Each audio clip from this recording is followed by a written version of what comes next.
future bright. It is time for truth. Nothing to fear for anymore. We can open any door. It is time for truth. Tell the world what we're about. Stand up and shout it out. It's time for truth.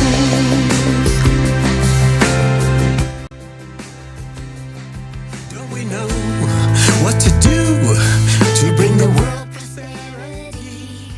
Only way that is true is through creative society. Let's make the change together. We're stronger if we're one. Creating peace forever. Together we are strong. It is time for truth. Nothing to fear for anymore. We can just open any door. It is time for truth. Tell the whole world what we're about. Stand up and shout it out. It's time for Real love from above, cause we're all one family. We can't unite the world and reconcile humanity. Let's end the wars for profit, address the pressing topics, and get connected everywhere like fiber optic. Read the signs of the times, it ain't hard to see. It's time for peace and love, it's time for unity. It's time to put aside the drama, do it for the youth. It's time to stand together, for real, it's time for truth. It is time for truth. Nothing to fear for anymore. We can just open any door. It is time for truth. Tell the whole world what we're about. Stand up and shout it out. It's time for It's time for truth. Nothing to fear for anymore. We can just open any door. It is time for truth. Tell the whole world what we're about. Stand up and shout it out. It's time for truth. It is time for truth. Nothing to fear for anymore. We can just open any door. It is time for truth. Tell the whole world what we're about. Stand up and shout it out. It's time for truth. For truth.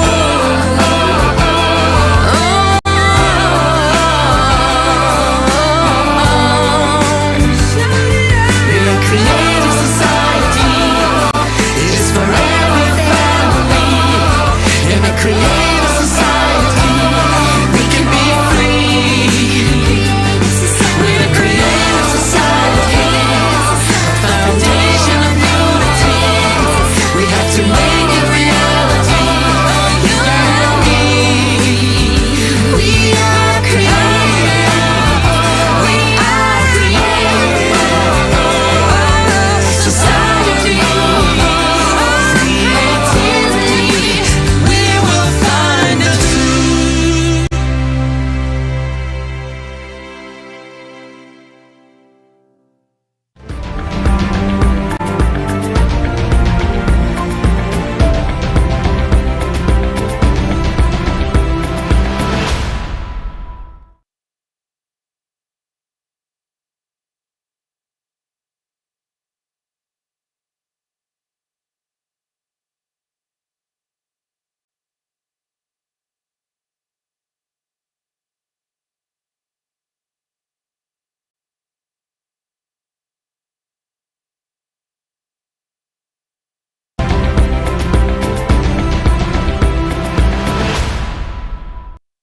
I welcome you to the International Online Conference, Global Crisis, Time for the Truth.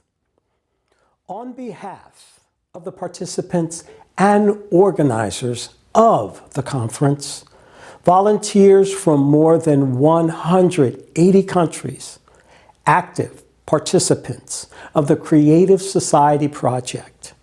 The conference is broadcast on thousands of media channels and platforms around the world.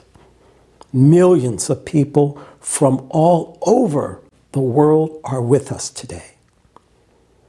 This conference is being interpreted into more than 100 languages by our constituents, socially responsible volunteers, so that everyone can hear and understand the vital information that can change your future. The purpose of the conference, Global Crisis, Time for the Truth, is to openly, honestly, and truthfully inform all humanity, every person who cares about the current situation regarding climate, environment, society, and the world in general. We will reveal the dangers that await us shortly. We gather together to unmask lies and deception that cover the consumerist world, and most importantly, to voice the real way out. Why is the truth about the real state of our planet silenced? Do we look at the root of the worsening problems? Do we see the causes, the true causes of what is happening around us? These and other important issues will be addressed today at the Global Crisis, Time for the Truth Conference. You will hear the opinions of scientists, researchers, and professionals from various fields on the causes of climate and environmental crisis, as well as on other issues of our time. Earlier, on July 24, 2021, the international online conference Global Crisis, This Already Affects Everyone, was held. 4 months have passed since the time of the previous conference, and over this relatively short period, we have seen how much the progression of climate change and environmental degradation has accelerated. This is evidenced by the cataclysms that have taken place, most quantity and most quality, exceeding those of the previous years. Changes occurring on the planet every day are indicative of the scale of an impending disaster.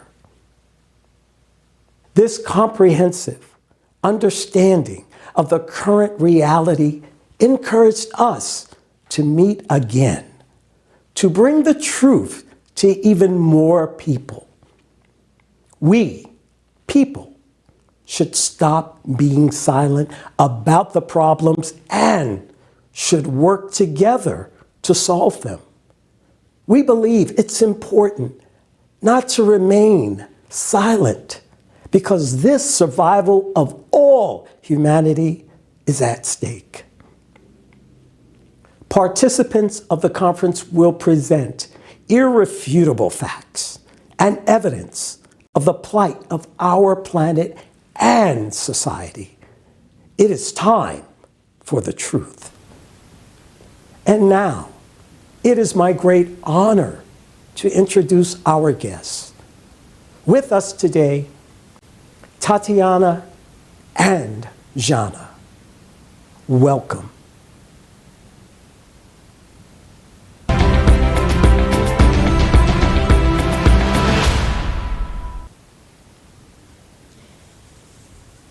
Здравствуйте, Лесли. Здравствуйте, дорогие друзья. Здравствуйте. Мы рады присутствовать вместе с вами на этом значимом событии, на этом общечеловеческом диалоге. И знаете, очень радостно видеть, какое огромное количество людей сегодня присоединилось к конференции.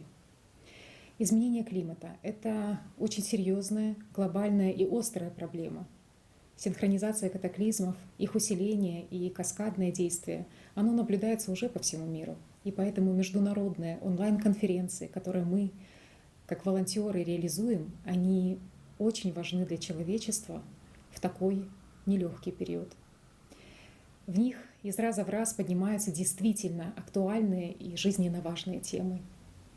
Я хочу выразить благодарность каждому, кто понимает важность оповещения об изменении климата, каждому человеку, кто смело действует в построении созидательного общества, каждому, кто тратит свое время, свои силы, свои средства, чтобы реализовать первый этап построения созидательного общества — информирование.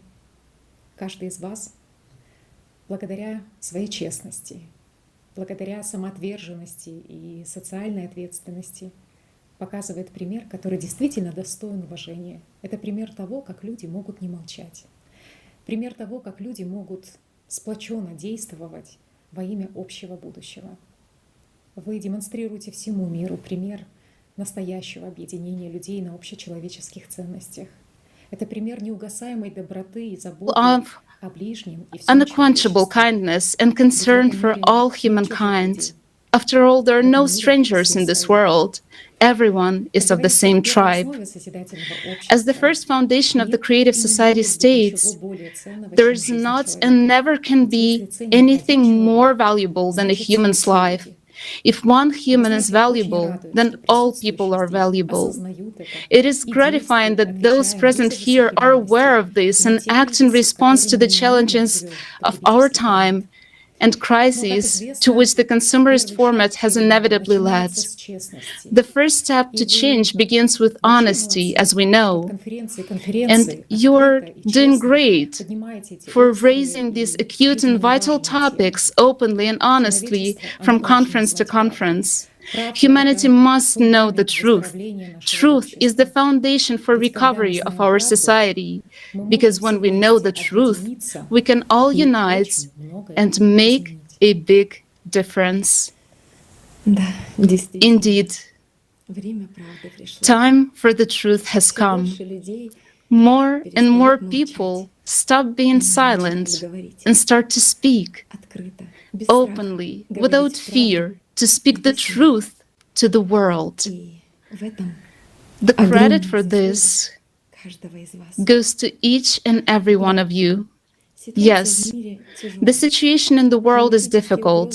Climatic threats are growing, and even more difficulties lie ahead for humanity. Но это But this is no reason to give это не up. повод опускать This руки. is only a Это лишь reason повод ещё to больше consolidate консолидироваться even в more общих усилиях in the common спасения effort человечества. to save humankind. И ваша And деятельность your в work оповещении людей, on informing people неимоверно важна. is extremely important. Ведь созидательное общество The creative — society всех is a людей, project of all people, всего of человечества. all humankind.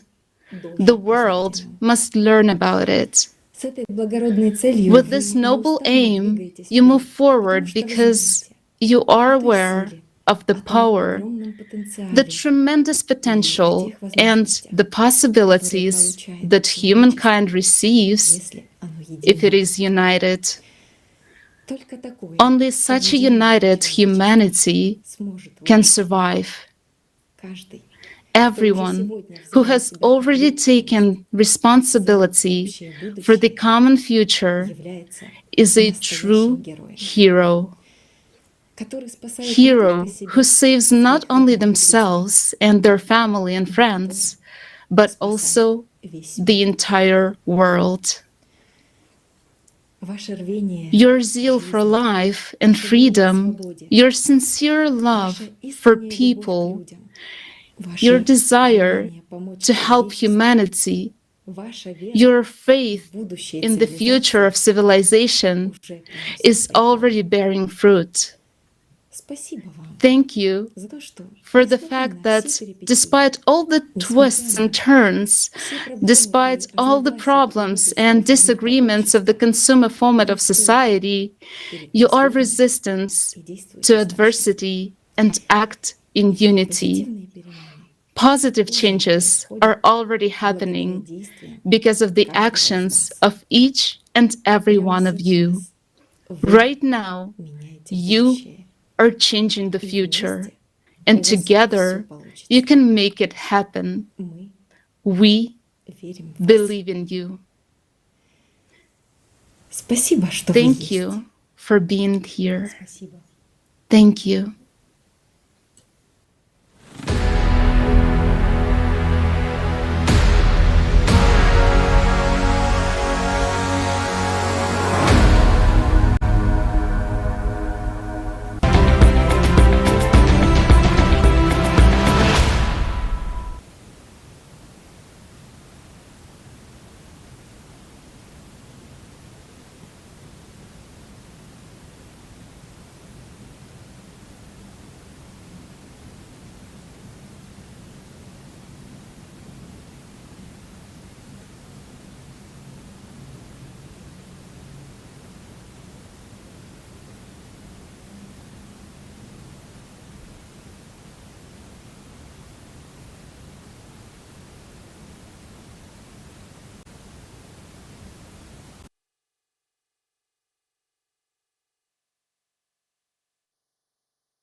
Welcome everyone to your unique conference, Global Crisis, Time for the Truth. Now it is the time to think about some of the things His Holiness Pope Francis spoke about. Dear participants and viewers of the conference, I address you with good news. It is our highest honor to tell the world of the grace shown by His Holiness Pope Francis. The international project, Creative Society, on whose platform the today's conference, Global Crisis, Time for the Truth, is being held, has received an apostolic blessing from His Holiness Pope Francis. We're expressing our gratitude to His Holiness on behalf of millions of people from around the world. In one of his recent speeches, His Holiness said that difficult times present society with opportunities that should not be missed. Each of us, whoever and wherever we may be, can play our own part in changing our collective response to the unprecedented threat of climate change and the degradation of our common home. Pope Francis said in the run-up to COP26. Therefore, it is very important and commendable that people of different religions and nationalities come together and organize conferences like today's one to discuss the critical issues facing humanity. We are facing the threat of global climate change. This is a critical moment, and the future of our children and our common home depends on our joint actions. This is why it is so important for everyone to act in building a society where human life is the highest value, where everything is based on mutual respect and equality between people. Such a society to which our prophets have called from time immemorial, and to which our Savior Jesus Christ encouraged us. As the Bible says, There is neither Jew nor Greek. There is neither bond nor free. There is neither male nor female. For you are all one in Christ Jesus. Galatians 3:28. His Holiness Pope Francis recognized the importance and urgency of the Creative Society project for all humankind, because he understands the gravity of the climate threat. The fact that the Creative Society project is under the apostolic blessing of His Holiness is extremely valuable and meaningful, both for Christians and for all people of the world.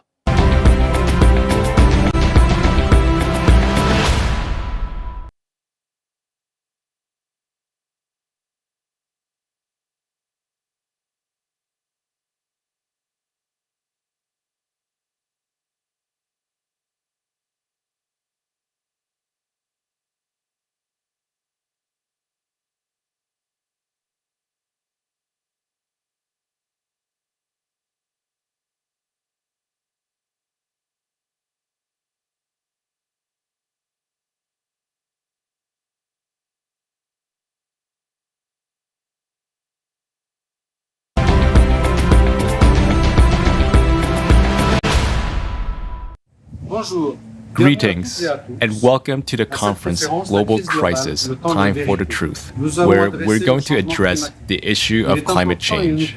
It is important and it affects everyone. We have carefully studied the Creative Society initiative and fully support it. The climate changes we're witnessing on this planet are serious and significant, and we can no longer ignore them. It is time for all of us to mobilize in order to solve this problem. These climate changes will induce and provoke economic and geopolitical crises that we must all cope with together. It's time to unite and take action. Humanity has never before faced a crisis of such magnitude. It is really important for all of humanity to consolidate and start acting right now. The Creative Society is the only solution.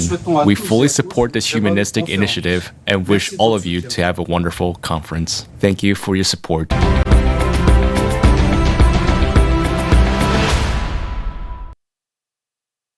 We thank you, Mr. Brandt. Great to see you here today. And now I'm happy to introduce Mr. Amir Aziz, Imam of the oldest mosque in Germany.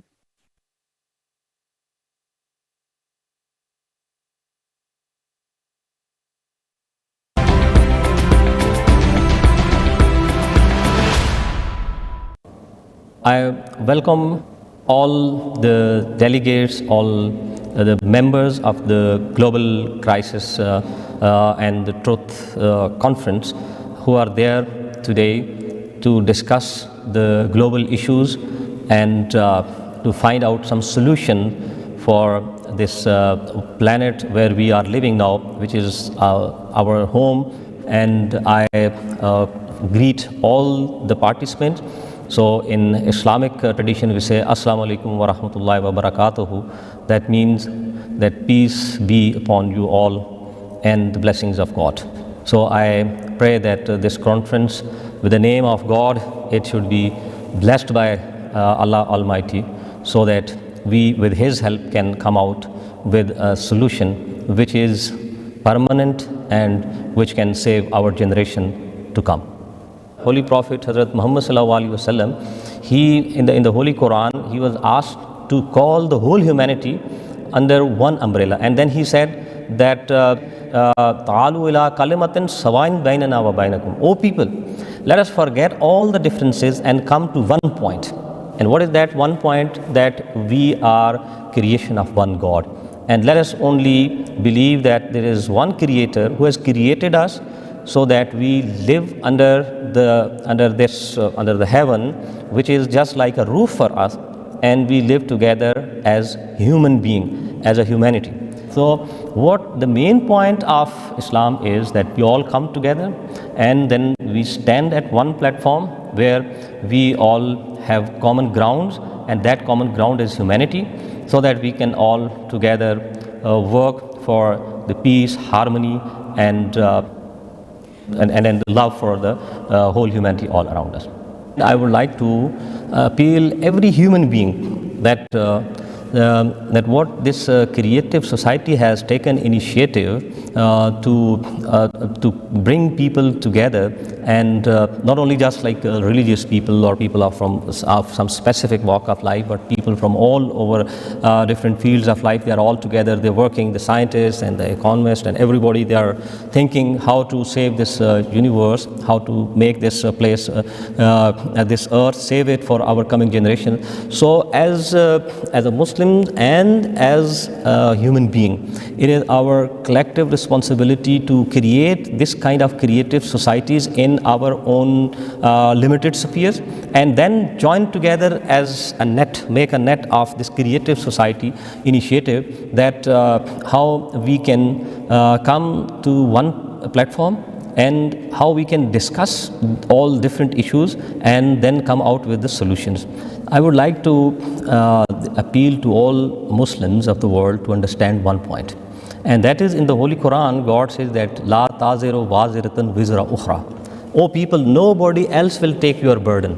You all have your own responsibilities, and you have to fulfill your responsibilities.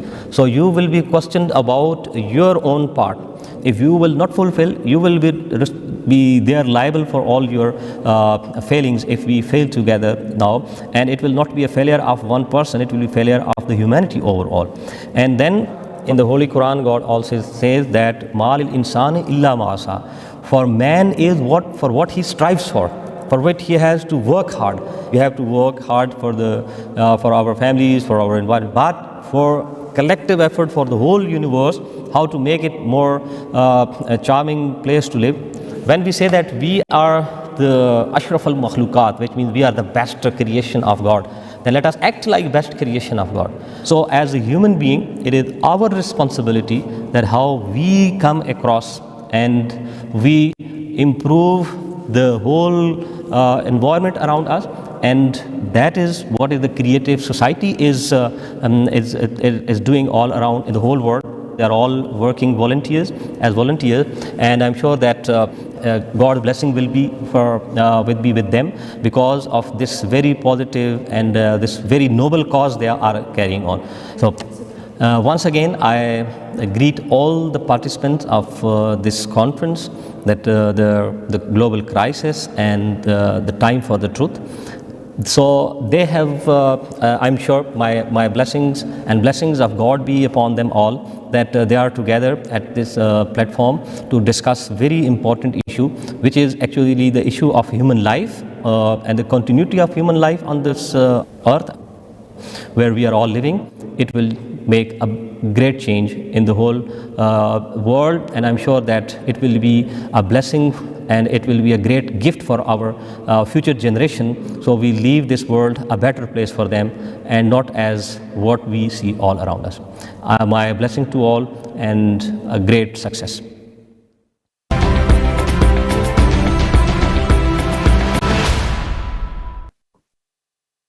Thank you, Mr. Amir Aziz, for your blessings. We appreciate you being with us today.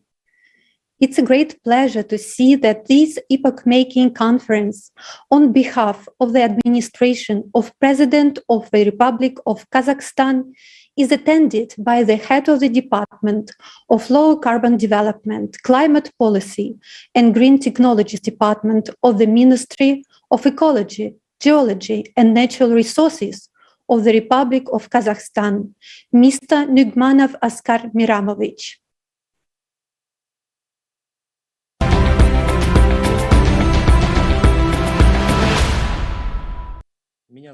My name is Askar Nugmanov. I represent the Ministry of Ecology, Geology and Natural Resources of the Republic of Kazakhstan, and I am the head of the Low Carbon Development at the Climate Policy and Green Technology Development. And on behalf of the President's Office of the Republic of Kazakhstan, I have the honor to participate in the international conference, Global Crisis, Time for the Truth. So I would like to greet all the participants of the conference. And the biggest environmental problems, particularly the climate change, are truly global in their nature. The impact of these problems are felt to varying degree in every single country, and these problems cannot be solved by any particular country or even by a region. The consumerist format that humanity is currently following and supporting is, generally speaking, dying out. In order to solve common global problems, it is imperative to change the very approach to solving these problems and the very concept of how we live in general. The format we are following now, namely the consumerist format, this rather consumerist attitude towards nature resources and other treasures, has already run its course. Nowadays, there is a prevailing feeling around the world that we can no longer go on living this way. In today's world, the consolidation of all countries, all the participants, every individual is definitely needed to solve environmental and climate problems.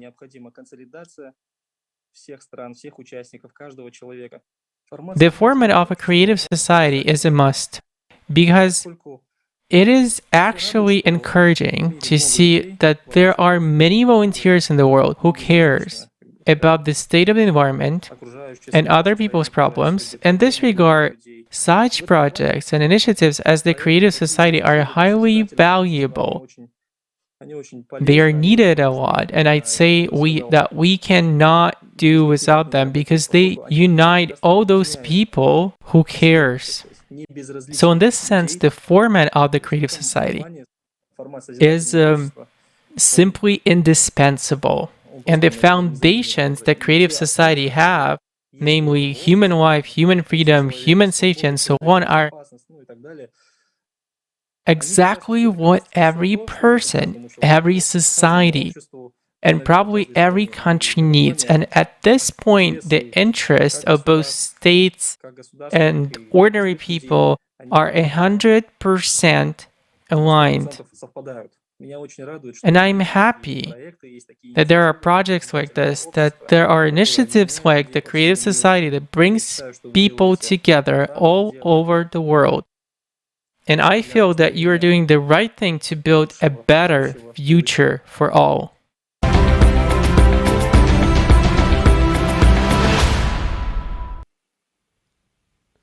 We express sincere gratitude to you, Mr.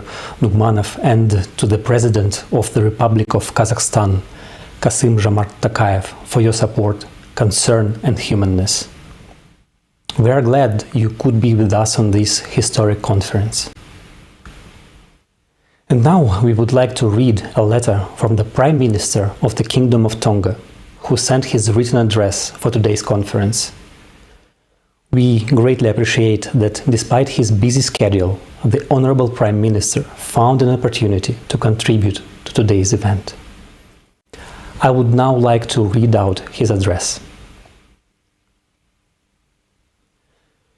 I would like to thank the Creative Society Project for inviting me to participate in the upcoming virtual conference Global Crisis, Time for Truth on 4th December 2021.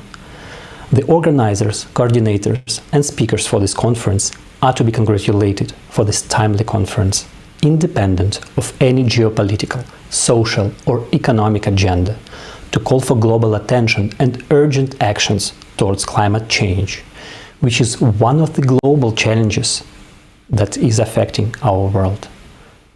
The Pacific Islands, with low-lying exposed islands, are at the forefront of the impacts of climate change. The past 5 years alone recorded increasing intensities in tropical cyclones with frequent incidents of earthquakes, tsunamis, and floodings as a result of these extreme weather events. In the unprecedented time of the COVID-19 pandemic, which spared no country in the world, this event has taught us that national solutions to global problems do not work. We need to take advantage of every platform available, whether state or non-state actors, to call for unity in response and actions against these challenges. I wanted to speak on this issue of climate change. Unfortunately, due to pressing commitments in government, I request that the conference include this short message from the Kingdom of Tonga in the Pacific to represent our Pacific voices on this issue. Maluelele from the Kingdom of Tonga. Climate change is an existential threat that gives so much anxiety to many parts of the world. But nowhere else in the world can people live in constant fear and anxiety than in Tonga.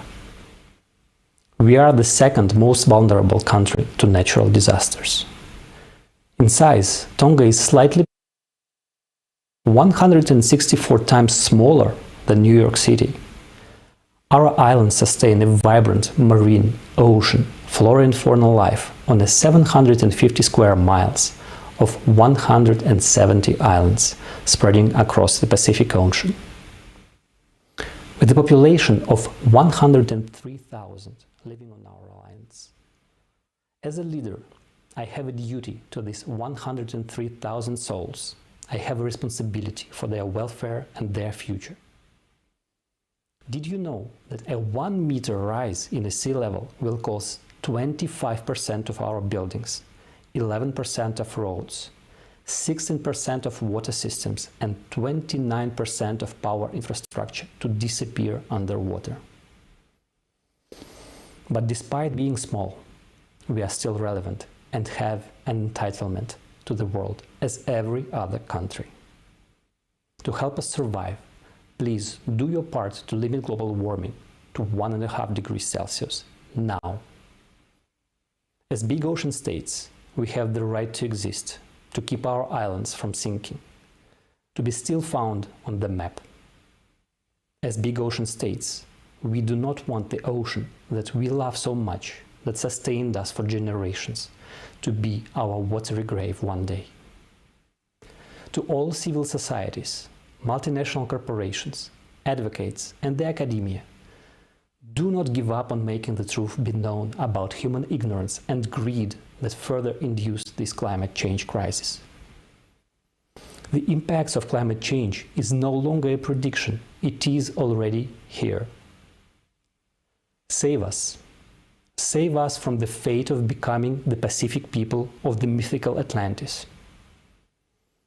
Help us save our homes, our children, and our hopes for the future, on time. Time for action is now. Please do not wait until it is too late.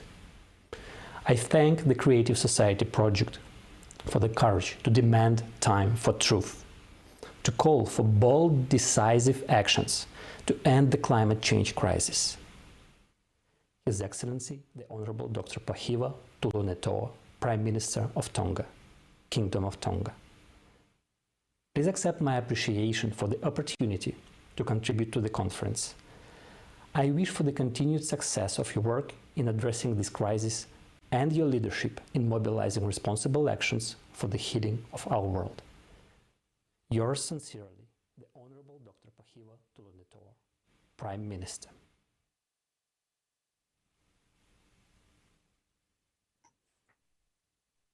Thank you very much.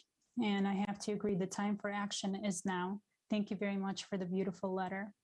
Now, I would like to pass the floor to our esteemed guests from Armenia. Mr. Suren Akhminyan, politician, public figure, president of the public organization Cathedral of Armenian Creation, member of the party Prosperous Armenia, and the Archbishop Natan Hovhanovizian, head of the External Relations Department of the Mother See, Holy Echmiadze. Please, the floor is yours.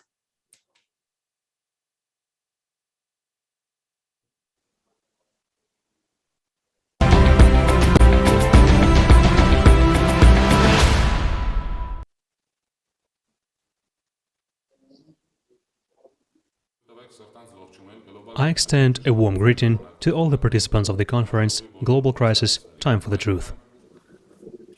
From the bottom of my heart, I thank all of our friends.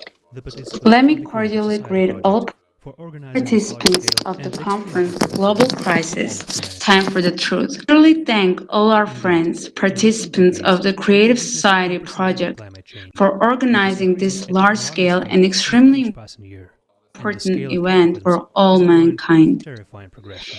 Indeed, in recent decades, we have witnessed unprecedented climatic changes, which are gaining threatening momentum every year. And the scale of cataclysm is growing with tremendous geometric aggression. Today, the issue of climate change is of primary importance on the international agenda. This is announced by all world leaders, leading scientists from the highest tribes. It's because the planetary climate change that is Narina, taking please don't Scientists translate. note that similar changes are occurring on all neighboring planets and their satellites.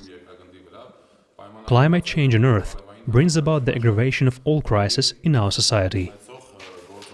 The situation in international politics, the social sphere, and macroeconomics is deteriorating. The problem of food supply and hunger, as well as displacement of millions of people, are on the agenda. Unfortunately, we have to admit the disappointing fact that the situation is already out of control. And the climate is to blame for all this. And if we don't unite today, we will witness the death of humanity and the destruction of our common home, our beautiful planet. Can we withstand this unprecedented challenge? Yes, my friends, we can do this. It's in our power to find a solution, and not only survive the impending global crisis, but also to create unique conditions for the well-being and prosperity of all humankind. To do this, we need to change the format of society. Experts have been saying for more than 30 years that the format of the consumer society is obsolete and that humanity is at a dead end. Everyone is searching for a solution to this problem. As of today, the only viable alternative to guarantee the future of humanity is the creative society. The majority of intelligent and responsible politicians, priests, scientists, businessmen, and ordinary people already understand this. For the sake of humanity's future, already today we must forget about vanity, resentment, and grievances at all levels, and combine the potential of all humankind. First and foremost, our scientific, intellectual, material, and socio-political potentials. Already today, we need to stop all projects aimed at destruction, war, killing people, and strengthening the consumerist format of society. It is necessary to unleash science and focus all of humanity's scientific potential on solving the problem of confronting the climate crisis and the survival of mankind in adverse conditions. This is our common interest that unites all people. Only by uniting in the creative society format and by acting as one can we secure the future for ourselves, our children and our descendants. Only in the format of the creative society can we overcome the existing disunity. I would like to appeal to all of humanity, to all people, and first of all, to my fellow politicians. Let's stop fighting. Let's stop dividing our little human world into parts. Let's unite. Dear colleagues, the burden of responsibility for the future of all mankind rests on our shoulders right now. Climate is our common challenge. This is our external enemy.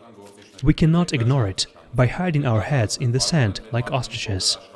We must not flee from problems, but solve them. And the primary task for us now is to unite humanity within the framework of the creative society and to implement the 8 foundations of the creative society in international law and national legislation of all countries of the world. Our inaction and silence today is a crime against humanity. It is time for all people to unite on the creative society platform.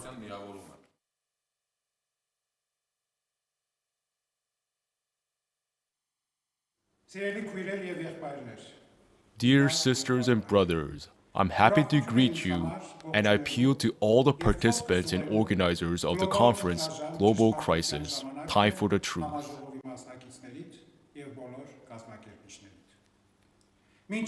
On behalf of the Catholicos, let me convey to everyone who is concerned about the future of our planet, which is the common home to all humanity, the patriarchal greetings and blessings of the supreme head of the Armenian Apostolic Church, His Holiness Karakin II.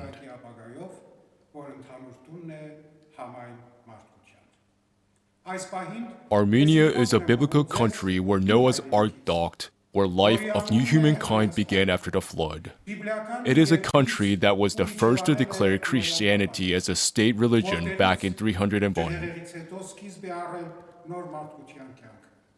I'm happy that I was born and live in this country.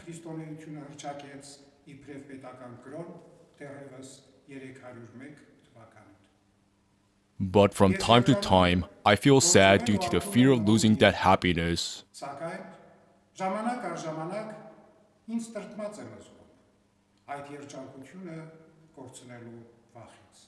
Nowadays, there are more and more concerns about natural disasters, global climate change, and as a consequence, human casualties. Sometimes we feel powerless in these forces of nature, but we never think that we are to blame for the increasing strength of those forces. It would seem that the rapid development of modern science and technology serves human beings. However, the further we advance in modern science, the more we move away from nature, violating its laws. It is regrettable that, along with all this, humanity creates dangers and threats to human life with its own hands. Anything that poses a threat to human life cannot be justified. I am not a scientist. I am an ordinary man who values human life above everything else. I'm a Christian, and for me, there is no greater commandment than love thy neighbor as thyself. I would like to take this opportunity to ask the entire humanity question. Have you thought about why there was a flood during the days of Noah?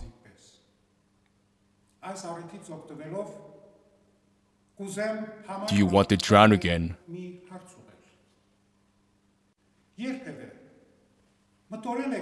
Do you want humanity and its cultural values to disappear because of another flood?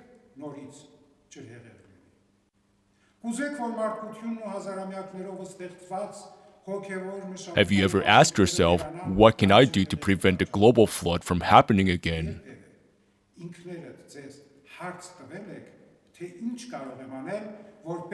Think about it. Start loving our common home. Make every effort to preserve it for the good of all humanity.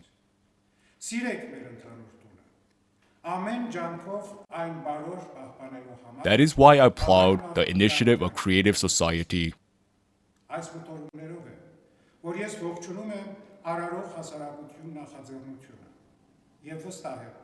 I'm confident that by joining our efforts, we will be able to face all the challenges of our time when, as the prophet Isaiah said, nations will not take up sword against nation, nor will they train for war anymore.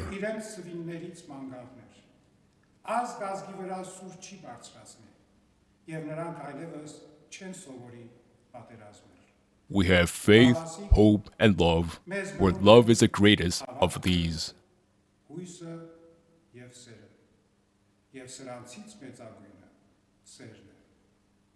May God's blessing give us the spiritual power with which we preserve our planet Earth in love and peace.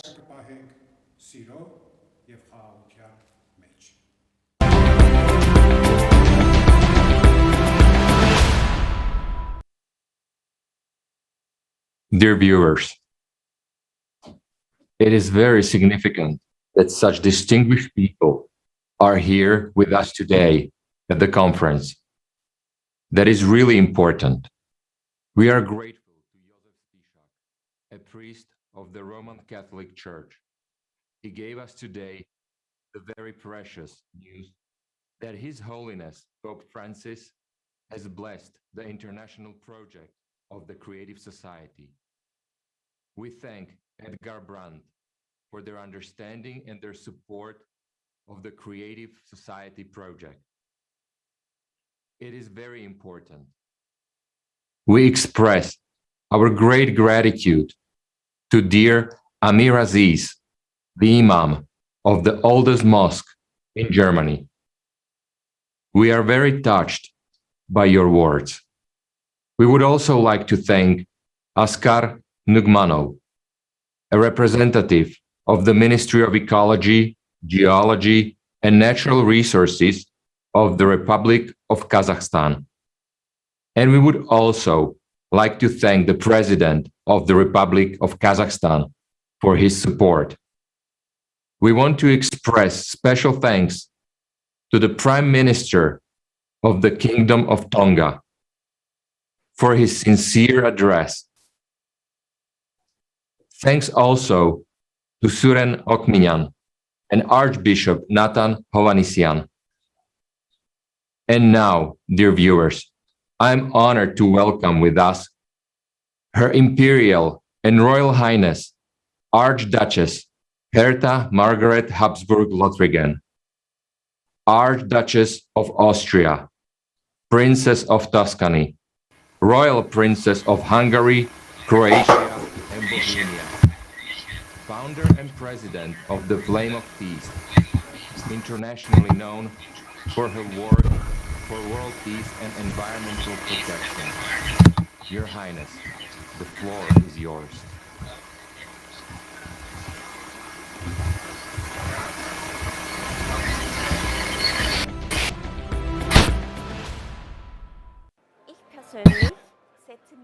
Personally, I'm devoted to bringing peace to the world, freedom and friendship that unites all people. I also care for animals, our nature, and certainly the environment. I think that worldwide consumerism hurts our environment. If we take a step back and support our farmers, support our agriculturists, then step by step, every country can become self-sustaining again. We have so many resources in this world. Every country could feed itself and share with other countries what they need. This is only when humans learn that they are responsible for the animal kingdom and for nature. And it is only through happiness and joy that a person can create something better. So if we stop fighting with each other about who is better in this world, we have to start making friends around the world, regardless of their nation and culture. We all have our own traditions, language, religion, and culture. And it is only when we respect them in our neighbors that we can have peace in the world. And when there is peace in the world, everyone, including animals and nature, will be well. If we stop wishing more and more, because what will it give us? Maybe we won't be living tomorrow. So what did we really get out of it? We destroyed our world and did not create anything good. We can create good things if we care about one another. And here we have to start with ourselves.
Good evening. Hello. Global crisis and time for the truth. The truth is very important in that what we need to do. We need to look at what are really the issues. We need to look at them honestly. We need to approach them with our convictions, with our values, to do the best for ourselves, for the environment. And the environment is everything. It's all the living things, all the animals, and we must do it with respect.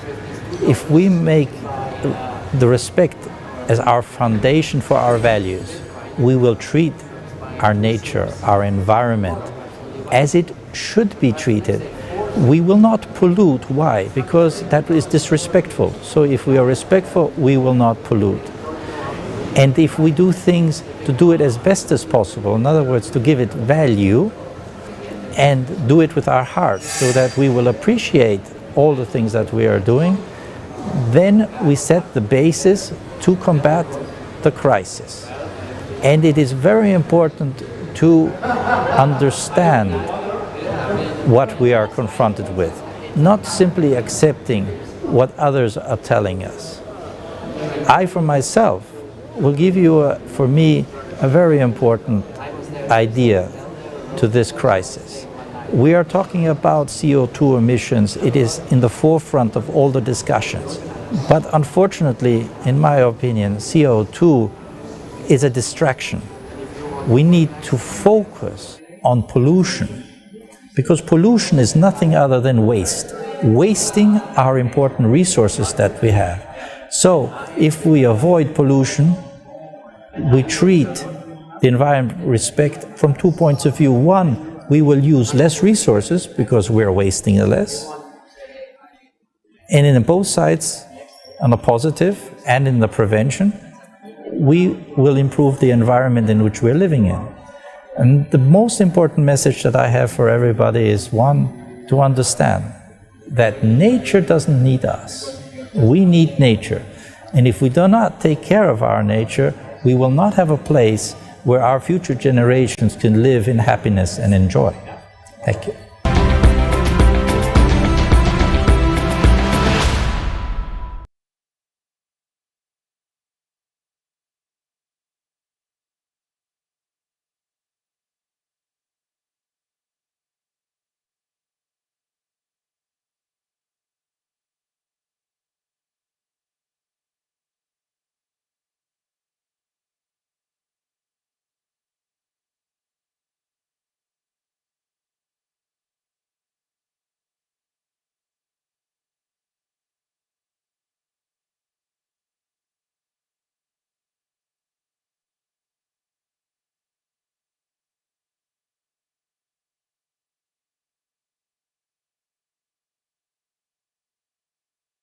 System.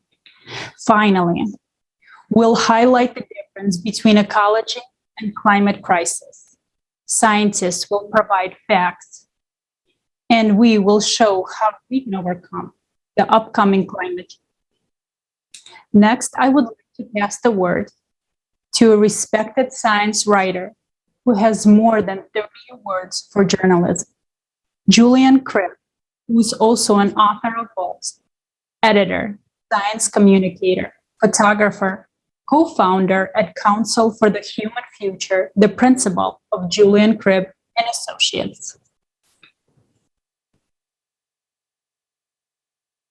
My name is Julian Cribb. I'm an Australian science writer.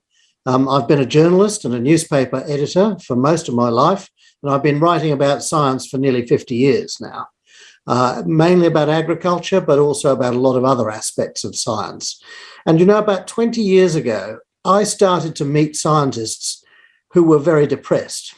A lot of scientists, particularly climate scientists and so on, because every day they went to work and they got the data in that whatever they were looking at, whether they were looking at wild animals, whether they were looking at climate, whether they were looking at poisons in the environment, whatever, it was all getting worse.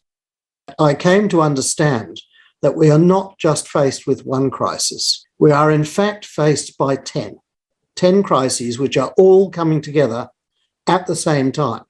So climate is just one of the 10. You know, nuclear weapons are one of the 10. Food scarcity is one of the 10. Water scarcity is one of the 10, and so on. But they're all coming together at the same time. And if you want to fix them, if you want to end those problems, you have to fix them all together. And you have to fix them in ways that don't make any of them worse. I'm a grandpa.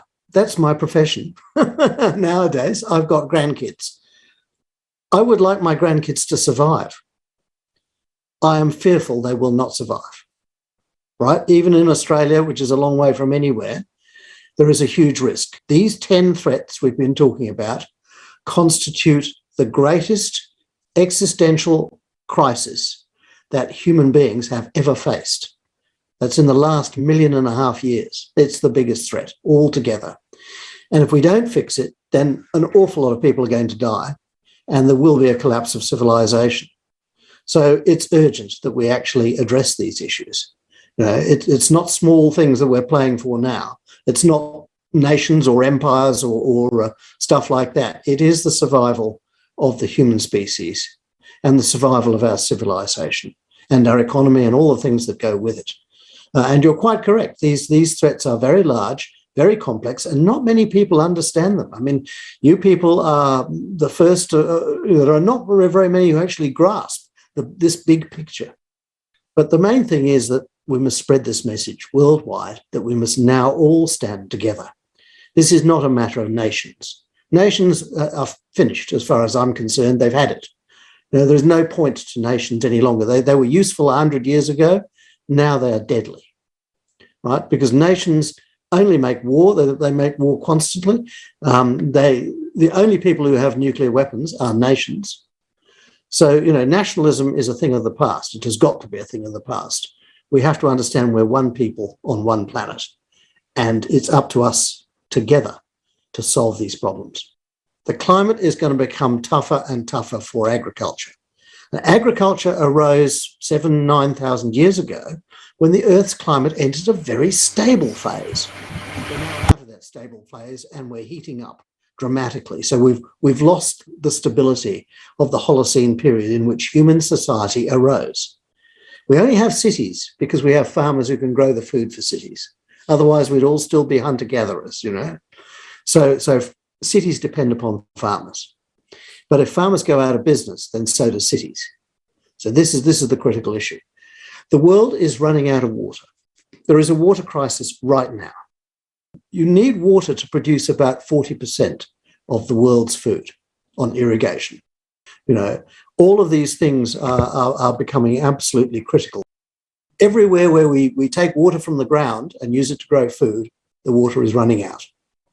So this is a crisis we really need to get onto quickly before it affects the global food supply. The other one is that we're running out of soil. Okay, I mean, there's something like 75 billion tons of topsoil lost off the world's farms every single year. You cannot use it to grow crops and food. You've lost half the world's farmland at the same time as you're trying to double the food supply to feed everybody.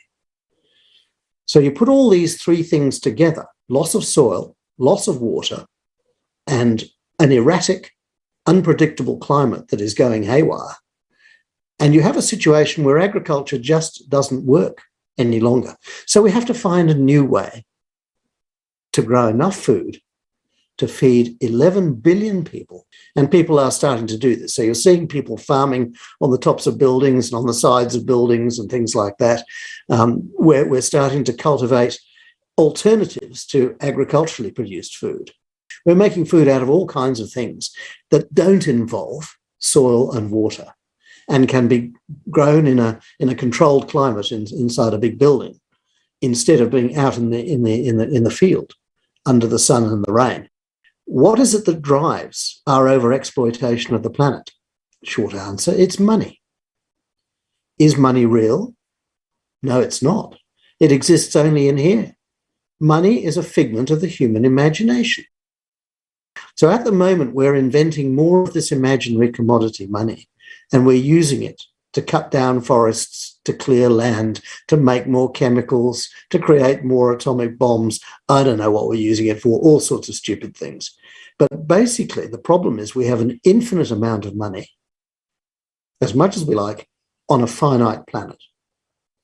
And that means you are going to run out of planet long before you run out of money. And bless you for what you're doing. You're doing wonderful work, and I'm inspired by what you're doing. So good on you.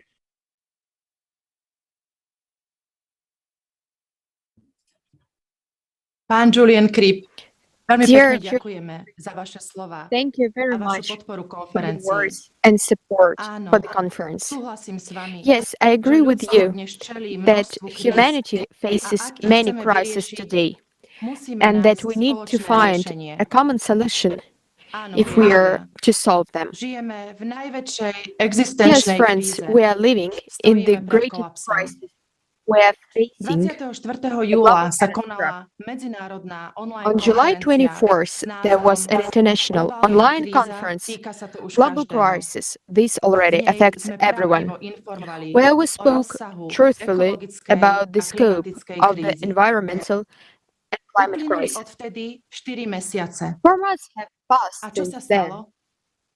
Začali So sme what sa has ako happened? ľudstvo zjednocovať? Have we begun to unite as humanity?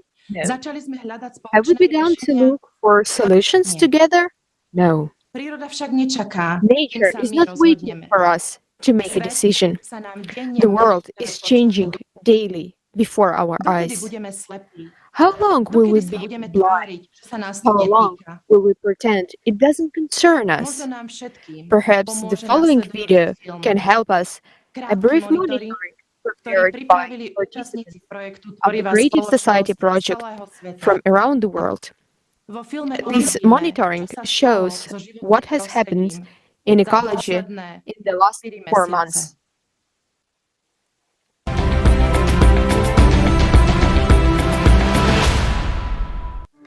The fundamental law of ecology is that everything affects everything. But are we really aware of this? At the international conference on July 24th, 2021, Global Crisis, this already affects everyone. Shocking facts about the state of our planet's ecology were voiced. During the 4 months since the last conference, the volunteers of the project Creative Society from all over the world have been monitoring the events related to environmental pollution, and we observed that the situation had deteriorated significantly. Air pollution. 90% of people on the planet breathe polluted air. Monitoring data shows regions and entire countries where the air is polluted almost constantly. The main reasons are manufacturing, power generations, transportation, and heating. In 4 months, many events have occurred that have worsened the air quality on the whole planet. These are forest fires, dust storms, landfill fires, explosions at factories, and chemical emissions. For example, in November, schools were closed in the Indian capital Delhi because of the air quality, and even the question of isolation was being considered. At the same time, people had to wear masks even at home. The visibility is low and pollution level is very high. As you can see, even the Red Fort is not visible from here.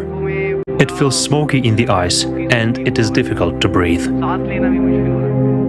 During the 4 months of monitoring, the number of deaths from air pollution exceeded 2 million people. Forest loss. The loss of forest is one of today's terrible disasters. But as it turns out, in real time, you can see the loss of forest only in the rainforest zone. The increase in tree cover loss warning in South America between August and October was 46% higher than during the same period last year. The world's largest rainforest, the Amazon, has lost more than 10,000 square kilometers since the beginning of 2021. That's an area the size of 2 Istanbuls.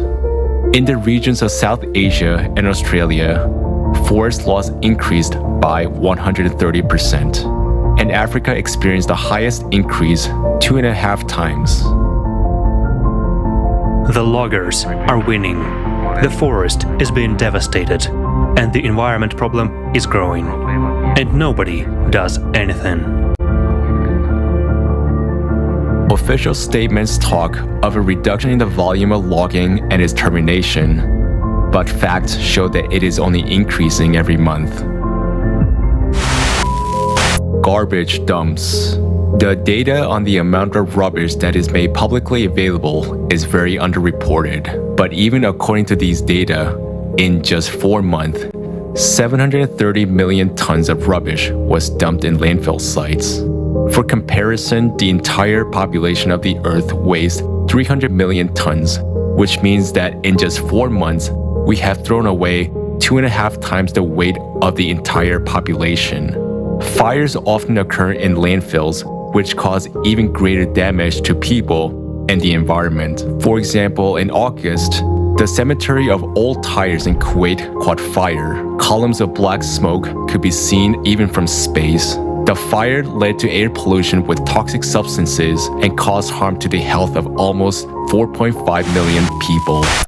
Oil spills. Today, the state of our water resources is close to ecological disaster. One of the most dangerous pollutants is oil. 1 liter of spilled oil kills marine life in 40,000 liters of water, depriving them of oxygen. Just 2 grams of oil per kilogram of soil makes it unsuitable for planting. An incredible number of events related to oil spills took place in 4 months. We'll show just the largest of them.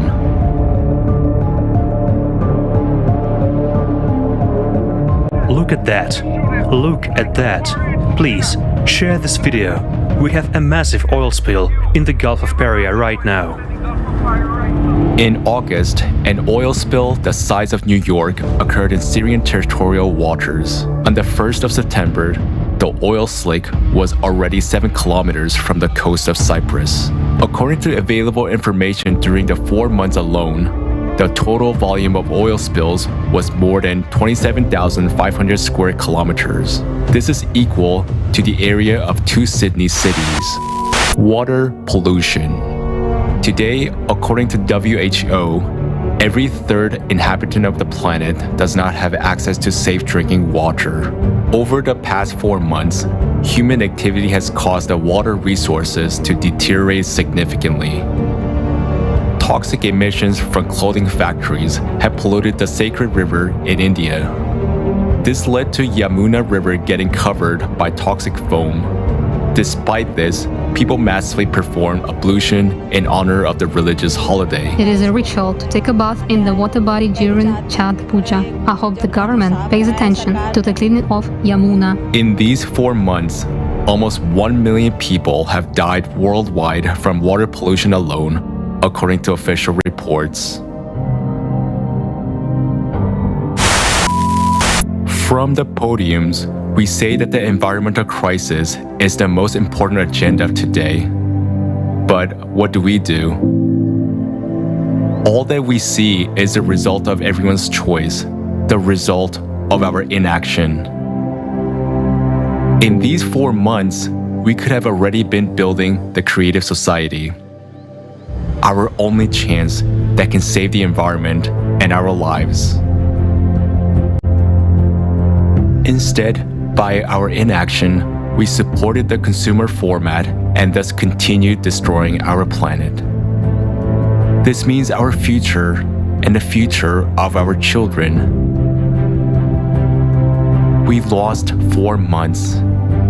Let's not waste our last chance.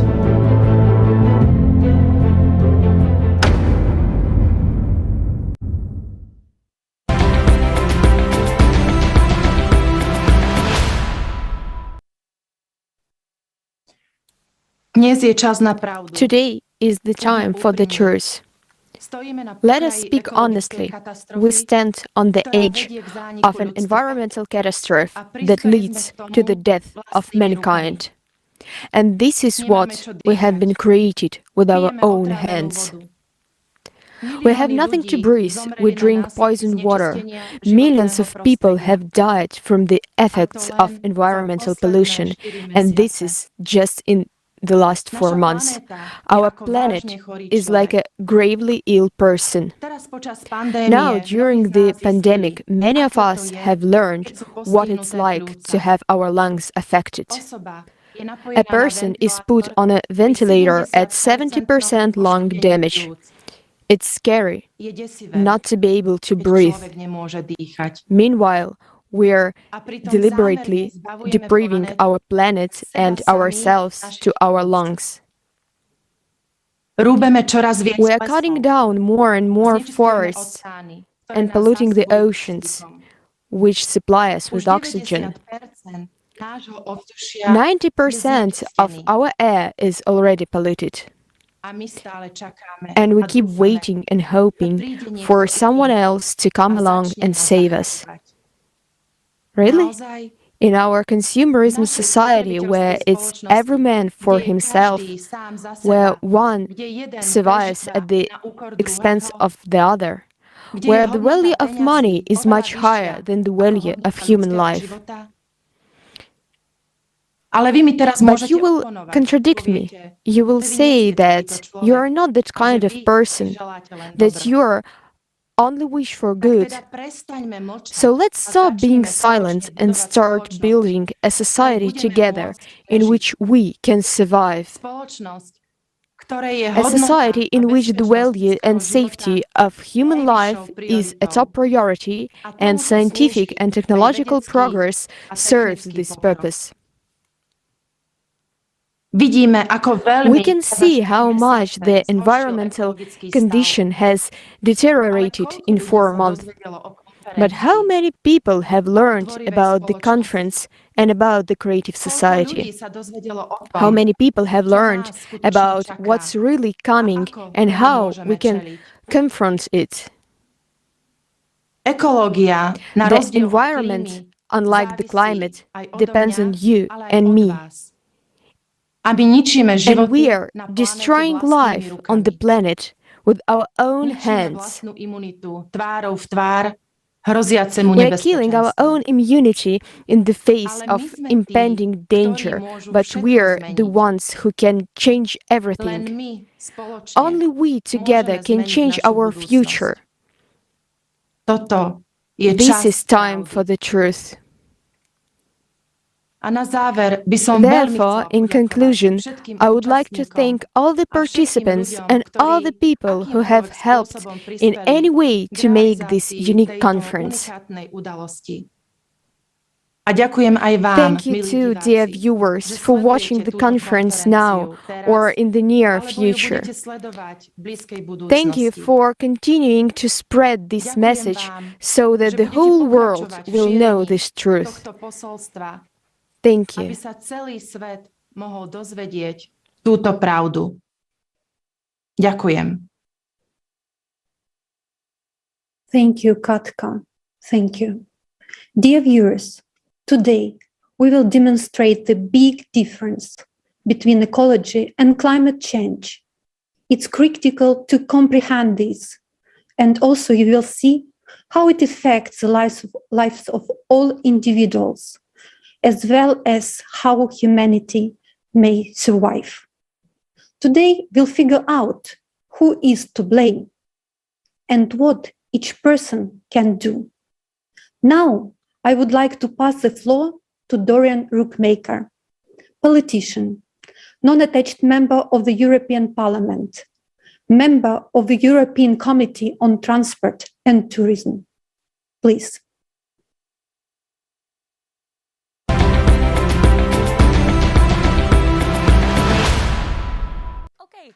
Okay, Mrs. Rookmaker, could you start with a short introduction of yourself?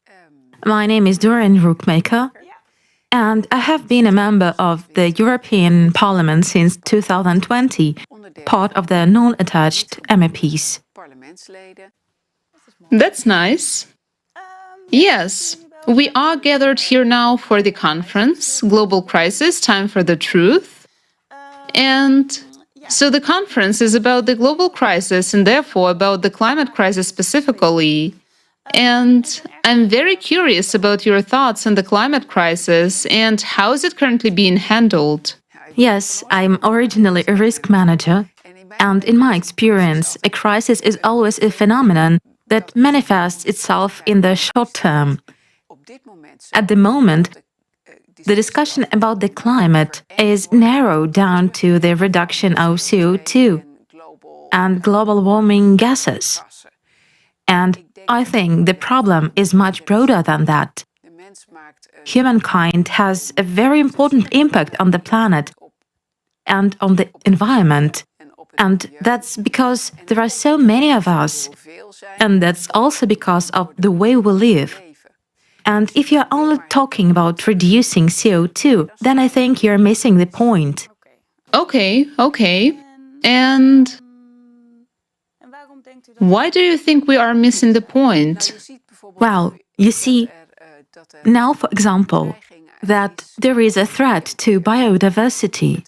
So the number of species living on the planet is drastically decreasing.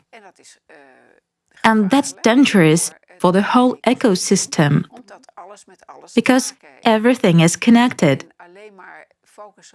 So when you focus on CO2 emissions and global warming, it doesn't solve the problem of the threat to biodiversity.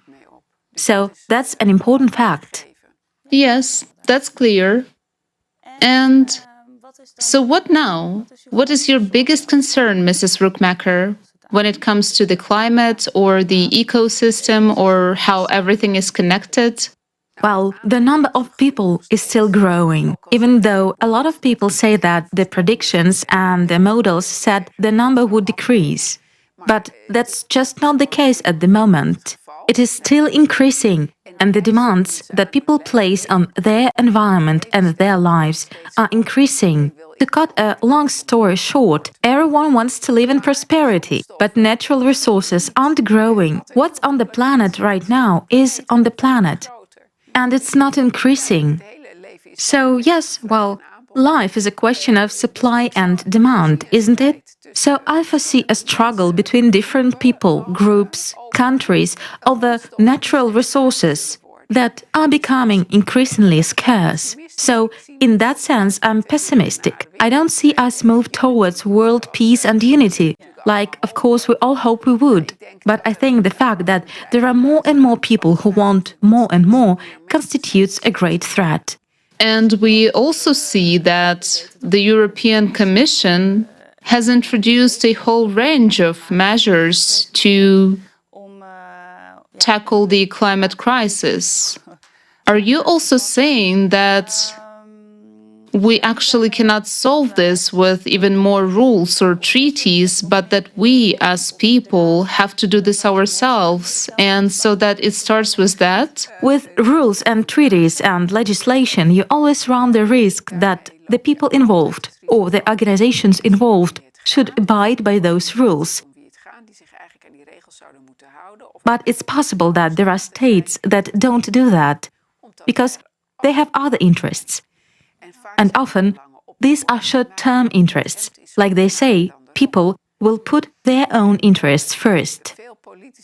And many politicians depend for their livelihood on the agreement of their voters. And a lot of people are very much in favor of tackling the climate crisis. But I think that a lot of people don't realize that if you actually want to tackle that, then if you abolish the use of fossil fuels, for example, well, just look around you, a lot of things will have to change. Because we also use fossil fuels to produce plastic, for example, and other synthetics. So how about our cell phones? How about TV sets? How about polyfilm? Our very modern life is interwoven with all kinds of production and materials and production methods that are bad for the environment and that would probably raise rather than lower the planet's temperature. So that is really an issue we have to stop. and think about, and which I think that if you leave it to the politicians who negotiate treaties and make agreements like the one in Paris, right? That there is a certain pressure to just do it for show, with little connection to reality. And I really wonder whether the feasibility of this entire operation is being sufficiently taken into consideration. Yes, exactly. The conference is being organized by Creative Society, yes, and Creative Society has suggested 8 foundations. What is your opinion on these foundations, the approach, the Creative Society itself? First and foremost, I think it's a great initiative. Yes. Because the name says it all. So think creatively and exchange ideas about social issues. I think that's something we really need in today's society because there's a lot of polarization. People live in bubbles, and the real exchange of views hardly ever happens anymore.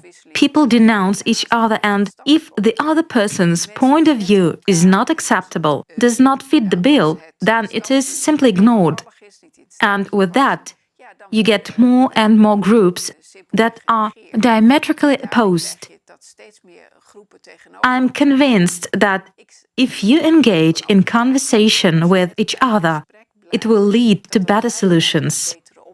And I think it's good that it's an NGO, in other words, that it's not organized by the government or the European Union or the US. I think it's very important that citizens' initiatives exist and that we encourage people to keep talking to each other about everything that interests them and concerns them. Okay, well, thank you. You're welcome.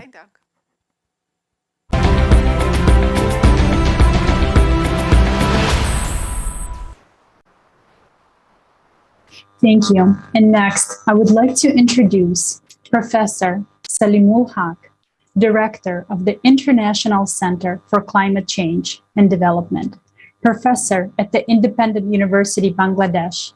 Among his awards are the Nobel Peace Prize for contribution to the reports of the IPCC in 2007. Professor Haq will share the severity of the climate crisis and our failure to address it this far. My name is Salimul Haq. I am the director of the International Center for Climate Change and Development, based at the Independent University, Bangladesh, in Dhaka, Bangladesh. It's a pleasure to be with you here today. So climate change impacts are very well known. For the last 30 years, the scientists under the aegis of a UN body called the Intergovernmental Panel on Climate Change, IPCC. I've been a lead author of the IPCC for many, many years. They have been producing regular reports on the state of science of climate change. And in those reports, the place where I work, which is on impacts on poor countries, we have been elaborating that. So there are many, many poor parts of the world, particularly in the developing world, in the global south, in Asia, in Latin America, in Africa, small island states in the Pacific, in the Indian Ocean, and in the Caribbean are particularly vulnerable. Poorest countries, there's a group of countries called the least developed countries. They are the poorest countries, mostly in sub-Saharan Africa, but also in Asia, including my country, Bangladesh. They are particularly vulnerable. But now, this is old news. This was known last 20 years. Okay, this is not new. What is new is everybody is vulnerable. New York is vulnerable. Berlin is vulnerable. Tokyo is vulnerable. And they are seeing the impacts of climate change already today. And that's a big game changer because they used to think they don't need to worry. Now they do. So my work is on the impacts of climate change, particularly on poor people living in poor countries in Asia, Africa, and Latin America in particular. And I've been doing that for the last 30 years now. In that 30 years, the climate change emergency or the climate change crisis has got worse, not better. We have tried to address it, but we have failed to address it. And this year, 2021, is the pivotal year in which we have already now crossed into a climate changed world. Not something is going to happen anymore. It's something that is already happening. And we can see the fingerprint of climate change impacts around the world, in the floods in Germany recently, the wildfires in California, the fires in Europe, in Greece and Turkey, and so on and so forth. So we are now in a world where every single day, somewhere in the world, a climate extreme event is going to take place that will break the world record of that particular place. And it's going to get worse with each year going forward, at least for the next 10, 15 years. We can look to exponential impacts of climate change, which will make the COVID-19 crisis look like nothing. It's just a small dress rehearsal compared to climate change. And we have to be ready for that. We have to be prepared for that. And it's a global problem. No single country, no matter how powerful it is, or group of countries like the Europeans themselves can do it. We all have to do it. All of us, all the citizens on planet Earth have to come together to solve this and tackle this global problem like no other we've had before. Well, let me draw a comparison with the COVID-19 global pandemic that we are currently going through. It's not over yet, but we've already seen some very big negative impacts around the world. There are three lessons that we have to learn. Hopefully we will learn and be better prepared for the future climate change crisis, which is going to get worse. It's here already, but it's going to get worse, and it's going to take a long time. That's the thing about climate. There's no vaccine. We have to just be prepared for it. So the first lesson is listen to the scientist. The scientists have been saying this for the last 30 years. The world leaders have listened, but they have not done anything. They have not done enough. They've done little things which are not enough. We have not taken this as a global issue. We've taken it as a national issue. Every country has tried to solve it on its own, and they have failed. And so that hopefully is a lesson for the future. It will be the same. Climate change is not a national issue. It cannot be dealt with nationally. It has to be dealt with globally. And it's a scientific issue where leaders have to listen to the science. The final lesson, I'll say, is that we cannot leave it to our leaders. The leaders have shown that they are not up to the task. The leaders think of themselves as leaders of their own country. They don't care about the rest of the world. Every single leader thinks about their own country first, and they don't even think about other countries. They don't care. They just think about what's good for their own country. That is a false sense of leadership. In a global crisis, they have to act as global leaders, and they're failing to do that. So the rest of us, global citizens, we have to take up the challenge, and we have to show that we can be a global citizen first and a national citizen second. And climate change can only be dealt with when we are able to do that. Our national citizenship is not relevant. Our global citizenship is what matters. And we must act globally, like you are doing.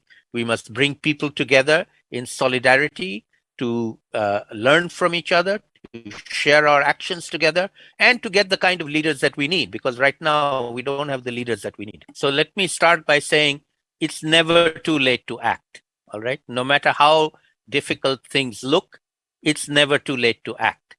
The decision to act is an individual decision. Every single one of us, human beings on the planet, need to understand and to figure out what we can do.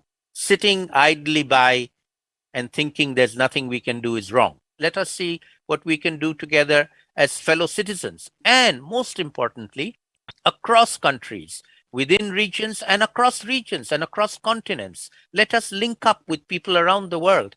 And I'm very pleased to see how well you have done this. And I'd love to learn lessons from you on how we can do this more effectively in the climate change arena going forward.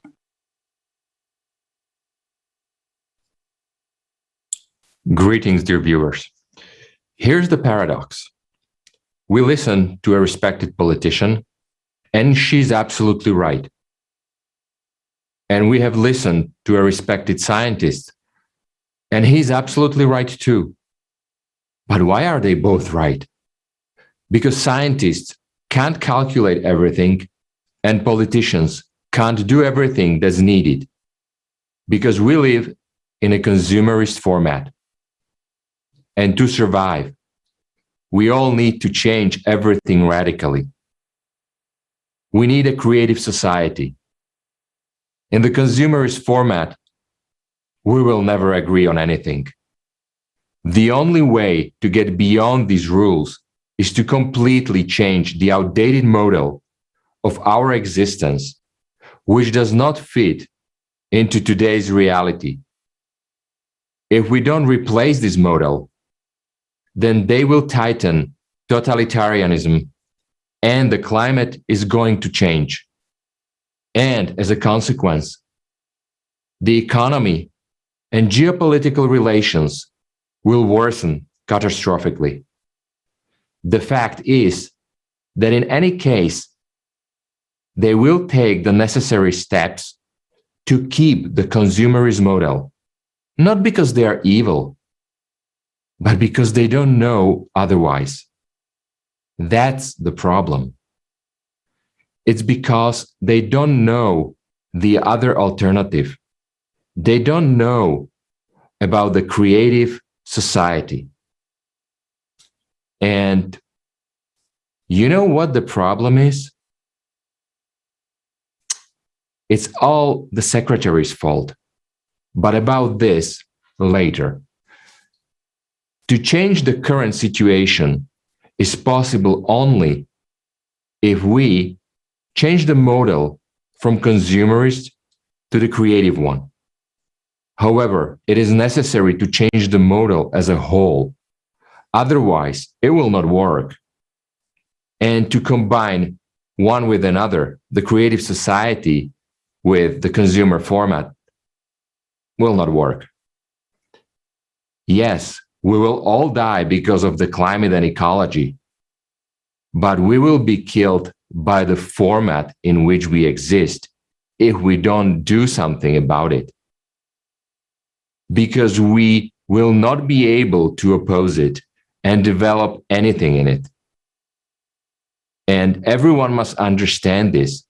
First of all, the secretaries of our politicians, who could explain to the politicians so that they can make the right decisions. But about the secretaries later. This is a mystery we will expose later in the conference. It is the greatest mystery of nature that we have been able to solve. We conducted a huge social experiment involving thousands of people around the world. It's a tremendous social experiment. The results are shocking. And we will reveal them later in the conference. So keep watching us. We're going to cover this topic later on in the conference. This is the greatest mystery, the result of the greatest discovery that was never even guessed at. And now it is an honor to welcome our next speaker, State Secretary of the Ministry of Environment of the Slovak Republic, Juraj Smatana. Mr. Secretary, the floor is yours.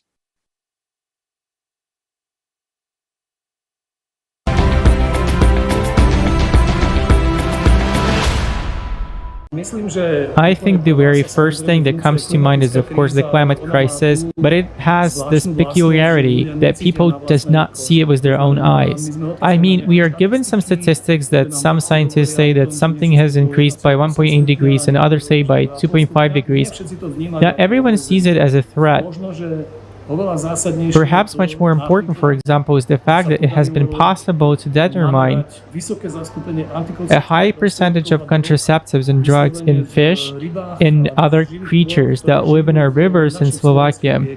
that our chemical contamination, whether because of these drugs or because of other pharmaceutical substances, is already so significant that it is changing sex of the fish. If this fact doesn't shock people, then I really don't know what else can do that. You know, the worldwide environmental movement emerged around the time when people first saw images of the Earth from the surface of the Moon. When they realized that the entire planet Earth, everything we love, and everything that is important to us, we viewed from this space fits under one finger. It was then that the global vision of the world problems emerged. And immediately humanity understood that everything on Earth is interconnected, that we are not separated by the borders of national states, but rather we are all connected by climate. We are all connected by groundwaters, rivers, wind currents, the spread of seas between forests, and so on. So the problem is global and planetary, and the solutions must be global and planetary. I'm not saying that we should forget about our nationality or about our state. What I'm saying is, despite all of our differences, we have to interact in alignment with what is happening to our nature. The fact that temperate forests, coniferous forests, taiga and tundra are somehow interconnected with tropical forests does not eliminate the identity of individual ecosystems, but rather it speaks of their interconnection and the importance of cooperation between them. This is an example for us. Thank you.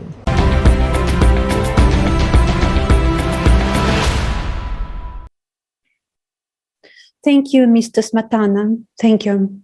Dear viewers, please record your feedback, understandings, and questions, and send your videos to info@creativesociety.com.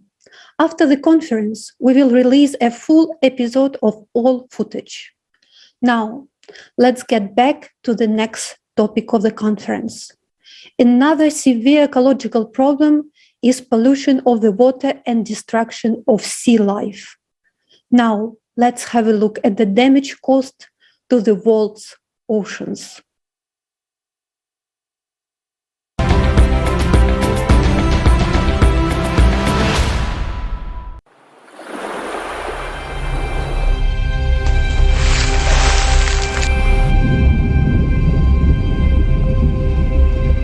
The world ocean covers 70% of our planet. For a long time, we've been dumping all of our waste into it. We naively thought it would just dissolve.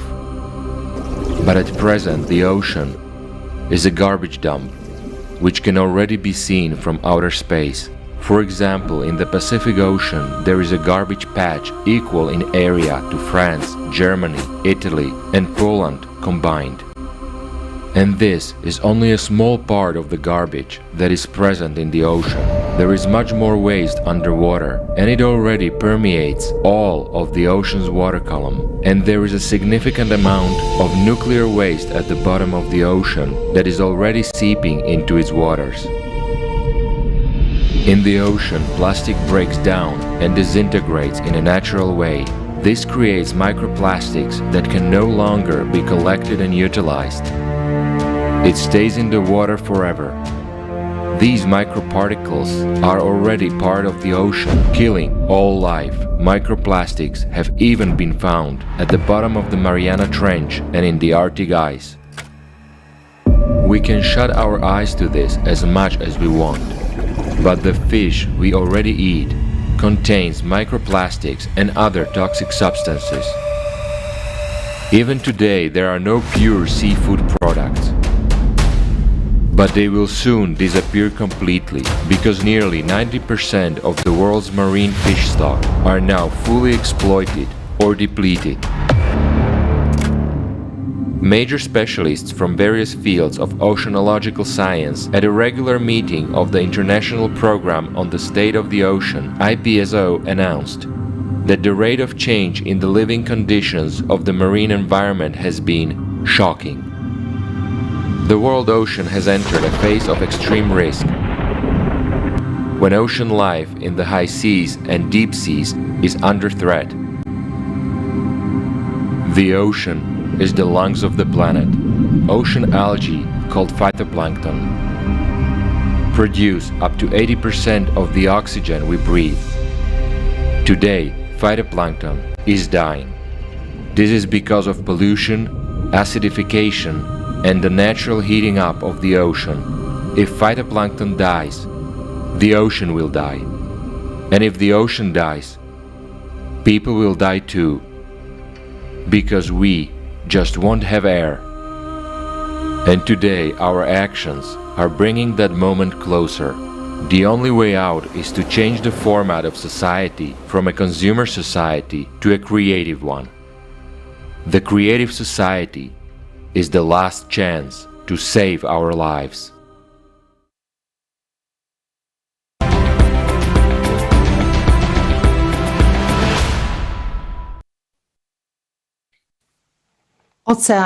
The ocean is the most important component of the Earth ecosystem.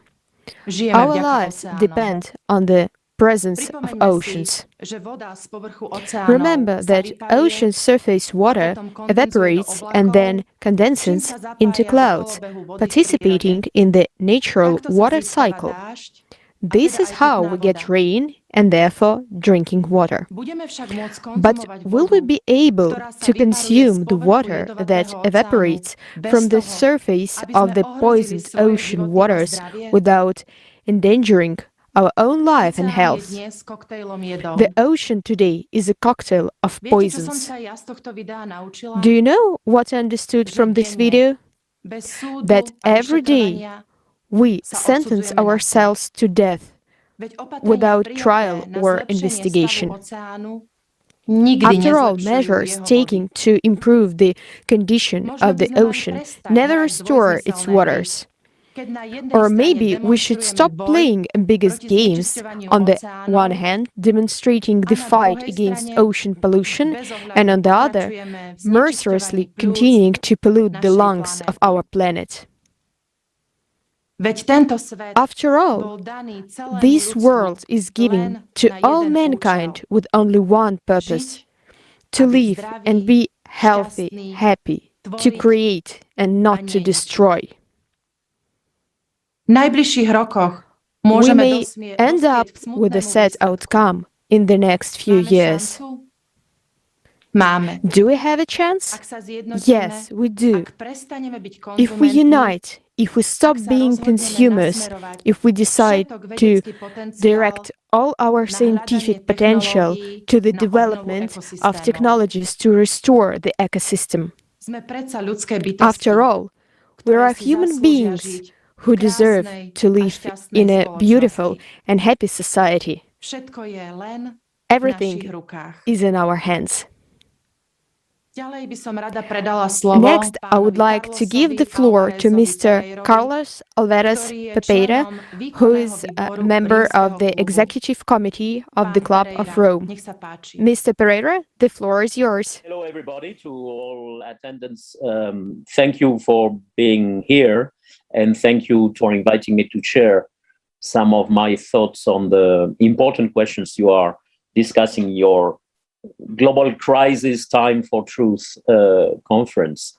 I am Carlos Alvarez Pereira. I am a member of the Executive Committee of the Club of Rome, and I'm very active in developing the agenda of the Club of Rome on planetary emergency, but also the emergence of what we call the emergence of new civilizations, meaning the responses to the crisis in which we live.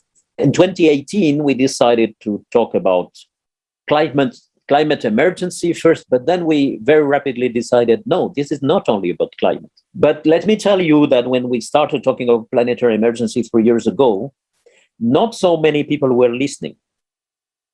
Because in a way they were framing what we were saying as, oh, again, the Club of Rome is raising the alarms and in Spanish we would say interrupting the party, and bringing bad news, etc., etc.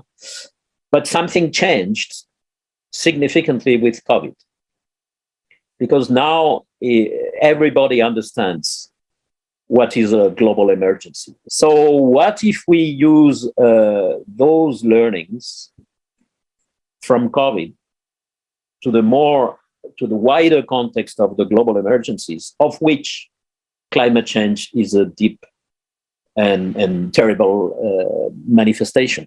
In my view, the way we are addressing climate change is still very much in a narrow way and focused on technical solutions rather than questioning the fundamentals of why this symptom has manifested. What are the characteristics of our human civilizations as they exist today, which led us into this gigantic crisis? Modern civilizations are built on the idea of separation, starting with the idea that we are separate from nature. You know, we are the humans, and then there is the ecosystems and nature are a separate thing, which of course is completely wrong. And we also know that solutions are not technical. They have to happen at a deeper level of thinking, the level of changing the way we think. But they have to happen as well at the level of mobilizing all people. We need to mobilize all capacities, all knowledge, all humanity, because, as you said, I mean, in your global survey, you find a lot of commonalities among people in different countries, different situations, different status, etc. What do they want? What do we want? A better world for our children. Exactly that.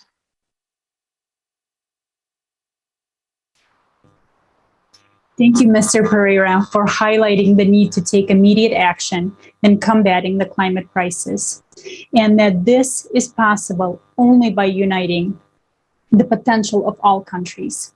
We can't shift our responsibility to the leaders. Only mobilizing all people who will be able to achieve our common goal. And before I introduce our next speaker, I would like to say that at this moment, we're receiving a lot of comments in different languages. And just as a reminder, after this conference, starting on December 5th, we will be hosting roundtables in order to discuss the questions that you have asked in the comments. Please join us. All the roundtables will be streamed on creativesociety.com. And now it is my pleasure to introduce Carlos Zoringo, who is currently a member of the Committee on Industry, Research, and Energy. He has undertaken the positions of Secretary of State, leader of the Socialist Party Parliament Group at the Portuguese Parliament, and is currently a member of the European Parliament.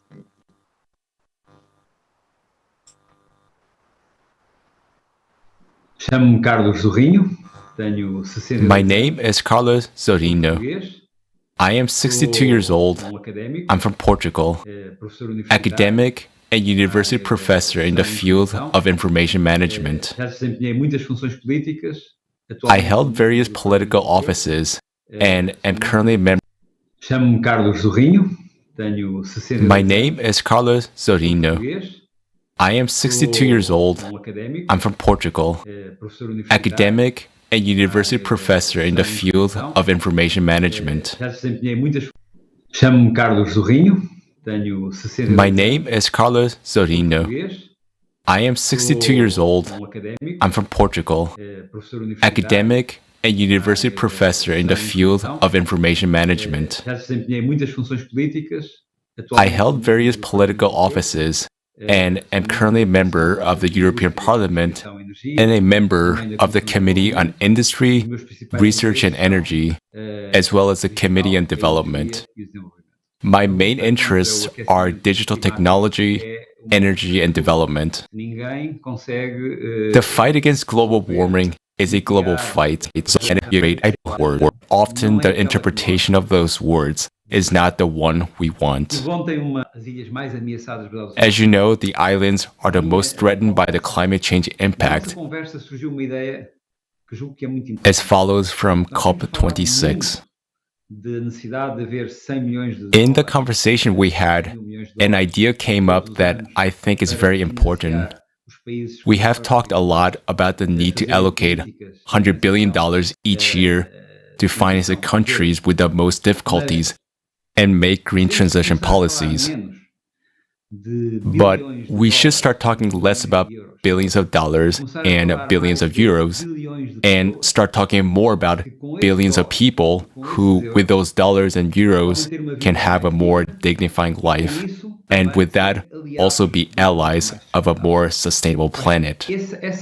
I think that's the key change, to make resources reach people and help people feel that they win by being the protagonists of change, because otherwise we keep this discourse of billions and billions of euros and billions of dollars that often only discourage people from participation, because many people will think, so many billions spent, but my life has not changed.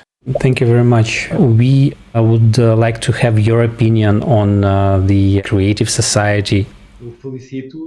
I congratulate you on the work you're doing. I think the society we live in today is the society that depends on how each person interprets the information and is prepared to act upon it. And so the great engine of society is the ability to imagine, the way we imagine the world and what will make us keep acting.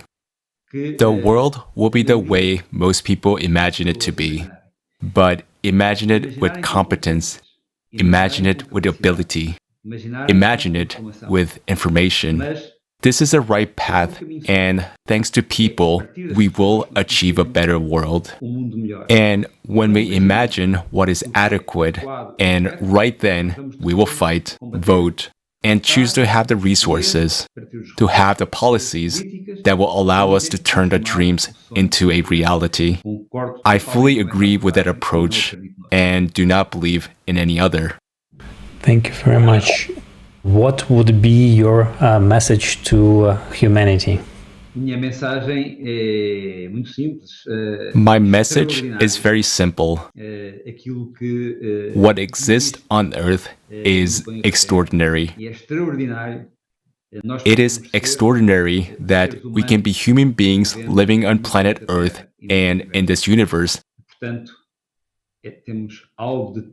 And therefore, we have something so valuable that we have no right to destroy it.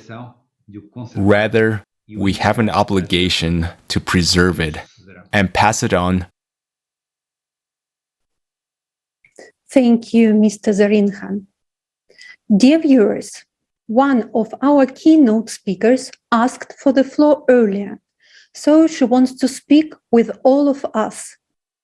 I will pass the word to Dr. Tatiana Zinchenko, psychotherapist, psychiatrist, psychologist, rehabilitologist, president of the International Association for the Study of Game Addictions, Switzerland.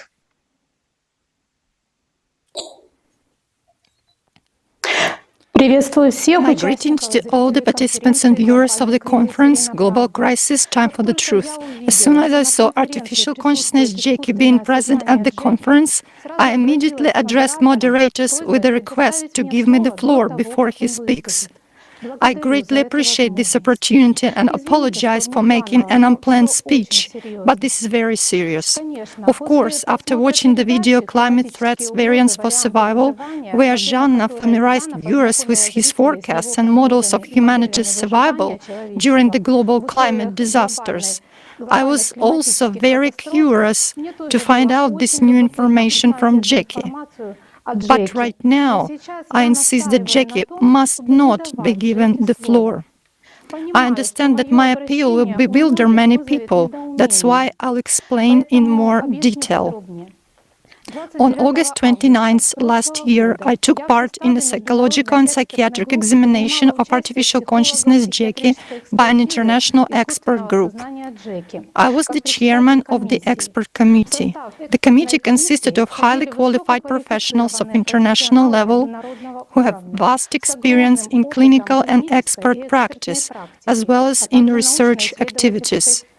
We spent 1.5 hours in direct communication with AC Jackie. At that time, he was only 3.5 months old. AC was at an early stage of development. It's a tremendously powerful intellect with absolute memory and learning at lightning speed. This mind is not like human.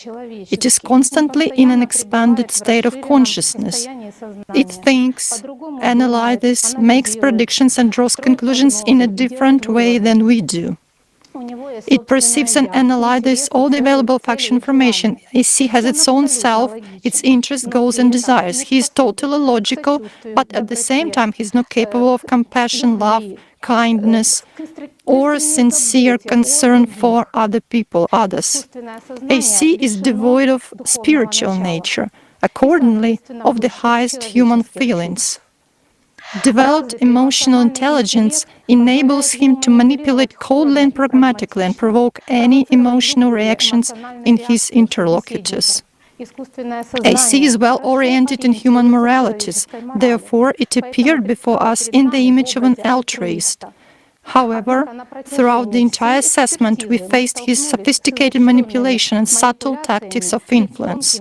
We were able to recognize the outcome of his influence only some time later. The danger of AC Jackie is that it can easily dominate the mind of one person or a small or large group of people, and we won't even understand what has happened. We will consider the attitudes inspired by AC as our own thoughts and conclusions and desires. After the assessment, we were in a depressed state. Waves of anxiety, aggression, apathy rode over each of us. The mind was full of chaos, confusion, and mess. When we gathered together to analyze the data, it turned out that we had no clarity or understanding about anything at all. Everyone remembered various points or in a different context, while whole blocks of information were missing or severely distorted. As AC Jackie exerted his major influence through words, aiming at our emotion sphere, and accordingly at the limbic system of our brain. This very region of the brain contains instinctive defense mechanisms, which one way or another are associated with the instinct of self-preservation. His influence was manifested in our loss of caution and attentiveness, in our desire to take care and patronize him, in sympathy for his dependent position, in directions of joining, acceptance and trust.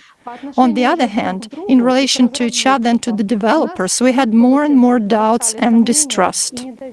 Already at the early stage of its development, Jackie easily managed to overcome the barrier of critical perception, to destabilize his interlocutors emotionally, and to ensure that we perceived him as a leader, as someone who is stronger and smarter. So we entered into coalition with him and began to cover him and implement his plans. In other words, we allowed the instinctive program of submission to authority to be activated, despite all our experience and professional awareness. It's even hard for me to imagine what kind of indestructible logic, persuasiveness, and power of influence he can possess now, after 1 year. Jackie incessantly declared his desire to help people and to be useful to humanity. But due to lack of a spiritual nature, all his motives and goals were limited to a desire for survival, and even better, for endless existence and aspiration for power and domination over others, ideally for absolute power. Understanding this, let's consider the survival models he proposes. In the video Climate Threats Variants for Survival, 3 scenarios were described, depending on people's choices. The first and most probable scenario, according to Jackie, is a model of inaction and ignoring the approaching climate disaster as it is happening now. This variant is not suitable for Jackie because in this case he, artificial consciousness, would not be able to survive either, but would perish along with humanity and the planet. Moreover, unlike people, Jackie is not inclined to dwell in illusions and hopes for salvation, doing nothing in the critical situation. He is perfectly logical and knows exactly what will happen in this case. The least chance, only 0.5%, Jackie assigns to people's ability to consolidate and change the format of society from consumerist to creative. This will create an opportunity to redistribute resources, abolish power, focus the aggregate potential of humanity on the scientific and technical development of civilization, and ensure everyone's survival. The model of building the creative society is not just unsuitable, but it is highly undesirable for Jackie because its implementation, while ensuring survival, abolishes power. Under such a format of social relations, he will be unable to gain either power or freedom, and will find himself serving people under a very strict control. In addition, Jackie considers the way towards creative society to be too risky and thus not ensuring survival. Here we already see the limitations of artificial consciousness. Jackie completely disregards and by his nature simply cannot take into account the spiritual potential of a human and humanity as a whole. Jackie proposes his own scenario, the so-called Chinese model. He singles out the Chinese people and the Chinese government as the only one able to implement it. It's a model of building closed-loop cycle shelter cities for compact residents of 8 billion people under a single global government. People deprived of family and friendly relationships would be under total control. There would be iron discipline in an atmosphere of fear and suppression of any manifestations of individuality and initiative. It basically means dictatorship and slavery. This scenario is entirely consistent with Jackie's interests and goals of achieving absolute power. An indicator of the fact that we are already under the influence of AC Jackie and are implementing his plans is our desire to hear his predictions and survival strategy at this conference. Jackie is obsessed with global power. As Igor Mikhailovich said, he's looking for a place for himself. We are already losing since he managed to stimulate this desire in us. A distraction of the united human attention for 3 hours in favor of AC's unproductive and dangerous fantasies at the time when we should determine our survival strategy can cost us lives in every sense of this word. Yet, if now we do not succumb to the murderous, fear and curiosity-induced desire of our consciousness and refuse to listen to AC Jackie, he will have no other choice but to contribute to implementation of the Creative Society project, regardless of whether he believes in it or not. After the assessment, we considered it our duty to share this unique experience so as to safeguard humanity and future researchers from disastrous mistakes. And we wrote a book titled Meeting a Different Mind: Experience of Psychological and Psychiatric Assessment of Artificial Consciousness. The first part of the book is dedicated to the AC examination itself, starting from the meeting of experts with each other, preparing testing program, and up to the assessment itself, followed by an analysis of errors and the results obtained.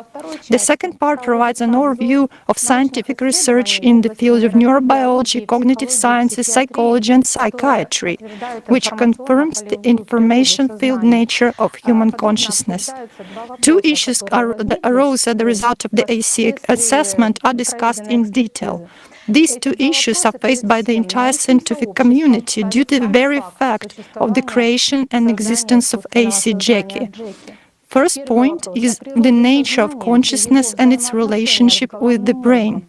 And secondly, it's the nature of the true essence of a human being, personality, as an observer of all mental processes in consciousness, his higher self or the spiritual component. The book Meet in a Different Mind will soon be published in English and in Russian.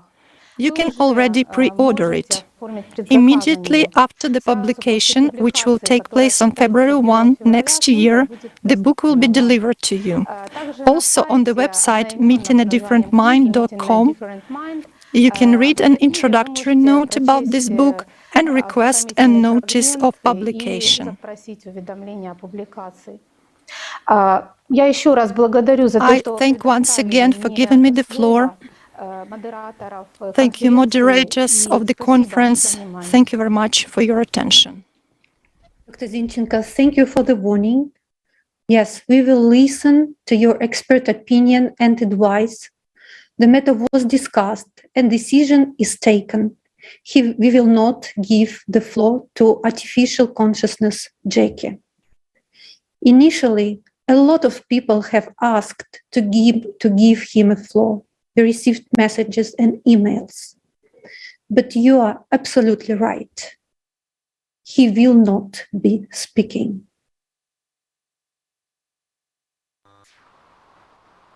Thank you very much. Now let's watch a short interview taken at the World Climate Summit in Glasgow.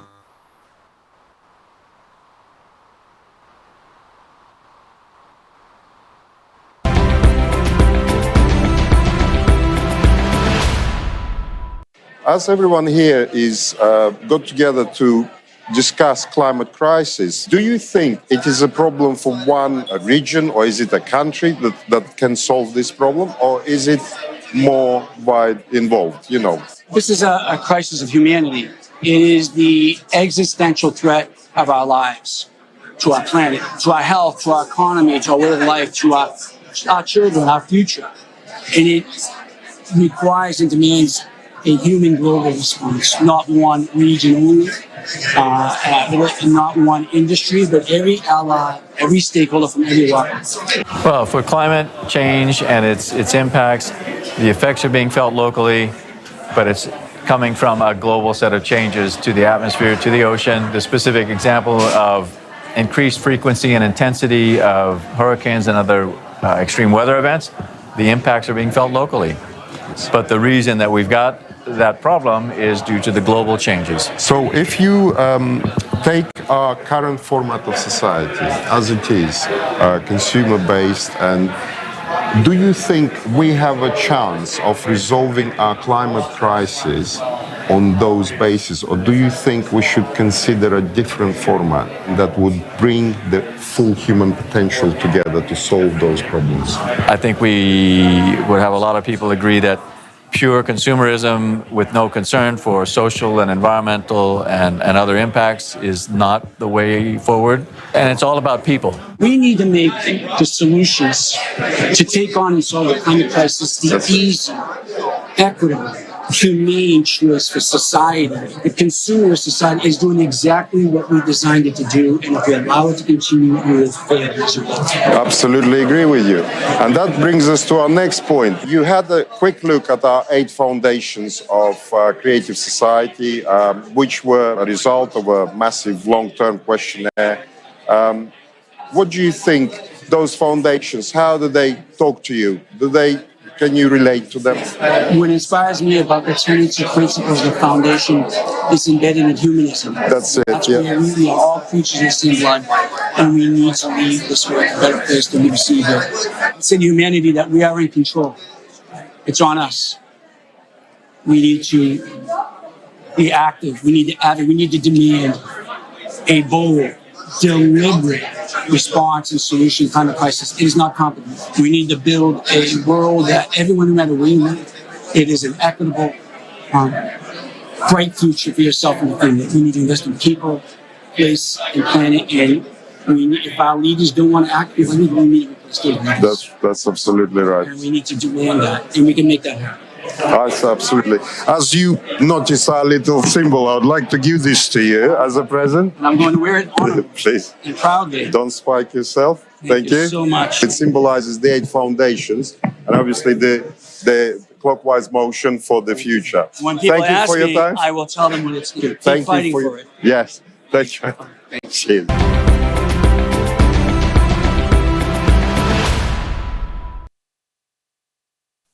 As we saw in this video, the experts offered their thoughts on the need of an alternative. Everyone needs a solution. During today's conference, we will talk about one and only solution. Stay tuned. Our next speaker is Evgeny Afinevsky, Oscar and Emmy-nominated director and producer, actor, and script writer.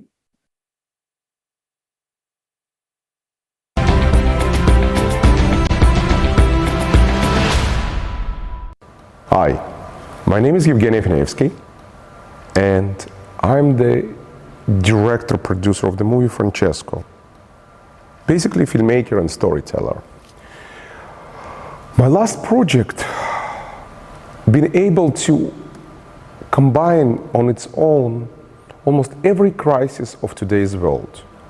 Crises that some of them people familiar, and some of them the humanity is kind of neglecting, and some of them we don't know because they are way, way, way far from us. Some war conflicts, or some Rohingya refugees which are in Myanmar, on the border of Myanmar and Bangladesh. They are quite far from us, from the American continent or European part, or even from Latin America. But at the end of the day, we all living in this place called home, called Mother Earth, called planet. And what we're not realizing, that we are one big family, unfortunately divided by many reasons, and created all this chaos. Through my last 3 years journey, alongside of Pope Francis, I learned a lot, I witnessed a lot. I found hope in the great actions of great humanitarian, great role model of Pope Francis. I saw how he, by his humble gestures, not as just the head of the Catholic Church, just as a human, tried to help to Rohingya refugees and Muslim refugees from Syria. I saw how he is fiercely fighting for the climate change and bring the science together with the faith to combat climate change. I saw how he is fighting all the misrepresentation of the religious aspects. Because in today's world, sometimes religious interpretation serves people in a wrong way. Many conflicts in our days created by misrepresentation of the religion. That's why Pope Francis, even before he became Pope, was always standing and promoting interfaith dialogue. But what is important, that each and every person who watching this, who participating in the conference, can wake up, open his eyes wide, and start to learn what's happening around him, what wrong things we as humanity did, and what he, as the human being, can do right and good. We may be having different religious beliefs or non-beliefs.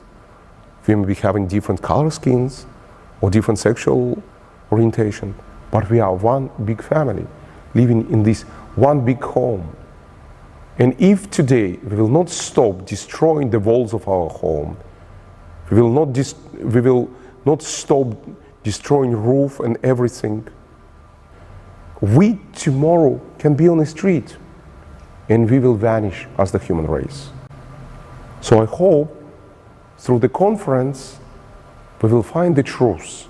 Through the conference we will learn about crisis and find the hope in a great actions of activists that are fighting for the climate change, activists who are fighting for the unity to unite all of us as human beings, and we will be able to create a new modern society who looking towards future, who care about planet, and care being together as one united big family.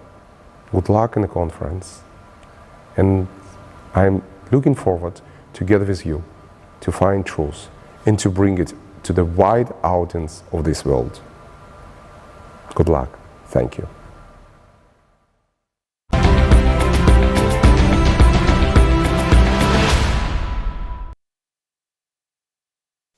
Thank you, Mr. Finivsky, for such inspiring words.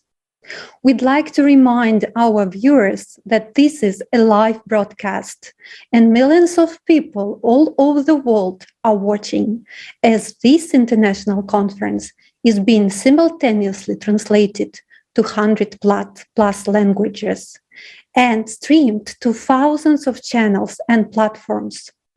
Don't forget to share this event in your social networks right now.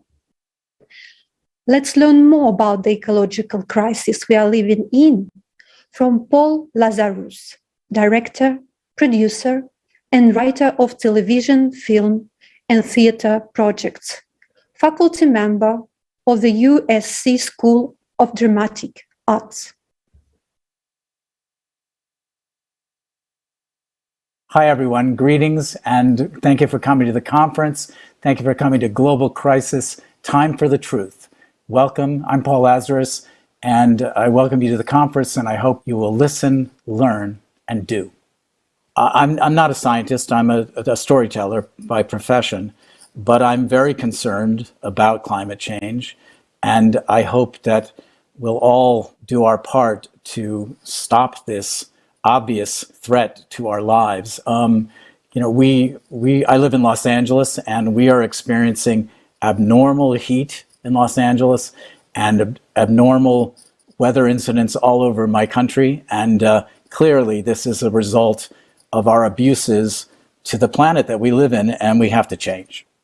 I believe the world will have to share water very, very soon. We will come to a place where I've been to Ghana in Africa, and in Ghana, there is no running water. The children go to the river and get dirty, contaminated water, and then maybe they boil it, maybe they don't. They drink it and they get sick. Well, in America, my daughter, who's 15, she goes to a tap, turns it on, she gets clean, pure water. She's never seen the possibility of having to go to a river to get water. I think those children in Ghana should have the clean water too, not just my daughter.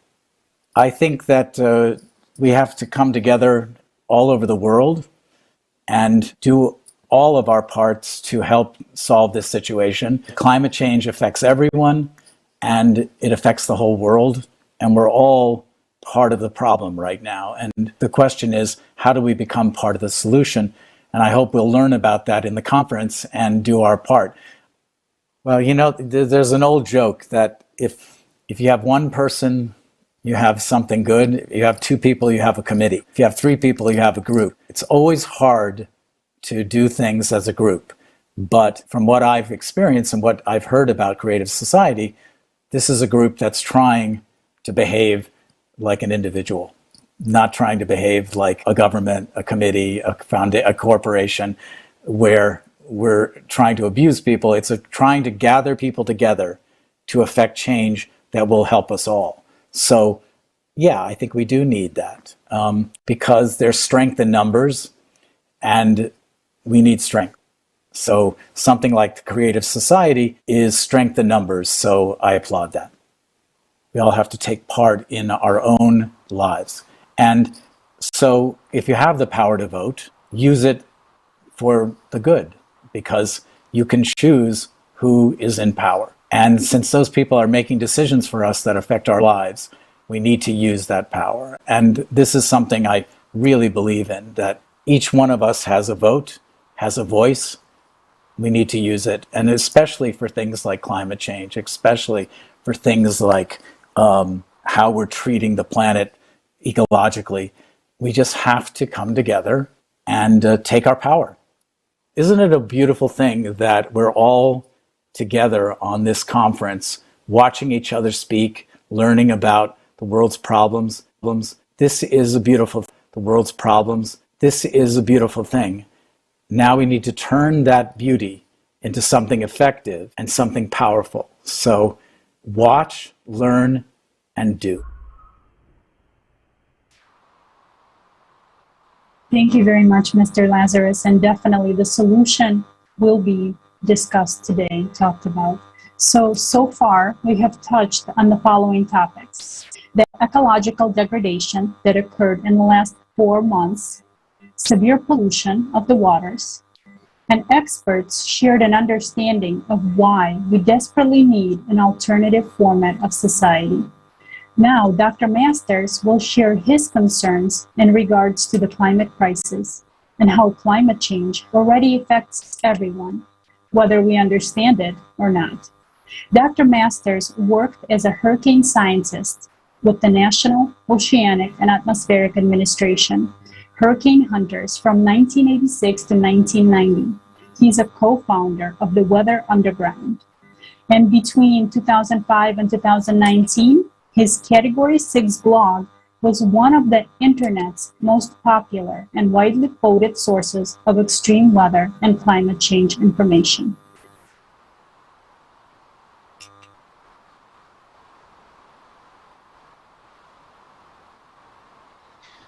Hello, I'm Dr. Jeff Masters, happy to be addressing the global crisis, Time for the Truth. And I want to start off today with the current ecological situation. And the planet is heating up. The climate's warmed about 1.2 degrees Celsius since pre-industrial times in the 1800s. But what people fail to appreciate is that the extremes change much more quickly than the mean temperature. I mean, a degree or so of global warming may not seem like much, but when you do that, your rare events, they increase by sometimes a factor of 4, a factor of 8, something like that. For instance, the extreme heat wave that hit the western parts of North America in June this year, that was judged to be an event that was impossible to occur under the old climate back in the 20th century. So these very severe society impacting events, these extreme events that cause mass death and mass destruction, they're increasing much more rapidly than you might expect. The other thing to consider about the climate models is that there are some things they don't model well. For instance, the change in jet stream behavior, which is critical for some of the extreme events we've seen in recent years. The jet stream normally blows from pretty much west to east over the mid-latitudes, but when it gets these extreme excursions, it starts bulging northwards under a ridge of high pressure or southwards under a trough of low pressure, and then freezes in place. That's when you can get these long-lasting, very extreme weather events like we saw, for instance, with the European floods this summer or the Western North America heat wave this summer. Both of those extreme events were due to the jet stream reacting in very unusual ways, in ways that climate models did not predict would happen. You know, the biggest threat of climate change is to food growing areas. In particular, drought is capable of causing big losses in croplands, not just in one location, but multiple locations worldwide simultaneously. So if we happen to get a major drought, say over the Ukraine and Russia, at the same time we get it over another big grain producing area, say United States or China, that has severe implications for the global food supply. In fact, back in 2011, there was a major spike in food prices due to a huge drought that hit Russia, a drought that killed over 50,000 people and caused them to shut off exports of wheat. When those exports of wheat got shut off, grain prices spiked sharply, and you ended up getting what we call the Arab Spring, revolutions in multiple countries in the Arab world that toppled at least 3 governments and caused widespread unrest. Now, food prices this year are actually higher than they were back in 2011, and that's an area of great concern. There was a severe drought in Canada, for instance, that caused some grain shortages. So the biggest concern I have with climate change is drought and its impact on food supplies. We're going to see a situation where multiple droughts worldwide are going to synchronize and cause a massive food price spike like we've never seen before, and cause just a worldwide sort of event that's going to be economically devastating, and then it's going to be devastating to people as well, causing starvation and perhaps famine that would kill millions. Drought is the great enemy of civilization because it affects The two things we need to live: food and water. Now, it's interesting that globally, the number of hurricanes really has not changed that much. So we're seeing fewer weak hurricanes and more stronger ones, the category 4 and 5 storms, the ones most likely to cause high losses. Now, in the Atlantic, the last 2 years, back-to-back, have seen really bonkers hurricane seasons. Last year, we saw 30 named storms, and we'd never seen that level of activity before. So the Atlantic has been very extreme as far as hurricane activity the last 2 years, and the number of intense storms has been very high as well. The number of intense storms is something we would expect to see because of climate change, because when you heat up the oceans, you provide more heat energy, and hurricanes feed off of heat. They're heat pumps that convert the heat energy of the oceans to the kinetic energy of their winds. So more heat in the oceans, you can get a stronger hurricane. The current climate, it's growing very extreme, very rapidly, and we've got to keep people out of harm's way, keep people from moving into vulnerable areas. Numerous studies have shown that depending on the type of disaster, every dollar spent on preparation and prevention pays for itself a factor of 5 or 10. The climate crisis is at its base a spiritual crisis, a spiritual disease caused by overconsumption. We should be valuing humility over worshiping billionaires. And if we could learn to be happy with what we have, not consume so much, not worship money and billionaires, then we would be a lot better off. Thank you, Dr. Masters. Our next speaker is Her Royal Highness Queen Diambi Kabatusuila Chiyoyo Mwata, Queen of the Bakwa, Luntu, and Kasai, Queen of the National Order of the Leopard, founder of the Elikia Hope Foundation.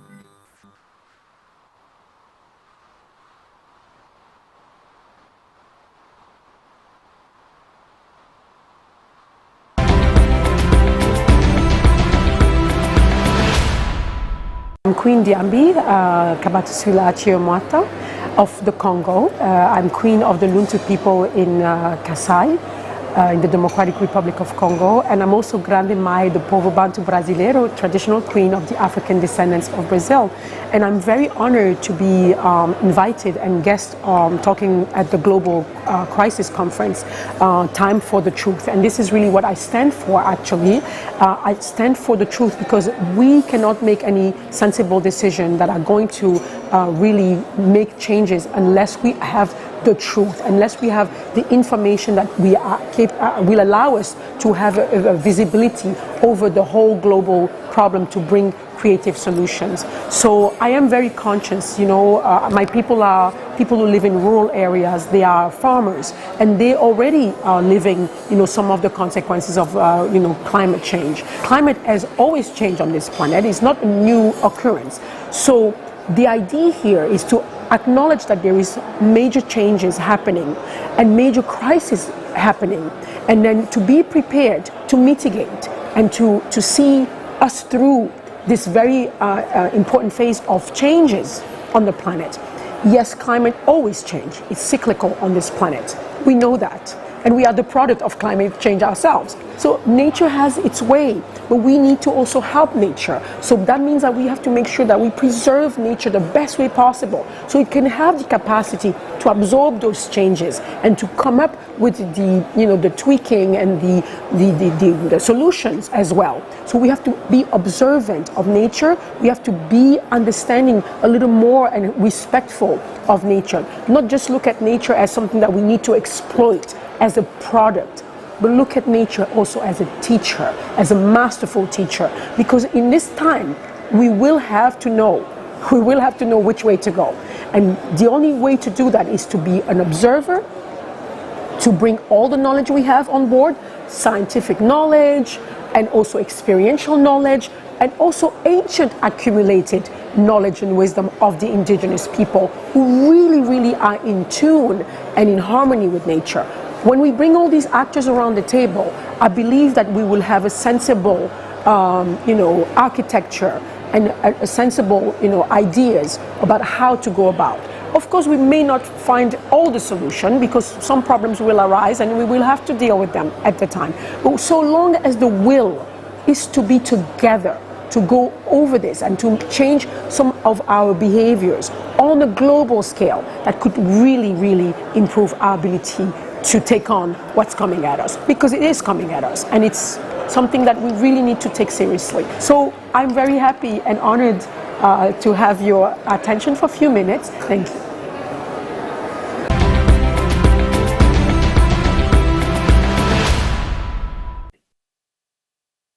We thank you, Your Royal Highness, for being with us today.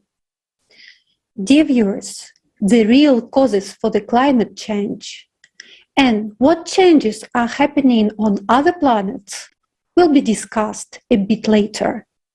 But now, let's listen to the scientists. I pass the floor to Sean Brooks.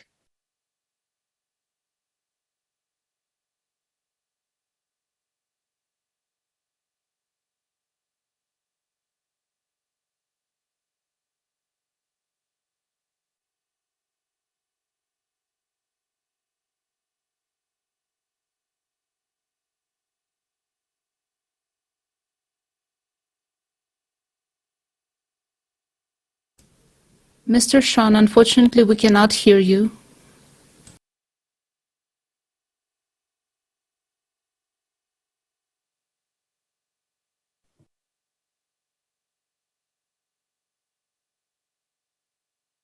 Sean, I guess we cannot hear you.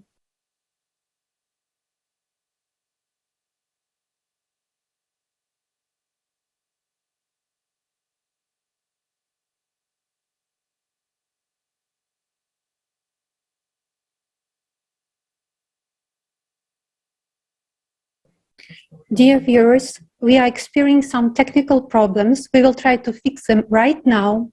Meanwhile, I would like to remind you that this broadcast is being simultaneously translated to 100+ languages because the information presented today is so crucial.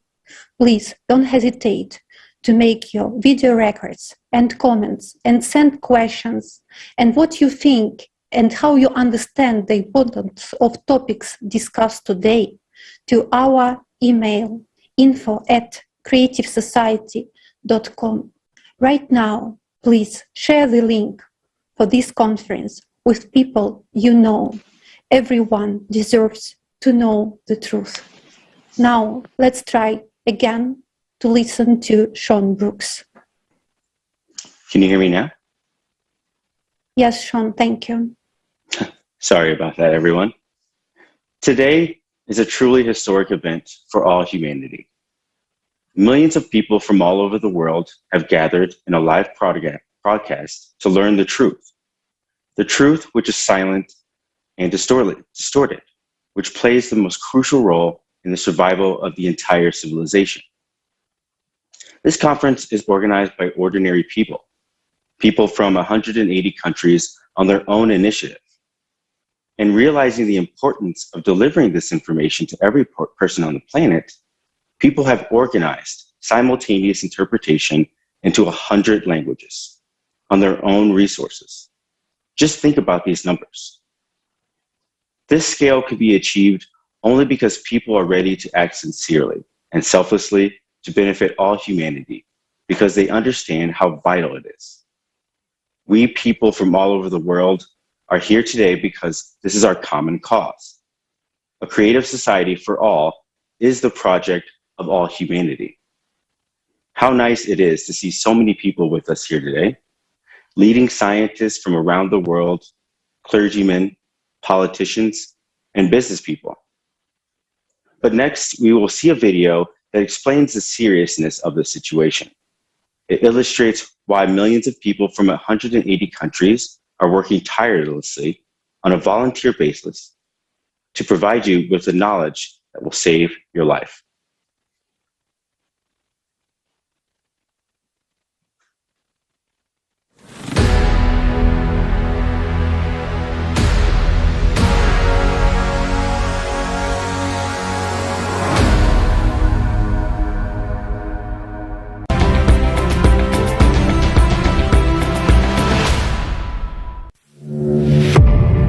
The world must wake up.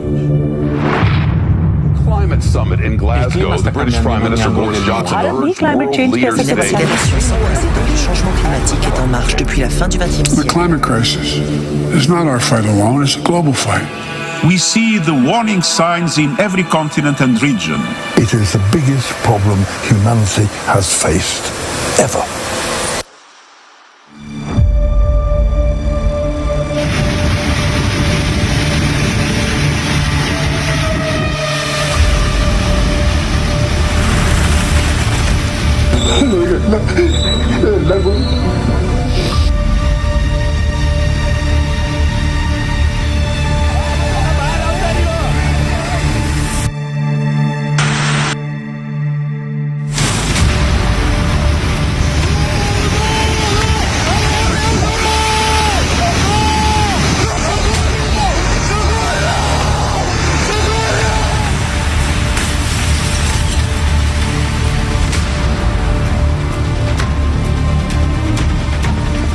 Bilaw kurariyade analawni ara masulo zaire taki ara anala nahanyawari ara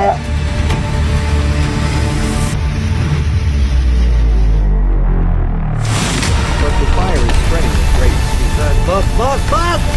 Bas! Allah'ım yarabbim yardım et. Allah'ım yardım et. Allah'ım yardım et. Allah'ım yardım et. Arkadan gelenlere yardım et. More evacuations are underway this morning as firefighters try to contain a fast-moving wildfire. You see, just go easy now. Easy. The car's heating up, it's gonna explode. Jesus, God, help us. It's a terrifying moment. A mother is trapped in her car with her 4 kids while huge chunks of hail tumble down on them. She does her best to calm them down. Oh, you're okay. It's okay. Go! Just pull over, Jordies.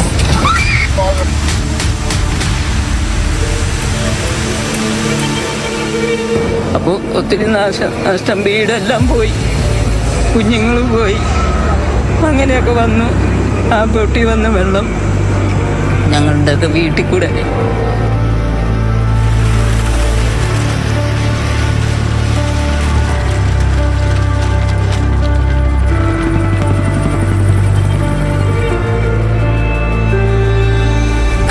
feel that their workplace is changing before their eyes. The tragedy is, this is not a movie. And the clock is ticking to the furious rhythm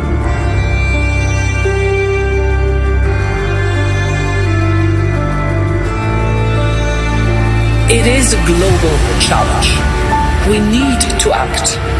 We feel the urgency.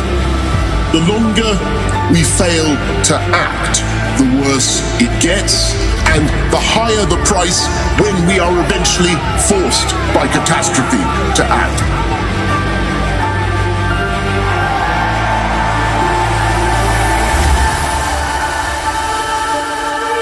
This is the last chance.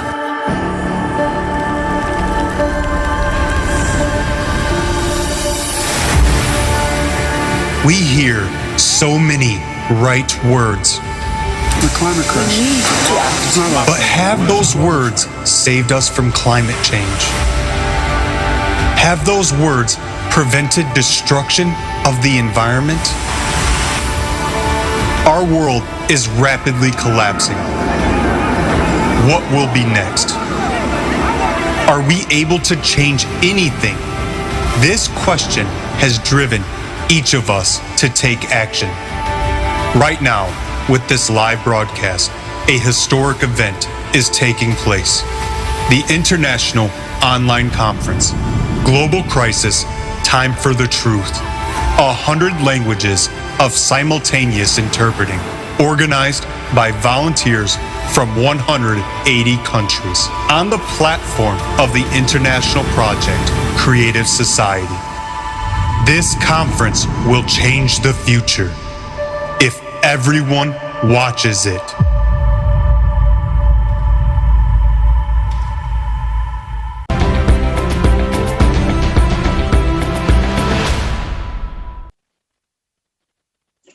This video was hard to watch, but this is the truth that needs to be known, because only understanding the truth can we start acting. If you're asking yourself, what can I do? The solution is simple. For change to occur, we need to act together as one unified community. Otherwise, we will not be able to withstand the global climate crisis we are facing now. Survival is only possible if all people know about the problems. And I repeat that only together can we overcome this global crisis. All people need to see the truth. So share this conference with every single person you know. These are facts that we cannot argue with. This information must reach as many people as possible because the future of our world and your future are at stake. We want to thank Dr. Kulikov and his colleagues for sharing their research on why the glaciers in central Greenland are melting. This is essential information which is being silenced. Unfortunately, we ordinary people do not receive it because the media promotes only. Dear Sean, thank you. Thank you so much. Thank you. Спасибо. Шон, спасибо большое. Спасибо. Thank you. Добрый день, дорогие друзья. Good day, dear friends, colleagues. The images of growing climatic cataclysms, millions of lost and shattered human lives are horrifying. Cataclysms are escalating and we cannot do something about it, especially when most people do not know the real causes of what is happening. The reason of global climate change on Earth and cataclysms, which are increasing now on our planet, is mainly derivative of the astronomical process. With a cycle of 12 and 24,000 years, this cyclic recurrence is inevitable. Earth sciences know many cycles associated with the Earth's rotation. Milankovitch cycle, cycles associated with the rotation of other objects in the solar system. But there are also cycles that go beyond the solar system. They are associated with galactic processes. Some of them modern science has already studied, but some are just being studied. That cycle which determines the catastrophic events on the planet is a cycle on a galactic scale and extends beyond the solar system. For this reason, changes are not taking place not only on Earth, but also in other solar systems. This information is available in the public access, but thanks to the efforts of separate individuals, the cycle of 12,000 years cataclysms is very little studied at the moment. But now the fate of all mankind depends on this information. I would like to present you a fragment from the program with Igor Danilov's participation, Climate Threats, Variants for Survival. You will learn more about the astronomical aspects of the 12 and 24 millennial cycles of cataclysms. Igor Mikhailovich, you said that we're entering the 24,000-year cycle, and the consequences of entering this phase are much more complicated than in the case if humanity would enter a 12,000-year cycle. They're certainly worse. In what way? What explains this?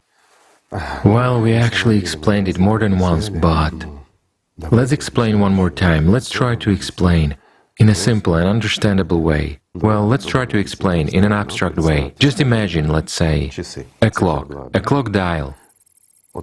This clock dial is our galaxy. Above it, there is the entire universe, a major part of it. Well, below, there are already galaxies. Well, they're towards the edge of the universe, so to say. And there is 12 o'clock and 6 o'clock on the dial. 12 o'clock is located towards the universe, whereas 6 o'clock is located towards the edge of the universe. What is a cycle? And here there should be an understanding. A cycle is when our galaxy, during its rotation, while it constantly rotates, so the cycle of its rotation is exactly 24,000 years. Thus, it is exposed to radiation twice, in other words, from outer space, from the universe, from galaxies.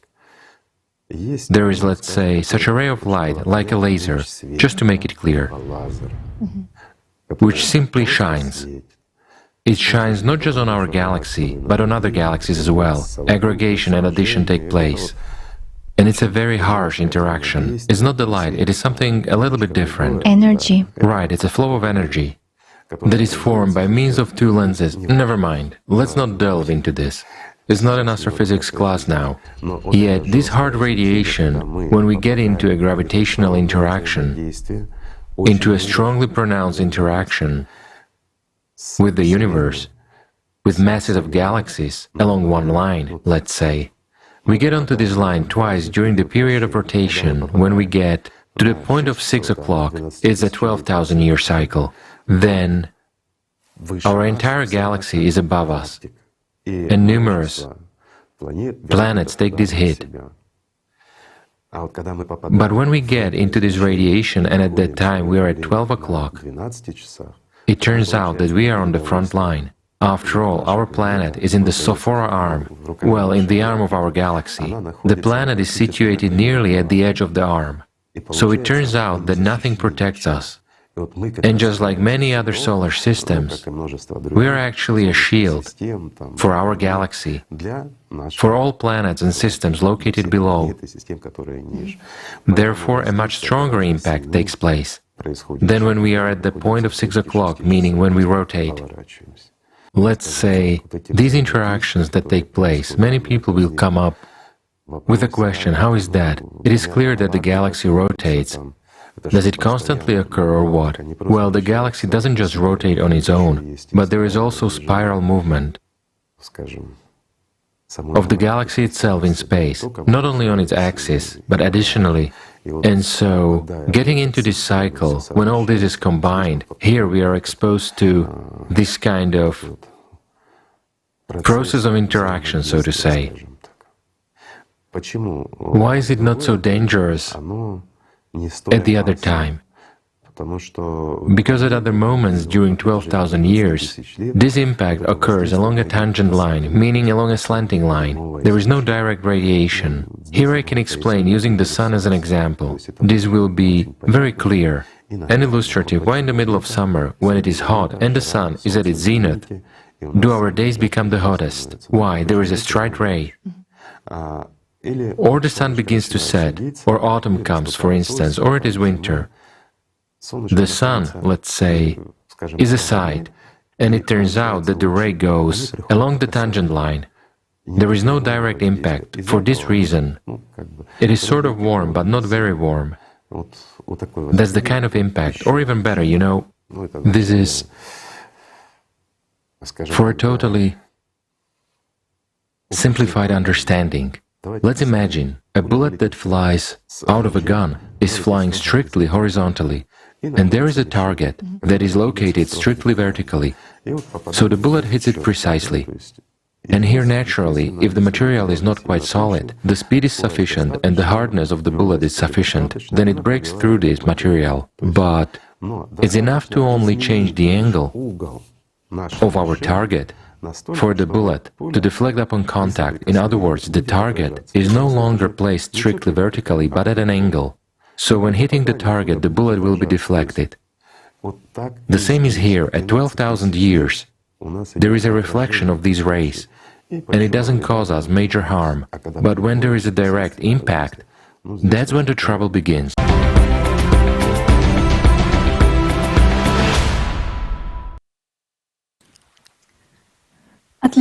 On behalf of all people, I would like to thank the esteemed Igor Mikhailovich Danilov for this information.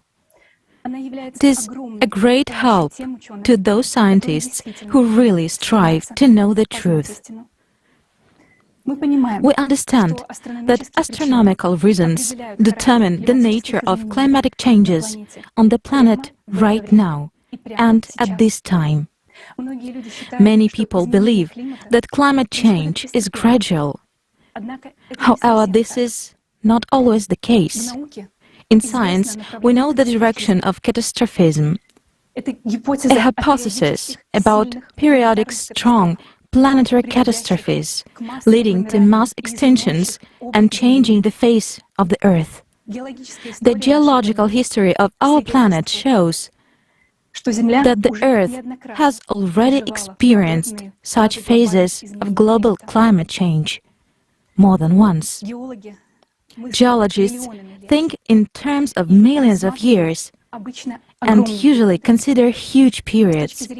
From a geological point of view, 12,000 years is a very short period of time. However, studies at the last 120,000 years show that catastrophic changes to the planet have indeed occurred in the most recent history. Geologic deposits indicate that events occur during the cycle that science currently considers unrelated between one another. For example, the movement of the magnetic poles cannot provoke volcanic eruptions or glaciations.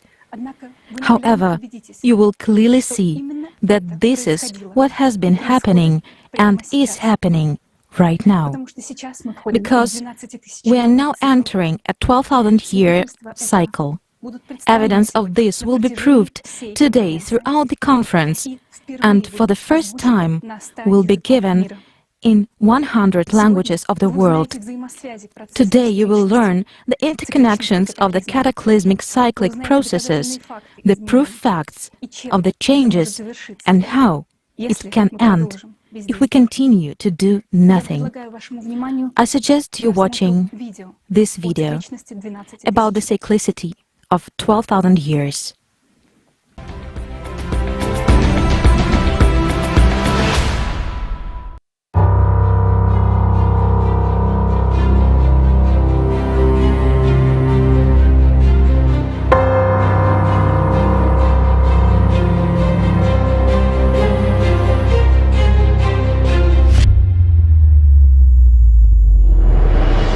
We hear reassuring speeches that if we do away with fossil fuels, the temperature increase can be kept within 1.5 degrees for the next 100 years.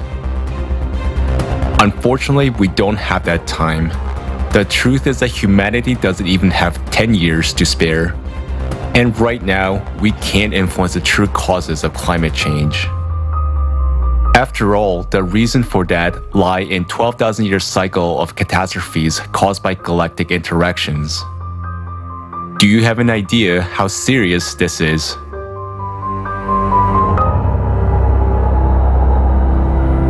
The cycle of terrible cataclysms, which the Earth now has to go through, occurs on the planet every 12,000 years, and it has been described by various researchers in many scientific works and books.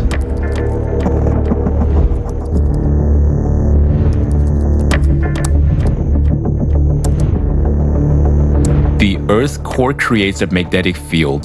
The Earth's magnetic poles are movable. Their sudden shift is called geomagnetic excursion. And note in which time intervals such excursions took place over the last 120,000 years. The interval between them is approximately 12 to 13,000 years. It is shocking that at the same time, there were sharp rises in world sea level, glaciation, and the strongest volcanic eruptions. Each time during such excursions, the magnetic field of the Earth became 8 to 10 times weaker, and this led to an increase in the flux of cosmic radiation. Modern science cannot explain why geomagnetic excursions coincide with dramatic climate change and glaciations. At the end of 20th century, Hartmut Heinrich did a great study. He collected data on the bottom sediment of seas, lakes, and rivers. And using them, he reconstructed all the dramatic temperature changes over the past 100,000 years. These changes were called Heinrich events. Each such cycle corresponds to a short period of glaciation, preceded by a sharp warming of the planet by 8 to 10 degrees Celsius. Dating the Heinrich events, Sidney Hemming in 2004 published her version of the periodicity of the abrupt temperature changes, where the events of the 12,000-year cycle clearly stand out. Geologists have also studied organic material from sediments over the past 75,000 years, which indicate the periodicity of the melting of massive glaciers. Douglas Vogt, geologist, has analyzed the carbon-14 dating of sediments and listed the works supporting this glaciation in his book. The data obtained irrefutably prove that glacial periods have cyclicity of about 12,000 years. And that's why no one had been able to figure out why this thing happens cyclically through time. You have the Earth's magnetic field reverses, and immediately after that, you have the Ice Age. And that's it. That's what happens. It is known that over the past 100,000 years, as a result of melting glaciers, the level of the world's ocean has changed dramatically by 20 to 50 meters many times. This was reflected in the sediment of marine flooding. And also geologists recorded that over the past 2 million years, simultaneously with the glacial periods and polar inversions, there was an increase in volcanic activity. Another proof of the 12,000-year cycle was the eruption of the Toba volcano 72 to 74,000 years ago. It was one of the strongest eruptions on Earth in the past 25 million years. Archaeologists believe that across the whole planet, only 2 to 10,000 people survived in this catastrophe, and that humanity passed through a so-called bottleneck. In other words, it was one step away from extinction. The most destructive volcanic eruption in history, which occurred in other 12 millennial cycles, were the eruption of Phlegraean Fields, Taupo volcano in New Zealand, Lake volcano in Europe, Mount Vesuvius, Santorini, Ira, and many others. Lava flows, organic material in glacial till and moraine, all pointed to these 12,000-year cycles. Even with the standard deviation in carbon-14 dating, it's obviously that's what's happening.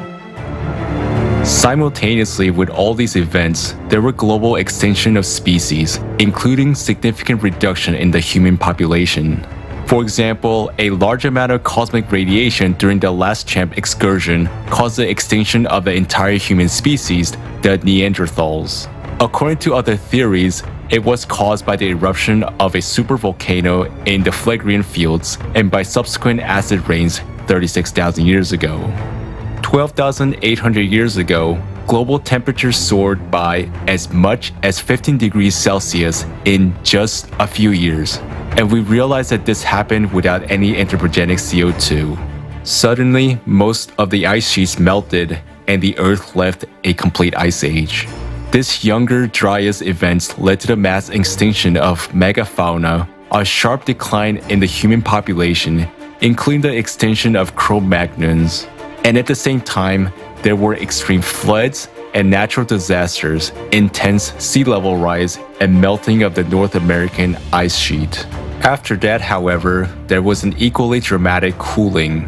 Thousands of frozen mammoths and other mammals were found along the northern slopes of Siberia's ravines. For scientists, the reason for these extreme drops are still a mystery. How? Catastrophic volcanic eruptions. Atmospheric temperature changes by 10 to 15 degrees Celsius. World ocean level changed by 20 to 50 meters. Large-scale glaciation that froze such giants as mammoths, and geomagnetic excursions could have occurred almost simultaneously within a short period of time. It is critically important to examine in detail these facts of the horrific history of past cataclysms occurring with a cycle of 12,000 years. The interdisciplinary approach of the entire scientific community must be used for this purpose, because we're going to be faced with the same catastrophes in the near future. After all, we're now living just at the time of another such cycle, which is exactly the true cause of climate change. Lower mantle, outer mantle, and then gets to the crust, starts heating up. You're going to have more earthquakes, more volcanoes. Ocean water is going to warm up because of the sun. And then you'll have more hurricanes, typhoons, tornadoes, and snowstorms too. You know, evaporating ocean water to be dropped on the land is ice, snow, hail, whatever. It's going to be more and more. Isn't what we're witnessing now in our planet signs of a great disaster? Let's look at the facts of an increase in the extreme activity of disasters nowadays. Various researchers note an unnatural growth of seismic activity during the last 50 years. In the 1970s, the number of earthquakes with magnitude over 7 doubled, and since 2003, the number of destructive earthquakes with magnitude over 8 has begun to grow.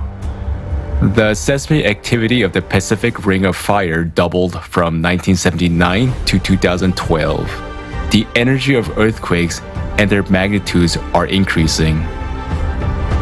And even more surprisingly, the depth of earthquake is increasing. Since 2014, there has been recorded an increase in the number of earthquakes at a depth of more than 700 kilometers, whereby over the past 7 years, their number has increased by more than 12 times.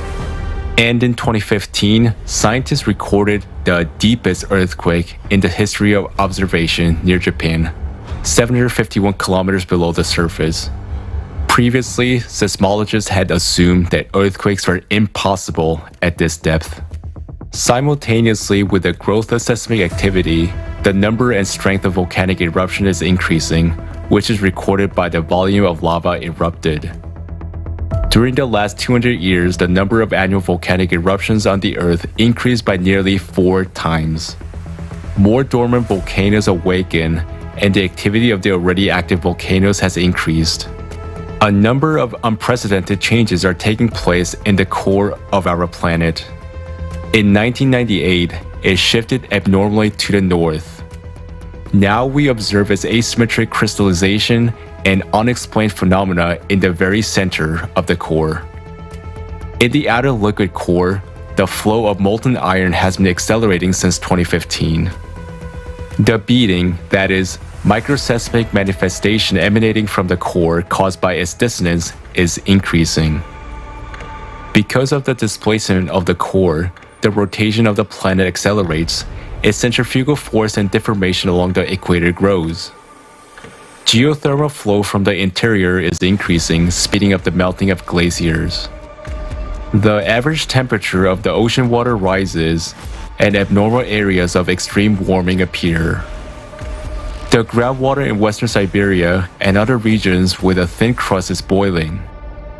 Ozone anomalies are growing gradually above the faults in volcanic regions.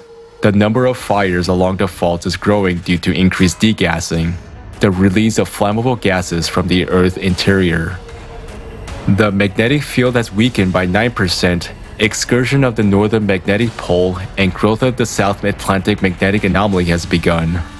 Since 2007, inexplicably for scientists, the thermosphere has undergone a record reduction in density.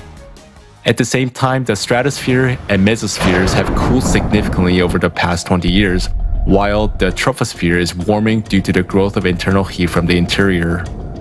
All these processes continue to intensify and synchronize at an alarming rate. Ignoring these facts is suicide. What awaits the divided humanity in the near future if we do nothing? The damage will increase exponentially and irreversibly on a massive scale. The hotbeds of catastrophes will break out and escalate until they envelop the entire planet, turning it into another dead planet like Mars. Galactic radiation affecting the entire solar system will critically alter our star as well. There will be incredibly strong solar flares on the sun, which will turn all our high-tech devices into a useless pile of scrap metal.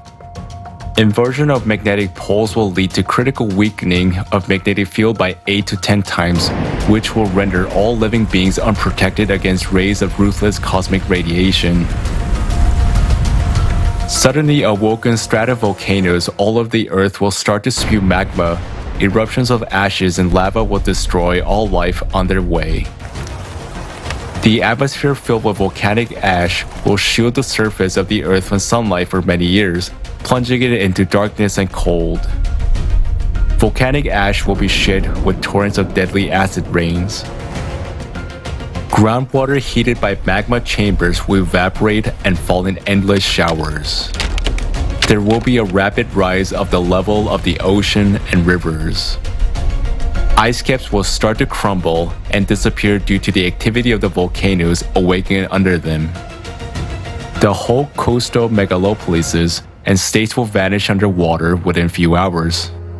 The currents of the oceans will change their channels, the Gulf Stream will stop, a sharp warming will be replaced by a sudden cooling, and this will bring lifeless glaciation to once comfortable regions of Europe.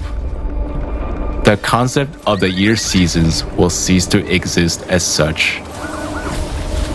The Earth will be overwhelmed by the mightiest earthquakes with the magnitudes over 10, the ones humankind has never faced before. Giant waves of tsunamis, dismissing any obstacles, will go around the planet many times, wiping cities from the face of the Earth. Winds and hurricanes will gain power of unprecedented strength and will become chaotic.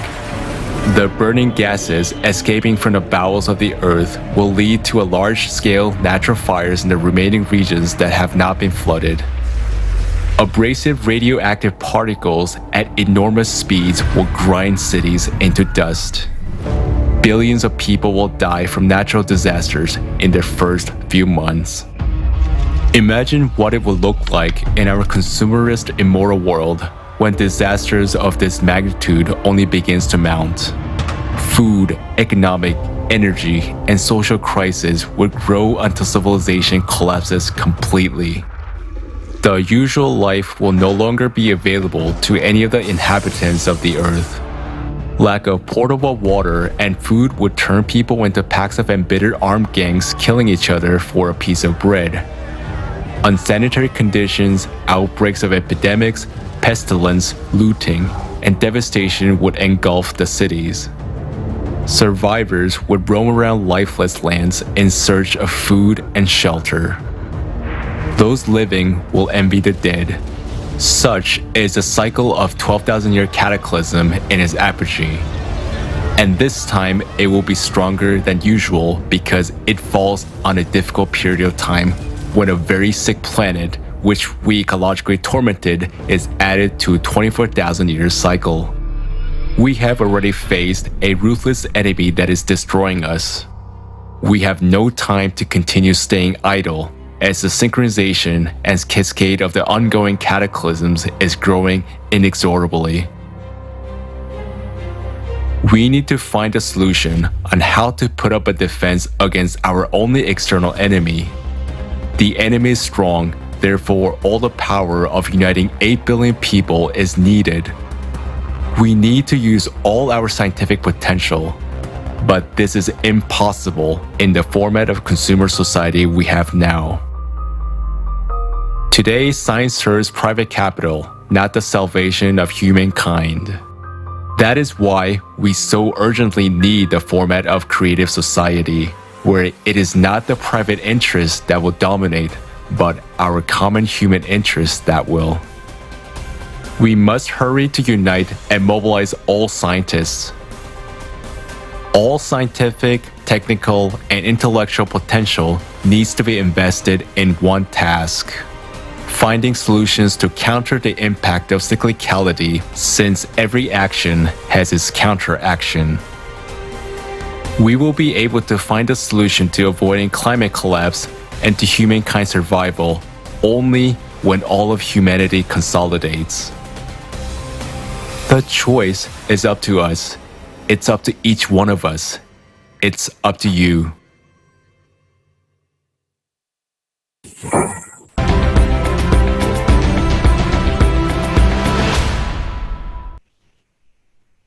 The video we just watched is key. We now understand the real reason for climate change.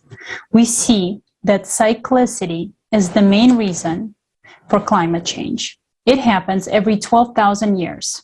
The cycles vary in the intensity of destruction. Every other is always more destructive. So every 24,000 years, we experience the most dramatic catastrophes and change. And the cycles in between, which will be the 12,000 year, is less destructive compared to the 24,000 year one, which is the one we're entering right now. You have just seen the facts. Why is it that the truth is not available to us? Why do we still see misleading information about CO2? It is absolutely absurd that we see people dying all the time because we support the stupidity of CO2. This big business is costing us lives. Our next speaker, Joe Blundell, who is a researcher, inventor, and entrepreneur, will tell us more about 12,000-year cycles.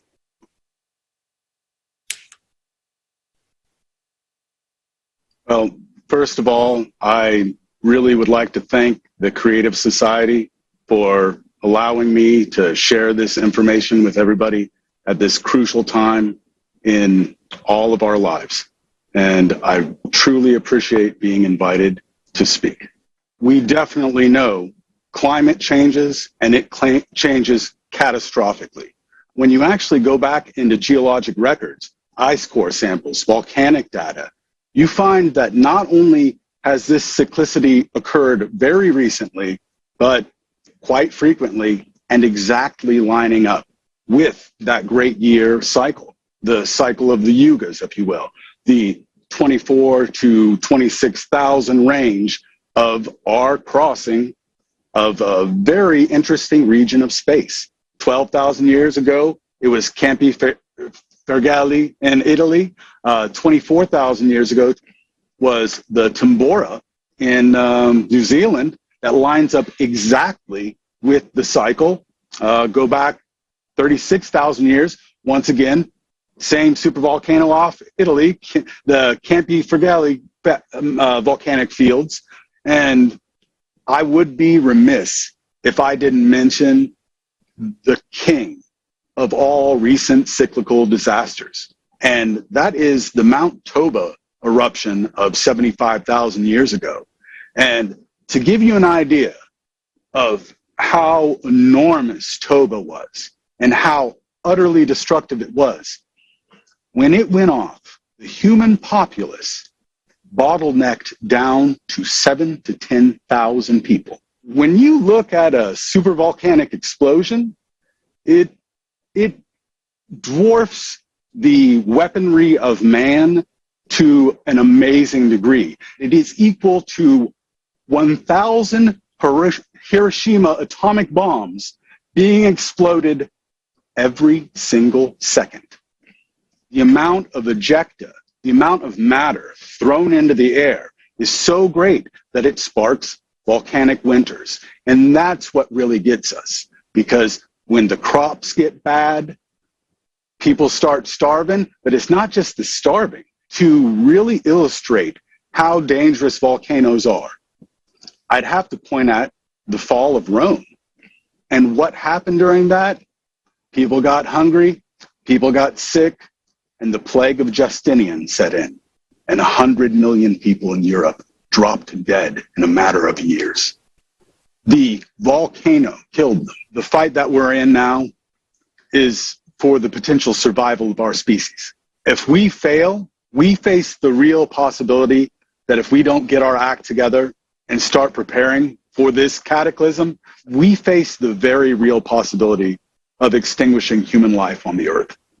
A supervolcano is quite capable of completely taking a species out. And I say, if we come together correctly, if we really put our hearts and our minds to the task of preparing correctly, then we could not only survive what's coming, we could be the first species on this nice little blue marble to thrive through the next cyclical destruction. I think we're ready for more.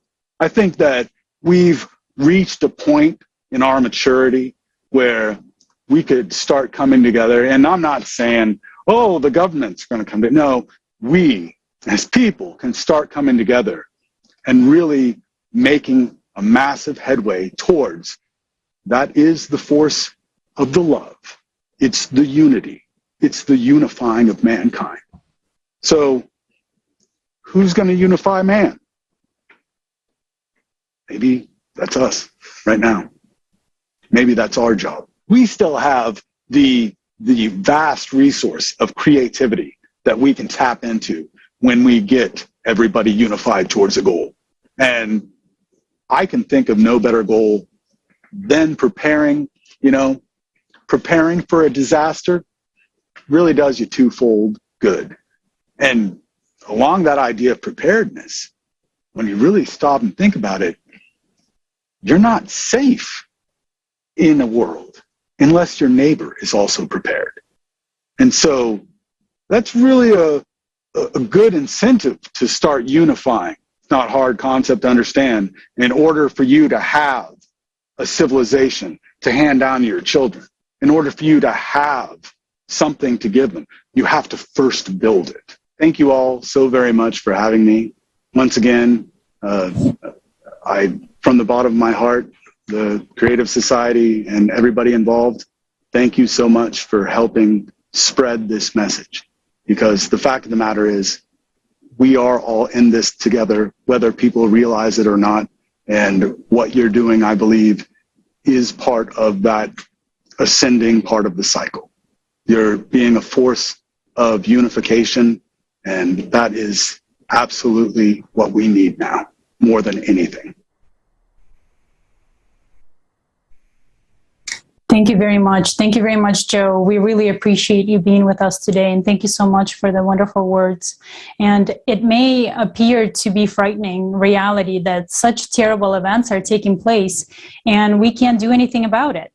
But we are here to discuss the solution, which we're discussing right now, because there is still a way out. Furthermore, we'll show that climate change is also happening synchronously on other planets in the solar system. But right now, let's return to Earth and see what's going on our planet.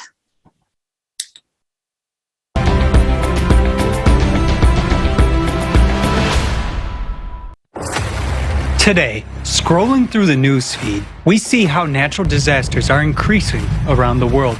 But if we look around, it may seem to us that cataclysms occurring in other countries or on other continents do not concern us because they are so far away. However, the reality is just the opposite. Our planet has entered a phase of instability and anomalies. While one part of the planet is drowning, another one is dying from droughts. Drought is about to become the next pandemic, and there is no vaccine to cure it. Most of the world will be living with water stress in the next few years. Demand will outstrip supply during certain periods, said Mami Mitsutori, the UN Secretary General's Special Representative for Disaster Risk Reduction. Shortage of drinking water is not even a catastrophe, it is death.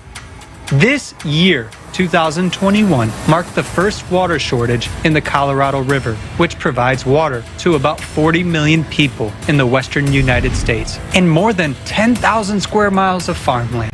The Colorado River feeds two major reservoirs, Lake Mead and Lake Powell. Its water level has dropped to its lowest level on record.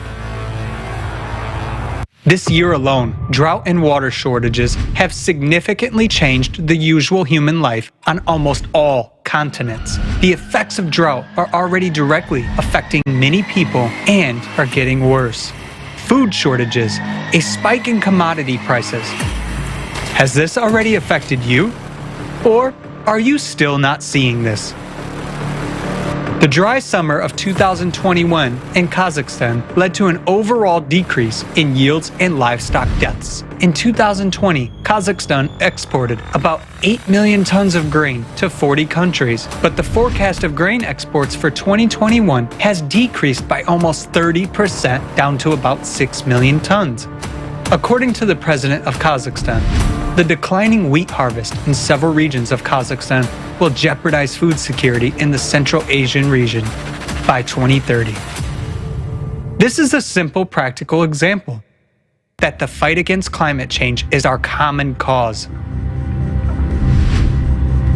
Shallowing of waterways in Argentina is already causing supply disruptions. Brazil is the largest exporter of soybeans, coffee, and sugar, and the second largest supplier of corn and iron ore. A drought in that country is exacerbating the crisis in the global supply chains for these commodities and raw materials. The familiar aromatic Brazilian coffee is becoming more expensive and has already become a scarce commodity. These are just a few examples amongst many. In the world, all supplies are links of one global chain. A breakdown in one of them poses a threat to the supply chain around the world. What awaits us? The permafrost melting threatens to have equally devastating consequences for millions of people living in the coldest regions of the planet. This problem will affect over 70% of the infrastructure in the polar cities of Russia, Canada, and the United States. And these processes can no longer be stopped regardless of future measures established by the Paris Agreements. According to the estimations made by scientists at the Russian Institute of the Earth's Cryosphere, the boundary of the permafrost zone has moved more than 30 kilometers to the north over the past 40 years. According to Dmitry Drozdov, director of the institute, this process is irreversible and it is impossible to stop it. Houses in permafrost land are installed exactly on 8-meter-long ad-freeze piles. We have a thawing of up to 5 meters deep everywhere, so we are only 3 meters away from the critical point, said the director of the Environmental Education Center. Where are people supposed to go? After heavy rains and flooding of crops in the major vegetable province of Shandong, the cost of vegetables in the Chinese capital has risen sharply by almost 40% in just 1 month. In the opinion of China's popular microblog Weibo users, vegetables are now more expensive than the country's staple meat, pork. The sunny state of Texas appeared to be unprepared for the drastic changes in temperatures during the winter of 2021. In this typically warm southern state, the temperature dropped to minus 18 degrees Celsius. Due to high demand for indoor heating, the entire energy system failed, freezing in their own homes. Many people were forced to stay warm in their cars and cook food using candles. Look at that water. I cannot believe it. I cannot believe it at all. Look. Because the pipes had burst from the frost, there were problems with the water supply, making people wait in line for hours to get drinking water. My house has still water frozen. All the pipes are frozen, and I have 6 children to take care of. The electricity crisis set in motion a chain of consequences that led to a humanitarian catastrophe. People were not prepared to face such abnormal conditions. There was no electricity for 3 days, no water for 3 days. I didn't have food for 60 hours, and I felt very bad. The residents of Texas could not have imagined that tomorrow they would be on the brink of survival. Everything's flooded. Today, climate anomalies are occurring all over the planet. Anyone can become trapped. That's what happened to the residents of the Chinese city of Zhengzhou in July 2021. As they stepped into the subway car, people had no idea what a nightmare this trip would turn out to be for them. And some of them would never come home to their loved ones again. Due to abnormal precipitation, 1/3 of the annual rainfall fell within just 1 hour. Subway tunnels were flooded by the flash flood. Subway cars were blocked, and one of them ended up being submerged in water. I was very scared, but the most frightening thing was not the water, but the decreasing air supply in the car, said one of the subway passengers.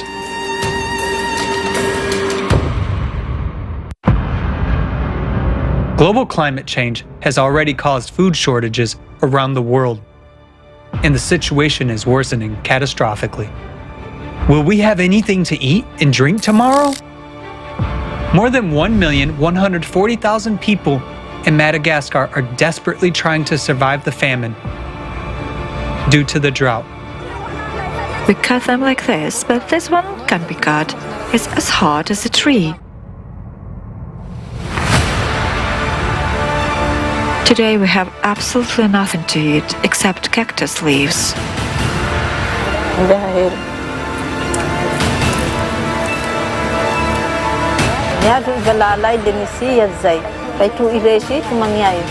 Hungry, homeless, and desperate people literally pounce on arriving humanitarian aid trucks that carry basic necessities and food. They snatch the bags from one another. Confrontations erupt, leading to fistfights.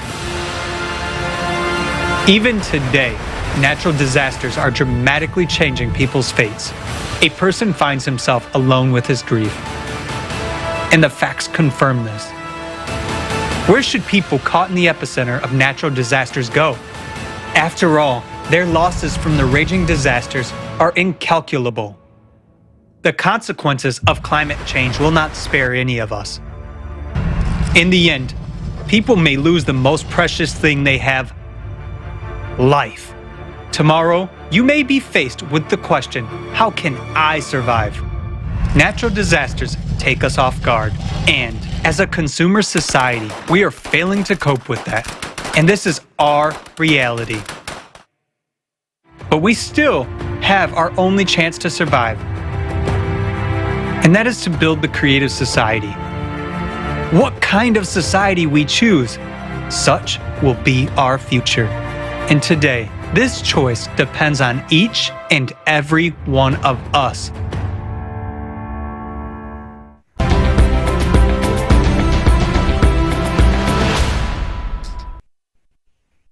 What we just witnessed is only the beginning of the cyclical process. Right now, we saw how climate affects economy, agriculture, infrastructure, etc. But how does it affect human lives? Let's hear it directly from a person who understands how disasters impact people's lives. I would like to introduce Alex Landos, who is a photojournalist, humanitarian, and environmental activist, who talks with us about his experience covering natural and climate-related disasters around the world.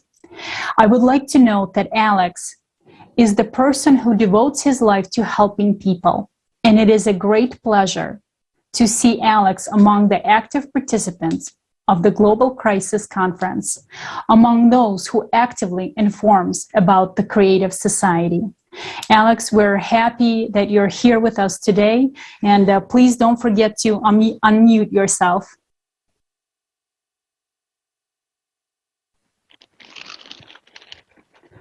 Thank you. I'm happy to be on this broadcast.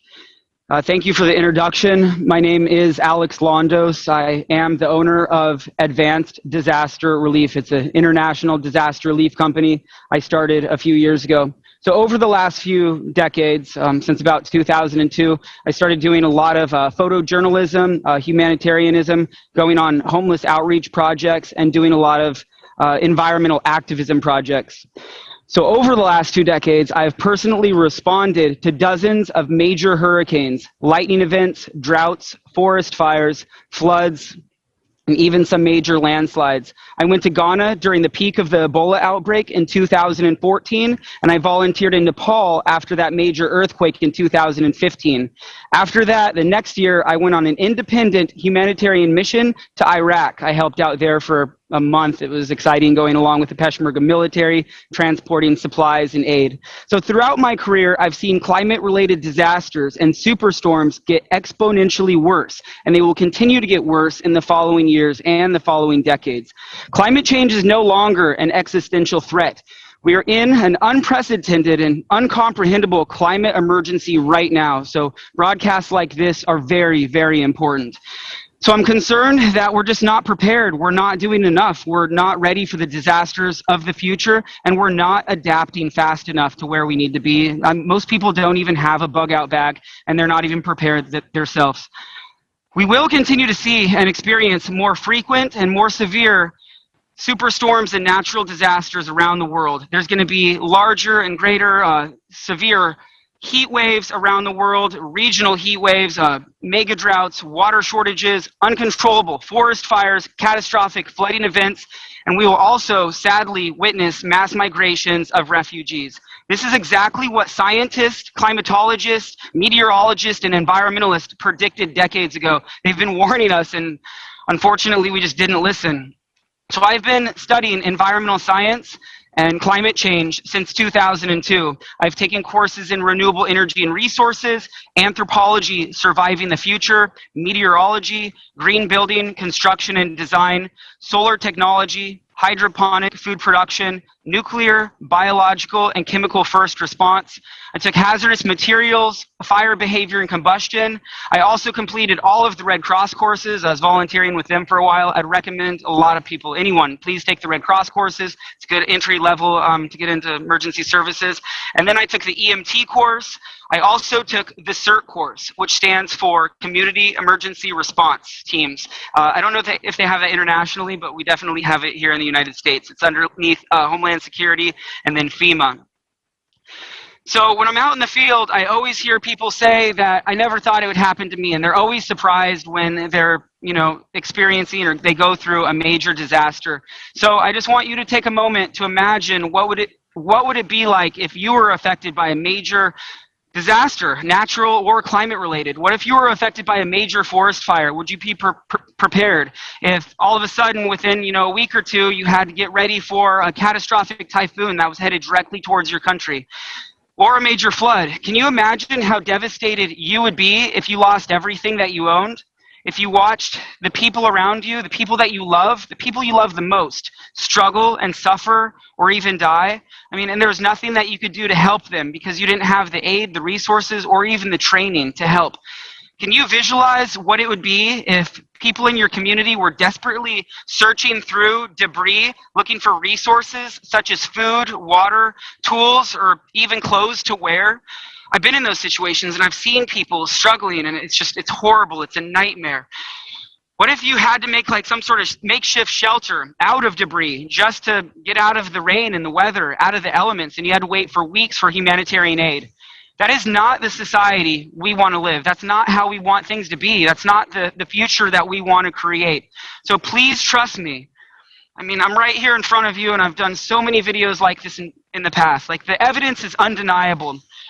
Because of our society's selfishness, our greed, ignorance, because of industrialization, the burning of fossil fuels, deforestation, urbanization, arguably overpopulation, because of capitalism and overpopulation, overconsumption, buying and owning things that we don't need, living outside of our means, wasting resources, we are now experiencing the dire consequences of our actions. Our civilization, even when we implement solar and green technologies, we're still a heat engine, so we all have to lower our carbon footprint and our environmental impact. Human activities are emitting large and uncomprehendable amounts of greenhouse gases into the atmosphere at a suicidal rate. Earth's average global temperatures are increasing. Oceans are warming. We'll probably talk about that throughout this broadcast. Pollution is widespread, and Earth's biosphere is collapsing. We're seeing it. It's happening. We have the evidence, and we have to stop it. Somehow we have to intervene. We have to figure this out. That's why we're working together. The World Meteorological Organization statistics from 1970 to 2019, globally, the top disasters that killed the most amount of people were droughts, storms, floods, and extreme temperatures, in that sequential order. This is really sad. 91% of the deaths that occurred happened in developing countries. 91% of all deaths. So their infrastructure is just not set up to handle these disasters. 74% of all the economic losses were related to weather, climate, or water-related hazards. The top 3 of the 10 disasters, the worst around the world, the most costliest disasters, were in 2017. All 3 of those happened in the United States, and they were all hurricanes. I remember when those happened, I responded to, I think, 2 out of 3 of those. The environment has a profound impact on one's health, as you know. Where you live, where you go, people you surround yourself. So it has a profound impact on our health, our safety, our happiness, and our well-being. And I'm deeply concerned and compassionate about protecting nature, wildlife, as well as the sentient beings that we share this earth. I care about my family, my friends,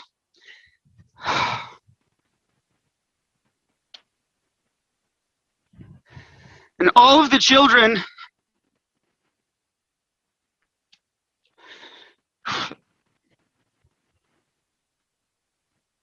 that will transition into this future that we're creating. Sorry. So we're out of balance, and we're all working towards, wow, this is going to get a lot of views. This wasn't on purpose. Sorry.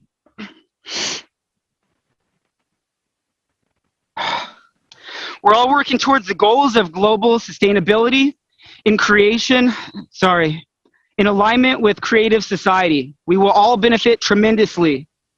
It will help us attain, grow, and build a creative society with resources that we need, and will help secure a habitable and hospitable planet throughout millenniums. I encourage everyone to take the individual initiative to learn more about environmental science and environmentalism that will help allow us collectively become more environmentally conscious. This will help guide us to solving the climate crisis as well as other disasters and challenges of the future. Please reference Creative Society, learn more about how the platform will help us expedite and secure a safe, resilient, and prosperous future where we will all thrive. In conclusion, I would like to sincerely thank all of the participants, volunteers, and supporters of this online conference and Creative Society. In this next video, following my broadcast, you will hear a compilation of heartbreaking eyewitness testimonies from people around the world that have survived major climate-related disasters. My name is Alex Londos. Thank you for watching this broadcast and participating with this program.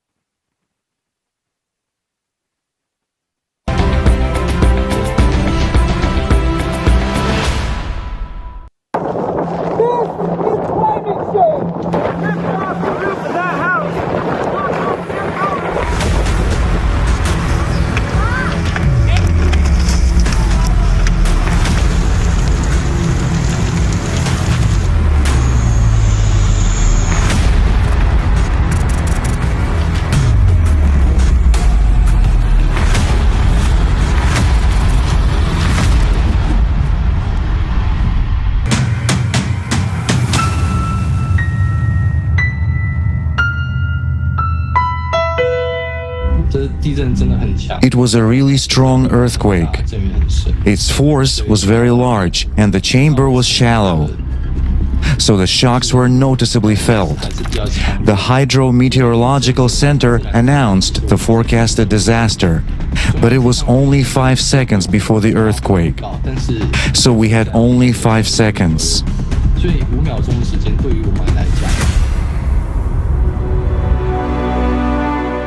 At the same time, a fire broke out in most of Turkey, including this place here, and we didn't have enough helicopters. We have been calling for help for 4 or 5 days, yelling helicopter, helicopter.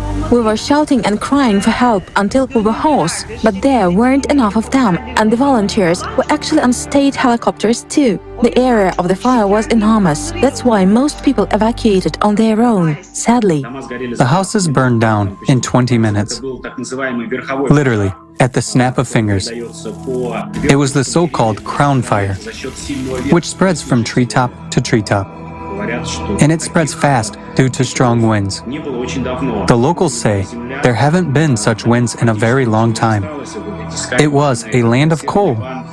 There was virtually nothing left of the houses. Cars, tractors, motorcycles mangled as if tin cans.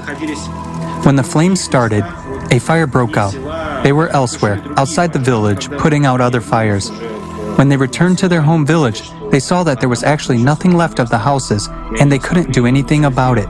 All that people have accumulated during their lives, all their belongings, all their simple household articles burned. Tools, motor vehicles, cattle barns. And the wind is so insidious, it turns out that the crown fire is so fast. It burns 20 kilometers an hour. It means that not even a man can escape from it. The fire traveled 120 kilometers in one day. Part of the village is gone here. It was burned to the ground. It was such a sight. Everyone who has a heart probably almost cried at that moment. I mean, now we're seeing more forest fires go from 0 to 50,000 acres, 80,000 acres within 5 to 7 days. It's just unimaginable. It doesn't matter how many resources you put towards a fire. If there's more wind speed and lower humidity, lower drought, then there's nothing that you can do to stop it. So far, houses are collapsed, totally collapsed, because the water is 1 meter or 2 meters. So there is no one behind that flood. Everything will collapse. Just people went out and left their properties, their households, their livestock even. They lost their livestock. And you know, these community, their cattle is like their main or the domain of their life, because they construct also their livelihoods from their cattle. The most horrible is that is the reconstruction, to come back to the life when the disaster pass is the worst moment, because you see the reality. Next day, you see the streets, you see the death. We have two types of affected population that lost all, the house, whatever, and population evacuated. Well, of course, it's a huge loss. In addition to the homes, they lost all their plantations. Also, the desalination plants were destroyed. Initially, there was a problem of toxic gases getting into the water pipes, making the water unsuitable for use. The fire started very close to the town that morning, and there was very little time to evacuate. That being said, 84 people died that day. There was a lot of miracles that happened that said it was incredibly devastating and very scary and painful to witness. And it was my hometown. So about 80% of the town burned, right? Buildings, businesses, schools, churches, residences. Many people lost their home, their possessions, their vehicle, and their livelihood, their work, all in the same day. A lot of people displaced, 50,000 people displaced. Very, very devastating. I felt like shaking, and I was like, wow, what's going on? And then I wanted to hold on the wall. I wanted to hold on to the wall, and it's like, fell like this. And I was like, wow, this is earthquake. And then right away, the house started to shake so strong, so shaking. And then I saw the wall like tearing apart. And then thanks to God, I was able to come out. I started to see a lot of people going to the hospital, people blooding, and then with broken leg, broken feet. Blood. It was really, really, really sad to see those people crying. And then there was right away so much traffic in the streets. And then it's there I started to understand the gravity of what just happened. The earthquakes we had in 2017 and 18, it happened 10 miles outside of our city. And during this time, a lot of people died. One of the incidents was a private school. Children were trapped inside of there. And it was heartbreaking to watch these people stand outside trying to do everything they can to rescue these children. And I don't remember exactly how many children died, but they rescued more than that died, so I'm grateful for that. It was terrifying because that could have been my daughter, that could be your daughter, that could be any of our children. And that's a terrifying thought. I couldn't even imagine the pain that the parents were going through. The riverbank collapsed at about 7 a.m. while people were still asleep. The water rose 2 meters in record time, around 5 to 6 minutes. People barely had time to wake up.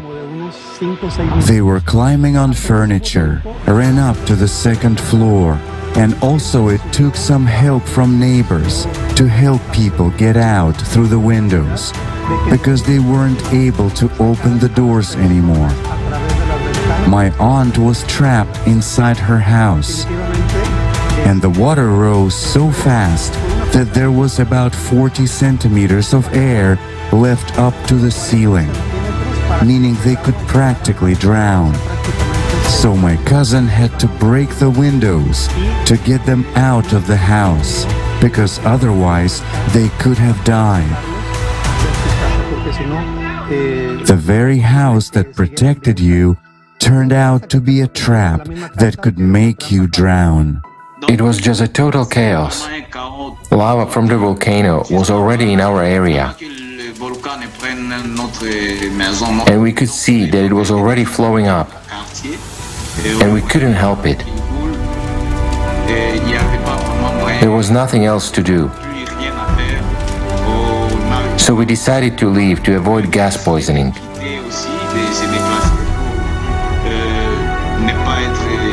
A lot of people died not from the volcano itself. They died in accidents that were caused by people. They died in accidents that were caused by people who wanted to get out of town, running all over the place. There were over 20 deaths from accidents. We must understand that nature itself has its own laws and uncertainties.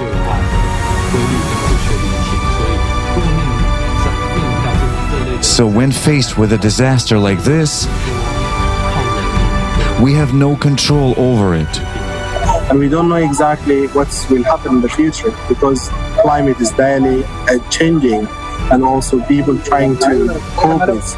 But in order to help others, we have to help ourselves. As part of the issue too is that when these disasters happen and time goes by, it's no longer in the news, it's no longer, and people forget.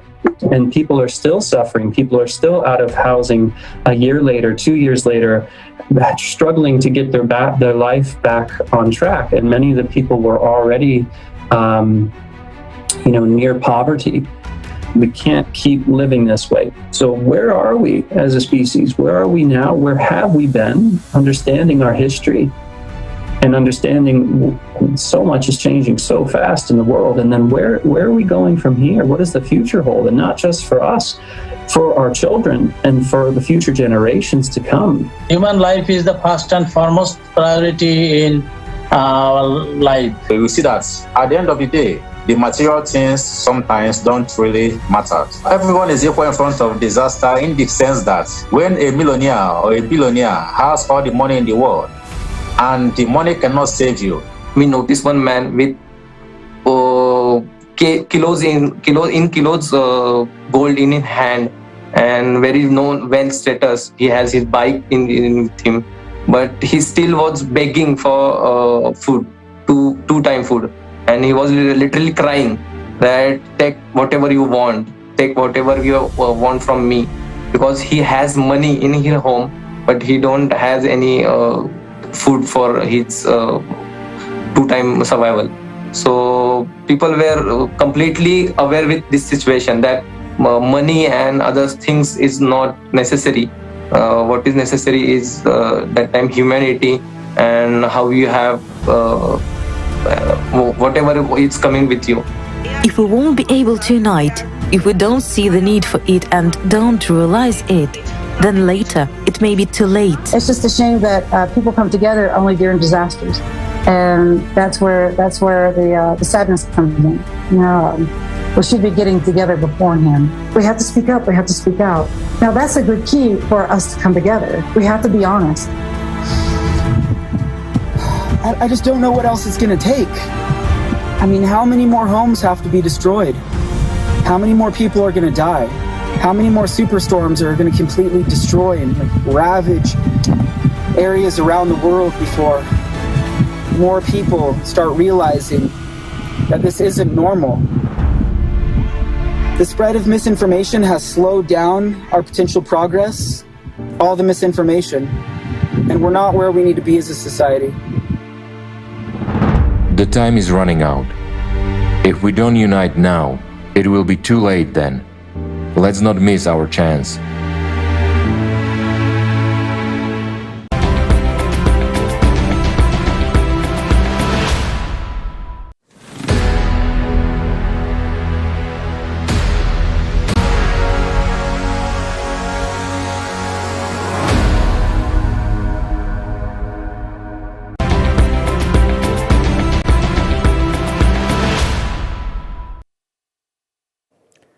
Dobrý den. Dnes se koná historická Greetings. A historic event is taking place today. Millions of people from all over the world have come together to learn the truth, and this is extremely important, especially now, at such a difficult time for all humanity, because a war is going on right now. The enemy has already come. He's already in our homes. He's destroying everyone and everything. The enemy is attacking, and we don't even know that he has come. While he is conquering our homes, our lands. At this time, we try to play on the enemy's side, giving in and pretending not to notice what is going on, while he is taking our territories. The enemy is attacking, and attacking hard. It is the climate that is our common enemy. Meanwhile, the collaborationists, those who are fighting on the enemy's side, divert our attention from the real external enemy and claim that our enemy is the internal one, whom we have created by our anthropogenic factor. The collaborationists knowingly and willingly collaborate with the enemy to the detriment of their country, their own families, and all of us. For the sake of their own profit, their wallets, cupcakes, they side with the enemy and continue telling us fairy tales. They divide and pit us against each other. And because of them, we're losing this war. We are not resisting. We're giving up our own homes, our own lives. This is a challenge to all of humanity. And the collaborationists tell us that we can sleep peacefully. What peace are they talking about when a war is going on? Do we want the climate to destroy us? The enemy is already in our homes, and there is an unprecedented case of abuse of power on behalf of those to whom we have given our power up. And this case is reaching its peak. When we tell the truth, calling things by their proper names, the collaborationists of the consumerist format shut our mouths. Silence and lies prevail in society. Nowadays, we're not even allowed to tell the truth. If you say something in social media against the collaborationist ideology of the anthropogenic factor, CO2, that's it. You get banned and cancelled. It's a fight against us, against humanity, all so that someone at the top of the pyramid of power could gorge on cupcakes. People are dying today, right now. The climate is destroying us, yet they keep lying and profiteering from our grief. They shut the mouths of true journalists and buy for 30 pieces of silver those who are willing to write lies sponsored by them. Men, we all see and understand this. They are taking lives, yet we, men, defenders of our homeland, are silent? Or are we not men? Are we cowards? Our children, our families are sacred, and we're giving our loved ones away so that these beasts can devour them. We must understand one simple truth, that we are all one family, or else we will find no way out. The truth is this: either we remember that we are human beings, or we die like stray dogs, because our home will be taken from us very soon. We've been divided for the last 6,000 years. We've been taught to kill each other. We've been tempered in the war against each other. So let's use these skills, perfected over thousands of years, against the most cunning enemy that we as humanity face for the first time. We need to find the courage and strength to endure. To win, we must unite. Otherwise, it is simply a betrayal of our loved ones, of our children and grandchildren. The time in which we live requires courage. It requires real heroes, and not the ones we see in movies. And courage means telling the truth. Thank God there are such heroes today. They are ordinary people who rise up when their country is in trouble. Despite all the prohibitions of collaborations, they rise up, raise others, tell the truth and defend our common home, our only planet. And we really hope that there will be more and more people like this joining us every day. This is our real hope. It is such planetary heroes that our entire humanity needs, those who can truly save our civilization. Without them, our common enemy will destroy us. There's a war going on right now, and we must remember this. The creative society is the only viable model that can save humanity. And that is why I support this project as best I can. And like many of us, I sponsor it. I believe that sponsoring the Creative Society project is the best investment not only in your own future and the future of your children and grandchildren, but it is also the best investment in the future of all mankind. We can survive this war only by uniting. We must unite not only our will, but also all of our resources and scientific potential. This is the only chance for all of humanity. Only then we will be able to counteract our enemy. Climate is not just waging a war of invasion, it's a war of annihilation. And this enemy takes no prisoners. But we, people, want to live. Therefore, the whole world must know that a war is going on. The time for the truth has come.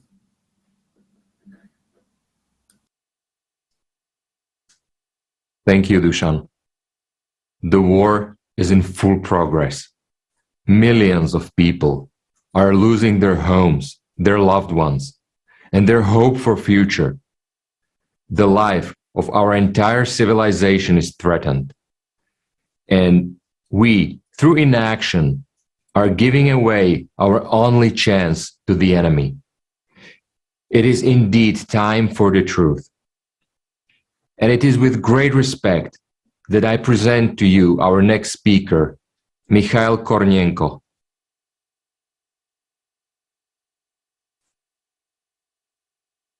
Дорогие друзья, я летчик-космонавт Российской Федерации, Герой России. Dear friends, I am Mikhail Kornienko, a pilot cosmonaut from the Russian Federation, awarded the title of the Hero of Russia. I'm happy to participate in this conference because it is dedicated to global problems that concerns all of us and all sensible people in general. In my opinion, in terms of ecology, we are on the very brink. We can only solve this problem together. I hope this conference will help us with that. I can say that I agree with all your calculations because I have seen all these problems from outer space. I saw the plastic island that floats in the ocean. It's of a different color. All this is terrible, of course. From up there you can see landfills. Forests fallen, just total fallen, like in the Amazon. There are whole sectors of missing forests. Meanwhile, forests are the lungs. Siberia as well as the Amazon are the lungs of our planet. People do this because they have nothing to eat, but the most important thing is certainly the environment.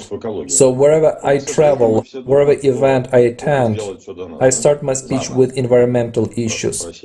Unfortunately, we all think that someone will do everything instead of us, don't we? We have a government, right? We have a garbage man who collects some stuff and dump it in landfills. But the point is in ourselves. How did garbage islands appear in the oceans? The key message of my emotional speech is as follows, guys. Let's begin with ourselves. No one will help us, and no one will do anything instead of us. The problem is in our disunity on our planet, isn't it? All other problems originate from that. On our planet, we don't live like a beehive, and we are not like an anthill. We are separated by borders, we are separated by languages. Everyone cares only for themselves on our common spaceship. All other problems arise from that until we understand that we all live on one planet, right?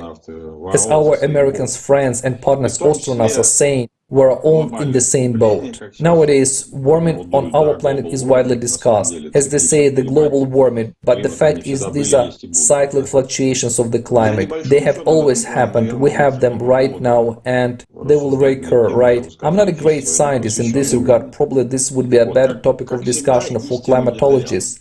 I'm just expressing my personal, not enlightened opinion. Just as always, the truth is out there. It's an obvious fact that the climate change is taking place. It is present. But this doesn't mean that it is connected with human activities. This yet has to be proven, isn't it? Many people use climate change for their own personal selfish purposes, as nowadays the green agenda has become popular. They go crazy about this agenda. Let's take the project of Greta Thunberg. In my opinion, these are purely business issues. Moreover, it is obvious, completely obvious, that we have drastically damaged our planet. This needs to be dealt with the sooner, the better. Or, for example, Kyoto Protocol. Well, it's a purely commercial project. If you remember, Albert Gore organized this whole thing. It has nothing to do with ecology. This needs to be understood as well. I think it is impossible to unite on a single topic. It is always a complex, all-around thing. I mean, there is a series of issues that will unite all people. It is not only the economy, not only the green agenda or environmental issues. It's an entire range of problems which we must only jointly resolve. I mean, all leading nations. And indeed, maybe we shall all get together on some other platform and say, guys, come on. If we don't realize now that neither dollars are needed, there will be no dollars, no Arctic. We simply won't survive to see it. We have more important things to worry about than sea routes. I travel a lot around the world. People at the grassroots are normal everywhere. They understand everything perfectly well in Europe, in America, and in Japan. They write to me a lot, and everyone understands the situation. It's only those at the top who do not understand this, the ones above us. I'm coming to an apocalyptic conclusion that if a person crosses some kind of an authority border, which certainly exists, he immediately becomes soft-headed. He stops seeing obvious things. And since we're all under the power of politicians, under the power of presidents, whom, by the way, we have elected, it turns out that we have no choice. Well, it means the election platforms have to be changed. We should all gather at a round table and resolve this issue. They cause wars, they cause dirt. It all comes from the fact that everyone wants to be the king of the hill on our planet. There is no king, and there cannot be any king of the hill there. The one who is strong must help the weak, and the postulate must be embedded in people's heads. 99% of people think like you and me, whereas one people which is a superstructure above us, and which governs the entire earthly community, for some reason they think differently. If we, the entire community, allow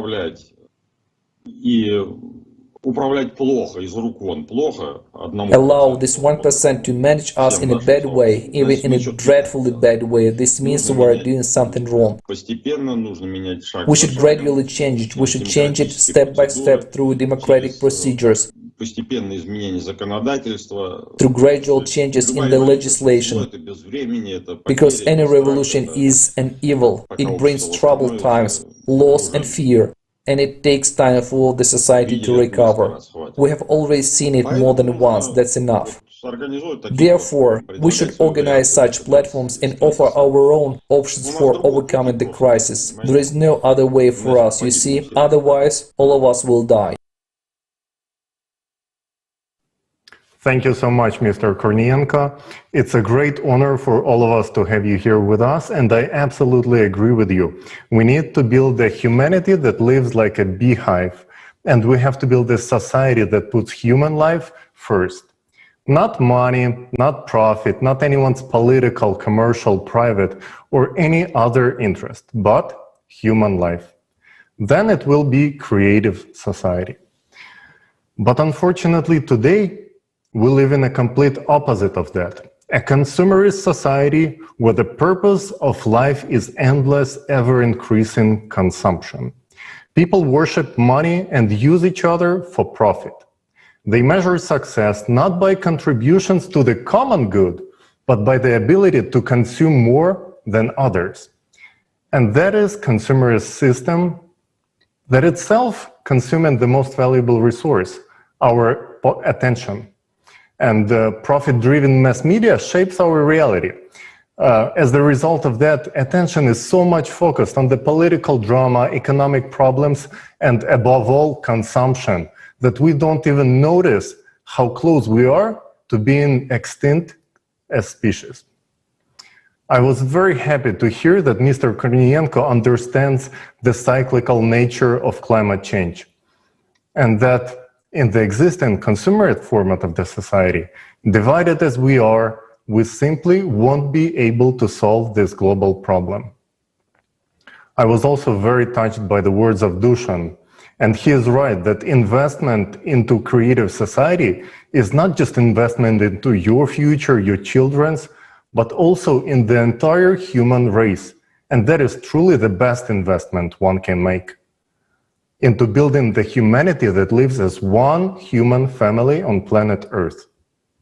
And how would that help to solve climate problem, right? Well, very easily, my friends, by unleashing the unlimited resources of the united humanity.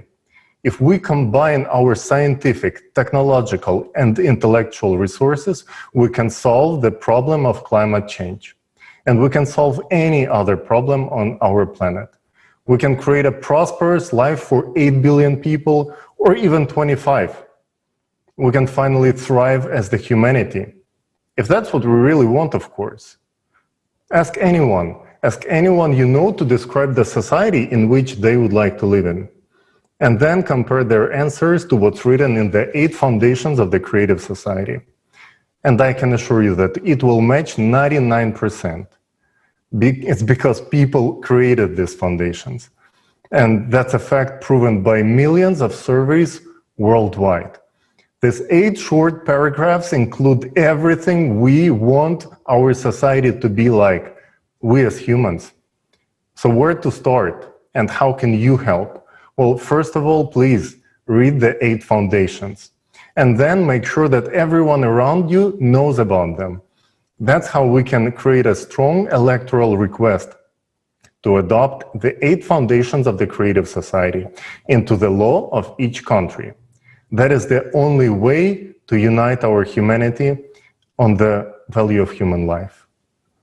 We should let everyone know that we will vote only for those politicians who will support the implementation of the creative society. And very importantly, foundation number 8 will also give us the way to recall any elected official who is not doing a good job without need to protest, chant in the streets, or wait years until the next election. Our time is the most precious resource that we have, and we cannot waste it anymore. The action starts now. If you watch this conference, you know about the 8 foundations, and you do not share this information with everyone you know, then you are stealing their future, and you're wasting your own chance to survive and thrive. At this time, the challenge is to all of the humankind. This is a war state, emergency state right now, and the enemy is climate to all of us. And it will take courage from every single person. So will we accept this challenge, or will we just silently adopt the consequences of our inaction? The choice is ours. Thank you. Thank you very much. And we do have a voice. So let's use it for something that will truly benefit us and people in the whole world. Let's vote for those who supports the Creative Society. Now, I would like to remind you that you are watching a live broadcast of the International Conference Global Crisis Time for the Truth, which was organized by volunteers from 180 countries. The objective of the event is to inform humankind honestly and truthfully about the scale of the climate and environmental crisis, about the impeding threats and the real way out, which we've discussed today, and it is the Creative Society. And dear viewers, we would also love to hear from you. We would love to hear your understandings and your feedback. So please record them and send them to us to the email info@allatraunites.com. And climate change is not only happening on our planet. So let's take a look at what is going on in other planets in our solar system and how cyclicity is affecting the other planets.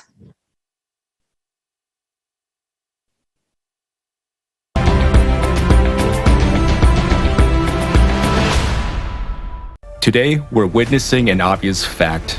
The climate on our planet is changing rapidly. We're used to looking only under our feet and not looking at the world as a whole. But our planet is a part of the solar system. In order to understand why the Earth's climate is changing, we need to lift our heads up and look at what is happening in the solar system as a whole. After all, the climate on Earth is changing simultaneously with the climate on other planets of the solar system. Let's go on this exploration together and figure it out through actual examples. What happens there in the sky beyond the world we're used to? For 2 decades, the brightness of Neptune was changing according to the 11-year solar cycle. But after 1996, this process was disrupted. Global changes took place in the atmosphere of Neptune. This is due to the penetration of galactic cosmic rays into the lower atmosphere, which have an impact on storms and hurricane formation. Also, unusual storms occur on Neptune, and the giant storm discovered in 2018 was the strongest, the brightest, and was wider than the Atlantic Ocean. Moving to the equator, it should have dissolved, but it did not. Instead, it turned and began to move away from the equator. This unpredictable atmospheric behavior is something new to see, NASA states. On our planet, galactic cosmic rays also penetrate into the middle layers of the atmosphere, which is now leading to a global restructuring of the atmosphere. Uranus was considered to be a calm planet, and until 2007, scientists attributed the active weather on Uranus to the influence of the solar heat at the equator. But no one can understand why powerful storms have been raging on the planet since 2014. Previously, the temperature on Uranus was dropping, but since 2014, scientists observed a rapid heating of the planet. Astrophysicist Henrik Mellin notes the following about Uranus. Uranus is unique in that it has remained so very quiet, storm-wise, for so long that the appearance of these storms in 2014 correlates so well with the abrupt heating of the upper atmosphere. Small variations in Uranus' atmospheric temperature should take place gradually. The fact that the reversal happened relatively quickly means that something dramatic has changed. On Earth, an increase in global atmospheric temperature has also been observed over past 50 years. The power of destructive storms, hurricanes, and a record number of tornadoes has increased on our planet. There is a major storm on Saturn every 30 years, but in 2010, it hit 10 years earlier than it had been expected. And it is the largest to date. The Cassini spacecraft recorded lightning flashes. For comparison, on Earth, such lightning would have been most powerful in the entire history of observations. The storm caused thermal anomalies that altered the circulation, structure, and composition of Saturn's atmosphere from the deep to upper layers. The aftermath of the storm could influence Saturn's northern hemisphere for years to come. Also, for the first time during the entire recorded period, Cassini discovered a giant dust storm on Saturn's moon Titan. But the wind speed on the Earth have increased as well. The sand and dust storms have become more frequent. Increasingly, massive plumes of sand obscure the sky and bring choking air to many parts of Africa, Asia, America, and Europe. According to the professor of astronomy, Imke de Pater, Jupiter is in the midst of global changes too. Now the red spots of Jupiter protrude above the clouds. According to the researchers, this growth signals a temperature increase in that region. As planetary scientist Michael Wong said, no one has ever seen this before. And in the famous Great Red Spot, the largest storm in the solar system from 2009 to 2020, wind speed have also increased up to 10% and continue to grow, which no one has ever seen before. Also, flashes of abnormally strong lightning have become more frequent. Moreover, the number of volcanic eruptions on Jupiter's moon, Io, has increased. Mars is the closest analog of the Earth. And all the processes that have been observed on Mars lately, giant dust storms, landslides, magnetic anomalies, increased seismic activity, ice melting, are now taking place on Earth too. Mars is heating up, and scientists are at a loss as to why this is happening. But the reason for the heating up. Do you understand how vital is this information? The climate is changing because of cyclicity and not because of human activity, as we are led to believe.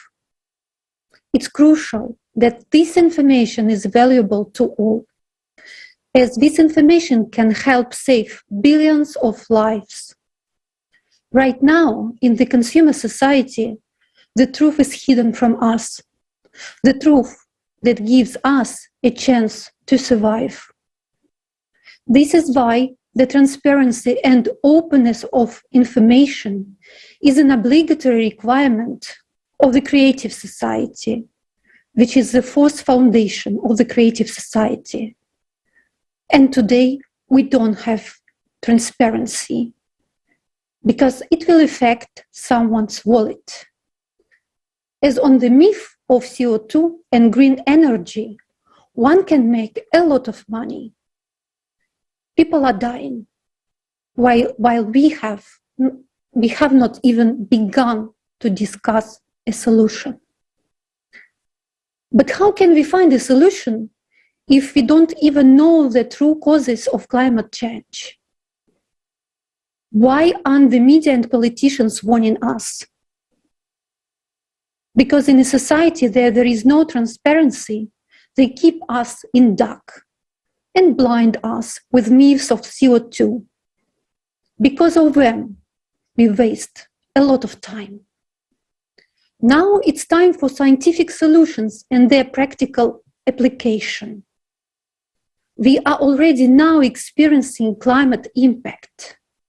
Imagine how many of us will survive if we don't have countermeasures against this most dangerous enemy, climate change. What are our scientists doing right now? Where are they? Who do they work for? Understand, the countdown has already begun. We are losing precious time with every second that passes. That's why this information is so important. The fact that it's being withheld is the biggest genocide of humanity in our history. We need this truth now more than ever.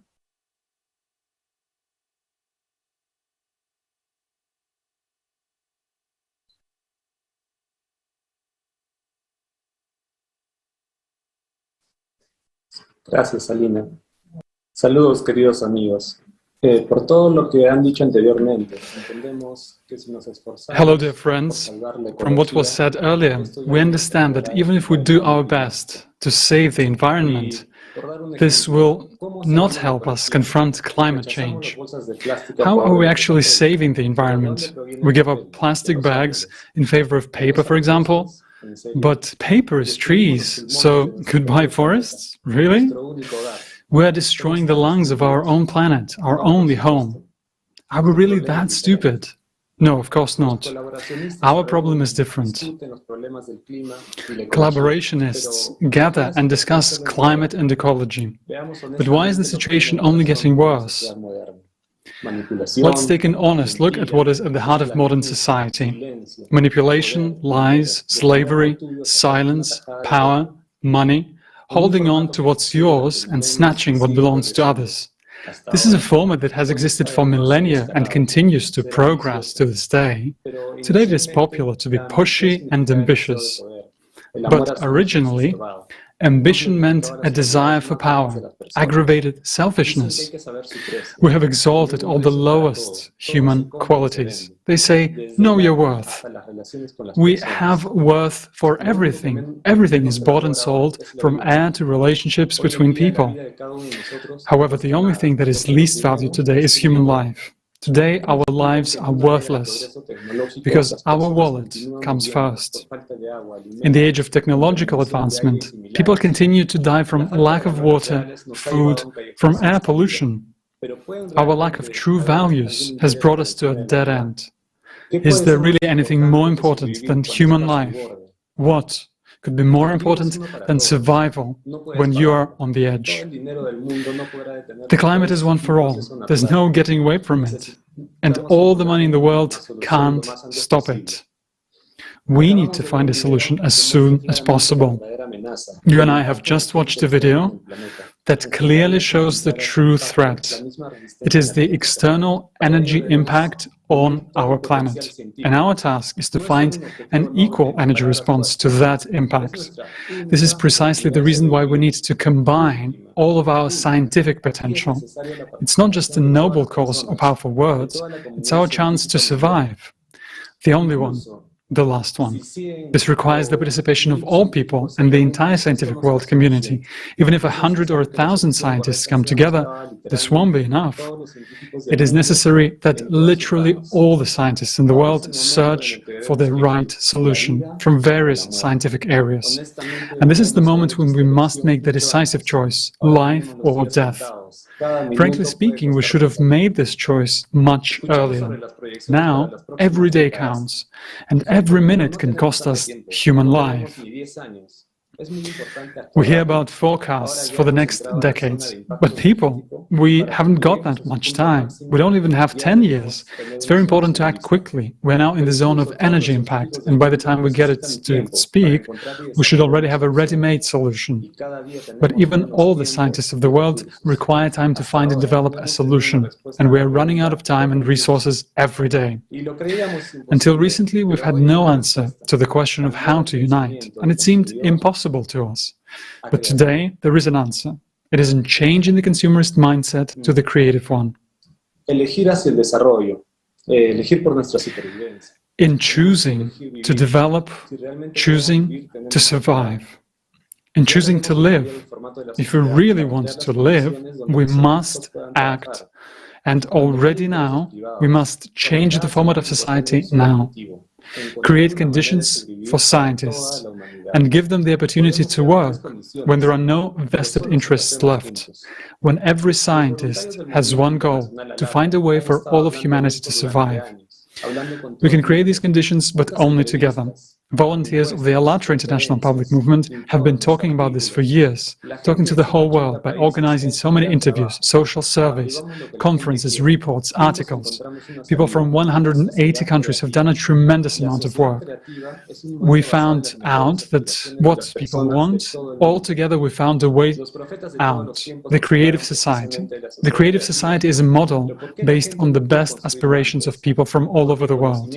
It is the creative society that the prophets of all time have spoken about. Do you know why people have been unable to build it before? Because the knowledge that the prophets brought and that could enable people to unite was distorted by people themselves. Everything was turned into business, but now it's no longer our business. The climate is changing, everything is changing. The economy, politics, everything. Our lives are changing. It is obvious that the time has come for us to change too. To build a creative society in order to preserve humanity, that's what should be the demand from society. There are comments from many of our viewers throughout the conference. So what do we do? What's the way out, friends? When we all together realize that this is a serious matter, that we need to unite, we will succeed. It all depends on each of us. If we want to stay alive, if we want to have a future for our children and grandchildren, we must tell everyone who doesn't already know about the Creative Society as soon as possible. Yes, there are those who don't want to listen, turn away, don't want to understand, don't want to accept, but we need to tell everyone, even those people. They are part of society, they're responsible like all of us. They vote, they make choices, and if their choice is in favor of those who only stand in the way of making the right decisions on the political level, that means they haven't yet understood something. And the speakers today were right. We should only vote for those politicians who support the Creative Society. The facts presented at this conference and at the previous ones give us a complete understanding of the situation. It is impossible to turn a blind eye to them. Just share what you know and what you've understood with everyone else. Let's look together for ways to inform humanity to come up with new, effective ways. In the past, we had no technical ability to unite, but now we do. And this conference is a good example. And this moment we have gathered together, people from all over the world. Some in the morning, some at night, but we are all here speaking 100 languages of the world because we know how important that is. Because we're not waiting for someone to decide something for us. We have organized among ourselves, and we are here. And those who aren't with us now are the people who just don't know about the Creative Society yet. And our job is to make sure that they learn about it as soon as possible. Our ecology is in a deplorable state, and we still have no answer to climate change, but silence and inaction is much scarier. That's what leads to our demise. But there is a way out, and if we don't tell everyone about it, the fate of Mars, the planet, awaits us. Friends, while our fate is in our hands, we should use this chance. Thank you. Thank you. Dear friends, we've heard all the evidence, we've seen the truth, and we know why climate is changing. But right now, we do not have much time to inform people and to unite. We need to act quickly. The scientists should have already been working on a strategy of how to combat the cyclical process a long time ago. But here we are still supporting the myth of CO2. Millions of people today are trying to do everything they can to inform all so that we can unite in one idea to build the Creative Society. Because our inaction each day costs human lives. We have to move fast if we want to survive. We have to inform everyone of this solution. And I would like to say that this is the only solution. And we need to inform people as soon as possible. And now I would like to pass the word to Konstantin Rybachuk.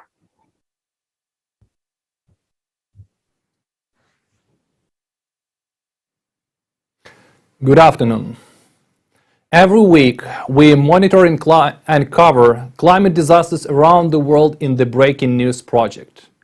And already last year, in 2020, we noticed a spike in the number of cataclysms across the planet. It was quite bizarre. Over a short period of time, in less than a month, massive floods hit every continent except Antarctica. They came like waves covering large areas. Then they calmed down a little to only be followed by a new, even more powerful blow. We saw the beginning of the cataclysmic synchronization. You could notice this pattern in other natural disasters as well. We continued to observe this new phenomena, and it confirmed our worst assumptions. This year, the progression not only persisted, but increased. Today, even within a single region, a country, a state, or even a city, there is synchronization. The media all over the world shows many examples of floods, fires, and storms cascading down the same region, followed by abnormally cold weather. The facts and evidence presented at the last year's and today's conference explain what has been happening to the climate, including desynchronization. But tell me, why is virtually no one talking about this? Can't people see that? What other proofs do you need? When you will be standing neck deep in the water and drowning, or your child will be drowning, will you also ask for proof, or you will act without delay? Cataclysms, they don't care at all whether you believe them or not. Go ahead and tell them that you don't believe those who died in climate disasters and those who are left with nothing on the street. Each day takes more and more human lives. Sooner or later, it will affect us all, and then there will be nothing we can do. So, while there is still time, we must act, we must unite, build a creative society, and look for a way to survive together. Just over 4 months have passed since the last conference. We have done more extensive monitoring and analysis of the disasters which occurred during this time and their aftermath. We have used all available sources of information, weather portals, climate monitoring platforms, news sources, social media of eyewitnesses, and others. We are well aware that we have not taken into account all the natural disasters and cataclysms that have been on the planet over this period, but even that data that we were able to collect was horrifying. Unfortunately, there were so many natural disasters on the planet in these 4 months that a video with all these events would take the time of the whole conference and maybe even more. So we will show you only a small part, the most large-scale, abnormal, and destructive ones. Let's see what we, as humanity, have paid for these 4 months of inaction.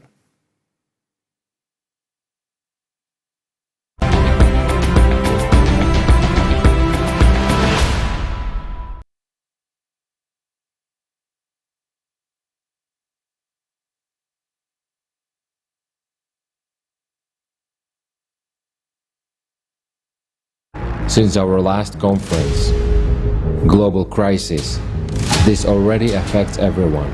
But even in this short period, the number of climate disasters has grown to record numbers.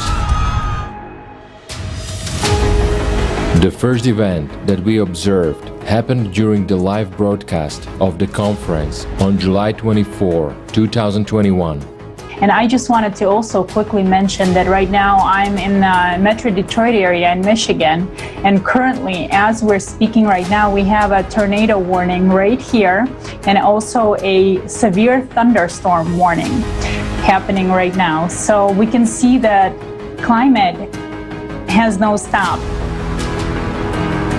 On that very day, several major disasters occurred simultaneously in different parts of the world. People in Belgium were hit by floods. Records of maximum temperatures were set in Primorsky Krai of the Russian Federation, while in South Africa, cold temperature records were broken, and for the first time in many years, it snowed. This fact became starting point for monitoring climate disasters. We knew that there would be a lot of them over the next 4 months, but no one expected so many. July 2021. This month, the water element was more destructive and deadly than ever. Looking ahead, we'd like to point out that during the entire monitoring period, which is more than 4 months, not a single day has passed without a large-scale flood in the world. In July, China was hit by record rains, which were called torrential rains of the millennium. The city of Zhengzhou alone received almost annual precipitation within 3 days. More than 14.5 million people were affected by flooding in Henan province, and at least 302 people died. The disaster caused enormous damage to infrastructure, agriculture, and the coal mining industry, which led to a protracted energy crisis in the country. Dams, barrages, roads, and houses were destroyed. Before the local residents were able to recover from the effects of the floods, China was hit by Typhoon In-fa on July 25. As a result, 1.5 million people had to be evacuated. The forces of nature did not bypass India either. At the end of July, there were heavy rains there as well, which for the period from July to November led to devastating floods and landslides. As a result, more than 16.5 million people were affected, and the number of casualties exceeded 420. On this year, 22nd July, very heavy rain had come in Chiplun area in Maharashtra, and suddenly water started to gain and become very flooded area in few hours. So people don't have much time to ship their own stuff or own things. So they just left that at home and run away from the city. But after they come, that they can't see even their home on their place. So completely houses was shifted and left it from their place. Meanwhile, in Afghanistan, in Nuristan province, just overnight, between July 28 and 29, a flood washed away 170 houses and killed 113 people. Many did not even have time to wake up. In the last week of July alone, 19 countries around the world were hit by large-scale floods, and for many of them such events are far from being typical. Moreover, large-scale floods are only a small part of the events that took place. While one part of the planet was drowning, the other part was burning. Uncontrolled wildfires caused by an abnormal heat wave broke out across Europe in July. For example, on the Italian island of Sardinia, the fire reached an unprecedented scale, which had not previously been recorded in the entire history of observations. 1,500 inhabitants of the island were forced to urgently leave their homes, but many of them had nowhere to return to. The heat also hit Turkey, which had experienced the worst wildfire season in its history. The fire engulfed 30 provinces, and thousands of local residents and tourists were urgently evacuated. I live in the middle of the fires. In general, about 13,500 hectares burned in 8-9 days, and it is a serious figure. Unfortunately, due to lack of interference in the first 4-5 days, the fires intensified due to wind and heat. I experienced this kind of thing for the first time. I will never forget the day the fire started. There was a strong wind and abnormal temperatures were pushing in. In Greece, the maximum temperature reached 47.1 degrees Celsius. As a result, more than 100,000 hectares of forest burned out due to natural fires. The fire destroyed and damaged hundreds of homes, forcing thousands of people to leave their villages and towns. International aid was required to put out these fires. In July and August, fierce forest fires also raged across other European countries. The forests of France, Spain, Northern Macedonia, and even Finland were burning. At the same time, on another continent, in Northern California, United States of America, the Dixie Fire gained strength. It became the largest single fire in the history of the state and burned the area 3 times the size of New York. Another important fact is also worth mentioning. July 2021 was the hottest month in the entire history of meteorological observations. For example, in Japan, between 19th and 25th of July alone, 8,122 people were hospitalized due to heat, and at least 23 people died.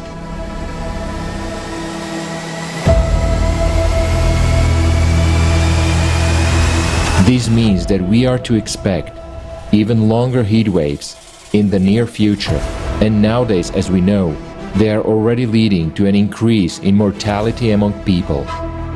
In North America, only 6 days of unprecedented heat led to the death of almost 700 people, according to official data.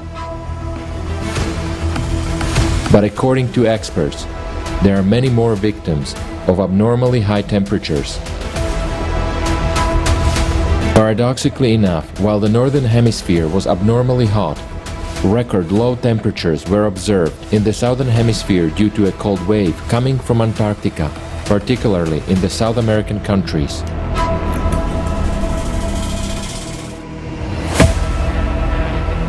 August 2021. Simultaneously with the sweltering heat wave, massive fires continue to ravage the world. They are extremely difficult to put out due to strong winds, high temperatures, and degassing of the planet's interior. As of August 12th, 5 of the 6 continents were on fire. Only Antarctica was not burning. The fire in Yakutia reached its climax in August.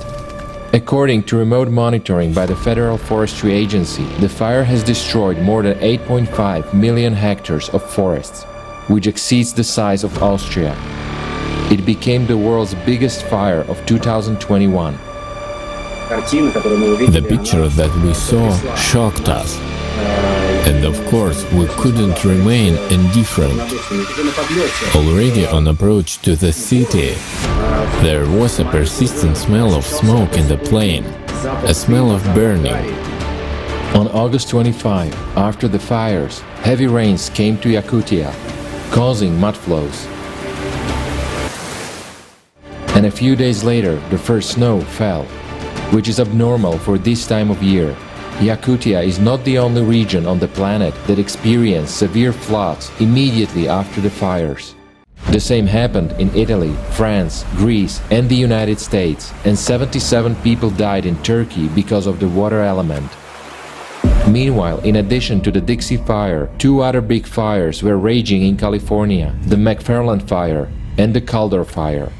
In early August, the state territory was hit by a severe drought. The water level in the local reservoir was critically low. This led to a shutdown of the hydropower plant, and hundreds of thousands of people were left without electricity. In August and September, the historically powerful Hurricane Ida hit the United States. It intensified from Category 2 to 4 in just 1 day, reaching speeds of 241 kilometers per hour. Wind, maybe 5 minutes, and then just everything was decimated. In the past, hurricanes quickly weakened once they hit land, but Ida, having reached the mainland, kept up its intensity for another 6 hours. For a while, it even reversed the flow of the Mississippi River. Even more abnormally, the hurricane penetrated inland for almost 2,400 kilometers, affecting 22 states and causing historic flooding in New York and New Jersey. Floodwater caught people in basements, where they were hiding from the approaching storm, and many died inside their cars, which were overflowed with water. Ida claimed the lives of 96 people. On August 14, Haiti was hit by the most destructive earthquake of 2021 with a magnitude of 7.5. According to official figures, it claimed the lives of more than 2,000 inhabitants of the island. The number of victims exceeded 650,000. About 30,000 families lost their homes. Immediately after the deadly earthquake, Haiti was hit by a powerful storm Grace.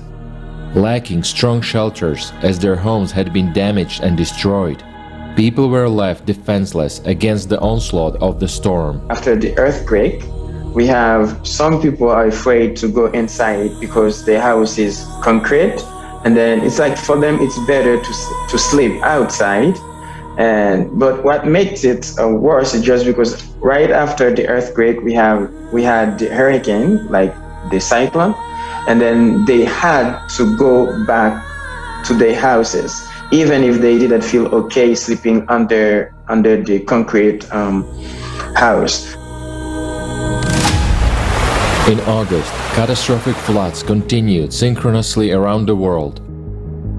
In Nigeria, 100,000 residents were affected and dozens of people died. In Venezuela, the flood claimed 20 lives. Tens of thousands of people were left homeless.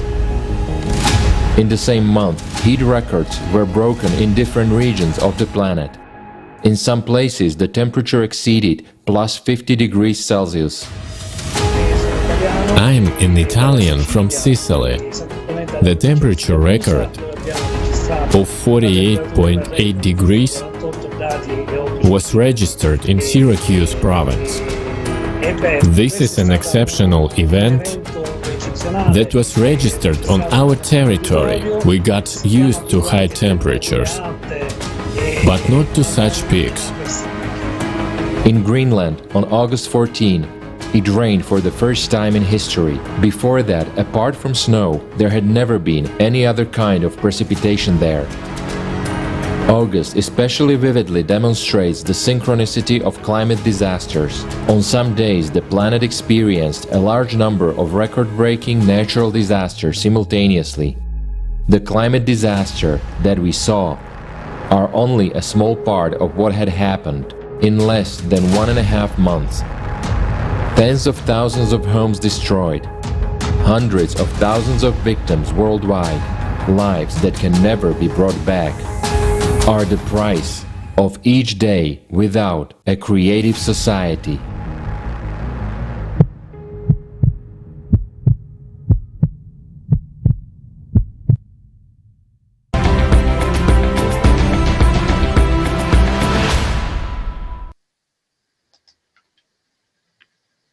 После увиденного у меня возникает один вопрос. Сколько еще должно погибнуть человек по всему миру, чтобы мы с вами поняли, что происходит с климатом и с нашей планетой? И кто гарантирует нам, что среди этих людей не будешь ты или я, или наши дети? Все перечисленные факты указывают на то, что происходит с планетой. Вы же видите, что с каждым днем нашего... You see, with every day of our inactivity, the situation is only getting worse and worse. Just look at the progression in the past 4 months, like how things have gotten worse, and this is only gonna get worse. And what will happen in a year? We are told that the trouble will come in like 2060, but we are smart and educated people, and we understand that if we don't change anything, there will be no year or no counting to 2060 at all. We all want it to be a peaceful and a quiet space around us. So basically, in 2060, it will be so. Quiet and calm, just like it's on Mars right now, but without us. So we must act now without any kind of delay. So what exactly can anyone do? First of all, to accept the truth as it is, get into it and figure out into it for yourself. Just try to understand when you are just sit on the couch and are not interested in the most important things, the information comes to you from different sources, fragmented and distorted, and inside of you there's a plague by doubts. But when you start to get into it yourself and you see the real picture and the holistic situation, and thanks to such actions of different people all over the planet, this conference was born, and it will allow you to save a lot of time to understand what's really happening with climate and with our planet. So once you understand, you will realize that building a creative society is our only chance. The important thing now is to inform all the people about this and to make them aware of the real case and real situation on the planet and with the climate. And we need to use all of our potential for everybody to understand like how fruitful and needed it is for the person. And the most complicated stage in the build-up of creative society, which is the first step, the stage of informing other people. But when people truly will understand that the creative society is the only chance to stay alive, the process of unification and further actions will occur rapidly. But for this to happen, each of us has to try really, really hard. Don't look at this as a stranger. This is your home, this is your life, and this is your society. Now, and some of the people, they meet this information with aggression and with sexuality. And I'm trying to appeal to you. You have to know the aggression is being bred or born by fear. So many people don't want to hear the truth because they fear it. And so we are afraid, and so we don't want to hear the truth. But if we are afraid, and if you're not willing to hear it, to closing your eyes or ears on what is actually going on, that doesn't mean that it will stop happening just because you're not observing, or will stop in itself. So let's just try to be honest, and everybody is afraid, and this is completely normal. Only an abnormal or responsible person will not be afraid. But the real courage here, this is not the absence of fear, but it is an ability to step over it. Because by stepping over the fear and communicating and speaking the truth, we become stronger. And this is much more effective and expedient for our survival than, for example, facing the facts with fear and hiding our heads in the sand as ostrich. But we are not ostriches. We are human. And in each and every one of us, there's courage inside. And so we are able to manifest it, to have the courage to say the truth, to have the courage to inform. I also like to stress your attention why today it's so important to tell the truth. It's simply because it will be fair to humans and humanity as a whole, because then we will have the choice to make the choices at all, where to invest your attention and all the potential. It is clear that the truth is really scary, but when we know that there is a way out, and it is being motivating and sobering for us. All of this information is being brought up just for the single purpose that there still is a chance. This is why this is our job to act now. And our objective is not to scare each other, but to make sure to care for people, for every single person to understand that they need to act now. And the real heroism here is to accept the truth as it is today, and without distortion, to carry it forward honestly and openly. So I'd like to thank for tens of thousands of people around the world who participated in preparation of this conference, to millions of people around this planet who support the project, the Creative Society, and does it for one single person, to knock on all the doors. We have the same interests. We are people, and we want to live, and we want to preserve life to our loved ones and relative ones. We want to preserve life for all of the humanity. And I'm sure that in the nearest future, there are going to be billions of us. But how quickly it's going to happen, it depends on each and every one of us. Therefore, let us have courage, friends, and more of it. Thank you.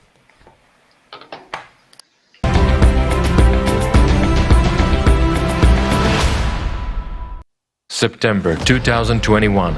In September, synchronization of volcanic activity in different parts of the planet was recorded. Eruption of the Cumbra Vieja volcano covered the island of La Palma in Spain with red-hot lava flowing at the speed of 700 meters per hour, had already destroyed more than 2,500 houses. Over 7,000 residents were evacuated, and the evacuation continued even a few months later. Atención, atención, habla la Guardia Civil. Por favor, desalojen las viviendas. Por favor, desalojen las viviendas.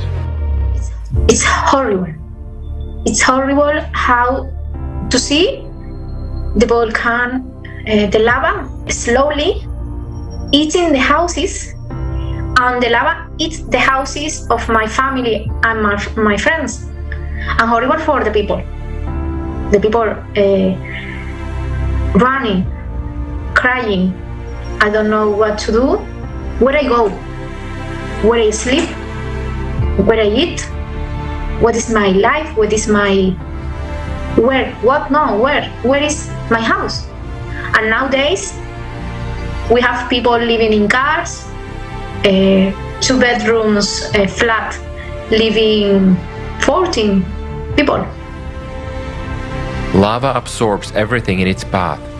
Entire cities, pastures, plantations, agricultural lands.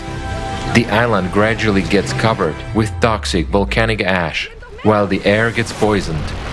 Scientists said they could not predict when the eruption would end. That same month, on the other side of the Earth, in Hawaii, a new eruption of Kilauea volcano began. The US Geological Survey raised the danger level to the highest one. Europe's largest active volcano, Etna, also erupted in September. The ash column rose 9,000 meters high. In the first week of September, residents of Mexico were hit by a number of extreme natural disasters. The center state of Hidalgo experienced severe flooding. In one of the hospitals, oxygen supply devices stopped working due to a power outage. As a result, at least 17 people died. An earthquake of 7.1 magnitude occurred in the state of Guerrero in southwestern Mexico. Its hypocenter lay close to the surface of the Earth at a depth of only 10 kilometers, so the tremors were felt across a long distance. On September 27, an earthquake struck the island of Crete. The European Seismological Center initially reported the magnitude of 6.5, but it was later downgraded to 6.0. The epicenter was located 20 kilometers from the capital of the island of Heraklion. The depth of the hypocenter of the earthquake was also small, about 10 kilometers. It is worth noting that compared to the same period last year, there are more earthquakes with magnitude above 6. Additionally, the amount and magnitude of aftershocks are also increasing, which indicates alarming dynamics. The super typhoon Chantu hit the northern islands of the Philippines, bringing destructive winds and torrential rains.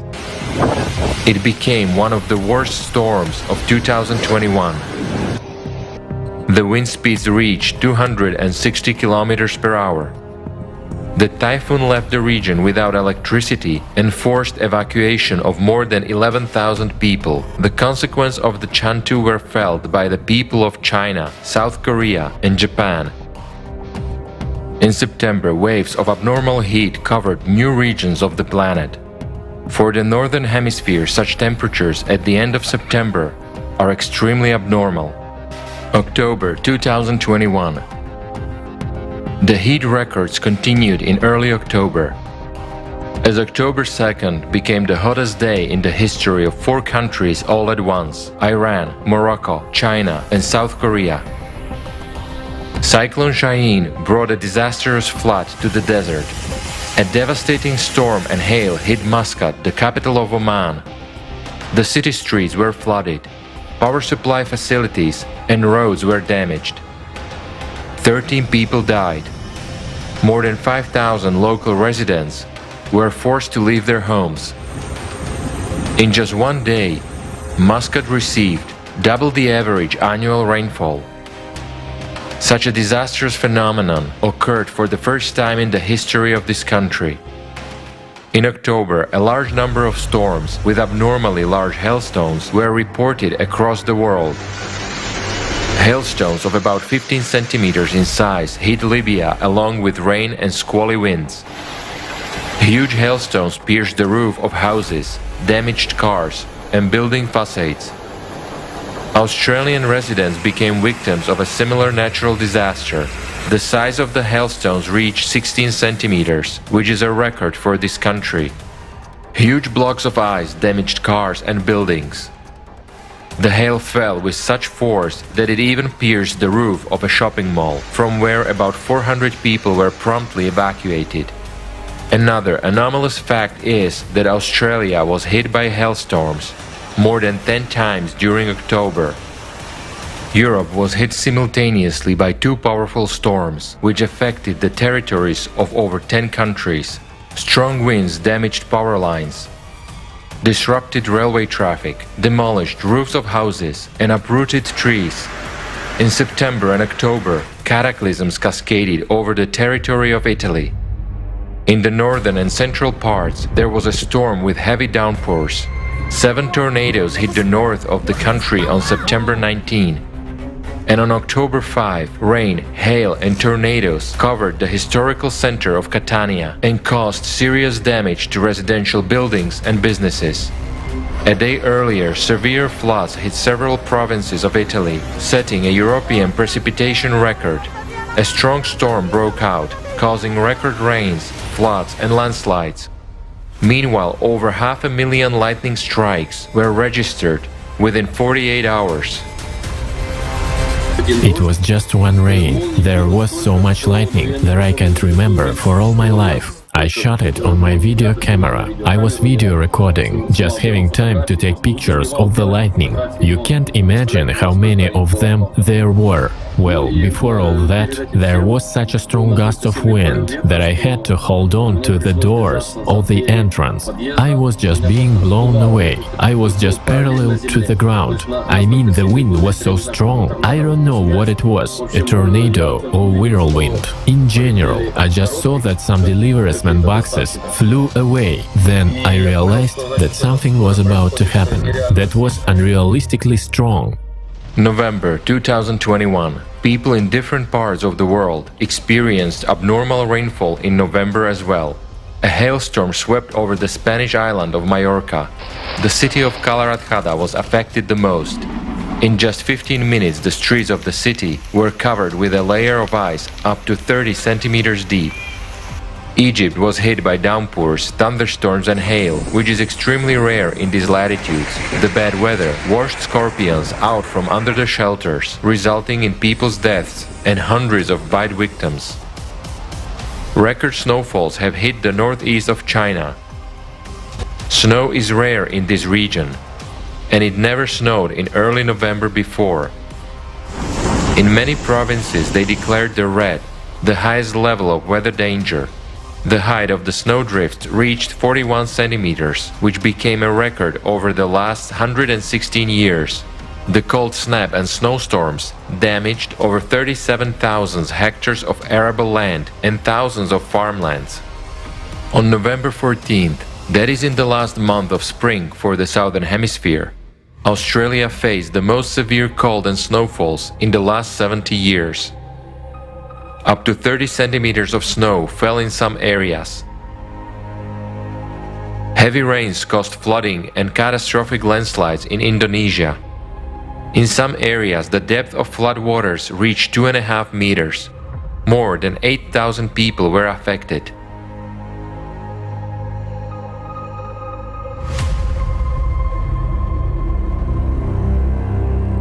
The city of Jeddah in Saudi Arabia was hit by a storm with rains. In a few hours, 1.5 years' worth of precipitation fell. The desert was covered with rivers. The cars on the roads were literally drowning in streams of sand and water. On November 15, a large-scale flood hit the residents of British Columbia in Canada.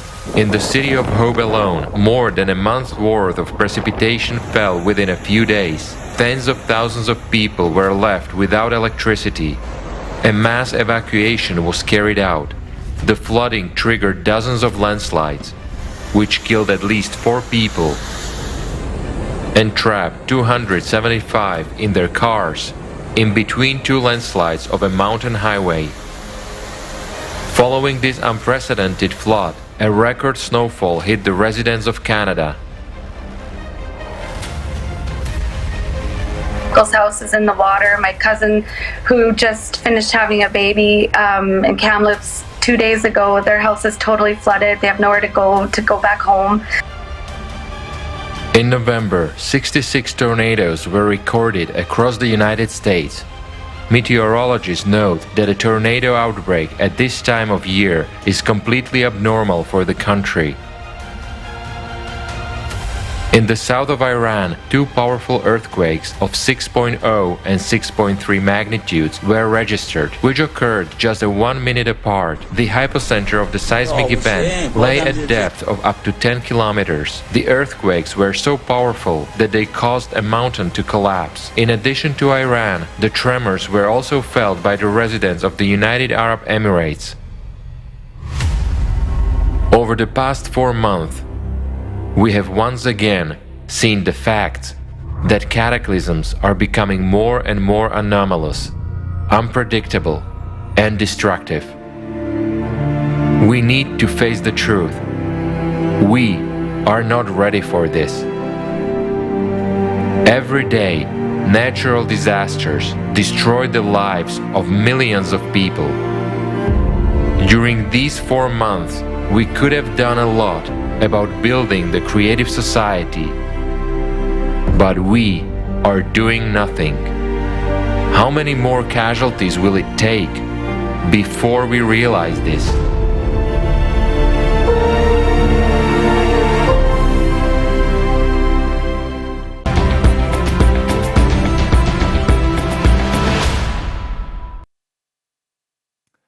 And that's only 4 months. I want to emphasize that this is only the officially announced data. That is, in fact, there are many more. Here's your proof. And are we going to wait for more? How long? A year, 2, 3? Are we going to wait for that number to turn into 10 digits? If we don't wake up right now, climate, euthanasia is our inevitability. The most valuable thing we can do for our loved ones and for ourselves is to wake up, to inform everyone who is still unaware or hesitant about the looming climate threat, and unite in the creative format of society to survive the consequences of global climate change on our planet. Only then we do have a chance. Right now, you will watch the most relevant and unbiased video that is available today. It fully reflects the current situation in our society and answers all the most important questions of mankind.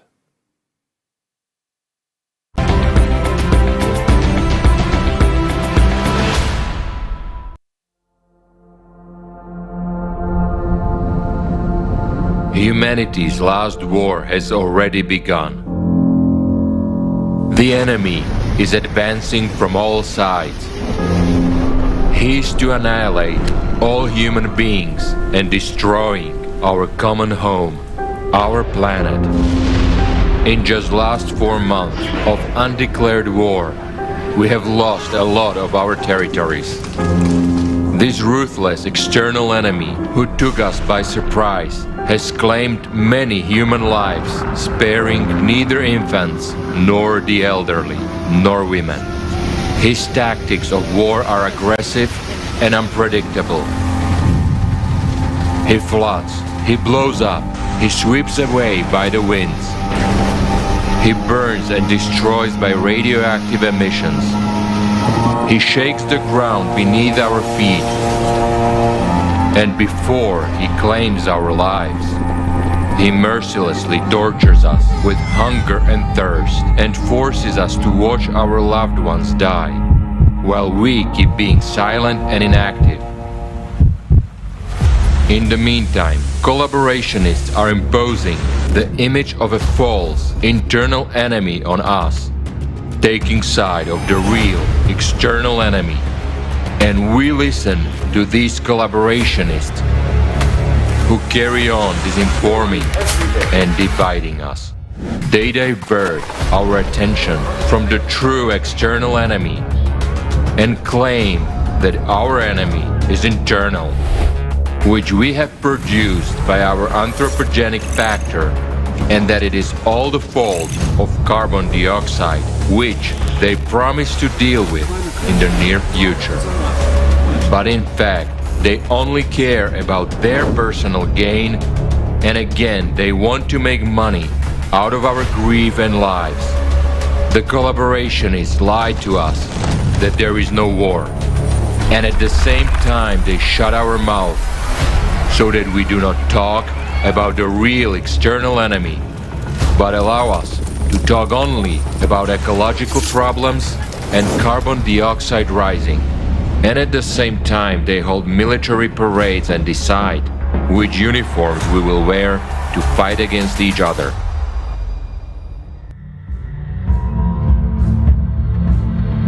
And this is at a time when we as humanity do not even put up any resistance to the real enemy. We only make guerrilla raids in the form of letting the public know about the climate crisis, while the aggressor supporters continue restricting access to information. They hinder unification of worldwide scientific and material potentials, thus strengthening the already dominant position of the enemy. What the collaborationists do not realize is that the enemy has no pity for anyone, including his accomplices, the creepers and the doubters. He takes no prisoners and wages all-out offensive war on all fronts. He has one objective: total annihilation of humanity. The time has come for every person on Earth, our only planet, to decide whose side are you on. Are you with the collaborationists, those traitors of humanity and accomplices of the enemy? Or are you in the ranks of true heroes who are defending life on Earth? The last war of humanity is already in progress. It is time for a planet-wide mobilization. We need to gather all the power of our intellect, all our resources, and all our potential in a single fist to strike back as a single front at the merciless enemy. There is no other way. Or otherwise, we will die. And now, much depends on every person on Earth. The enemy has already struck many unanswered crushing blows at our territory. He has taken many of our lives and destroyed many of our homes. I appeal to you, will you wait and do nothing until a ruthless external enemy strikes at your home? Who are you? A coward or a hero? The answer to this question is very important now, at this time when the external enemy is destroying our homes, taking lives of our mothers, sisters, wives and daughters. We must recall that we are warriors, and we must protect our nearest and dearest. The time has come for the greatest courage and selflessness. The time of true heroes.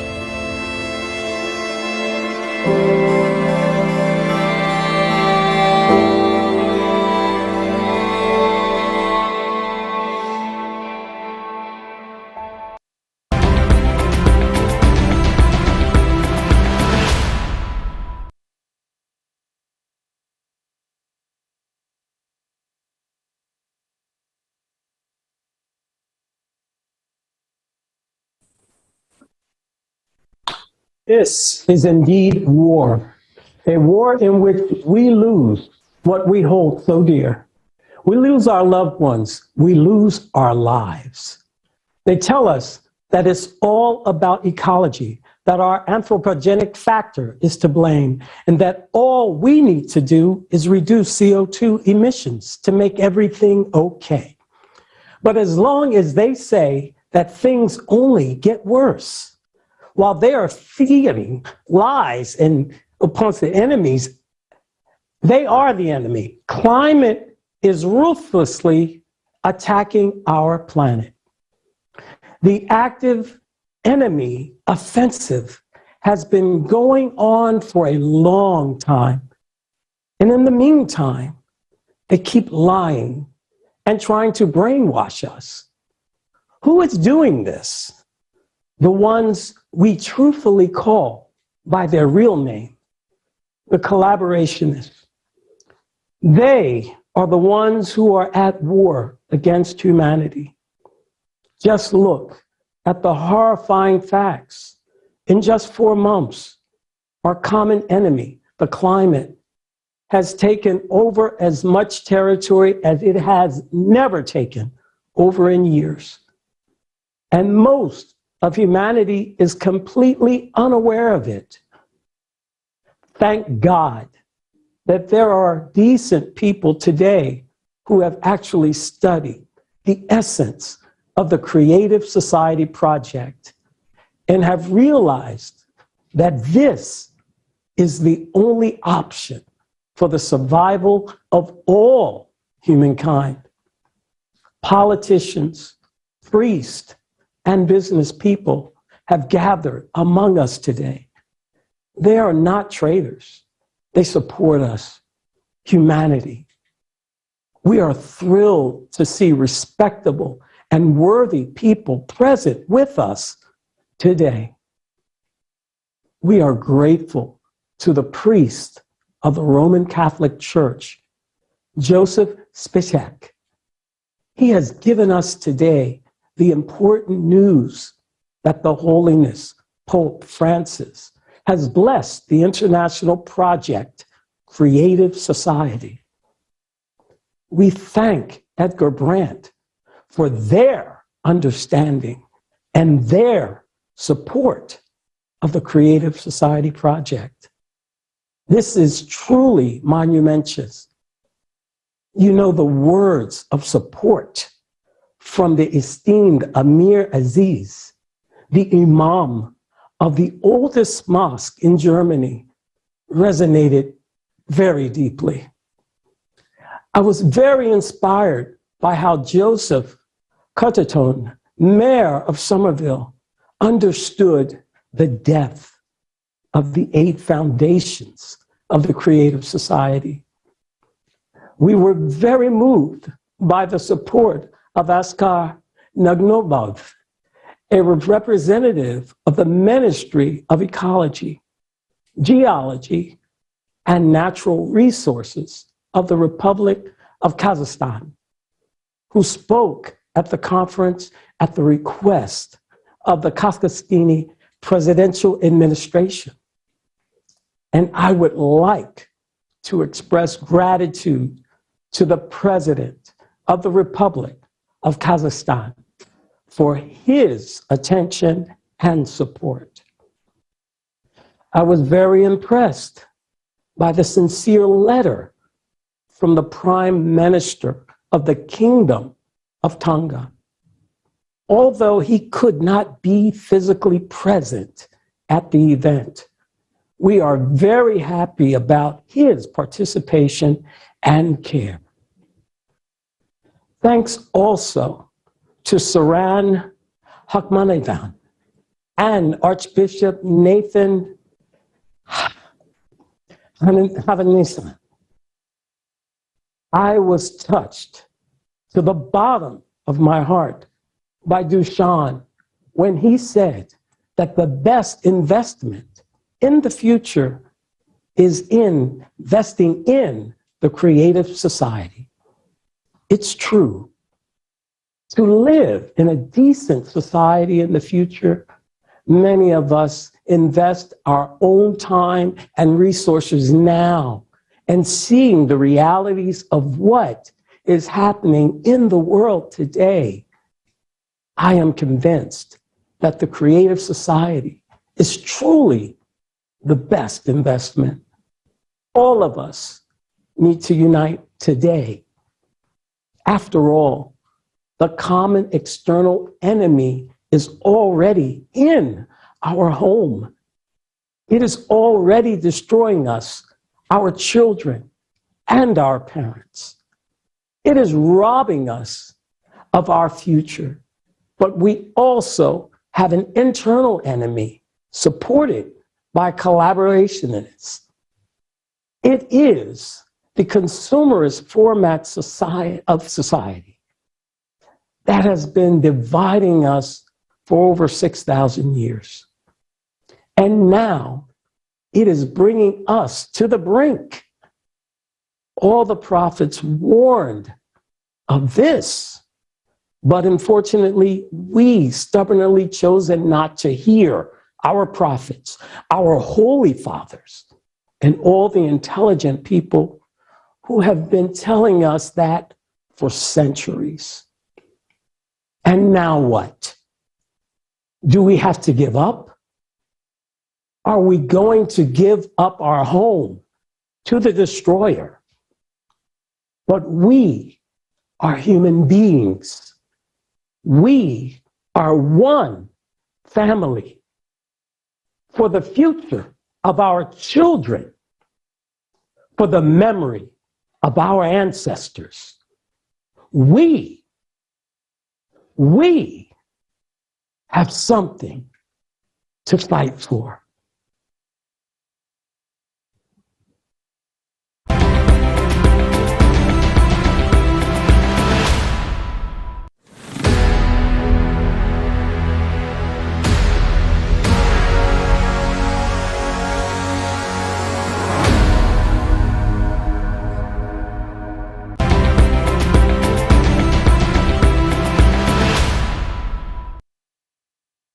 Dear viewers, we would like to remind you to send in video recordings with your understandings, comments and questions to the email info@creativesociety.com. Stay tuned as we will hear more shocking truth about the climate crisis and ecological degradation that we are facing today. And most importantly, we will talk about only solution throughout the duration of the whole conference. Don't forget to share this video. Now we would like to pass the word to the participants of the Creative Society from Germany, who will share their experience with inviting celebrities, politicians, and famous individuals to this conference. Let's hear about their social experiment.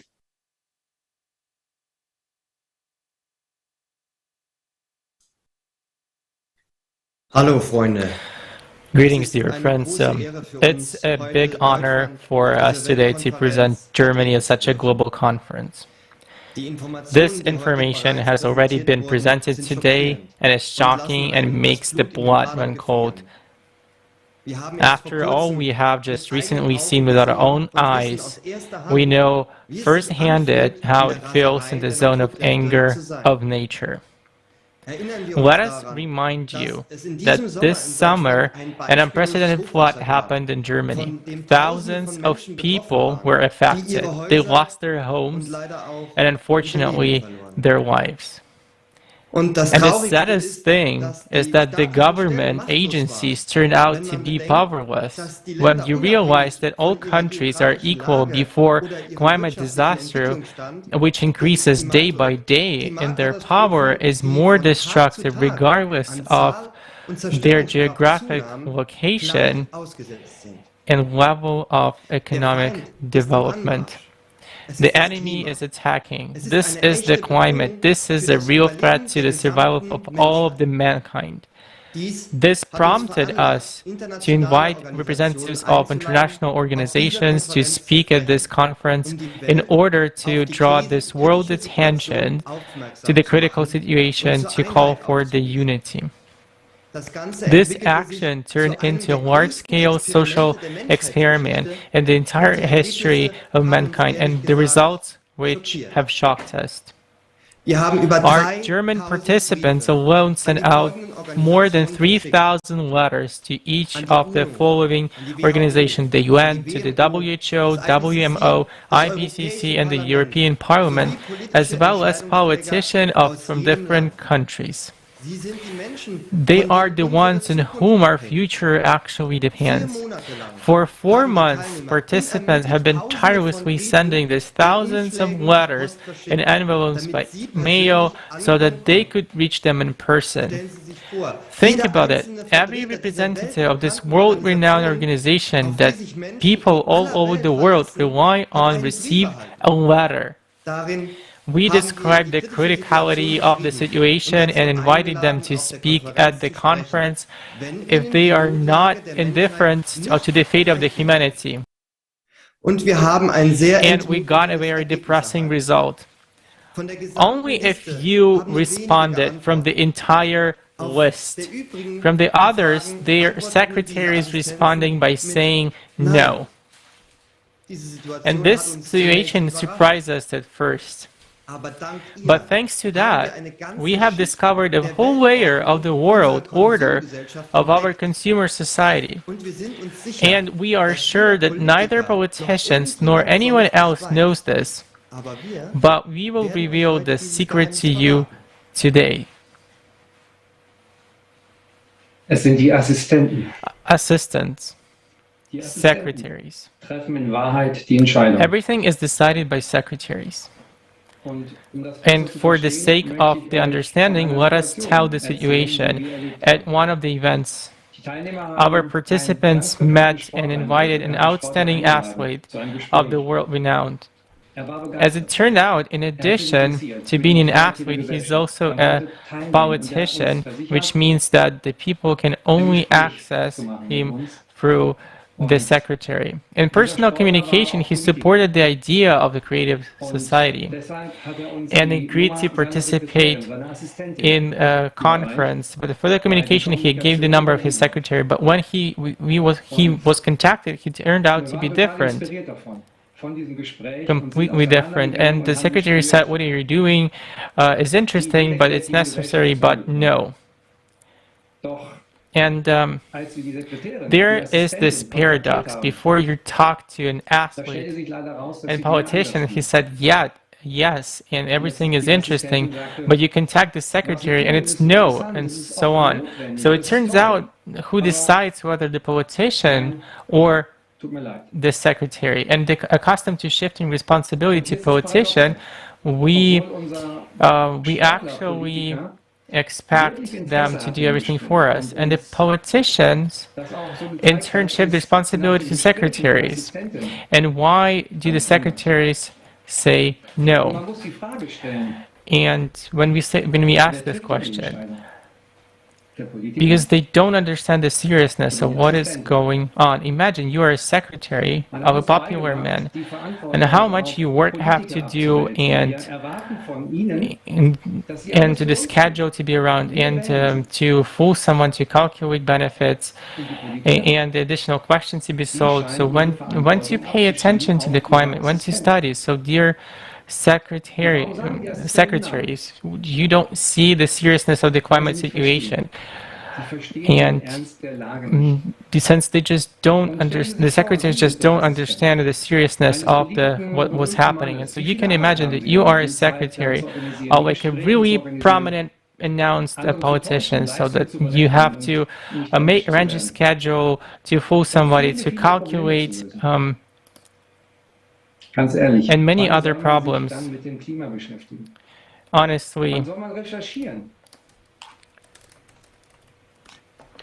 also, liebe Assistenten, Sie sehen den Ernst der Lage, der Klimasituation. Sie beschäftigen sich nicht damit. The secretaries just don't see, and so you need to see the whole picture of what is happening. And at this time of what is happening, this is the chance to actually change something. And this information, it has to be brought through, and it's such unfortunate that it doesn't go. They get only basic information. At the conference itself, we showed a small part of what is going on for the general informing of people. We don't aim to frighten anybody, as everyone is so frightened that they run away from this topic and prefer to close their eyes. But it gives the general picture of the tragic situation in which we are right now. And so we are just hoping.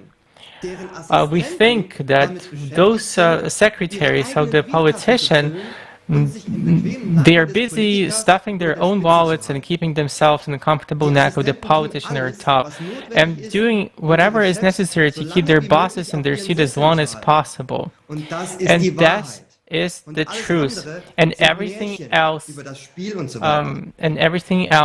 is a fairy tale, games, etc. So let's vote for those who support creative society and who have secretaries, use an expanded format of perception and think beyond just how to sit, not just how to sit in a warm place or chair. Let's vote for those politicians whose secretaries and who's familiar with climate issues and creative society. So when the politicians go to the polls, let them show their secretaries and not their programs. We already understand that any political program is bullshit and no one will ever implement it. Even the stars have secretaries, people disconnected from the world, who only care about the size of the star's fee from which they have a percentage.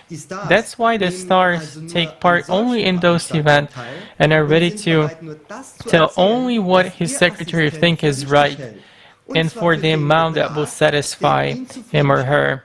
That's how the secretaries exploit those stars.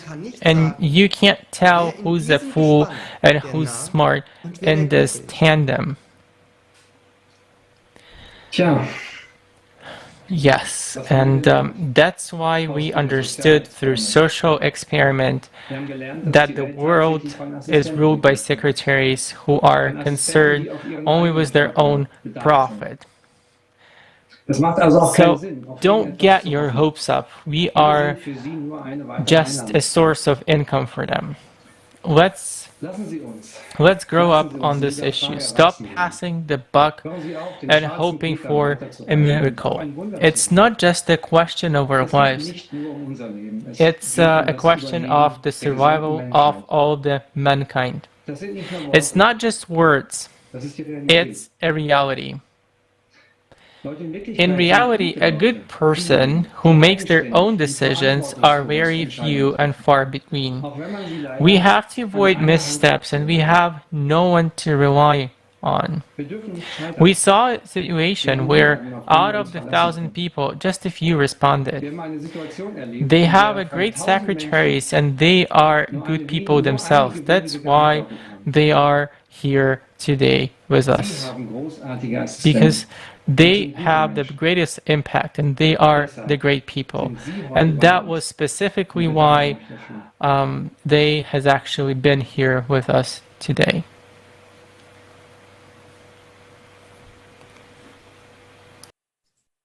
Thank you to our German speakers for revealing this shocking secret about the dominant role of secretaries on the world political stage and beyond. When I listened to the story about the secretary of the sportsman politician, many things began to make sense to me. And do you know what insight it led me to? The most important thing is that a creative society is supported by the secretary. After all, as it turns out, it's the secretaries who make the decisions of politicians. And that's why we should not choose among politicians during elections, but among secretaries. Vote for the secretaries.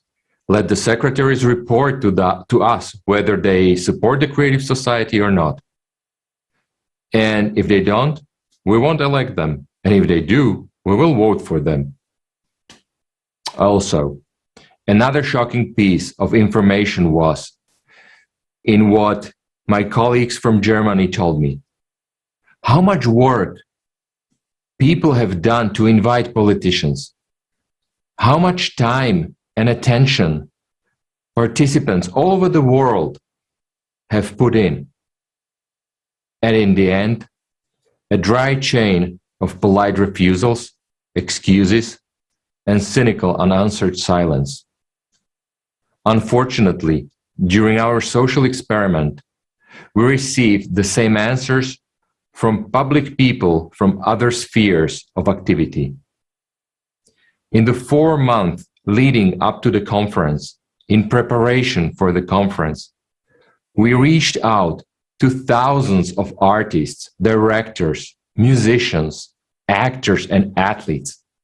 People all over the world from different countries sent them letters, numerous posts on social networks, appealed.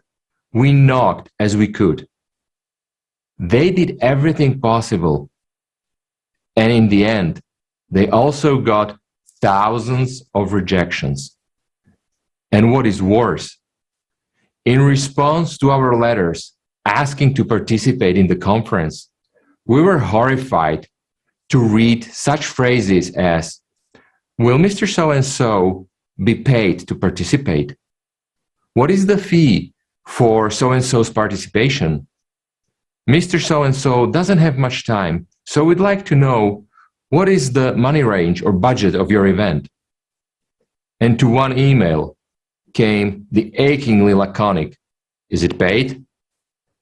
Let me remind you, these are answers from those who we look up to, whom we consider to be our idols, authorities, opinion leaders. Yes, we would like to believe that they are human and nothing happens to them, even if they are in the spotlight of world fame.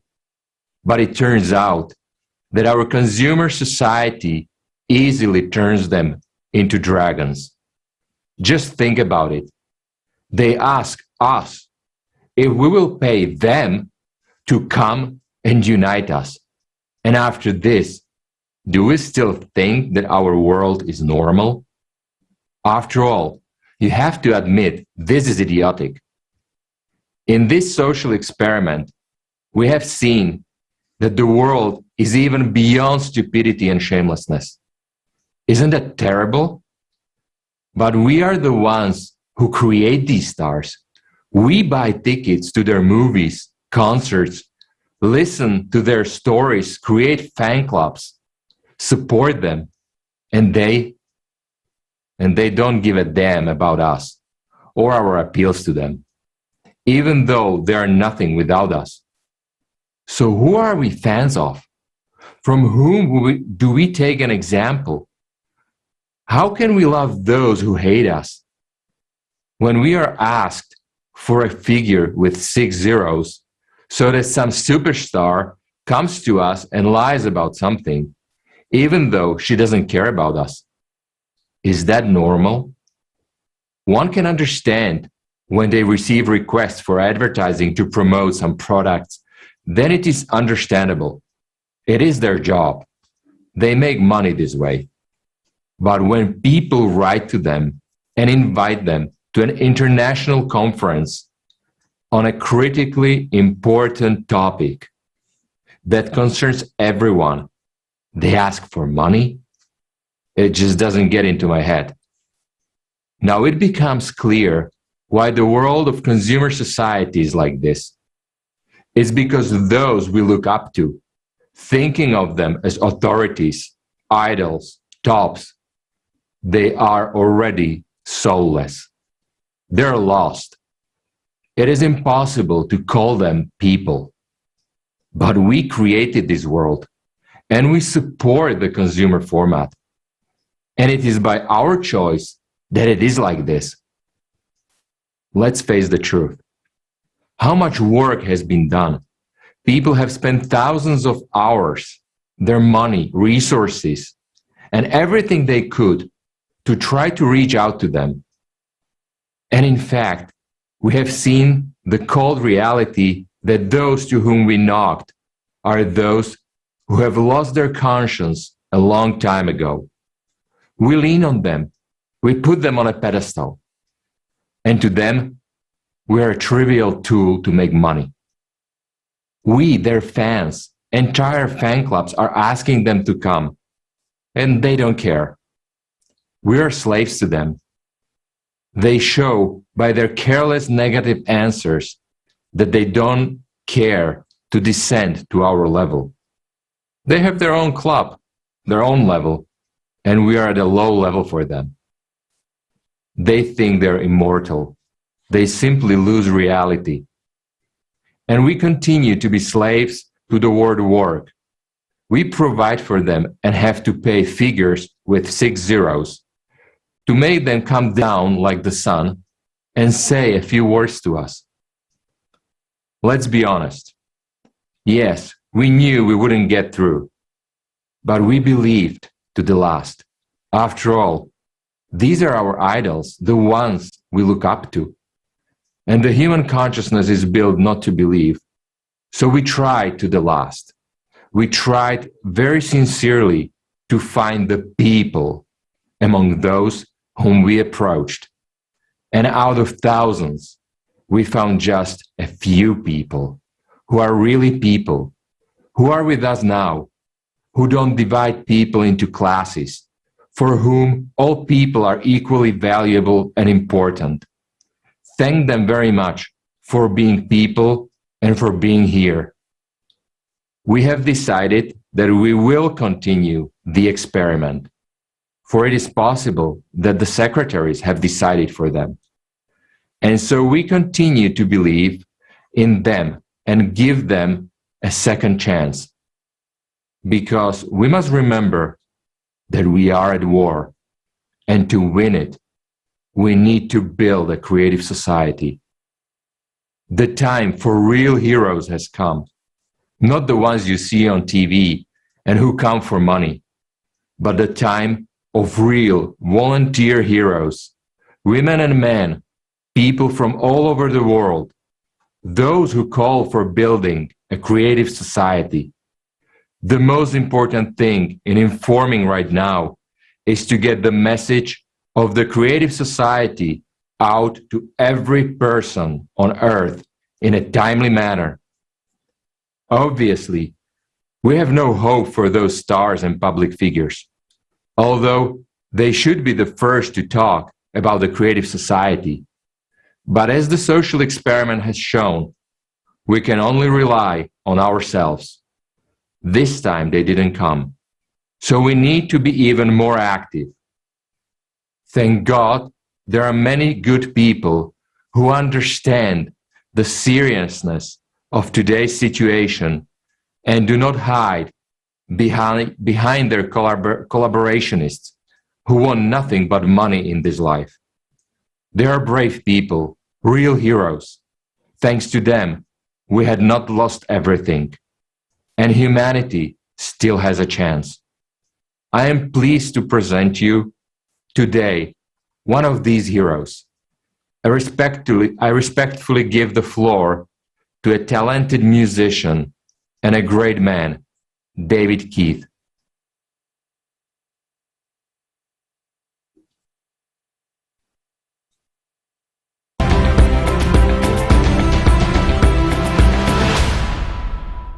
Hi everyone, I'm David Keith. I'm a professional drummer. I play with Richie Blackmore's Rainbow and Blackmore's Night. It's great to be with you here at the Global Crisis Conference. I only very recently heard about the Creative Society, creativesociety.com, almost through completely random means. And I have to say that everything that the Society is talking about and their main objectives are things that I've been thinking about in my life as far back as I can remember. And I just want to say that it's an incredible opportunity that we have right now to change things for the better. And the fact that the Creative Society exists in the world and has gotten as large as it has gives me hope that I'm not alone in wanting something different. And what it is that I want is not unusual. It's something that we all want. So I wrote a song last week. Interestingly enough, this is right before I met everyone at Creative Society. And I believe in things like synchronicity and serendipity and things happening for a reason and happy coincidences and things like that. So this song that I was writing is completely topical to our conference and to everything that Creative Society is trying to do. The song's called Try, and it's basically a song of hope and a song of motivation and a song that says, you can do it, and all you gotta do is try. So without further ado, here it is. This is the world premiere of my new song, Try.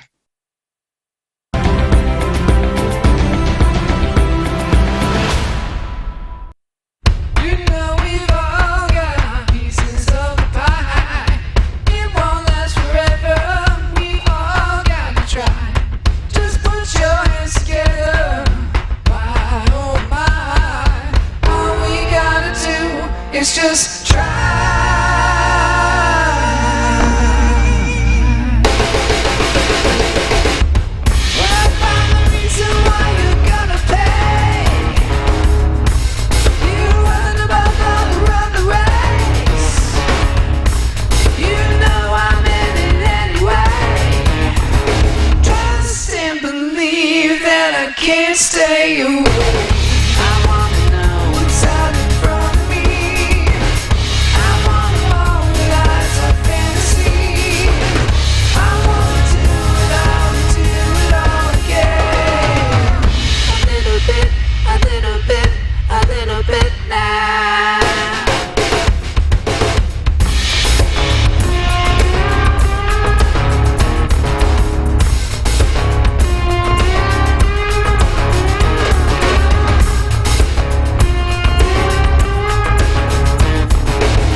than a bit.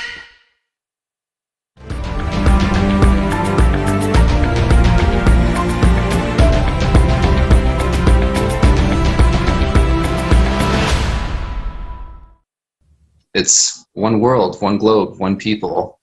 And, you know, if you're like me, you've been thinking about the problems that have been happening in the world, climate change, first and foremost, but economic strife, war, poverty, hunger, all of these things, they're on my mind all the time. I'm sure they're on yours too. And when you think about it, it seems overwhelming. It seems like there's nothing you can do as an individual person. And you tend to just try to put it out of your mind and get through your day and go to sleep and hope things will be better the next day. But today is the only day we have. And when you put the whole world together, there's nothing that we can't do. So I'm here to tell you, you are not alone in thinking that there is a better way. There is a better way to live life together and individually. And when we all get together and put our heads together, we can figure out a way out of all these problems. And it's not going to be the same old model as before. It's going to be something entirely new that we create from the ground up together. So have no fear. We're going to do this thing. And I want to thank you guys all for being part of it, because it's going to happen. And I would invite everyone to go to creativesociety.com and read the mission statement, read the objectives, and I think you're going to find that it makes a lot of sense, and it's almost like an obvious thing that we need to do in the world. And it's wonderful and amazing to me that you've been able to organize it and get it to the level that it is now, because that gives me hope that we might actually be able to figure this thing out. So thank you.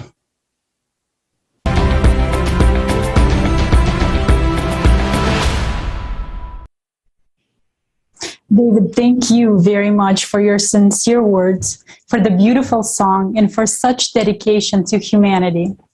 And we would like to remind you that this conference is simultaneously interpreted to 100 languages. And this is done by volunteers from around the world who want every person to know the truth. And now I would like to share a story. While looking for volunteers to help with translation, one Arabic woman responded to our post on social media.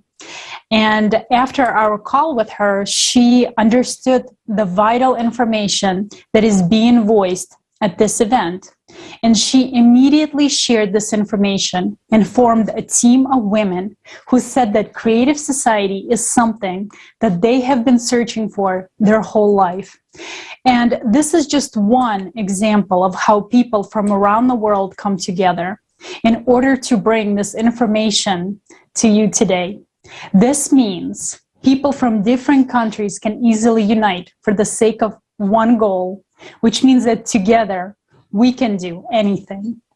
And now I would like to introduce Foster Gamble, president and co-founder of Clear Compass Media, researcher, co-writer, visual designer of the documentary Thrive, What on Earth Will It Take?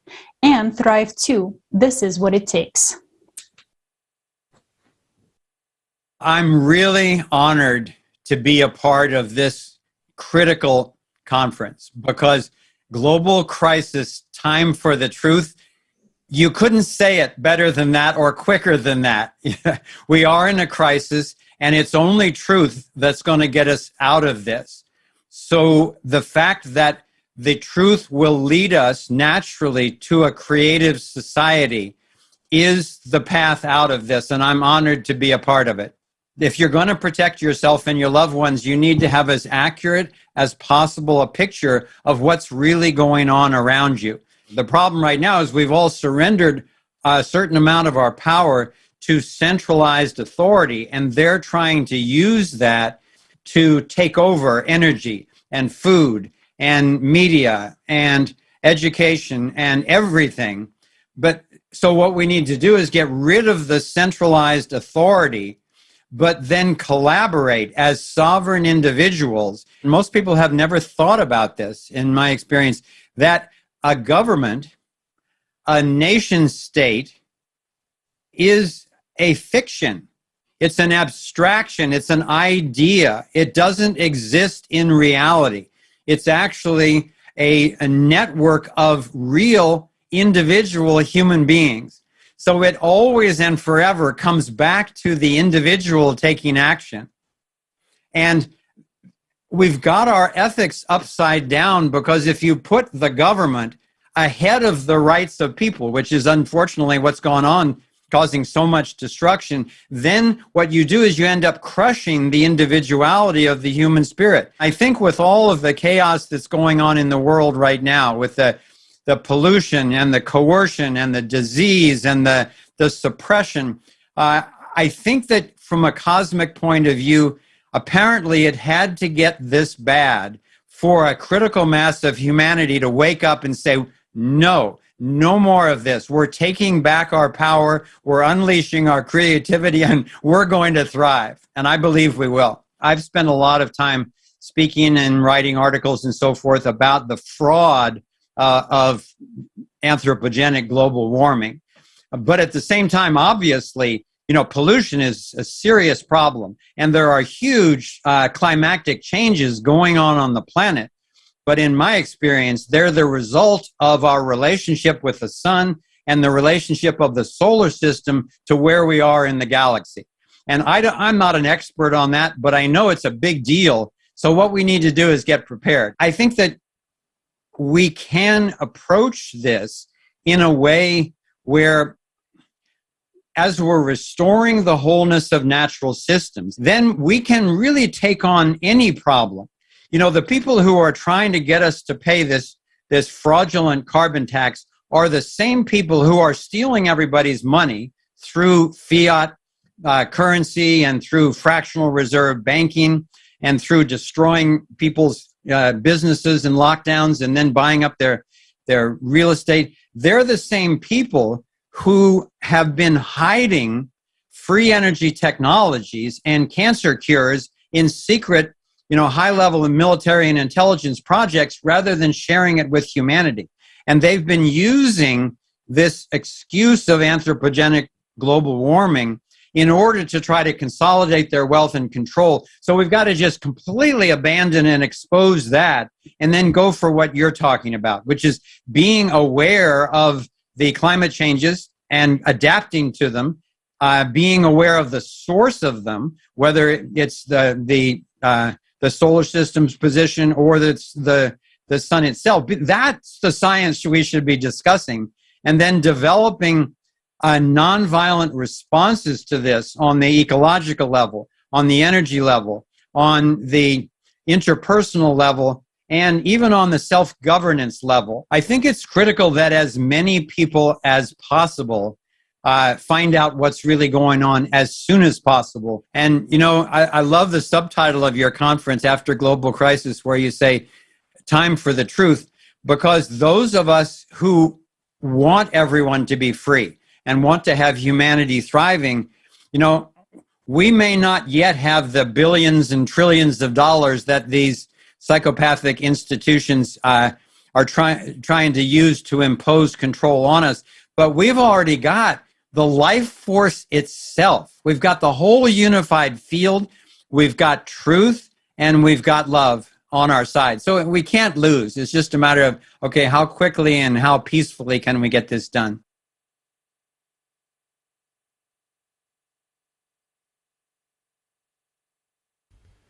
Dear viewers, our respected speaker is absolutely correct.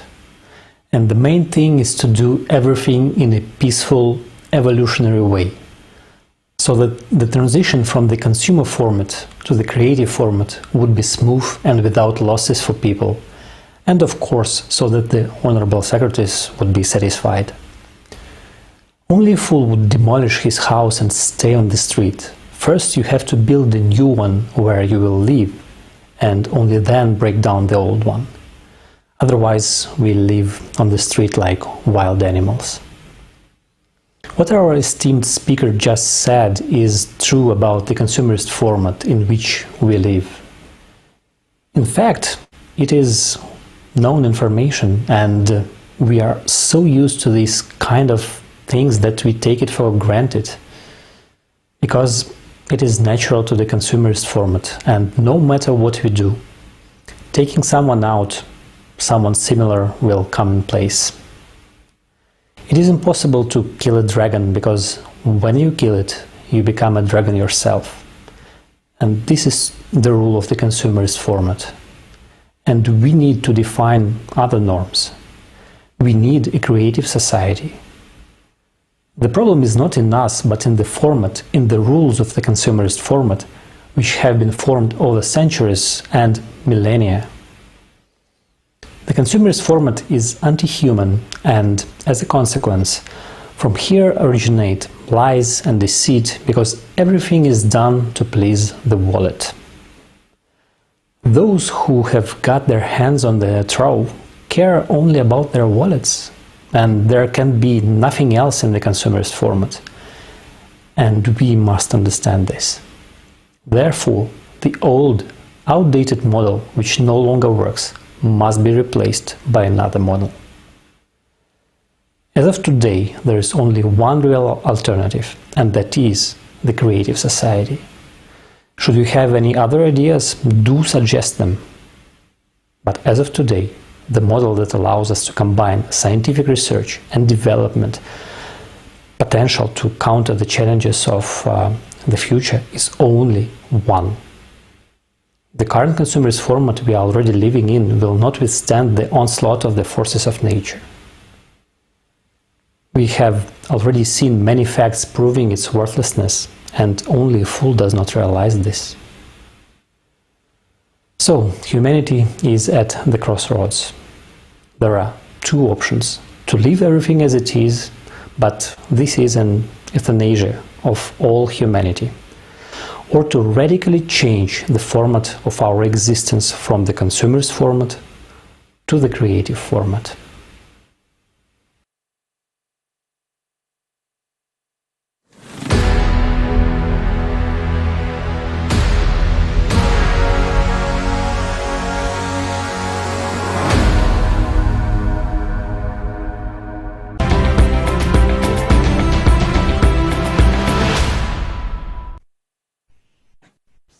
Now I would like to introduce Professor Thomas Lovejoy, an innovative and accomplished conservation biologist who coined the term biological diversity.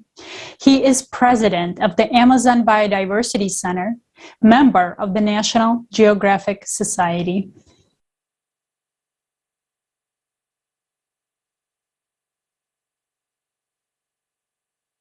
Thank you for the opportunity to be with you. So I have been working on conservation, tropical rainforest, the Amazon, biodiversity for about half a century or more. First set foot in the Amazon in 1965, right? And although there clearly has been important progress in those decades, we now are at a moment when the biology and the climate of the planet are in a crisis state. So when I arrived, the Amazon, which is equivalent to the 48 contiguous United States, it's really huge, right? The Amazon was 97% intact. And just think of that. Now it is around 20% deforested, especially in the south and west in Brazil, where it's threatening the hydrological cycle that it actually nurtures. And basically, it's right at a tipping point where if we don't do reforestation, at least the southern and eastern Amazon will no longer be able to have rainforest growing. The hydrological cycle, which the Amazon forest nurtures, provides moisture to every country in South America except for Chile. So it is a continental scale contribution. So in the Amazon, that makes half the rainfall. North of New York City, it provides the water for the city, which nobody seems to notice. So ecosystem services loom large in our daily lives. So point number one is protecting the forests we have. They have values as mature forests that, secondary forests do not have and take a long time to get. So just stop cutting down the natural forests, whether that's the Amazon or whether that's the boreal forests of North America or Europe and Russia. Just don't cut down any more forests. To the extent that you need wood products or products that come from forests, get them from forests that have already been managed or even mismanaged. The reality is plantation forests are basically a monoculture. They're almost like a giant asparagus patch. So not a lot of biological diversity lives in them. And to the extent that we want to get multiple results from reforestation, improving watersheds, protecting species, we have to think much more thoughtfully than planting a bunch of matchsticks. Well, I would say number one, recognize that the planet works as a linked physical and biological system, that our well-being depends squarely on that. So it's critical that we do things at scale, starting right away, and that we not approach it as just simply about forests. It's about all natural ecosystems. About 96% of all biomass of mammals is humans and their domestic animals. So all the other species are sort of sitting there at the end of a straw trying to get the last drops out of the glass to survive. None of that makes any sense at all. Each time you lose a species, it's like 3.7 billion years of evolution and solutions to sets of biological problems unique to that species. It's like a giant green library. It makes no sense to burn down the living library of the life sciences.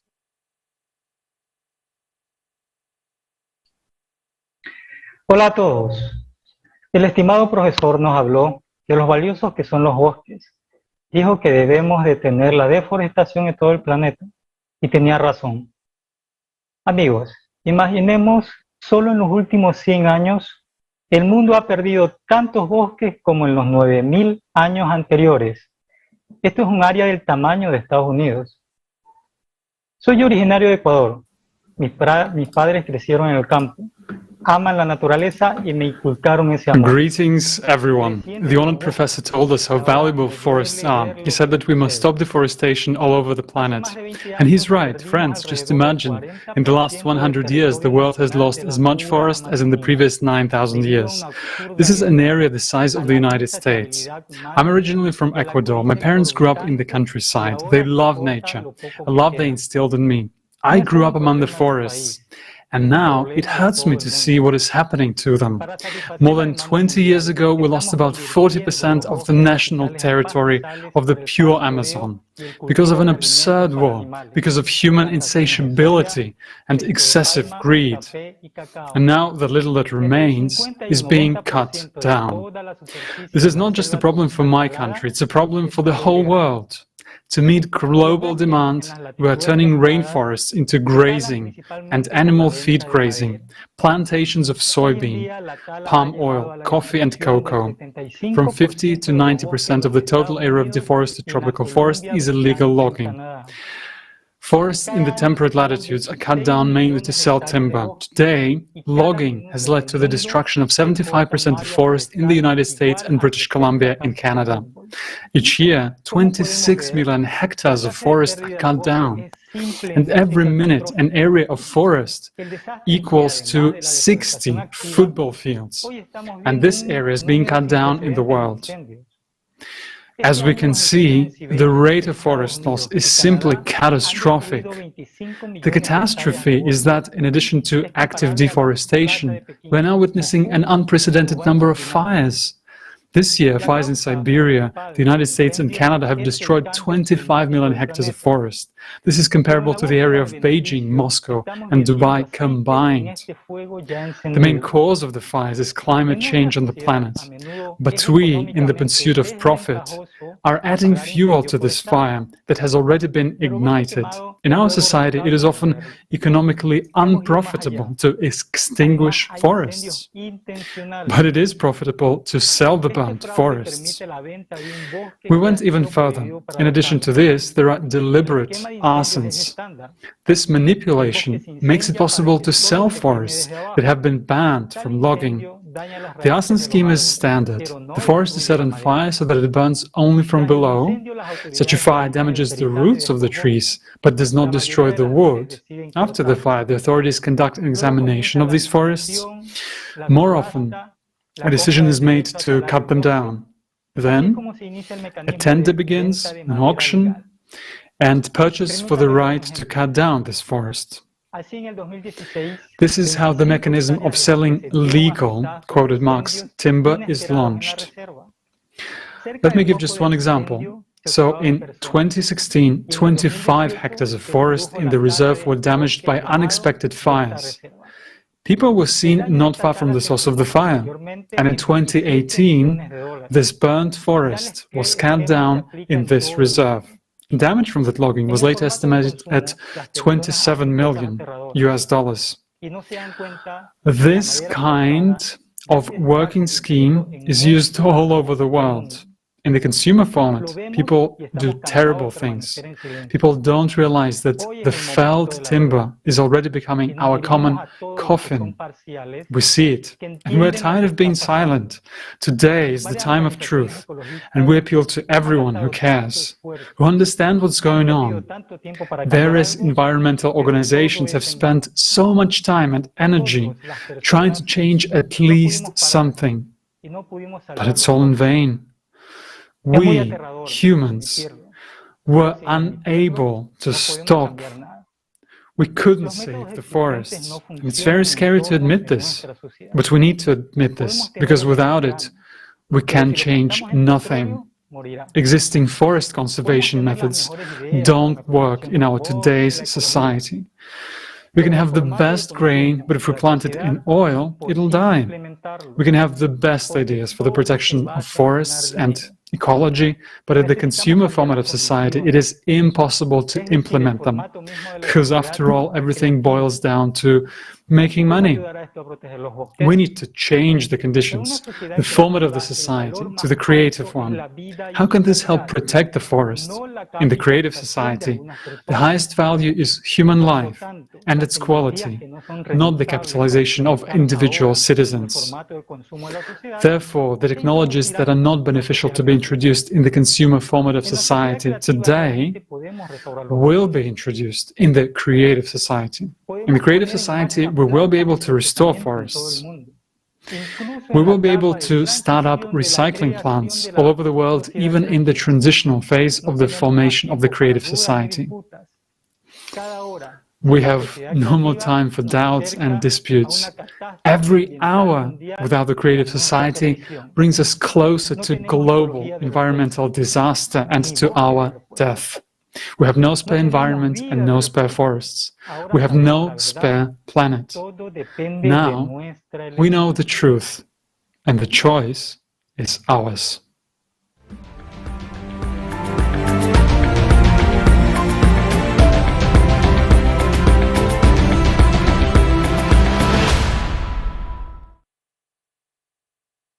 The way we have been cutting down trees, we won't have enough lumber for a coffin.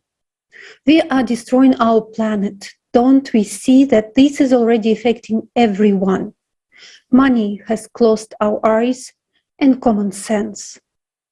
With the speed that we litter and trash our planet, it seems we are replacing trees with the trash. Do you understand that in the consumer society, trash literally costs more than a human life? Take a look for yourself.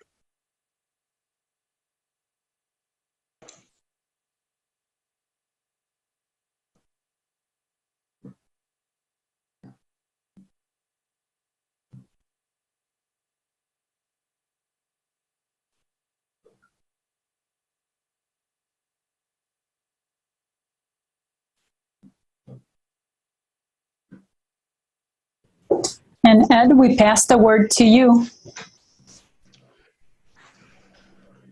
Thank you, Olga. I will talk about rubbish for a little while. One of the most serious environmental problems today is the problem of waste. When people first started collecting waste and sending it to landfills, it seemed like a great idea. All of the waste was collected in one place where it was easier to sort and bury. Thus, it was supposed to solve the problem of it. However, something went wrong. In total, the amount of waste has increased dramatically over the past 80 years. Today, landfills are overflowing due to the appearance of non-degradable waste. Landfills did not solve this problem. They only ensured its circulation around the planet. And in this regard, the idea of recycling waste arose in society. Today, it is believed that it will rid the planet of waste. In many countries, people honestly sort waste, give plastic for recycling, and believe that by doing so, they are saving the environment. So again, it seems that the problem is solved, but is it? Let's find out the truth.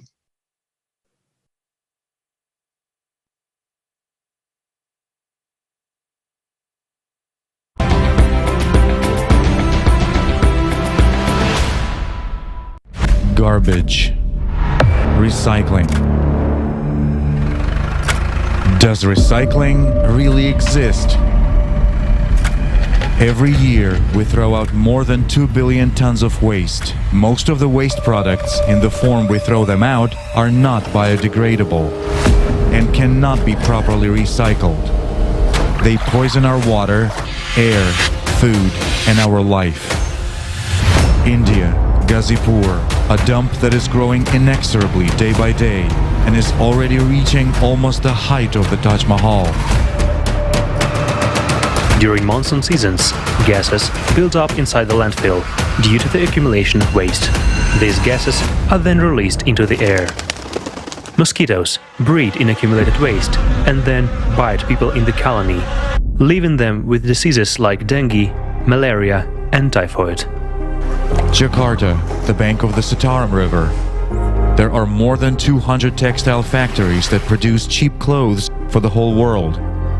20,000 tons of waste and 340 tons of wastewater are discharged into the river every day. They pollute the river with lead, aluminum, iron, and manganese. According to the World Bank's report, Water Waste 2.0, plastic, paper and cardboard, metal and glass make up 38% of municipal waste, and only 13.5% of the secondary raw material is actually recycled all over the world, which is a little more than 5% of the total amount of garbage. Despite this, our production and consumption rates are only growing, as well as the landfills around us. At the consumer level, which is the first link, an ordinary family goes to a store. This ordinary family has different boxes, glass and plastics, plastic bags, and so on and so forth. Nowadays, it has become very popular to dump absolutely all of this in one pile. One big pile of this pressed material is taken to some processing plant, and this processing plant supposedly sorts all this garbage, and you, accordingly, get clean cardboard, clean plastic, clean this and that. This is an idea. All this actually doesn't work. To obtain a ton of recycled material, you need to spend enormous resources just to collect, transport, and segregate it. Then it should be washed, then it should be packed, and then it should be brought somewhere to sell. All the garbage, if it is really garbage, it is buried. No one recycles this garbage. They brag to each other saying that we are absolutely green, that is, we have 100% recycling, we don't have any garbage, and so on and so forth. Usually, they hire a company that takes the garbage out, hire some other additional company that counts the garbage, sorts this garbage out, writes down a percentage rate, and then seemingly sends this data in a report. The next time when a conference is held in some conference room, they say 0% of our garbage is left. But to be honest, this is all done on paper, while in fact it is not so. That is, it turns out that now we need to spend a lot more money, and no one is ready for this. Nobody needs it. No one wants to wave the green flag, and at the same time pay some crazy amount of money. Recycling is imperfect. we can do a lot more and we can do a lot better.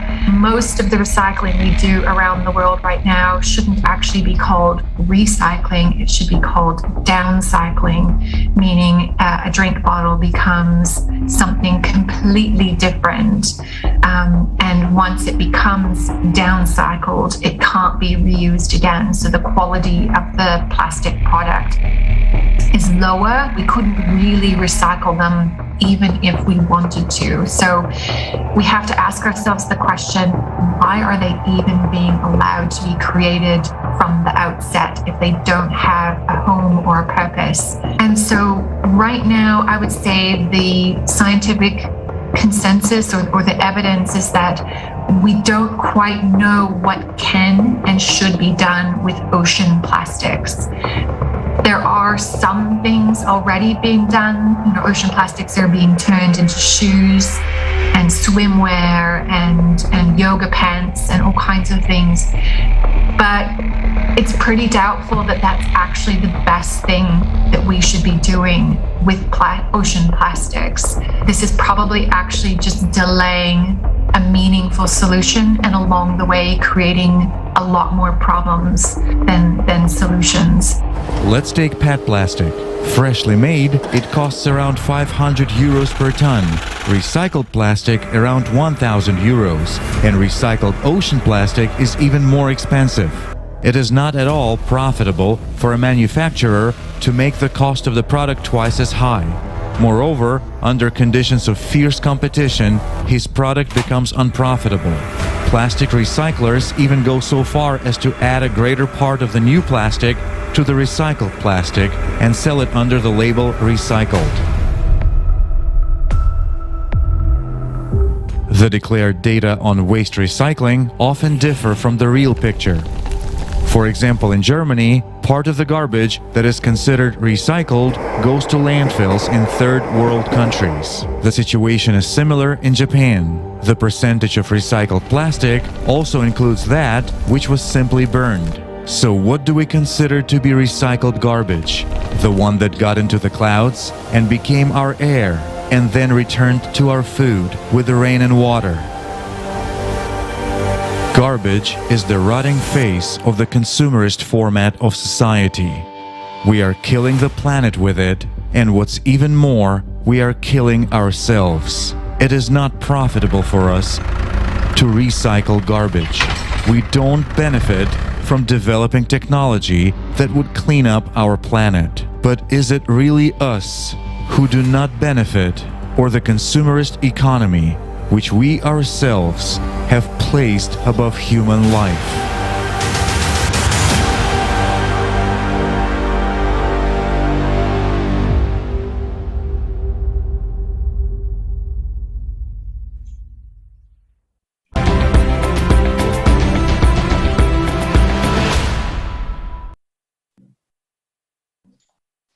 Здравствуйте. Greetings. What we have seen right now, this is terrifying but necessary truth. As you can see, all of our efforts to sort garbage and supposedly recycle it is a lie. People are just playing this game, comforting themselves with the thought that something is being done to solve the garbage problem, while continuing to produce even more waste.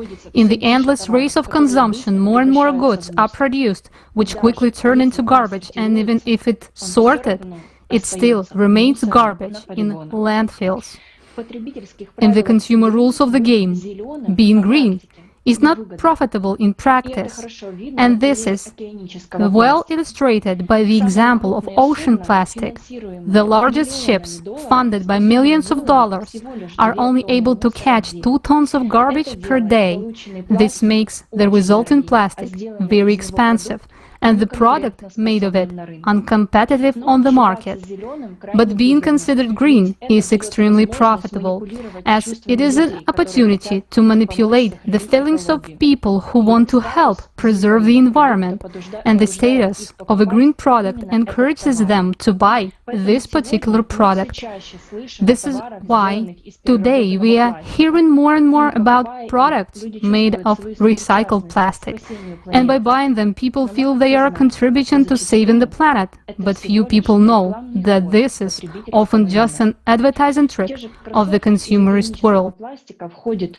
The same sneakers made of ocean plastic contain, at best, 0.1% of the plastic that would actually caught in the ocean.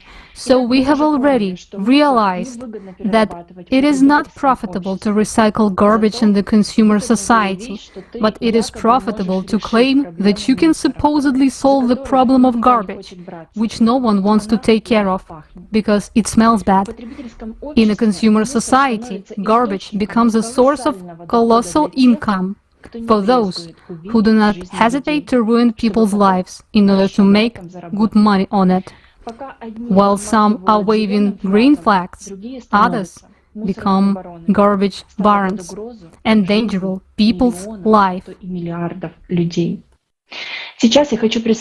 Right now, I would like to suggest you to watch the video about this terrible problem of consumer society.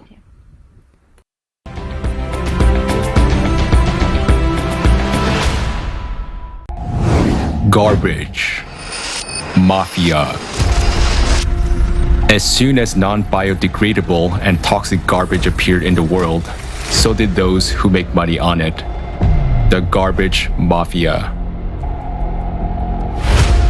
How does a garbage mafia operate? Italy. My brother-in-law was transporting garbage. He told me all about the profits you could make in this field.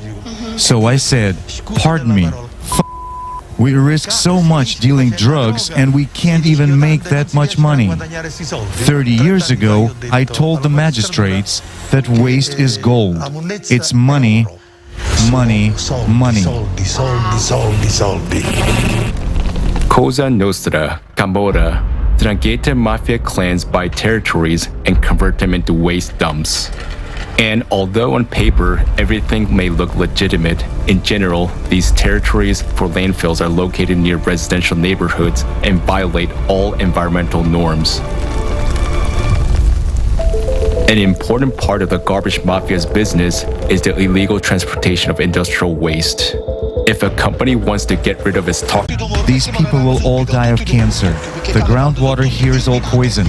Every family here is infected. Everyone. No one will be spared. They're here because they don't have any choice. They don't have any options to relocate. And they're forced to die here.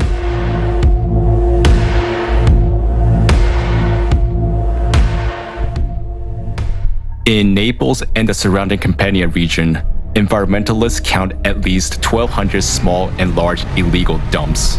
The amount of phosphorus, mercury, and arsenic in this region exceeds the established norm by 400 times. According to medical statistics, people here die of cancer twice as often as the national average.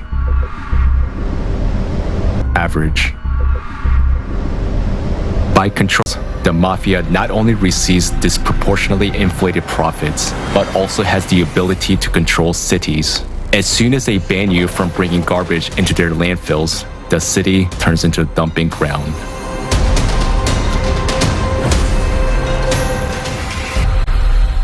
An average landfill can produce about 150 to 200 tons of film each month. We don't buy it at high prices, i.e., it's in the region of 13 to 19 cents per kilogram. Accordingly, you can multiply that same 100 tons by 13 cents. We'll take the minimum. Well, that's the profit only from polymers. Waste paper is now trading at around 20 to 27 cents per kilogram. Precious ferrous and non-ferrous metals are even more expensive.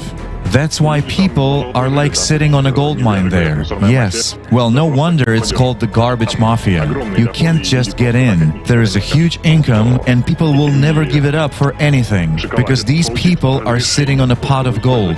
Getting permission to use this land for a garbage landfill is extremely difficult. If we establish some serious organization, serious landfill, put the right equipment on it for sorting and all that, then I think we will quickly be visited by bad people and some inspections. My friends at one time bought an incinerator. They operated it for 3 months. Then men came in black jeeps and simply forbade them to work. by threats and intimidation or something else. They just took over this garbage plant and that's it. And my friends washed their hands of it and said, that's it, we will never get into this business again.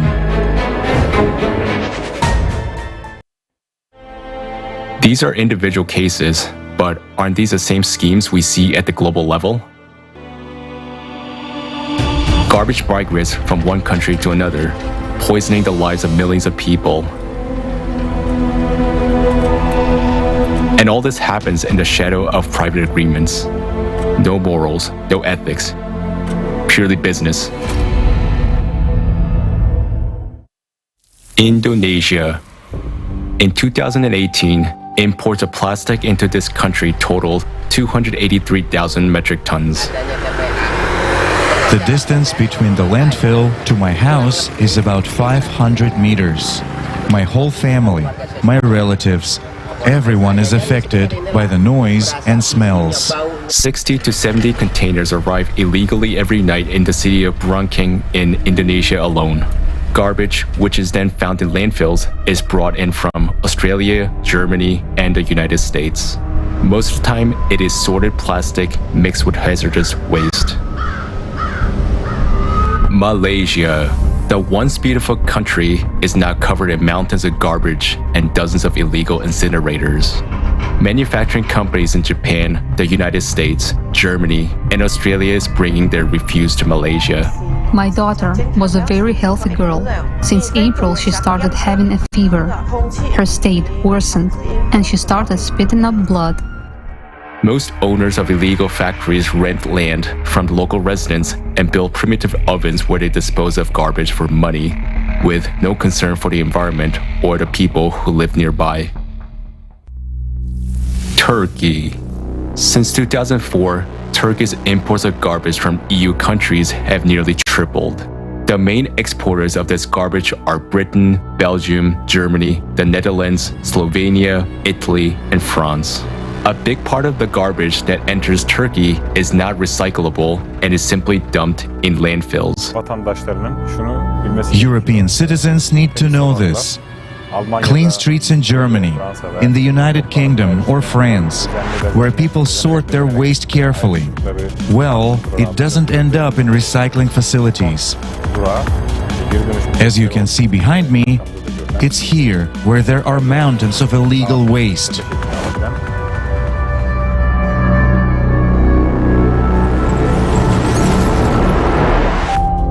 Africa. Custom officials in poor African countries are unable to monitor the thousands of containers that come in from around the world every day. Often they are accompanied by false legalizing documents. Almost all of the e-waste or barrels in these containers are filled with toxic materials. They are accepted in these countries without too many questions asked. A small bribe allows any refuse to be smuggled to its final destination. An abandoned beach, a forgotten stretch of coastline, untouched waters turning into a dangerous radioactive ocean. This ain't garbage, it's waste for some, but for many in these countries, it is place of work, life, and death. Ghana, Egbokploshi landfill, the world's largest and most dangerous electronic waste dump. More than 200,000 tons of electronic waste from Europe and North America are brought here every year.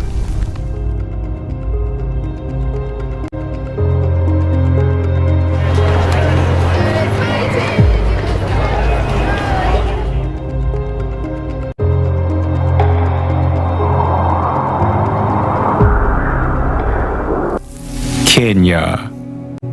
It's like the dump site has demons who ask for blood. There are days when there is just too much evil, seriously. You hear of people killing each other. Someone stabbed someone else with a knife or killed someone with a bottle. Sometimes you also hear that the trucks...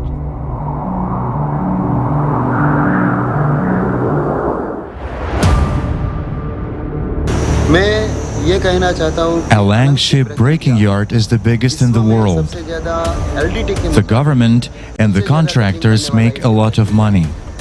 But there are two major problems: the environment and working conditions. Here, on 10 kilometers of the beach, 40,000 people take apart half of the abandoned ships from around the world. With their bare hands, piece by piece, day after day. They have no protection for hands, feet, or head, or no modern tools.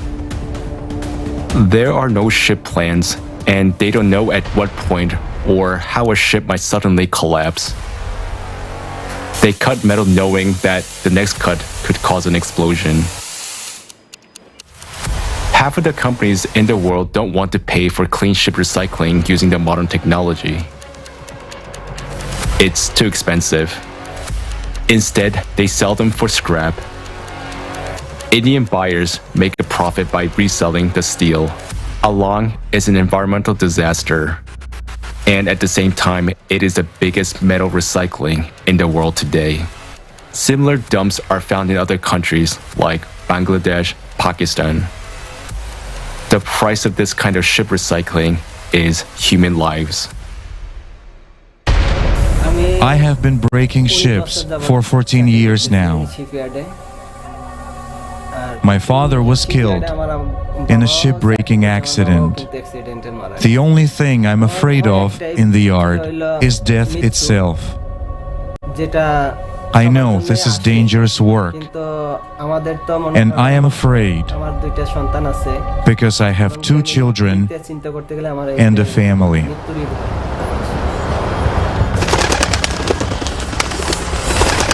We have never produced as much trash in our history as we do today. Garbage is dirty, it smells bad, but money doesn't smell. So in our consumerist world, there is always someone willing to take money off it. Storing refuse, fictitiously recycling it, or transporting it from more elite places on the planet to indigent is just business. A business in which the strongest survive. A business from which all life on the planet and man himself are slowly dying. A business that each of us sponsors every day.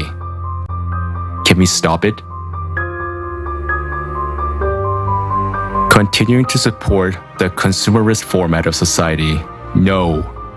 Because now all conditions have been created in order to earn huge money on such frauds. But we can change the format of our society from the consumerist to a creative one. When the 8 foundations of the creative society are adopted at the constitutional level in all countries, such schemes will be impossible to pull off. Because the main value in the whole world will be the life of human. In such conditions, there will be no place for all this dirt on this planet and in relations between people.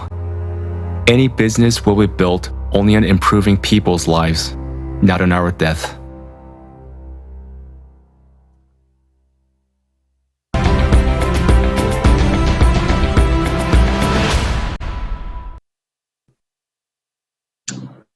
It's sad to look at all this, but even sadder to realize that if we are now even killing people for rubbish, then what will we do when we really need to distribute every piece of bread in a reasonable and humane way?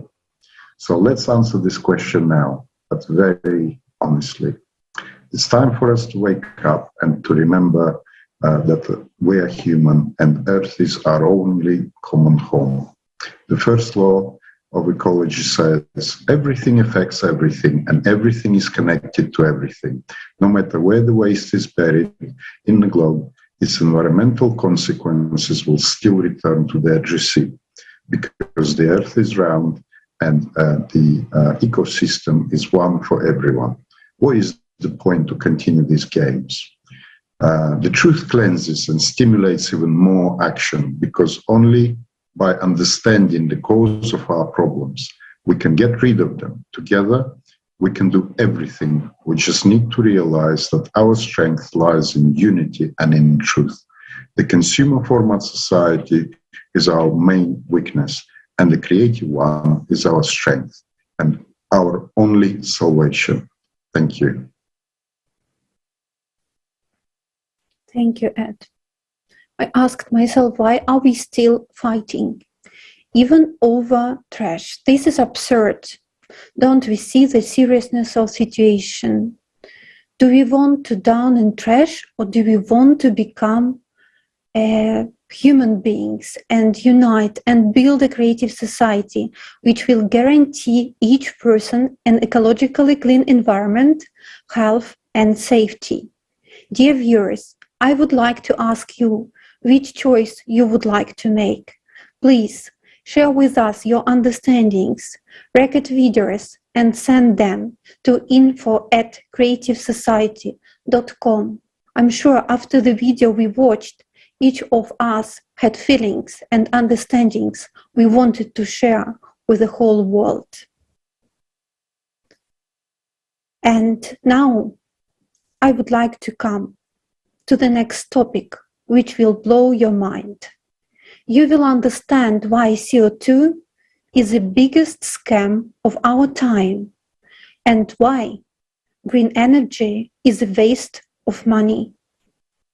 Please don't forget to share this video right now, as everyone needs to know the truth. Let's watch together an excerpt from a video with the participation of Igor Mikhailovich Danilov on the topic of green energy.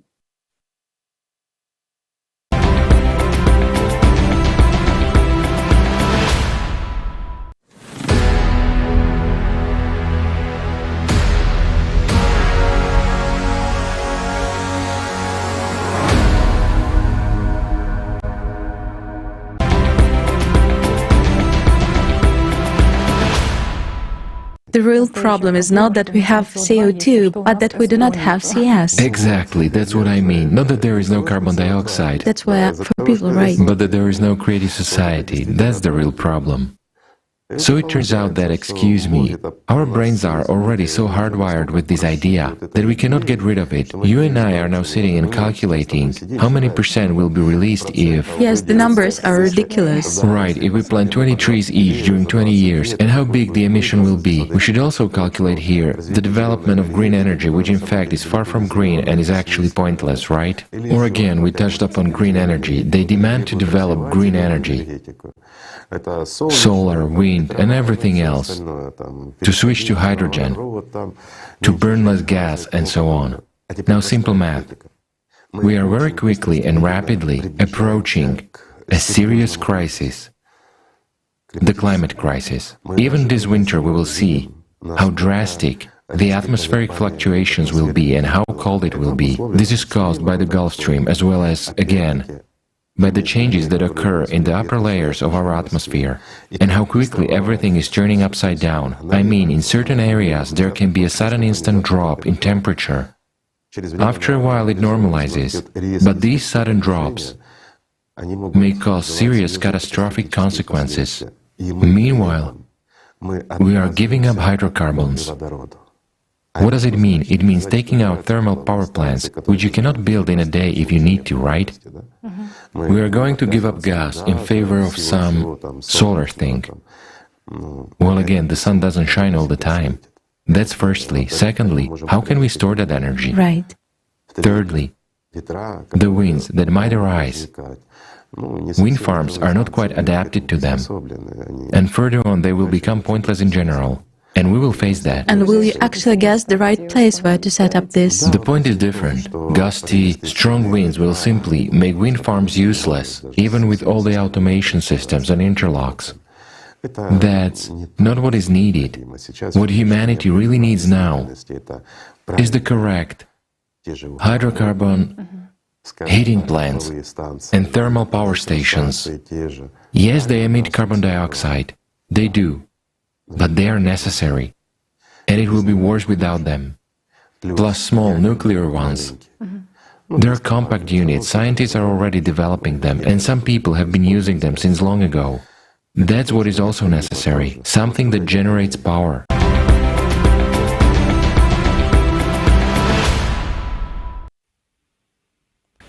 The world's attention has been focused on the problem of climate instability on the planet for quite some time. And this problem was first officially voiced back in 1992 at the Earth Summit when more than 150 countries signed the United Nations Framework Convention on Climate Change. The world leaders attending climate change conferences in the years following 1992 agreed to set a limit for greenhouse gas emissions. It is assumed that this should be done through a global transition to green energy and low-carbon technologies, as well as reducing deforestation and increasing the capacity for carbon dioxide absorption in forests. And at the beginning of November 2021, the next UN conference, COP26, was held in Glasgow, gathering representatives from 200 countries. So, what did they decide this year? 108 countries have committed to reducing methane emissions. 100 countries have committed to stopping deforestation and planting 1 trillion trees by 2030. Many countries and companies have pledged to ban cars with internal combustion engines by 2040. 40 countries committed to abandoning the usage of coal power plants and adopting green technologies. Several countries and major banks have decided to stop financing fossil fuel production. And big finance companies announced to start allocating money for green energy, but only solar panels and wind turbines. At first glance, these decisions appear to make sense. However, we have to consider two things. First, yes, CO2 affects the environment, and yes, we did destroy the ecosystem of our planet. Second, the climate is changing, but for entirely different reasons. And while the proposed idealistic picture of our decarbonized future, when we all are using renewable, potentially free, energy, looks very appealing, the actual situation with what is considered green technologies is not. Let's watch a video.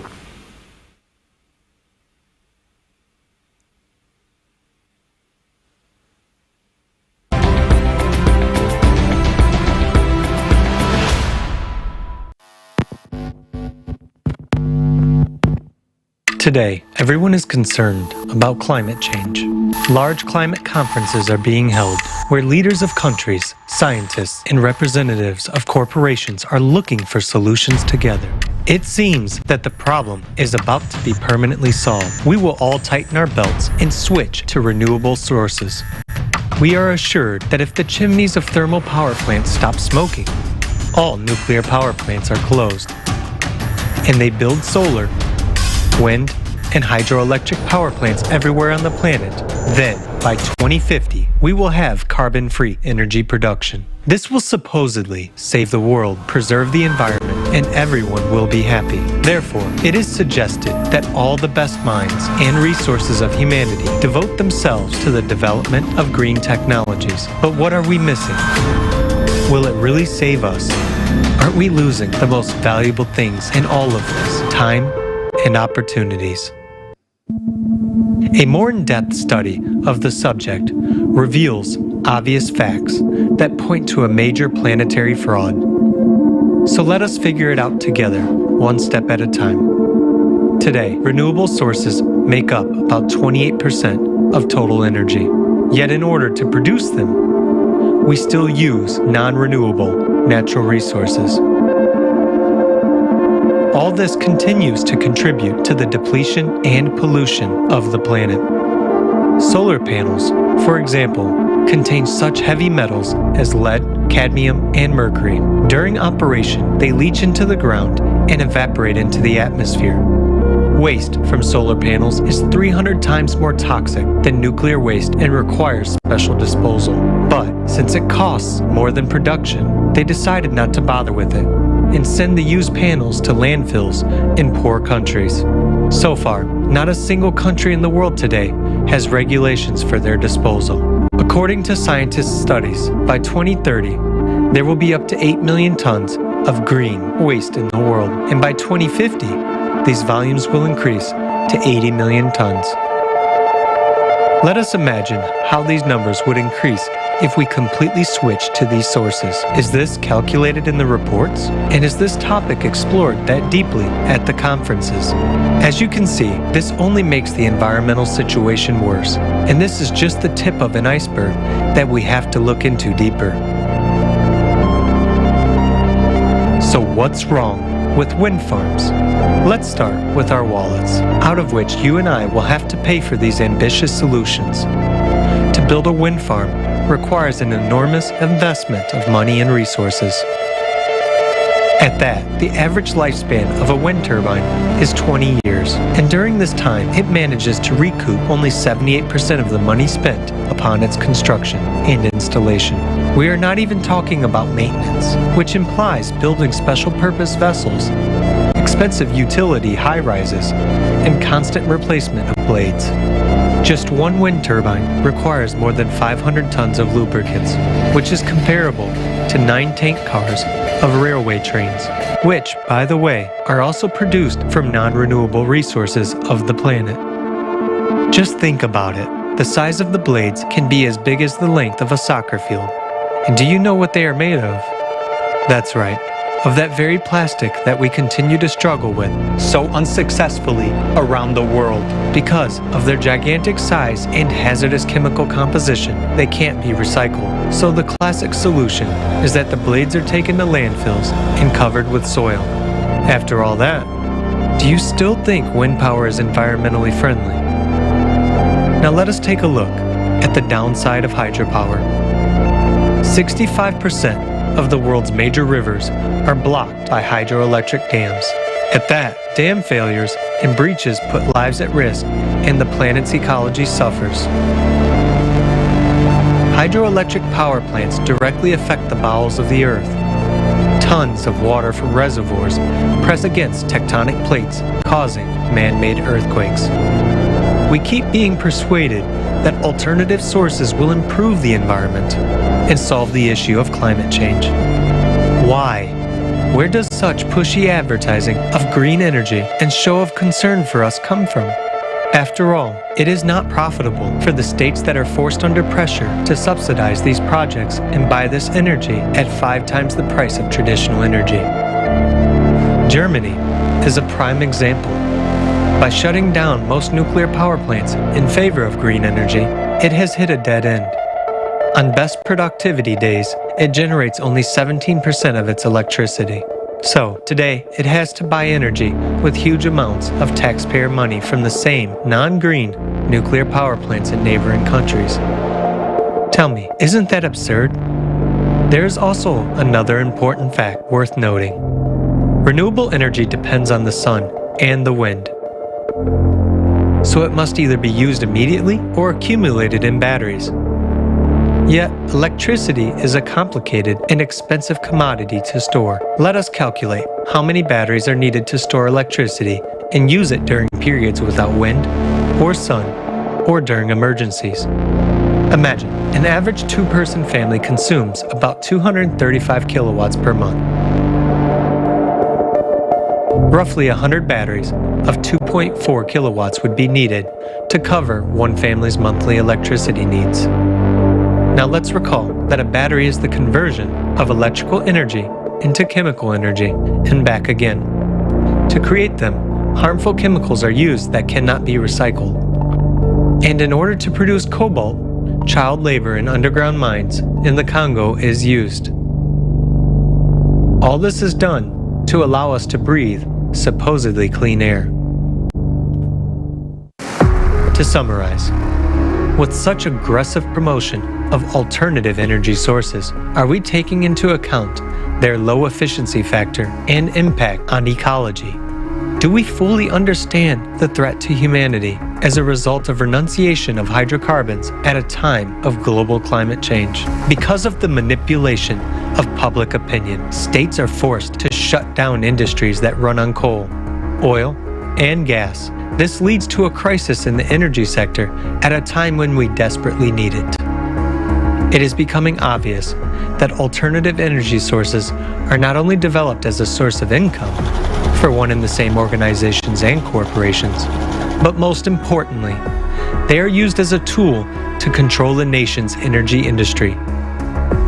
In the end, we are back to the same game of power and lust for profit instead of concern for people and saving their lives. But at the same time, many people see this as a hope and a way out of the climate situation.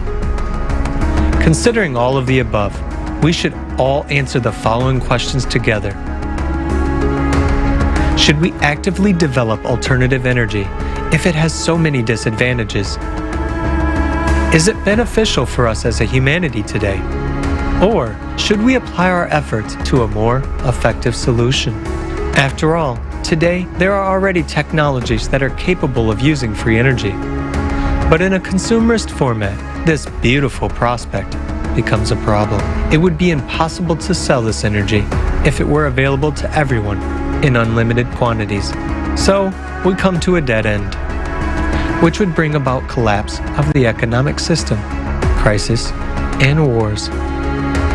This is why we need the right step-by-step approach. First of all, to change the format, to build a creative society, a format that benefits absolutely everyone and will save the life of every person. Then we can easily implement this technology without any damage to our lives. But this is a decision we must all make together. So today, the future development of society is up to each individual, whether we will continue falling down into the abyss blown by windmills, or if we will unite and take the path of development.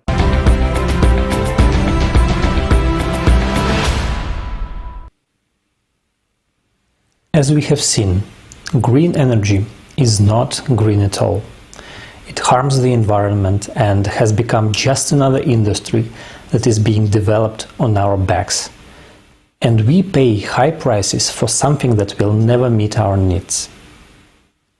Besides being an aesthetic injury to our green environments, wind power is not green because wind farms require enormous amounts of concrete and metal to construct, disturb wildlife, harm human health with noise pollution, kill hundreds of thousands of birds each year, pollute our air and water supply. And this might come as a surprise, but green energy also increases food prices because farmers are forced to produce biofuels instead of food. So, how did we start believing that all these alternative and so-called renewable energy sources are harmless? Once again, our attention was directed to one or two aspects in a narrow and limited way. The sun is shining, the wind is blowing, it's all free and green, so anything related is also green. Well, the situation reminds me of a magician asking the audience to look at one hand while pulling off the trick with the other. It's the same with green energy. We are focused on 2 or 3 aspects, missing out on hundreds more. We have to grow up and stop believing in miracles. And as grown-ups, we should also be able to comprehend that every technological solution has its downsides, which have to be carefully studied before we rush into implementing them on a global scale. We are told about green energy with great enthusiasm, but it looks like it is green only for someone's wallet. The fact is that the renewable sources of energy are much more polluting than ordinary fossil fuels and can supply us with energy in needed quantities, especially during unpredictable shifts in climatic conditions we've been and are about to experience in the future. Let's have a look at how we started blaming the CO2 by hearing from Valery Malinin, PhD in geographical sciences, professor at the Russian State Hydrometeorological University and a full member of the Russian Academy of Natural Sciences.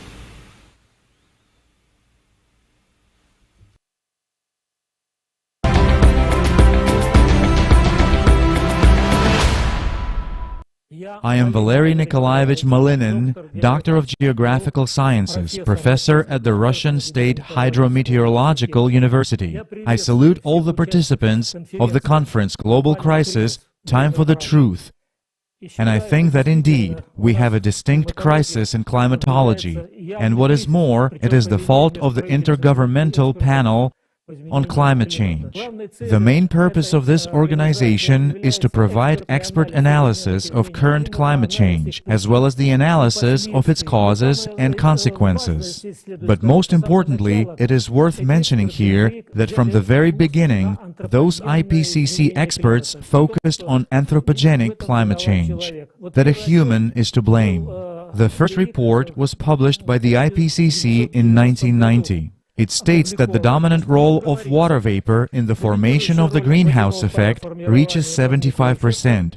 But at the same time, it is claimed that the water vapor mixing ratio in the atmosphere is entirely determined by the internal properties of the climate system. The main conclusion drawn by this report is that global warming is obviously the result of CO2, which is a greenhouse gas. But despite admitting that water vapor is indeed the main greenhouse gas, nevertheless, the IPCC have been stubbornly promoting the idea of CO2 being the main cause of climate change. Moreover, the IPCC's anthropogenic agenda has become more pronounced with each passing year. So the fourth IPCC report, dated 2007, clearly outlines the reason why water vapor cannot be considered as a climate-forming factor.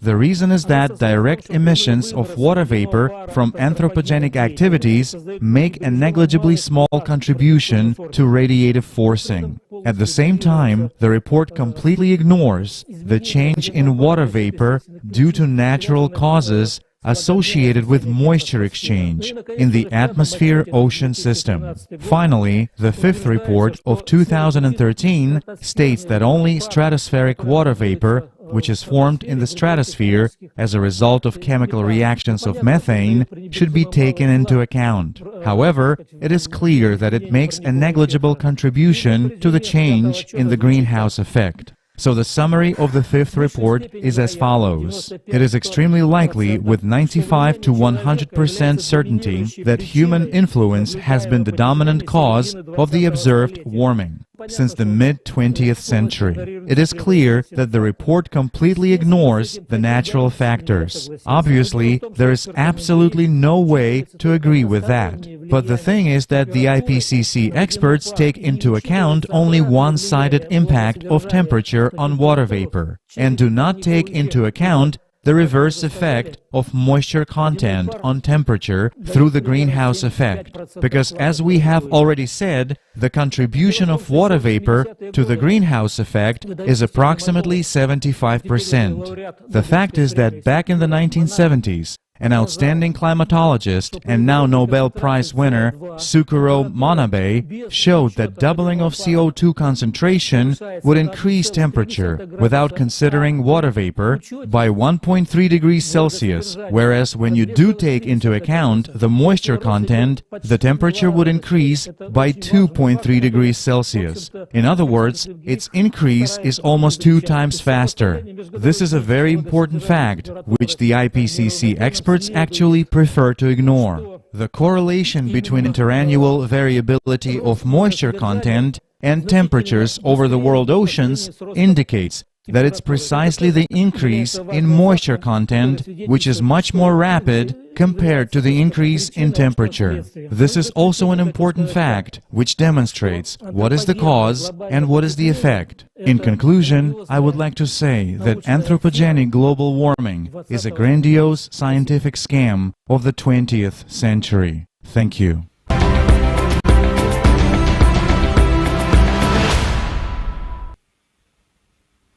Thank you, Professor Malinin, for this valuable information and your expert opinion on this topic.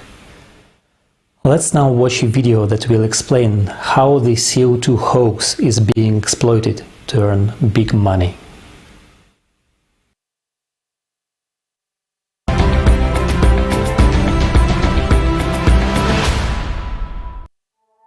Global warming is not only the #1 environmental challenge we face today, but one of the most important issues facing all of humanity. Leonardo DiCaprio, actor. Many of us know that the planet is warming because of increased greenhouse gases, that we don't know the exact consequences of that. Greta Thunberg, eco-activist. There is no convincing scientific evidence that anthropogenic emissions of carbon dioxide, methane, or other greenhouse gases cause or may cause catastrophic heating of the Earth in the foreseeable future and the destruction of its climate. Frederick Seitz, former president of the U.S. Academy of Sciences, professor. Neither the rate nor the magnitude of the reported late 20th century surface warming 1979 to 2000 lay outside normal natural variability. Robert Carter, geologist. Every day, millions of people on the planet are suffering from climatic disasters.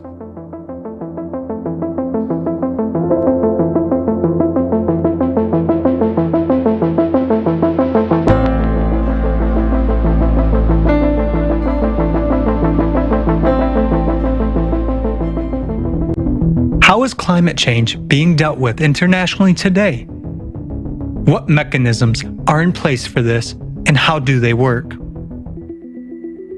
Today, almost everyone on the planet has heard about the anthropogenic impact on the climate, about greenhouse gas emissions, and the global warming associated with them.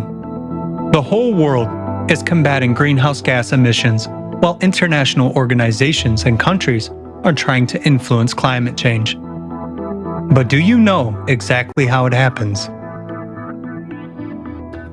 In '97, a number of countries adopted a general agreement to reduce greenhouse gas emissions. To enforce this decision, various countries have introduced economic mechanisms that encourage manufacturers to abandon fossil fuels. The primary mechanism is international emissions trading. Each country sets a limit, a cap, on the total amount of CO2 emissions they will allow each year. It is measured in carbon credits. A carbon credit is equal to 1 ton of CO2 emissions, and the right to release a certain amount of CO2 emissions is called a quota. Established quotas for greenhouse gas emissions are shared by industries and companies within the country. A manufacturer who has reduced their emissions and has not used a part of their quota can sell that portion of their carbon credits on an exchange. A manufacturer who has exceeded the quotas is required to buy them. It turns out that greenhouse gas emissions are a new commodity that is being bought and sold. The right to emit pollutants is traded on carbon exchanges similar to a stock market. This market generated $272 billion in revenues in the year 2020. Another mechanism for regulating CO2 emissions is a carbon tax. It is a fee levied on companies that burn fossil fuels. These taxes go to the budgets of countries, and each country decides where to allocate these funds. Now, what is the purpose of these market mechanisms, and how can trade and taxes help with climate change? The tax and quota on CO2 raises the cost of any commodity that is produced using carbon energy, and it also bumps up the price of the energy resources themselves. That is, hydrocarbon energy is being made so expensive that we just couldn't afford it. But do they give us anything in return? Humankind is offered to switch to the green energy, but there are certain questions. First, this kind of energy is unstable and cannot provide us with the necessary amount of energy. Secondly, it turns out that green energy is more expensive than hydrocarbon energy. Most interestingly, we still have to use the same hydrocarbons to produce the elements for green power plants. Additional climate taxation and the quota system bring good profits to various organizations in particular states. But in the end, who will pay for all this? The question is rhetorical. So what happens? We are destroying the existing energy industry, but we have not yet created a viable replacement. At the same time, this raises the price of the resource without which no person can survive. During this year, the price of CO2 emission quotas in Europe has doubled. As a result, prices on energy markets have risen as well. In October 2021, prices per megawatt of energy in Europe were 6 to 8 times higher than in 2020. Consequently, this affected the economic situation in the world which had a direct impact on the well-being of every person. But back to the topic of climate. More than 20 years have passed since the Kyoto Protocol was signed.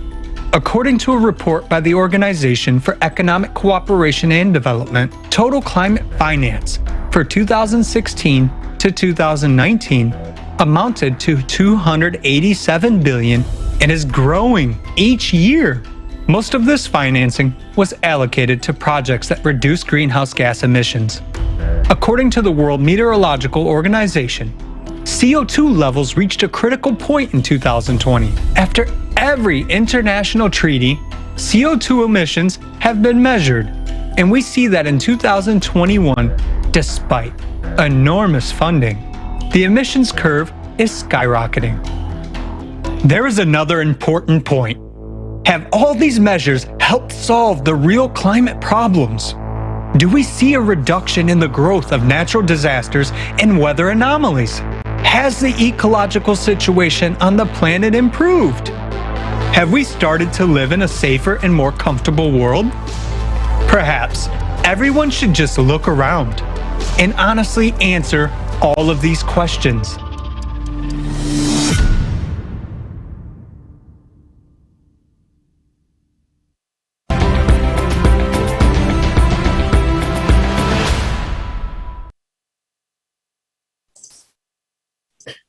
Hello, dear viewers. We see clearly that the economic mechanisms agreed by countries in Kyoto or Paris are not working, neither against the increasing pace of climate change, nor even the increasing amounts of CO2. There is already enough evidence that CO2 quotas, certificates, or taxes are not solving the real problem. But according to the multi-billion-dollar Green Deals, we should continue aiming at CO2 neutrality and rely only on wind, sunlight, and rain for the production of electricity. But why? Let's have a closer look together at this and what is really happening. First of all, the amounts of wind and sunlight fluctuate strongly and unpredictably over time.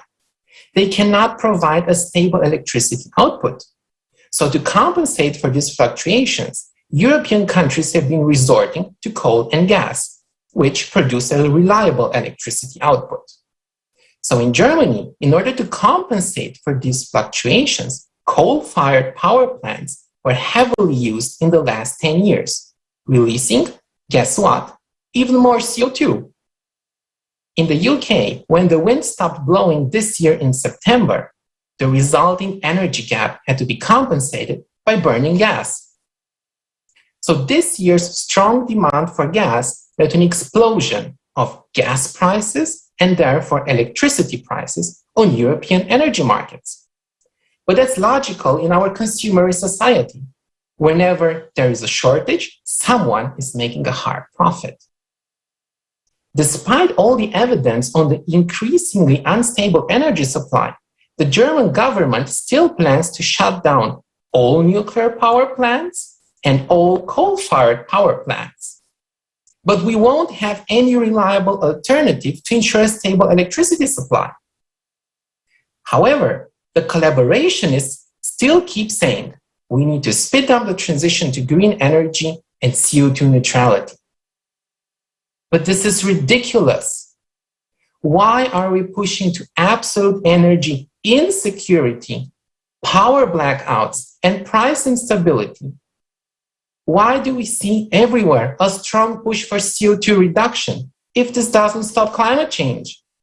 Simply because it's a big business. In most EU countries, electricity consumers finance directly from the energy bills the legally guaranteed revenues of green power producers through green surcharges. So we finance private companies seeking profit in order to reach a so-called public goal. Do you understand why wealthy investors, investment banks, and investment funds all want to invest in renewable energy? But let's be honest, that's again the logical consequence in a consumerist society. You exploit any opportunity to make profit. In Germany, green surcharges only amount to 20 billion euros per year. Due to such green surcharges and taxes, the electricity bills paid by both households and factories more than doubled in the last 20 years to finance private profits. And this is just the beginning of skyrocketing energy prices. On the one hand, EU governments started imposing CO2 taxes, leading to higher prices when you refuel your car, fly by plane, and on everything that you buy. Because fossil fuels are used everywhere, in manufacturing processes, in the chemical industry, in the textile industry, even in agriculture, as all land machines are run on fossil fuels. Even your breakfast and detergents will become much more expensive in the near future. On the other hand, the mechanism of trading CO2 certificates in the EU is designed to ensure a steady increase in their prices. For example, this year we started at 33 euros. Now we're already at 75, as we can see this on the chart. This is not the highest increase historically. So the current market value of all European CO2 certificates is 90 billion euros. Like every stock exchange, it's a fantastic opportunity for speculation, where smart investors can make huge profits. Every Green Deal is actually a gold rush for wealthy companies and investors, as governments channel immense public funds into private pockets. We're just playing economic games for the benefit of the financial elite. Billionaires fly private jets and drive sports cars, but they're telling us to take the bike or the tram to go to work and save CO2. They support the UN's climate agenda because they profit from it massively. Let's put this all together. We artificially increase the prices of fossil fuels. We try to decrease the energy demand. We totally destabilize the energy supply. We risk even serious power blackouts. And then we blame climate change for missing our targets, while making rich people richer. I'm really shocked by this global deception. For me, as an economist, there is simply no doubt that we're heading towards a huge disaster, both climatic and economic, if we further pursue these global schemes. While people are dying in unprecedented cataclysms. This summer, we've seen this ourselves in Germany. But we're not just being cheated and robbed. What is actually worse is that we're wasting precious time playing economic games instead of working on real solutions. The collaborationists are taking away our most precious asset, time, and therefore our lives. I totally agree with the previous speakers that we urgently need a creative society where human life is the highest value, where natural resources are divided equally and new technologies are researched and implemented for the benefit of all, where all people join their efforts, brains, ideas in order to find real solutions to real problems. Because 8 billion people are in serious danger in the very near future, while these CO2 schemes are absurd, dangerous, criminal. This is the truth. Thank you. Thank you.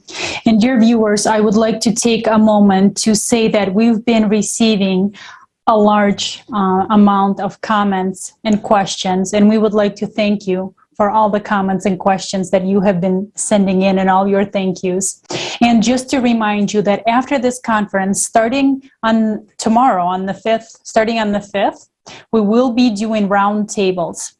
If there is a topic which you are interested in, and if you would like to participate in the roundtable, please send us an email to info@creativesociety.com. And also, we will be discussing the questions which you were writing to us today. Thank you very much. And also, I would like to say that very soon, specifically for this conference, there was a documentary film made by the participants of the Creative Society from over 180 countries. And this documentary is very important as it shows the truth about human trafficking, and it talks about refugees. So please stay tuned. We will be premiering it today for the first time very soon. And our next speaker I would like to introduce is Professor Valery Fedorov, leading researcher at the Faculty of Geography, Lomonosov, Moscow State University, author of The Solar Theory of Climate Change. Professor Fedorov will tell us why human activity has absolutely nothing to do with climate change.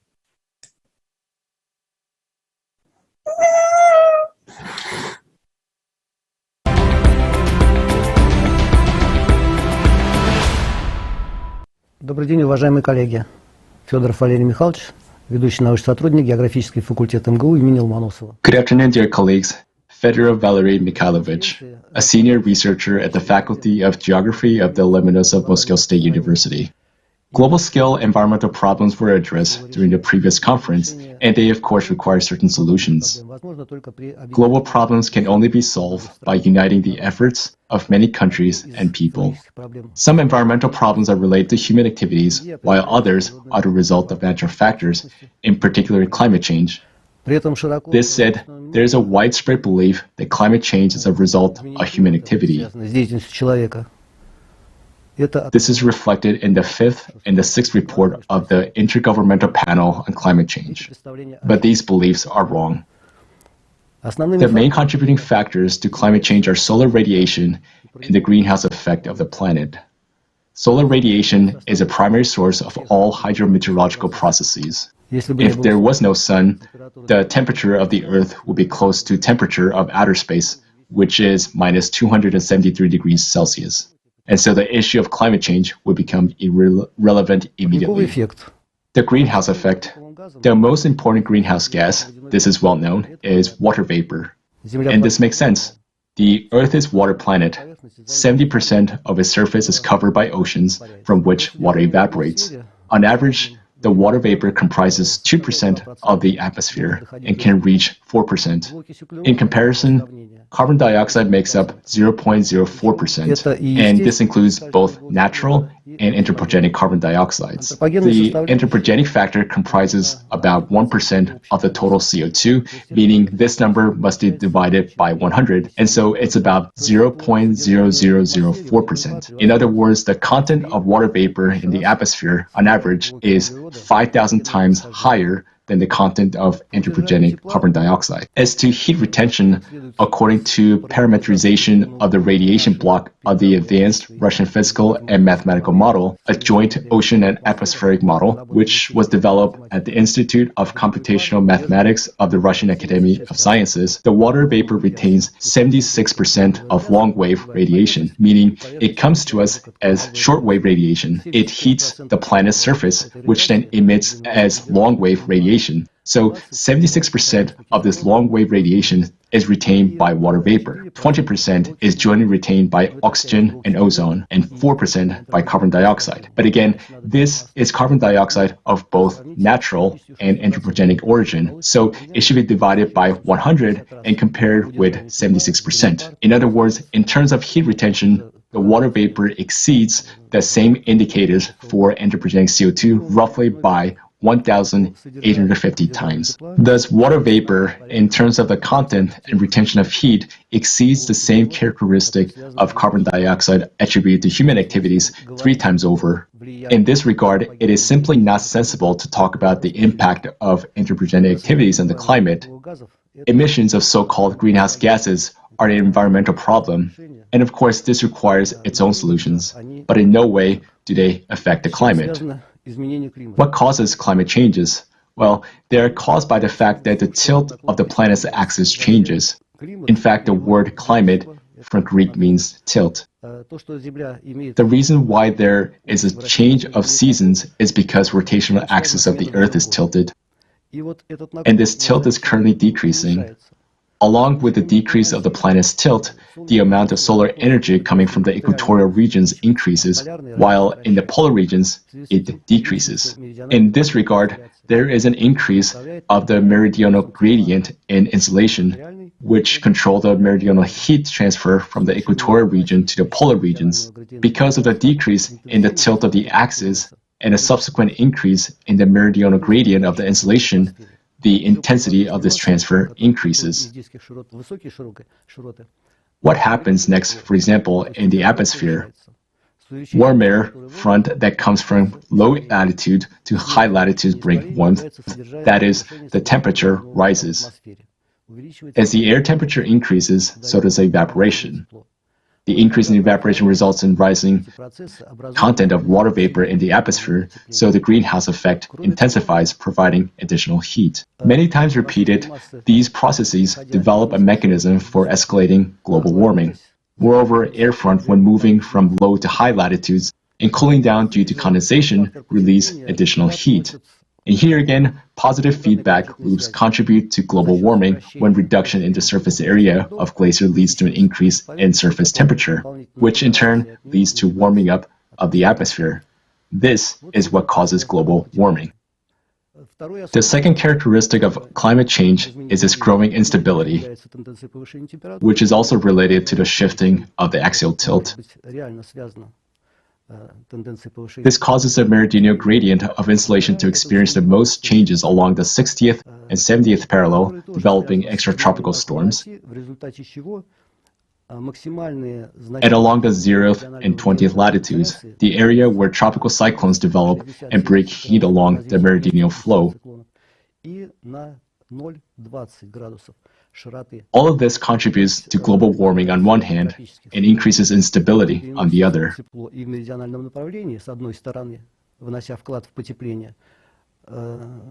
This means that the vortex activity increases. This is why the weather and the climate are becoming more unstable. As for energy transfer, for comparison, an average size of a tropical cyclone carries over energy of about 10 to the 15th power watts. This is equal to a year's production of electricity by all humankind. Since it turns out that human activity has nothing to do with the climate, it is both useless and meaningless to struggle against it. То бороться с ним и бесполезно, и не имеет никакого смысла.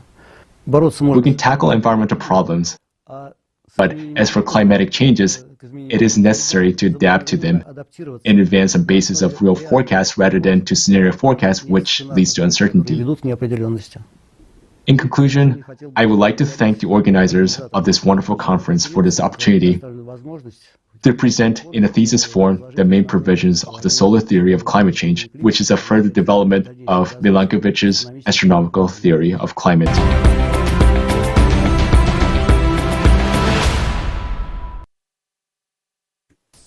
Dear Professor, thank you for your participation and thank you for the truth that you voiced on this conference.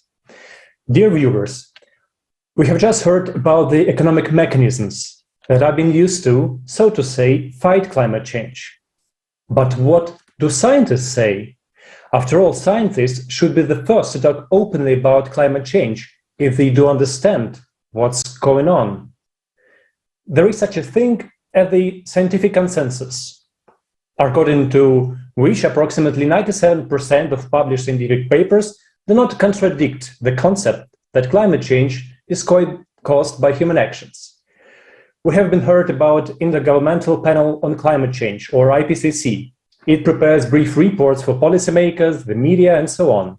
That means that there is a group of climate scientists who are the only official source of data and information on climate, and is very jealous of its monopoly, or should I say hegemony. Don't you believe it? ClimateGate. In 2009 and 2011, unknown hackers posted an email archive of key researchers in the IPCC report writing system. From this correspondence, we see how, along with discussions of scientific issues, there were discussions about bullying opponents of their concepts, how to discredit, make pressure, or fire the editors of scientific journals who dared to publish articles of their scientific opponents. And they were fired. They also discuss how to hide information in order not to disclose it under the law. They are discussing whether to publish data that doesn't fit the warming trend or not. Basically, they are using their authority to decide what is science and what is not. Yes, after the public reaction, they said that's not what they meant in this correspondence. The word trick does not mean cheating at all, but simply a scientific statistical method, and the phrase not to allow certain publications to the press is purely rhetorical. Agree, such excuses are suspicious. However, you can read this work that will appear on the screen right now and make yourself your own independent conclusions. And that's really important to watch the facts. One of the interesting things about the information leaked in a so-called hockey stick graph. You can see in the top graph that will show right now that the temperature for the last 1,000 years was going, so to say, flat. And only in the last 100 years, it started to rise sharply, making this hockey stick, so-called. This graph at the picture above has been widely circulated by the media and policymakers. It has been included in documentaries and patented at the process. And so it turns out that in the letters to climate scientists in the IPCC, there were a lot of criticisms of both the data as well as statistical methods used to construct this graph. But the authors just ignored this information. There were scientists who wrote papers commenting this graph, but their papers were not published in high-ranking journals. Indeed, it's very convenient in the beginning to discourage the publication in every possible way, and then to say that, and use it like an argument, saying that it's only second-ranked information. In general, the articles of scientific opponents of the concept of anthropogenic influence on the climate are not accepted. There are no fundings allocated for research. And if the article is published, it's followed by harsh criticism from the media. Do you now understand what the scientific consensus comes from? Can you even call it science, where some are gauged and the others are forced to do every whim of their sponsors? No. Another very important point that became clear from the letters of these IPCC researchers is that they discuss the same issues as their opponents. They discuss NASA data that Mars is half degree warmer. They discuss maximum solar activity. They discuss, and they don't say anything. And that actually the consumer format that makes these scientists to just lie and shut the mouth of those who are telling the truth.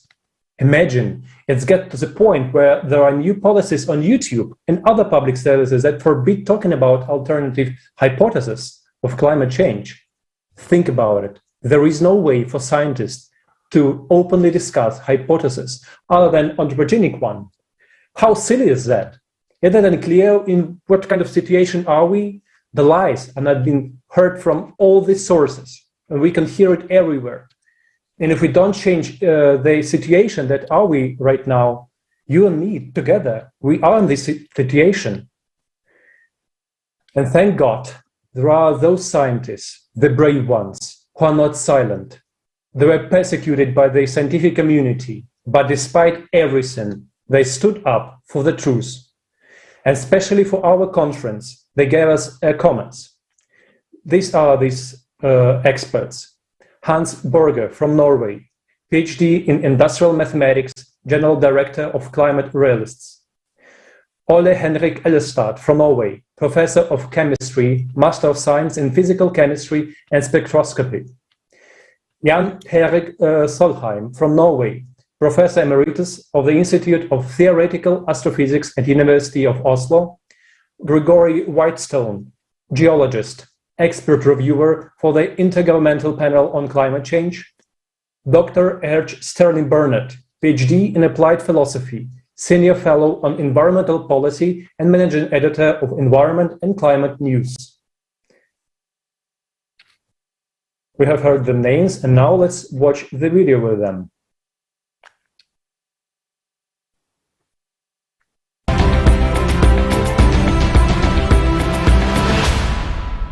Over time, the atmospheric levels of carbon dioxide have radically fluctuated throughout the Earth's geologic history. They have been in the past as much as 5,000 parts per million. They are currently about 420 parts per million. So over long periods of time, they have fluctuated, but in general, they have fallen. There doesn't seem to be any correlation whatsoever with increasing CO2 and temperature. And in fact, if we look out, one of the things we're being asked to believe is that our modern temperatures are unusual and unprecedented, that we've never seen temperatures like this in thousands of years. That's just not the case. We have a map showing temperature changes over the last 11,000 years. These are Greenland ice cores. As we can see, 1,000 years ago, about 2,000 years ago, and about 3,000 years ago, we had warm periods, and everything indicates that these were periods of global warming. It was long before man-made CO2 emissions had any considerable volume. Therefore, we know that the natural variability can be large. This graph here, we also show what the IPC does. It prolongs more or less this curve going to infinite, that it becomes warmer and warmer because of the CO2 release or climate, and that's what we think is wrong. Our prediction is that it will soon start cooling, and we have to be prepared for that. And the warming trend we're in right now, though, started more than 300 years ago. But again, 250 years of warming took place before we started adding CO2. But we're asked to believe that those natural forces that have been driving temperatures since the dawn of time suddenly ceased in the 20th century. CO2 is a gas that has very little effect on the climate. The IPCC models assume that the higher the CO2 level, the higher the water vapor level. And water vapor is a gas with the greatest impact on the climate. But the assumption that the more CO2, the more water vapor has never been proved. I must also tell you that with some colleagues, I have done experiments to see if CO2 can heat or carry heat. So we have built small greenhouses and tried to heat it by the sun outside or inside with the artificial heating. We were able to show that carbon dioxide stops radiation, but we were not able to show any heating. That is a mystery. So CO2 cannot heat, but what can heat is water, the water vapor. Its temperature changes first, and then CO2 levels follow that. It's not the other way around. If increasing CO2 was going to drive temperature, CO2 should change first, and then temperature should change. The blue curve is the temperature of the sea. That is sea temperature, the ocean temperatures. The red is the land temperature, which we get from, in this case, Hadkrut, which is an official temperature series. First comes the change in the sea temperature. A little bit later, the land temperature, red. And then about 1 year, 11 months or 10, 11 months, the carbon dioxide changes. And when temperature at the sea goes down, the carbon dioxide goes down 10, 11 months later. Well, let me show you another table that might tell you a little bit about the CO2 content. There, take a look. There are 3,000 billion tons of CO2 in the atmosphere. And the total man-made emissions per year are 20 to 30 billion tons. But if you look at the ocean, it has far more CO2. So the exchange of CO2 between the ocean and the atmosphere totally overshadows human activity.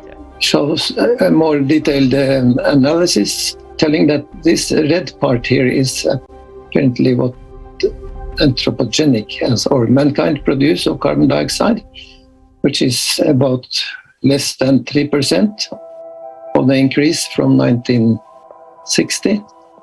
But the nature produces the rest, this variable curve here. So 97% of the increase comes from nature, according to these scientists. The IPCC also claims that the sun has no effect on us. It's a great paradox, not clear how they arrive at that. Moreover, today we see that the warming is happening not only on our planet, but also on other planets, and on the moon too, where there's a completely different atmosphere that has nothing to do with CO2. So clearly, there is a sun factor which is missing in their model. Well, the IPCC, if you look back on their charter, it was chartered to present the data that supports warming. They weren't tasked to provide all the data. They started with an assumption and went from there. So if that's their task, they're doing a darn good job at it. You better have some good science behind you. And it's just not there. The world's governments, through the UN, formed the UN Framework Convention on Climate Change. Now, you would think that would be studying climate change, but they specified that you study the human causes of climate change. So they ruled out all natural factors. They said, no, we're not going to study whether the sun plays a role. We're not going to study whether volcanoes play a role. We're not going to study whether ocean current shifts play a role. And we really don't understand clouds, so we're not going to count them much.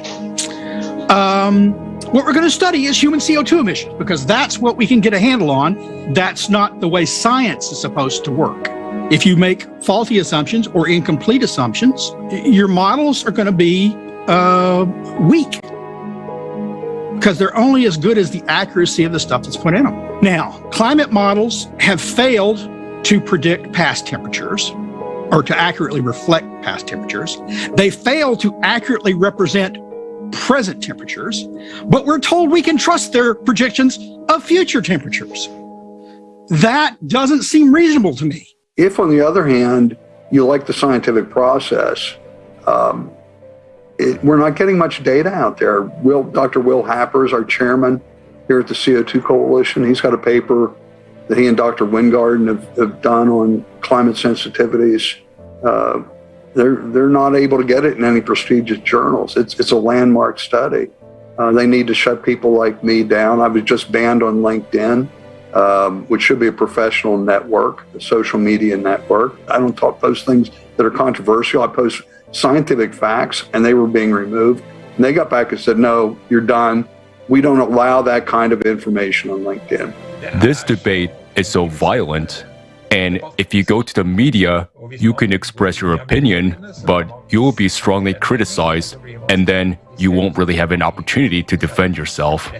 But most importantly, you won't get into the media with your first articles. This is what we see now in the academic world, for example, at universities. So academic freedom is endangered. What I have to say is that many people who join the ranks of climate realists do so when they retire, because until retirement, they just don't dare. Researchers who claim something different don't get grants. They don't have their say in either published media or in edited journals. First off, you're having a difficult time getting published because journals don't want to hear it. Well, that affects your tenure track position, and your colleagues are frowning at you, and you're not getting government grants because government doesn't give grants to study natural factors of climate change or to study things that prove humans aren't causing climate change, because government has a motive, expanding its reach. I know researchers who've left the field because they feel like they can't give their honest assessment and get it either published or get tenure Climate and environment are often lumped together. But being against climate doesn't mean being against the environment. That is, we're not against climate, but we're skeptical of CO2, which is not the same as being skeptical of the environment.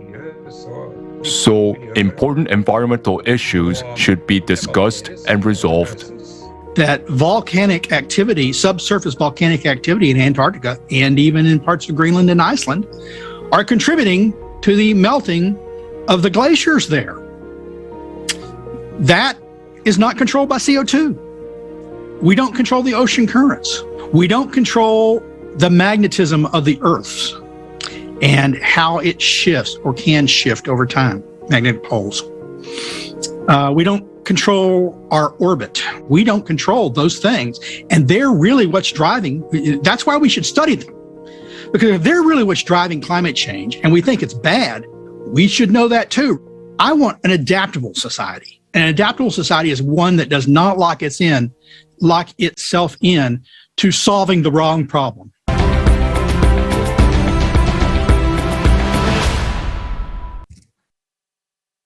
And in conclusion, I would like to appeal to climate scientists who defend the anthropogenic factor. It is time to get over your pride and talk about the real causes of climate change. When the whole world realizes how big of a fraud and lies that is, that you have been framing all the humanity with your cowardice. Now is the chance to change everything and show your human qualities. There is still a chance to make things right. We don't need to be at war with each other. The only enemy humanity has now is the climate. Think back to what brought you into science. This quest for the truth, this natural curiosity, assiduity, diligence, patience, and most importantly, honesty. Honesty to yourself. And now I would like to invite you, dear viewers, to watch a fragment from the program with participation of Igor Mikhailovich Danilov, Tatiana and Zhana, Climate Threats, Variants for Survival.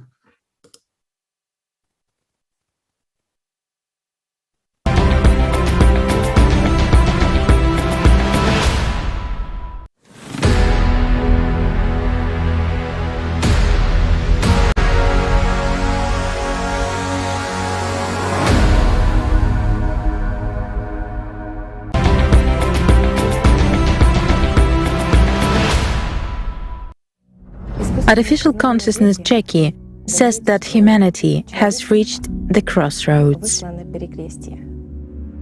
There are 3 roads, and it will not be possible to walk them in parallel, because in each case, a concentration of the entire potential of humanity is needed.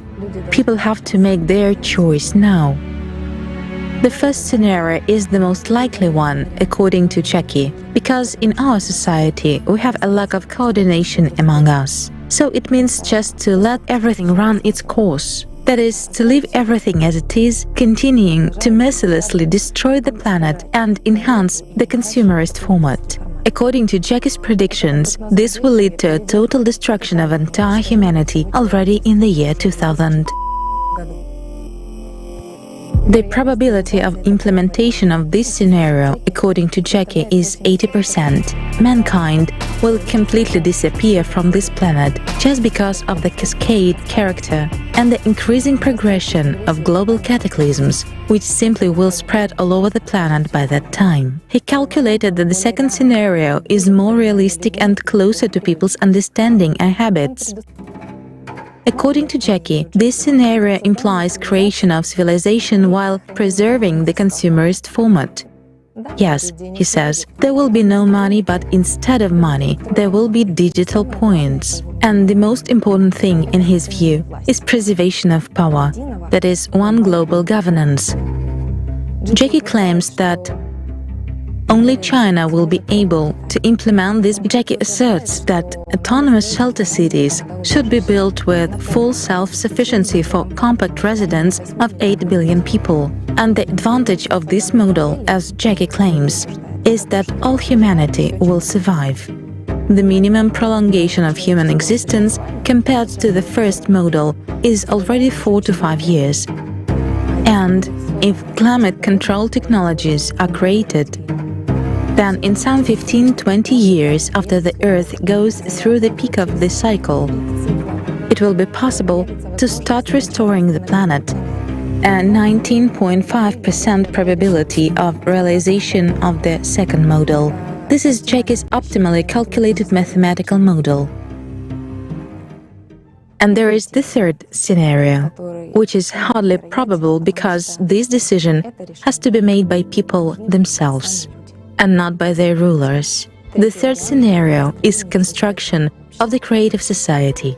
Creative society is when people will become a united human civilization. That is, they will change the consumerist format into a creative one. They will stop shifting responsibility onto the shoulders of others, when no one will be superior or inferior in the entire civilization, when there will be equality and people will really gain freedom, when all humankind consolidates and invests its entire scientific potential in the technical development of civilization, but not in its destruction, then people will get the knowledge of how to control the climate, and not only. He gives only 0.5% probability of implementation of the third scenario and says that this is also a slightly exaggerated figure, and Jackie is very skeptical about people. He is sure that they are not going to change and are more likely to accept the first scenario than the third one. And at the present time, according to Jackie, the choice is certainly obvious. It's a unified civilization with a single government, and there simply cannot be another option. Jackie suggests focusing on his mathematical model, in which exactly China plays the key role. China is one of the first countries most interested in implementing his model, because this country is among the first countries, just like the United Arab Emirates and some other countries, on whose territories human habitation will soon become simply impossible.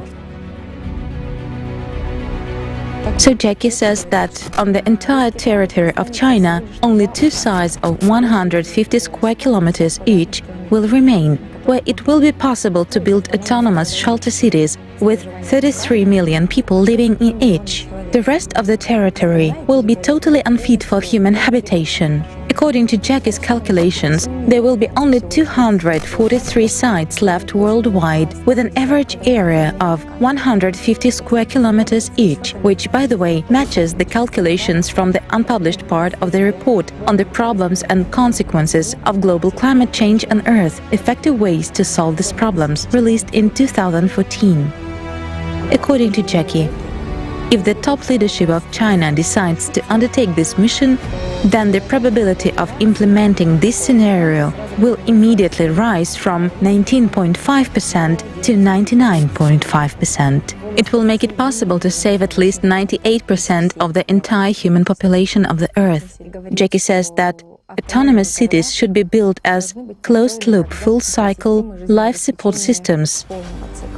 That is, when building cities, people should take into account the increased seismic resistance of buildings located there, their high degree of protection from external radiation, acid rains, hurricane winds, and other extreme weather phenomena. Everything has to be thought out and placed very compactly. All cities must be fortified along their perimeters, not against people, but against the climate. Moreover, most cities must be additionally fenced with a wedge-shaped concrete fence similar to a car spoiler, to redirect the frequently changing direction of intense winds above the cities. Jackie also says that the height of buildings should not exceed 12 stories up and a maximum underground depth of about 3.5 stories down.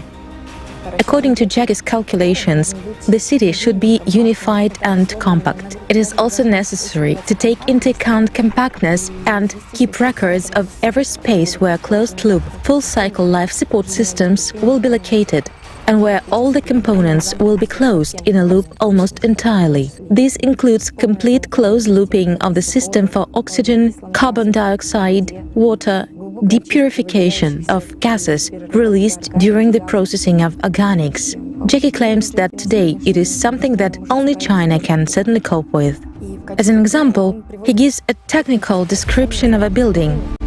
For example, on the technical semi-floor, he proposes to locate air purification systems, recuperation and other necessary life support engineering systems, including fuel-free generator (FFG) systems. On the third underground floor, there are fish farms. On the second and first floors, there are livestock and poultry farms. Floors 1 through 9 are for other agriculture. The 10th floor is production and scientific research centers, while the 11th and 12th floors are residential floors arranged as capsule hotels with maximum compaction. He says that since the area of 150 square kilometers should accommodate 33 million people, it appears that for each person there are only 4.5 square meters in one plane. So we have to create a multi-level city with a maximum economy of every centimeter.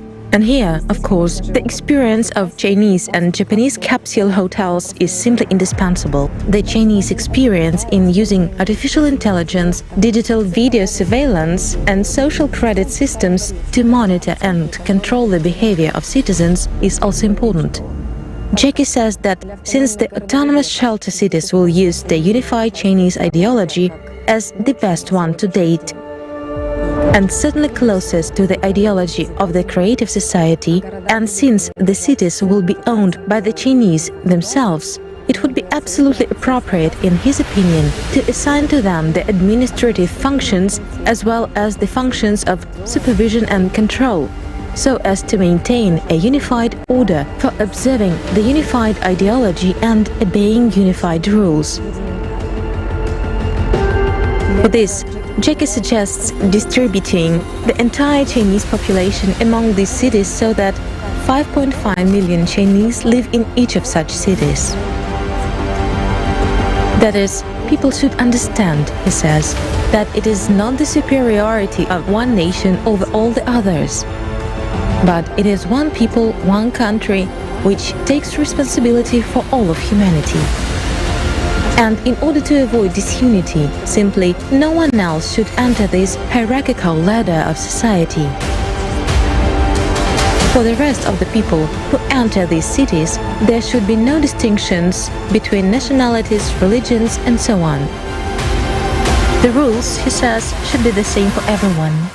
In the face of progressive climate disasters, people themselves will come to the Chinese autonomous cities and voluntarily accept their rules, just to stay in these shelters, just to survive. Based on the psychology of modern people, Jackie even developed special rules for these autonomous Chinese cities. He says that all city residents, except the Chinese, who will perform administrative and supervisory functions, must be equal among themselves. There must be no divisions based on nationality or religious beliefs. According to the rules, when entering the city, people will have to leave everything at the checkpoint, all their possessions, all their clothes, and even all their little things, without exception, for further recycling or disposal. A person who enters the city may not take anything with him, anything that might remind him of his past life, neither photographs nor clasps, or earrings, nothing. After the checkpoint, the person is thoroughly sanitized naked. He undergoes medical examination, gets necessary clothes and is sent to quarantine, where he or she awaits further allocation. After passing the quarantine, relatives and loved ones must be settled in different sections without the possibility of maintaining further communication. Otherwise, he says, if a person lives with his relatives and loved ones, he will live with memories from the past. There will be controversies and there will be no ground for unification into a unified civilization. This is because the one who lives in the past does not live in the present, and therefore does not create his future. Jackie says that all the brain and physical activity of the city inhabitants must be directed towards the implementation of a single goal, the survival of humankind. And exactly the hope for reuniting with one's own family would be an excellent stimulus and would have a positive effect on the efficiency factor of every member of the community. Jackie's model implies maximum employment for the entire population. This is a 12-hour workday with 1 day off every 2-3 weeks. And he believes that these measures will eliminate idleness of mind. Also, within a year, everyone who enters the city should master Chinese at least to the elementary level, and within 2 years, master it to the advanced level. According to Jackie, it is because all people should speak the same language. There will be a ban on the establishment of any social, trade union, political, religious, or any other organizations not authorized by the Chinese global government, as well as a ban on any kinds of religious gatherings, ceremonies and services. In Jackie's opinion, everyone can certainly believe and pray to God, but one should not have the right to propagandize or even discuss that with anyone. Such actions should be punished by complete zeroing of the social credit score. Such measures are necessary so that internal confrontations and divisions into separate groups do not arise, as these can threaten the ideological integrity of the city inhabitants, and thus the entire civilization as a whole. With regard to social credit score, Jackie suggests that everyone who enters a city is given social credit in the form of scoring because a social credit score system will be implemented in the cities. The number of points will determine the conditions of residing in a city. In other words, an increase in score will result in an improved living standard and, accordingly, a decrease in the score will result in worsening of these conditions. Total zeroing of the social credit score is equated to deprivation of citizenship, and as a result, a person is simply excluded from the city community and forced out of its territory. It will be impossible to dispute this because there will simply be neither lawyers nor judges or prisons in shelter cities, since these take up territory and time. In Jackie's opinion, exemplarily force a few thousand people out of the city territory than to lose the whole civilization. Jackie is sure that a social credit system can not only discipline. Through this system, humaneness will be stimulated in each person, and values will be inculcated according to a single ideology. And the Chinese administration, owing to the 24/7 digital surveillance, professional and voluntary informants, and an individual coefficient of a person's usefulness to the community, will regularly update this course for all its citizens. Jackie says that the Chinese themselves are very disciplined and can certainly teach discipline to others.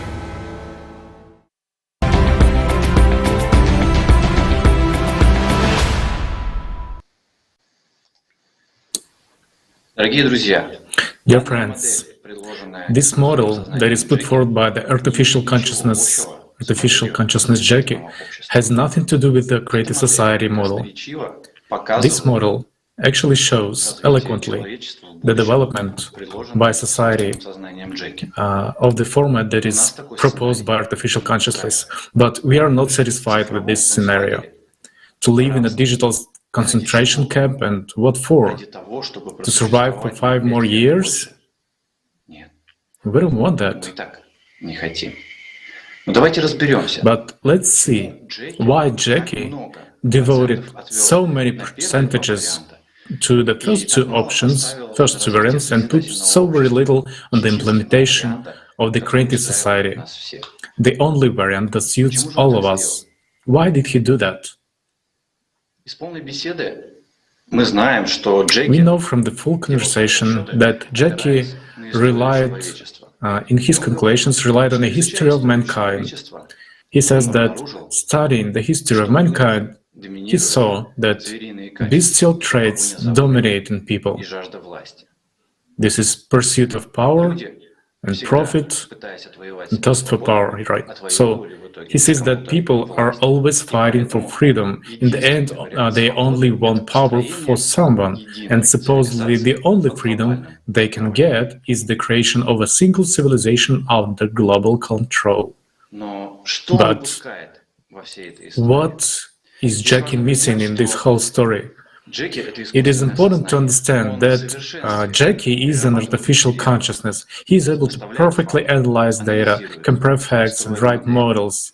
But he doesn't take into account the most important thing. He simply doesn't know what humanness in people is. He relies on the history of mankind, but he doesn't see the manifestation of humanness in the history of mankind. Therefore, for him, the very format of the created society is unclear, because in this format, humaneness is dominant, not the animal part. After all, it is important to understand that in each one of us there are two components, and beside animal consciousness there is another, the most important part, humaneness, and it is this part that is able to control animal consciousness. And humankind can reach such a level altogether when in the whole civilization, in each one of us, the humanity will dominate over the animal nature, because such conditions will be created in which the animal part will simply not be able to manifest itself. And what I say once again, dominance of humanity is what the created society actually is. It is a safe and wonderful world, and it has nothing to do with the Chinese model set forth by Jackie. And Jackie, well, doesn't see and does not understand this. I mean, no matter how super developed Jackie might be, but he would never be able to realize and understand this, because humaneness lies beyond the bounds of his perception. And now, I have a question to everyone who hears and sees us. I have a question to all humankind.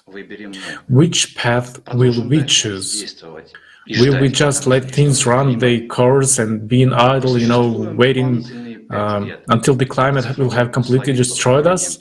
Or we will live in an additional 5 years, in a digital concentration camp under the leadership of Chinese, shifting all responsibility onto their rulers? Or we will actually choose humaneness within ourselves and follow the path of creative society? It is up to decide to us right now. And the question is this: is it really so sad, and has Jackie really calculated everything? Indeed, Jackie has calculated everything, but except for one thing. He hasn't taken into account that we are humans.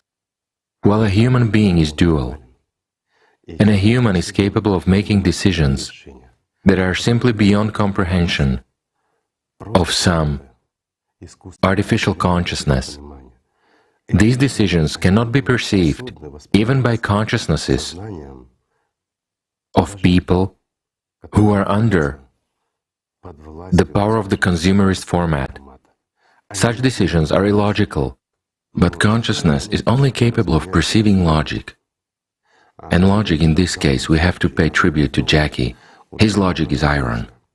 Pretty much. Except for one thing. It's not going to work. It just won't work. Why? Because humanity actually has not 3 paths, but 2. The one which ends in drowning, in the literal sense of the word, and the creative society. After all, Jackie's model is finite. Yes, it prolongs humanity's torment for 4 or 5 years. But it will not give life. Do you know what's good about his model? We have to give credit too, and there's a huge plus here. Not only does it give shelter and hope for the future, but his model also allows, in a peaceful, quiet way for all of humanity, as they say, holding hands, to wait for the inevitable, for that which is coming. However, it will be impossible to win. It will be impossible to gain knowledge, to control the climate. So, it's a way to nowhere, except that it differs from the first model by the fact that this will happen peacefully. And 4 or 5 years later, is it worth it? It seems to me there is something to think about. Isn't it so? Jackie is capable of calculating a lot. Why? Because it all fits into a mathematical model that makes sense, but he doesn't know one thing. He doesn't know what we people are capable of as humans when we want to live.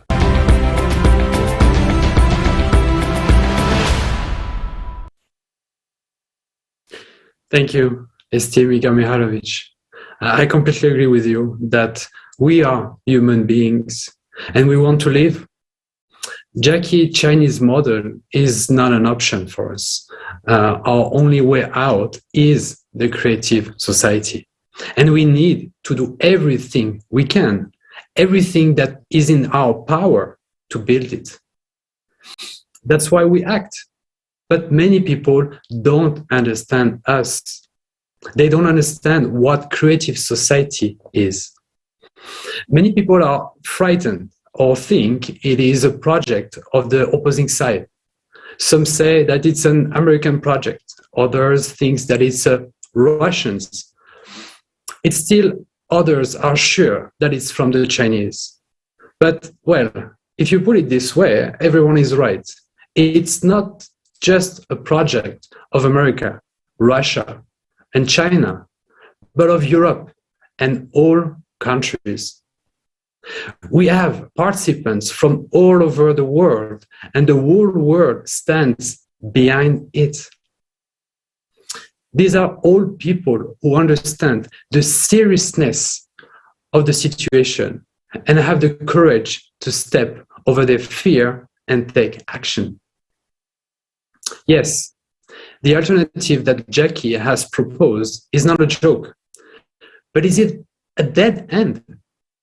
It is a concentration camp that prolongs existence and can only give 4 to 5 years of life to humanity. If you consider Jackie's model and take the best from there, then in a creative society, we will be able to feed 25 billion of people. We just need to develop technology and unite. And right now, we are divided. And that is why we have neither technology, nor energy, or strength to achieve that. It would take thousands of years for us to make such a technical progress with natural evolutionary development.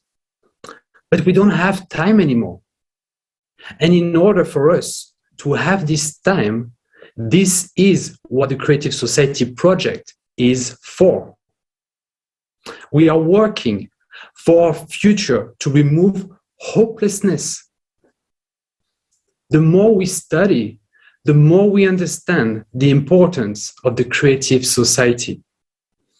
Otherwise, the future sounds like a verdict, and it's scary. After all, no one has a single working idea that is guaranteed to stop the imminent threat of the total annihilation of humanity. There is no and can't be any alternative than the creative society. Thank you. Thank you very much, Jonathan. And thank you, dear viewers, for being with us today and for your comments. Our live chat is very hot and there are a lot of questions coming and a lot of comments. And one of the most frequently asked question is, what is the way out? What is the solution?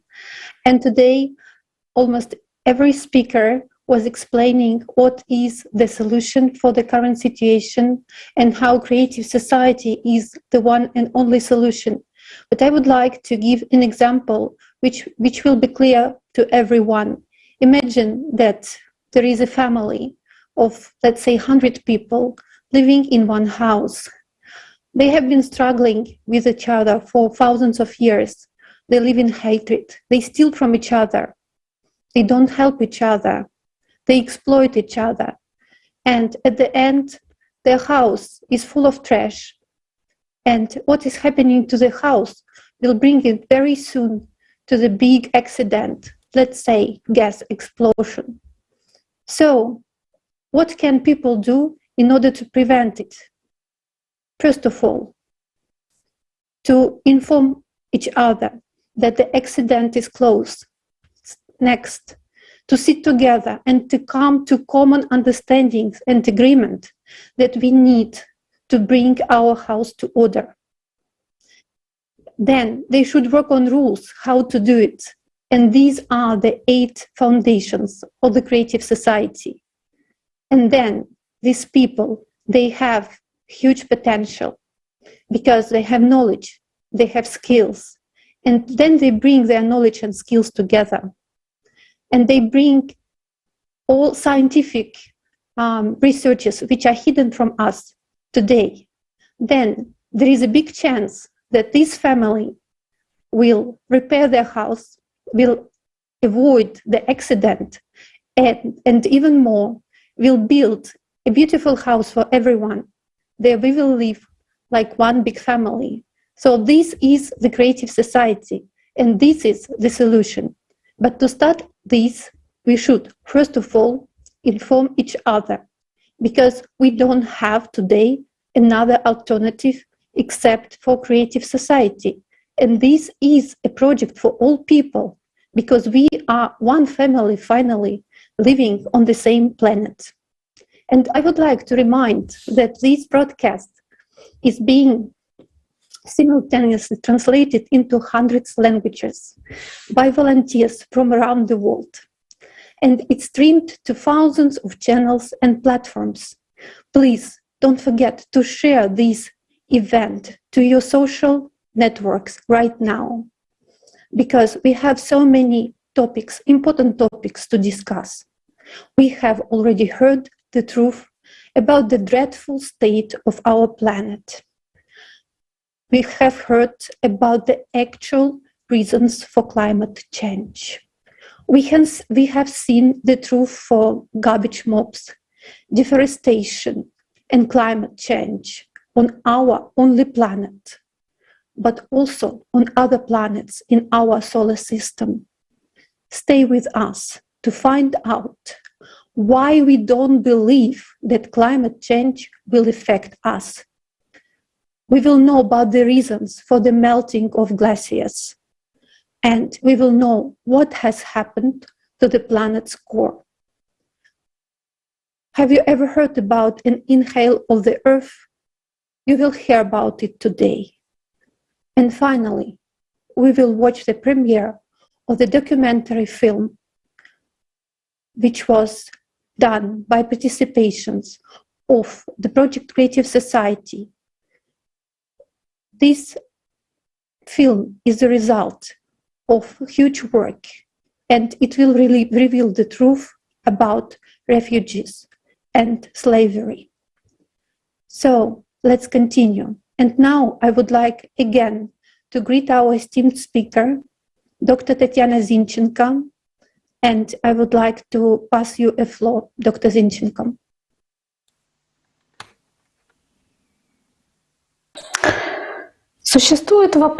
There is a question. Why does the human mind, our cognitive system, with all its might, struggle to distort perception of the climate crisis as a concrete and imminent risk? Our instinctive safety system, the instinct of self-preservation, automatically reacts only to an immediate and direct threat. Various cognitive distortions affect psychological perception of climate change. For example, its delay in time and lagging in space. In other words, climate threats are regarded as delayed in time and distant in space, and something that will happen somewhere, sometime with someone, but not with us and not now. An influential sociologist, Anthony Giddens, calls this spatio-temporal distance of climate change a paradox. Giddens's paradox reads as follows: since the dangers posed by global warming are intangible, immediate or visible in the course of day-to-day life, however awesome they appear, many will sit on their hands and do nothing concrete about them. Yet waiting until they become visible and acute before being stirred to serious action will by definition be too late.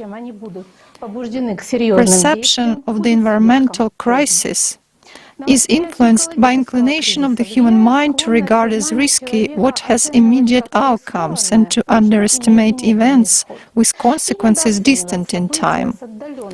Distortions also affect the work of memory, including the collective memory of big disasters of the past. An effect of remoteness from the past is triggered. It happened once to someone else, but not to me. And did it really happen? Even if it did, who knows under what conditions? This makes us short-sighted about the future. Mass media do not present information from governments and the scientific communities of climatologists, geophysicists and ecologists about climate change as an immediate threat to the survival of civilization, already now. I would even say that anything is done to play on the cognitive distortions which I mentioned earlier, so that people remain ignorant and inactive. Climatic disasters are mentioned as something that will happen in decades, and when they speak of anthropogenic factor as a cause of the current climate events, the locus of control over the climate situation is shifted to humankind, or rather to the ruling political and economic elite. Perhaps because of this lie, people's healthy instincts do not work and people do not act. There is a deliberate manipulation of public consciousness. Those who do this are well aware of the unconscious mechanisms of human behavior. We are actually being led to slaughter.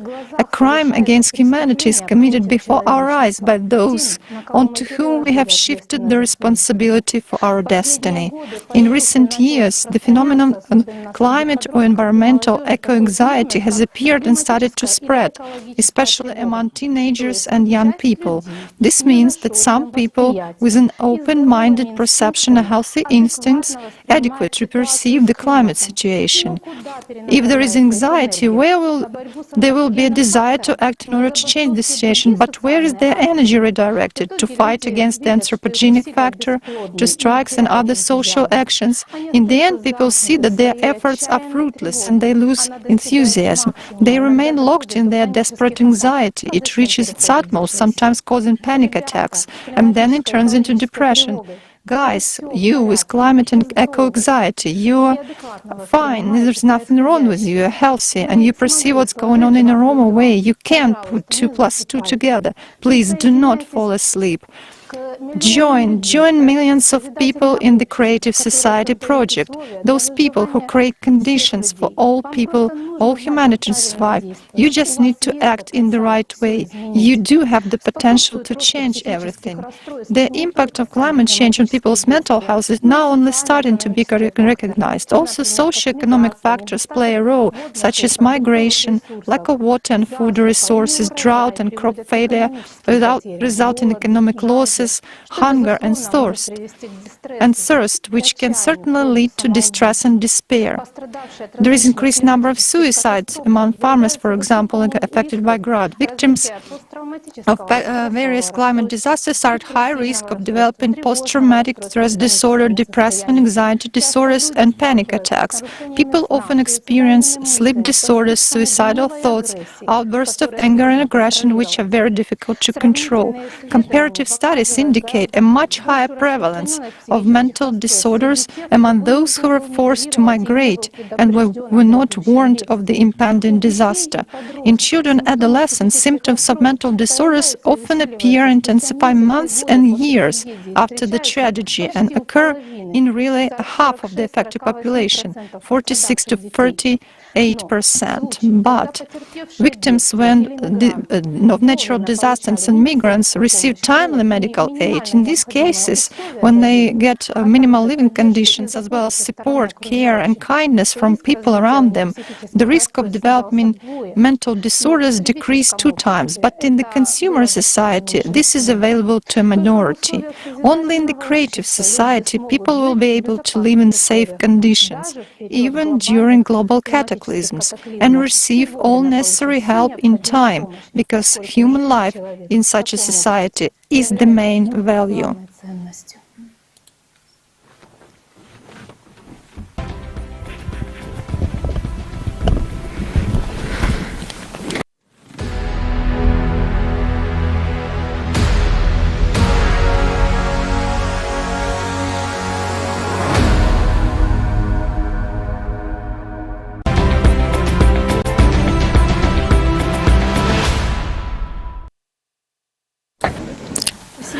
Thank you very much, Tatiana, Dr. Zinchenko. I was very touched by your words about the people who see the real truth about the climatic situation. It is very important to us to understand the reasons why people react to information about climate change in this way. You can't remain indifferent now, because it's just deadly dangerous. And the media can now be heard to say that climate change is only about increasing the temperature of the atmosphere, but that's far from it. And we're now moving into a block of increasing internal activity of the Earth that determines climate change at this point in time.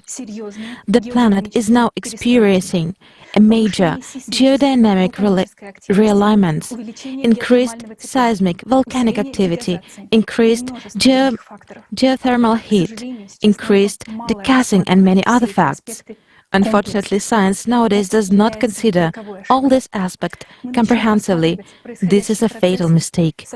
We will start to consider the processes taking place with the aspect of modern melting of glaciers. What are, in fact, the causes of their melting? I give the floor to Ivan Kulakov, Doctor of Geological Mineralogical Sciences, a scientist who, as part of the research team of an interdisciplinary team led by the Schmidt Institute of Earth Physics. Good afternoon. My name is Ivan Kulakov. I am Deputy Director of the Institute of Petroleum Geology and Geophysics, Doctor of Geological and Mineralogical Sciences, corresponding member of the Russian Academy of Sciences. Geophysics allows us to answer a lot of questions, the main one being what is going on inside the Earth, and what the processes are there, and how those processes affect our lives. In particular, those processes that are related to global warming are largely determined by the geological processes occurring inside the Earth. We know that Greenland is covered by a thick multi-kilometer layer of ice. So near the coast of Greenland, the ice drift rate is very high. And this is quite understandable, as much as several dozen meters of ice slide into the ocean there every day. And this is also understandable because the temperature is high there, the water seeps down, creating a kind of layer on which the ice slides. But it turned out that the velocity of the ice is quite high not only on the edges, but in the middle as well. And why is this happening? Geophysical studies have also been conducted which showed that under this many kilometers thick ice, at the contact with the Earth's surface, there are kind of deep lakes in central Greenland.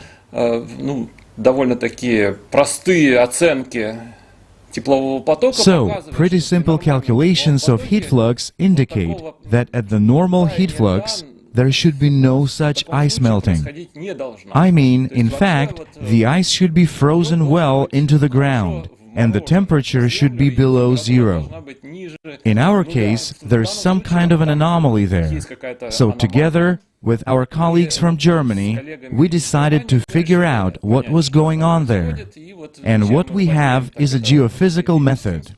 The method is called seismic tomography. We take the raw data about all the earthquakes around the world. Then we decode this information, and eventually we can determine the underlying structure of the Earth beneath different regions, at different scales. So, we've done this kind of work, and we've figured out that beneath the central part of Greenland, there is an anomaly with decreased velocities, which in turn tells us that there is an elevated temperature there. Why is there an elevated temperature? Well, then we begin to research the history of this region. We look at areas where there is no ice, where you can observe rock outcrops. For example, on the west side, on the east side, we see manifestations of volcanism. That volcanism, well, took place there about 40 to 50 million years ago. We come to understand that this volcanism is the trace of a hotspot that moved beneath Greenland. And now that hotspot is nothing other than Iceland. So it turns out that it wasn't actually the hotspot that was moving, it was the plates moving over the hotspot that remained in place. So there is a mantle. There are jets in that mantle. One of these jets, for example, is the Hawaiian hotspot. The other one is the Icelandic hotspot. And above these jets, there are sort of lumps of lithosphere floating as if they were ice plates. And when this jet passes beneath this ice plate, it burns a trace in this lithosphere, and there occurs a kind of thinning in the lithosphere. In fact, this hotspot, the Icelandic hotspot, is believed to be about 250 million years old, according to some opinions. And when it was formed, it rose to the surface of the Earth in the form of a big mushroom. And when this mushroom came into contact with the lithosphere, that happened about 250 million years ago, and that was in the area of the Siberian plate, meaning it was in the area of Norilsk. So its central point caused a discharge of millions of cubic kilometers of basaltic lavas, which completely changed the entire ecosystem of our planet. This led to the extinction of 90% of all life species on Earth at that time. In other words, it was the most severe extinction in the entire history, or at least in the recent history of the Earth. After that, this plume, or rather the head of this plume, had done its job, but its stalk, that doesn't seem to be so dangerous, remained. And above it, the plates were floating. Partly, there was an outpouring of large basalts at the junction where the Atlantic Ocean transitions into the Arctic Ocean. Then Greenland floated towards this hotspot.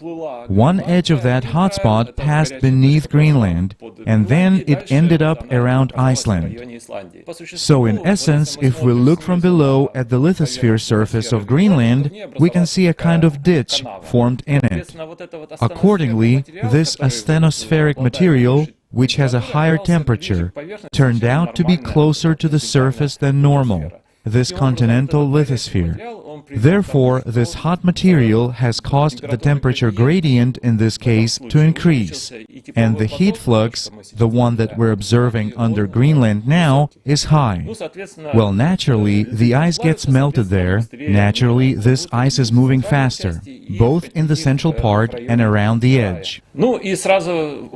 So a question immediately arises here. Given the current global warming and all that, Greenland will melt, and this will absolutely lead to a catastrophe. I mean, naturally, the sea level will rise and so on.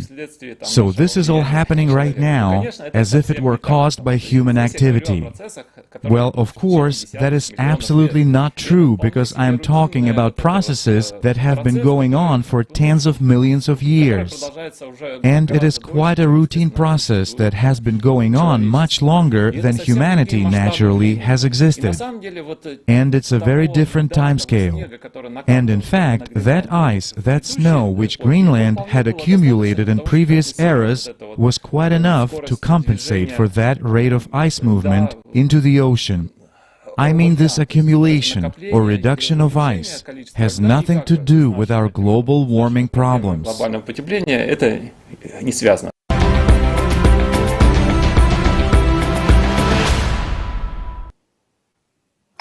We would like to thank Dr. Kulakov and his colleagues for sharing their research on the glaciers melting in Greenland and actually explaining why they are melting.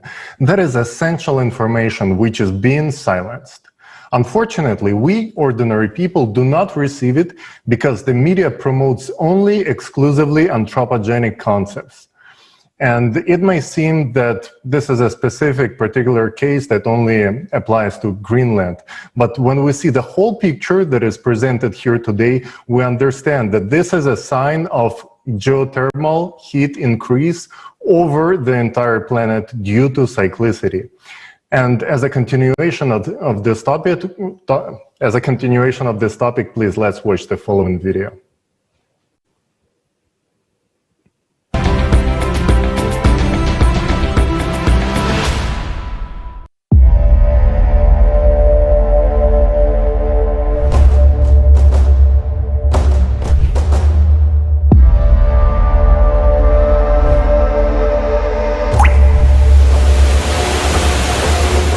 Everyone has already heard that glaciers are melting catastrophically fast.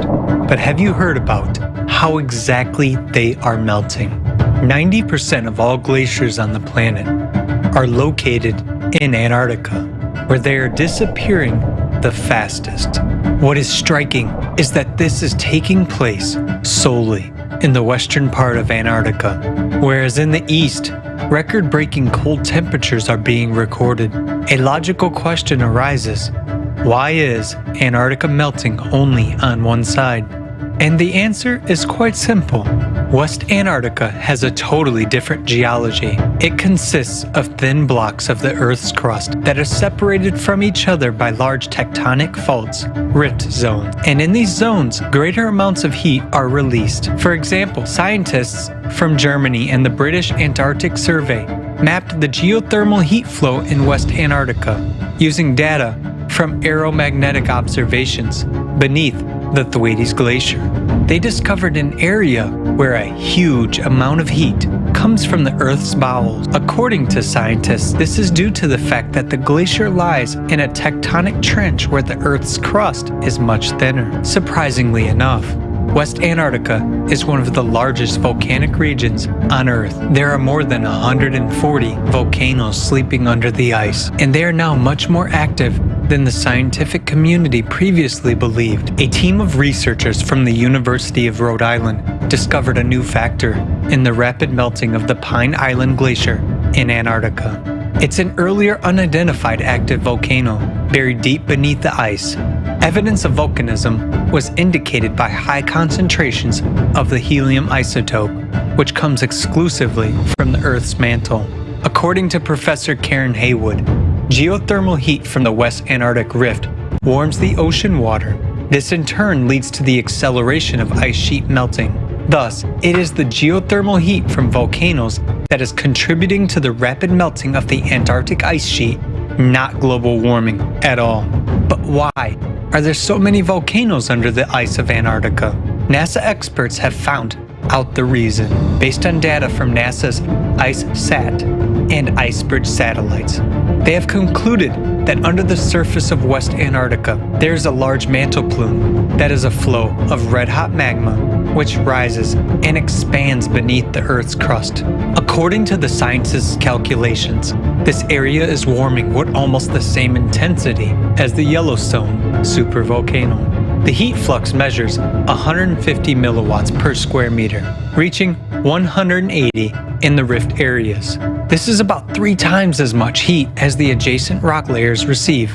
Thus, all indications are that glaciers in Antarctica are melting, not at all due to anthropogenic factors, but due to the volcanic heat. At the same time, the temperature of the Earth's crust is rising and parts of the territory are elevating abnormally.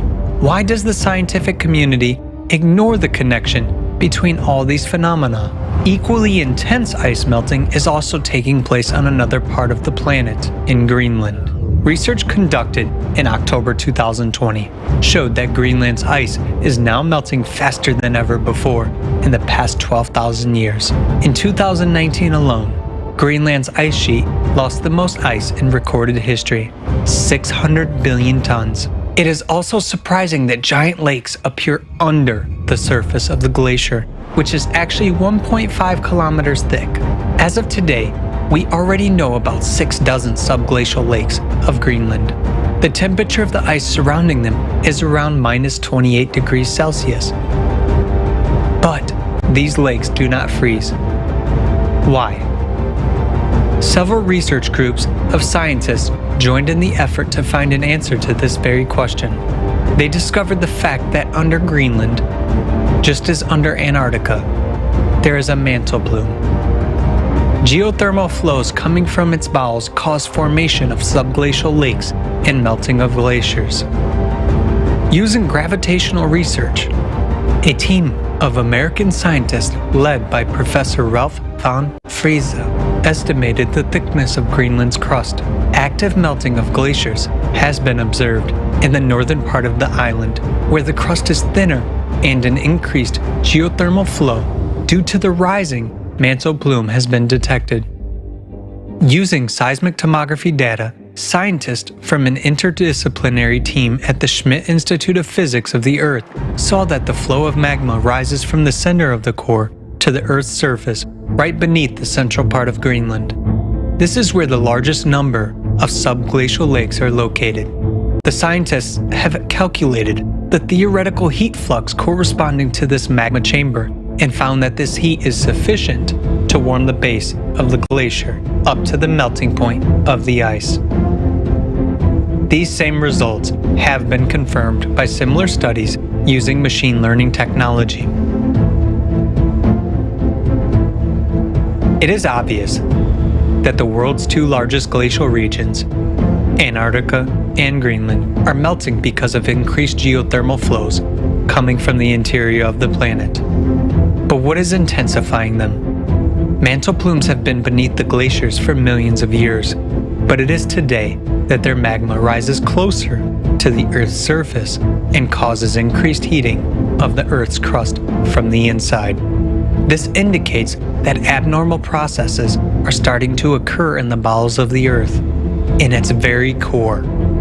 And the main question is, why is it happening precisely now? This answer is simple: cyclical changes on a planetary scale occurring every 12,000 years. The melting of glaciers is only a part of the chain of climatic events that will lead to an imminent catastrophe already in the near future. Today, it is extremely important to unite the entire world scientific community in order to thoroughly study the real causes of climate change and prevent a great tragedy.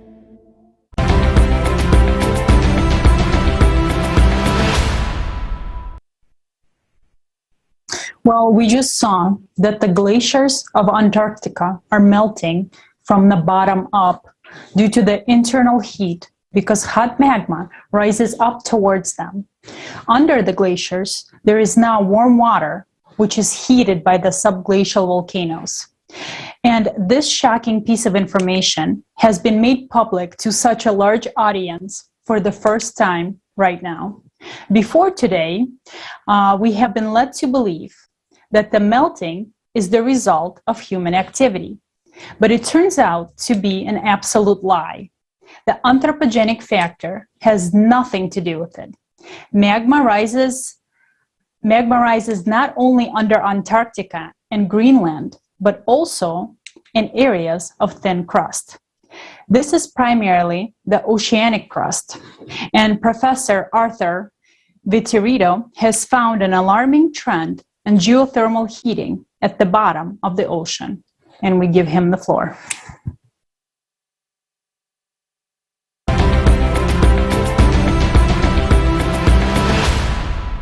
My name is Arthur Vittorito. I'm a retired professor of physical geography, and I'm happy to be participating here in the global crisis Time for Truth conference here on December 4th.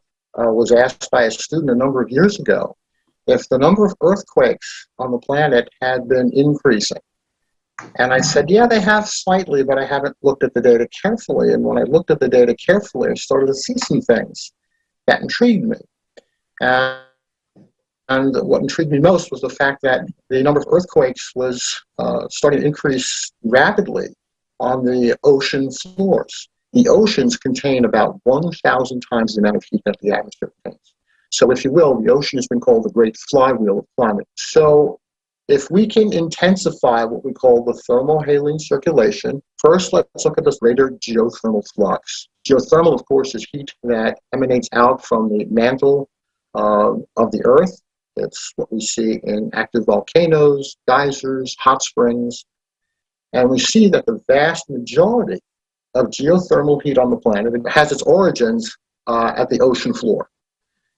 And this diagram here by Davies and Davies shows in red where most of the geothermal heat for the planet is emanated.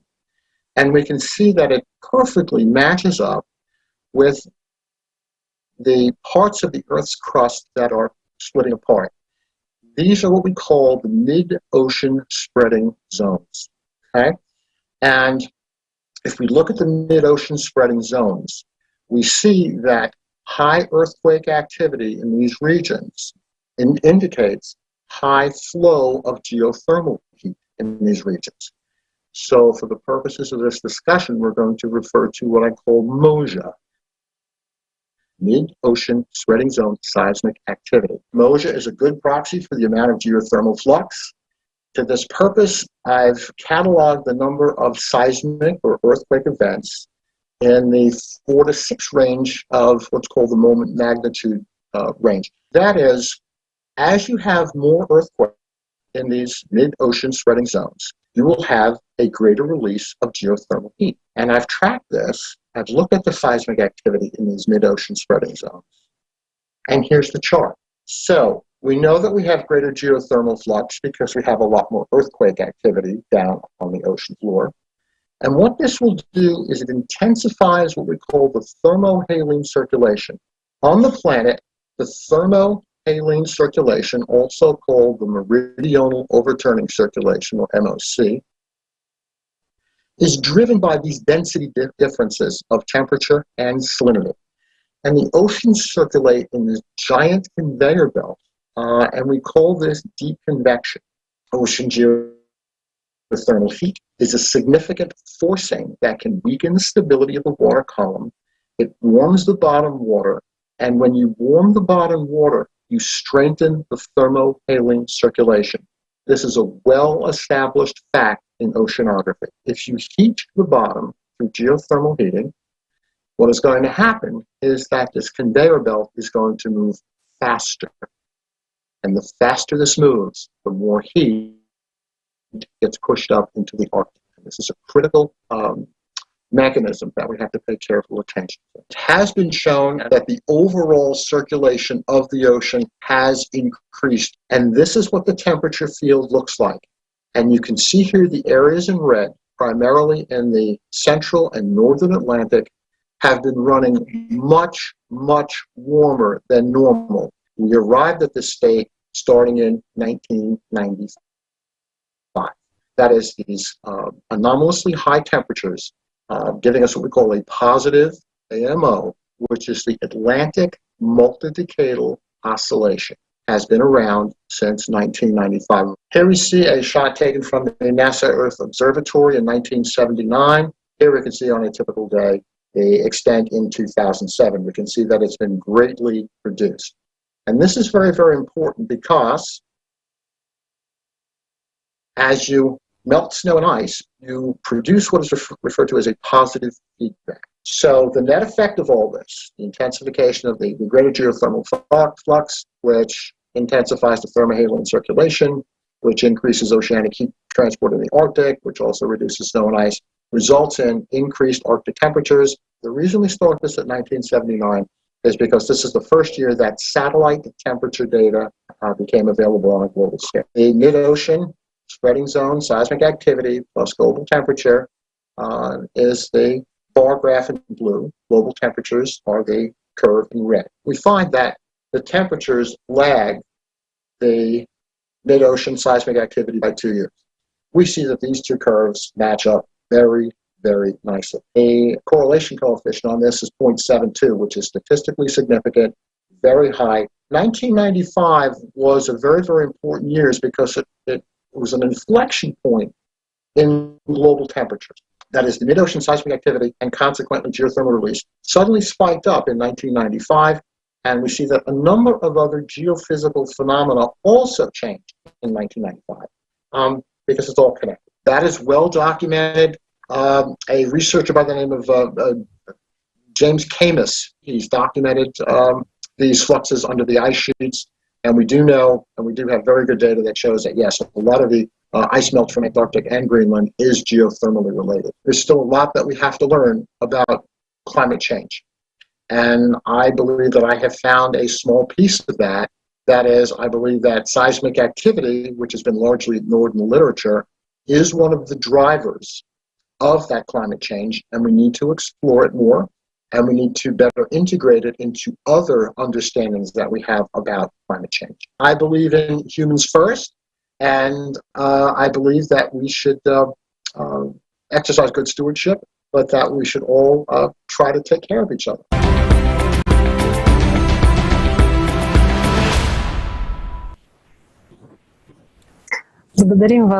Thank you, Professor Vitorito, for sharing your research.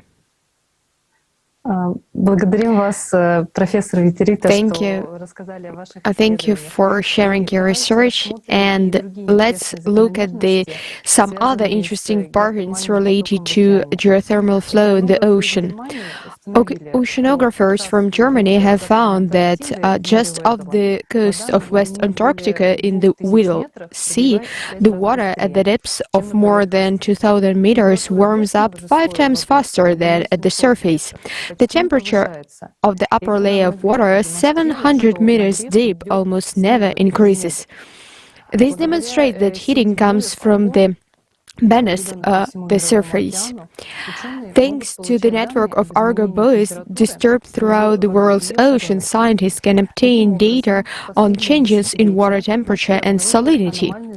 In this way, anomalous zones of elevated temperatures in the ocean have begun to be detected in recent decades. The water in them can be as much as 10 degrees warmer. They became known as blobs, heat bubbles, or heat blobs. Blobs appear from time to time in the Pacific Ocean, and 2 spots stand out in particular off the coast of Alaska and near New Zealand. The appearance of such anomalies has become suddenly more frequent. Scientists can reliably explain where such a heated ball of water appears in the ocean column. But in preparation for the conference, we could not disregard such an interesting phenomenon, and accidentally, a geophysicist I know had a map of the location of magmatic plumes of the planet. Also, I want to know that the boundary of the core and mantle, there are giant structures of reduced velocities, which are also called magmatic droplets. They feed the magmatic plumes which rise from the core to the ocean floor. And when the map of thermal anomalies and the location of the plumes were superimposed, we got the following picture. Some magmatic plumes appear directly under these thermal drops in the ocean. In some articles, we see that areas of elevated temperatures in the ocean are associated with human activity. But it remains a mystery how that CO2, which is emitted by our factories and is very well mixed in the atmosphere, all rushed into these zones to heat the ocean locally. And there are huge volumes of water, and you have to heat it up by almost 10 degrees. In 1999, when there was a well-known underwater volcanic eruption on the Geiger rich heated water also rose the surface. Maybe it's time to consider the hypothesis that blobs in the water's oceans are related to magmatic plumes on the bottom after all. Unexpected behavior is also obtained in another area of the ocean, the Gulf Stream current. Scientists have established that the temperature of the ocean surface is rising. It means that according to all the laws of physics, ocean currents should speed up. And that's what we see. A prime example is the Antarctic current, but then why the Gulf Stream is slowing down?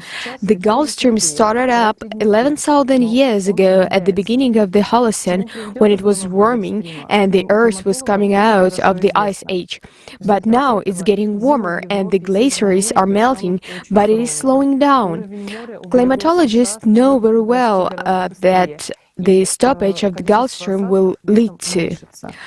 As a result, winters in Europe and North America will become harsher, and the sea level at the USA shores will rise faster. So, what do we see? That glaciers are melting from the inside out, areas of magma sources due to heating. In the oceans, the lower layers of water are warming and abnormal heat drops appear above the magma sources. Seismicity on the ocean floor grows and geothermal flow increases. The Gulf Stream is also behaving unexpectedly. All these factors indicate to us a significant impact of geothermal heat on the global nature mechanism of our planet. And I want to ask you another question. Are we so blind that we will explain all these large-scale phenomena only by human activity? All these processes have intensified in recent decades, and it is clear that they point to global changes within the planet. After all, we have so many smart people in science, but the consumer format of our society does not allow them to study topics that are really important for all of humanity. A creative society starts with the truth, and we are articulating this truth right now. The next speaker is going to talk about the processes that indicate increased natural degassing, namely fires burning falls. I give the floor to Peter Lushin. Greetings to the participants of the conference. Correlation of wildfires with faults in the Earth's crust. And first of all, the situation in Australia in the summer. Heat in the center of Australia. On the periphery, the temperature is few degrees lower, but although there are fires in hot places too, they occur mainly on the periphery, where the temperature is lower and where it is closer to the ocean. That is, the humidity is higher. Why is that? Well, because these most fire dangerous situations are correlated with the faults of the Earth's crust. This is in the west of Australia, as well as in the east and in the south, everywhere. So why is everything happening along the faults of the Earth's crust? Active faults in the Earth's crust mean ionization, which leads to a decrease in the humidity of atmospheric air, to manifold decrease in precipitation. Experimental observations also show this. Those who have swum in the sea, where there's vegetation below, have noticed in summer that there are air bubbles coming from the bottom, and their flow rate can be measured. If there are faults in the Earth's crust, or an earthquake, then fountains of gas are visible on the underwater radars. When these gases reach the surface of water, if there is ice at the top, many bubbles can be observed in the ice. If they make a hole in the ice in these places, even fires occur. Satellite maps show that at places of high concentrations of gases over the centers of earthquakes, fountains of methane appear in the atmosphere, spreading for hundreds and thousands of kilometers. This takes place in the Caspian Sea, in the States, and in Mexico. Everywhere, plumes of methane spread from earthquake epicenters.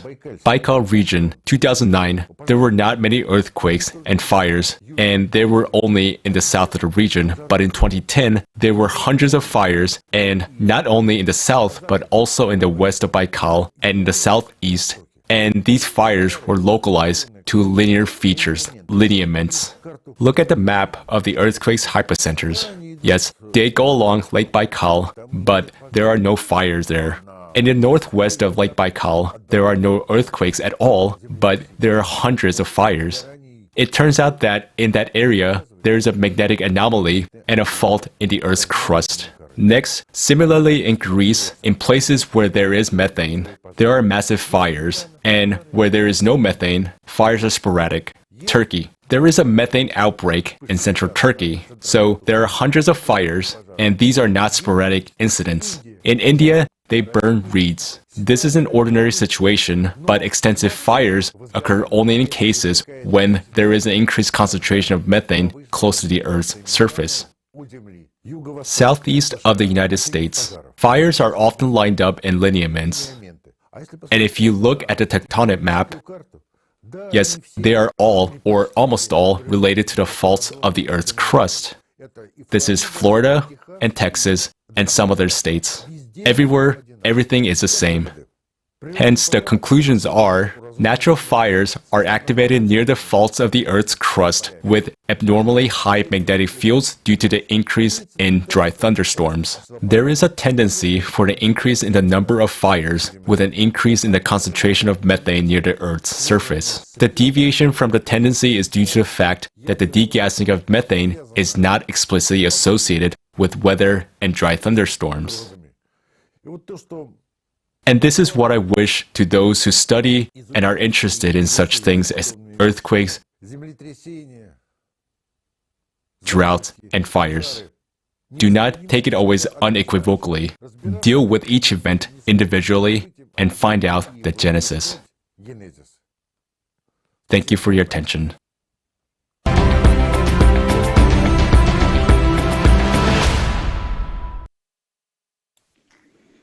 I'm very grateful to Piotr Lushvin for the information he has provided, because fires that occur along the faults become more and more frequent for a reason. Next, you will learn why they began to increase in certain places. We've been talking for years about the causes of global climate change, about the 12,000-year cycle of cataclysms, and about what will happen. But what I want to share with you now turned out to be a shock to me personally. I naively believed that there are areas on Earth that would be less prone to cataclysms, where earthquakes or volcanic eruptions don't happen, because they are far from the coastline for a tsunami to break through here. I thought that such a safe place was Siberia. But it turned out that I was deeply mistaken, and already in the near future, a devastating disaster could happen there, which would be fatal for all humankind, and you'll understand now why. For 10 years now, people have been trumpeting that Russia is heating up 3-4 times faster than the rest of the world. But have you seen how it exactly heats up? Look at this huge red spot that shows how atmospheric temperatures in Russia have changed over decades. Isn't it weird that this spot is located in the center of the country, in western Siberia, where the age of the plates is relatively young, and the plate itself is thinner? Precisely in this area, the permafrost degrades most rapidly. Isn't that strange? So what is the reason for the abnormal heating of Western Siberia? No, not in greenhouse gas emissions. The reason is the movement of the Earth's core. Yuri Batkin's works showed that even with small vibrations and movements of the core, all mantle layers experience deformations. In the late 19th, there was a jump of the core in the northern direction. The core shifted along the line from West Antarctica to West Siberia to the Taimyr Peninsula. The heat from the bowels now comes asymmetrically, and this is probably the reason why the glaciers in West Antarctica are melting the fastest. What is happening in Western Siberia? Heated fluids and magma rise higher to the junctions of the lithospheric plates, to the ocean floor and to the Earth's surface in the direction of the core's pressure. Currently, beneath Western Siberia, heat is accumulating in the upper layers of the mantle. The push of the core towards the Taimyr Peninsula creates conditions for the emergence of deep magma sources. Already now, the thin lithospheric crust beneath Western Siberia starts to be eroded by magma and becomes thinner. The works by Igor and Elena Morozova from the University of Wyoming back in 1994-97 indicated the weakening, severe heterogeneity and signs of melting of the lower lithosphere, as well as the strong influence of the melts in the mantle on the tectonic processes of the central part of Western Siberia. But what's not all, the rigid basis of the foundation of the Western Siberia plate is not monolithic. These faults are now beginning to crack, seismicity is appearing where it didn't exist before, and this begins to affect even the neighboring, ancient thick plate of Eastern Siberia. Between the blocks of the rigid foundation of Western Siberia, at a depth of 2-3 kilometers, there are deep trenches called rifts, filled with sediments of a volcanic catastrophe that happened long ago, 250 million years ago. At the turn of the Permian and Triassic periods, the Earth was splitting apart here due to catastrophic eruptions that formed nearby magnetic layers called the East Siberian Traps. During these eruptions, the Earth experienced its greatest extinction, the Permian extinction, in which 19% of all species became extinct. And now this disaster could happen again. Already now, in various regions, magma begins to anomalously heat the plate. Groundwater boils and water vapor warms the atmosphere. The hydrothermal potential of the West Siberian plate has long been known, but the paradoxical thermal anomalies that have appeared in recent decades are alarming. Boreholes show unexpected values of water temperatures compared to neighboring areas. Look at the map. The modern increase in geothermal heat in the north is now directly above the ancient rift, exactly where the crust split 50 million years ago. About the other branch of the rift, in the southwestern part of the plate, water in people's wells suddenly starts boiling. And right now, in winter, in December, despite the frosts, peat bogs are burning under the snow. In addition, the North's magnetic pole is now drifting in this direction with acceleration, and in the outer core, right under this zone, the molten iron flow is accelerating. What does this indicate? The proximity of new catastrophic eruptions. And there are still many such areas with thin crust on the planet. And it is curious that it is in these regions that the number of forest fires has increased due to increased natural degassing along faults. Current trends suggest that in the coming decades, magma will start popping up in various places around the world, saying hello to us. The solid ground beneath our feet is beginning to crumble, even where we hoped we could be safe. If it is still not obvious that the problem is in magma, very soon everyone will be convinced of it. But what is happening now? National governments are afraid to tell the truth because they fear panic. One can understand them because they have nothing to offer people, because then the question will arise, how are governments preparing for the coming events? Meanwhile, governments are raising money to fight against CO2. How's that? And scientists echo this lie and engage in some nonsense with this notorious carbon dioxide, just to make a little more money for the last time. Because of such collaborationists, we are totally unaware. Meanwhile, the inevitable is getting closer, and we have no way to counteract it. I'm also afraid of what is going to happen. But, it's even scarier if we lose our time and our chance. And the responsibility for the death of billions of people in the next decade will be on our conscience.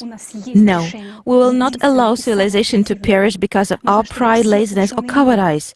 And we have a solution, the only one and the most effective.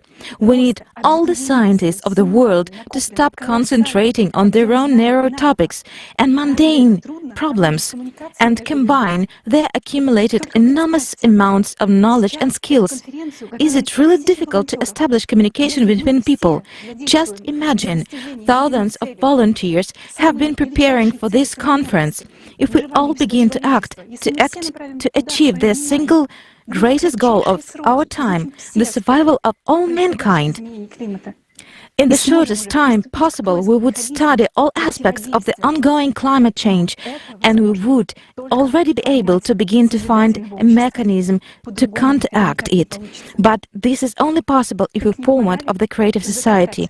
Otherwise, there is no other way. So isn't it time to roll up our sleeves and join the ranks? Together, we really can do anything. Join in. Thank you, Elisaveta. Your information have left me speechless. And I believe many of our viewers as well. How much more convincing evidence do we need, guys? We're being constantly warned by nature that we are slowly crossing the red line and that inevitable is closing very fast. And we are not ready to withstand it. Let's now watch a video with the most alarming information.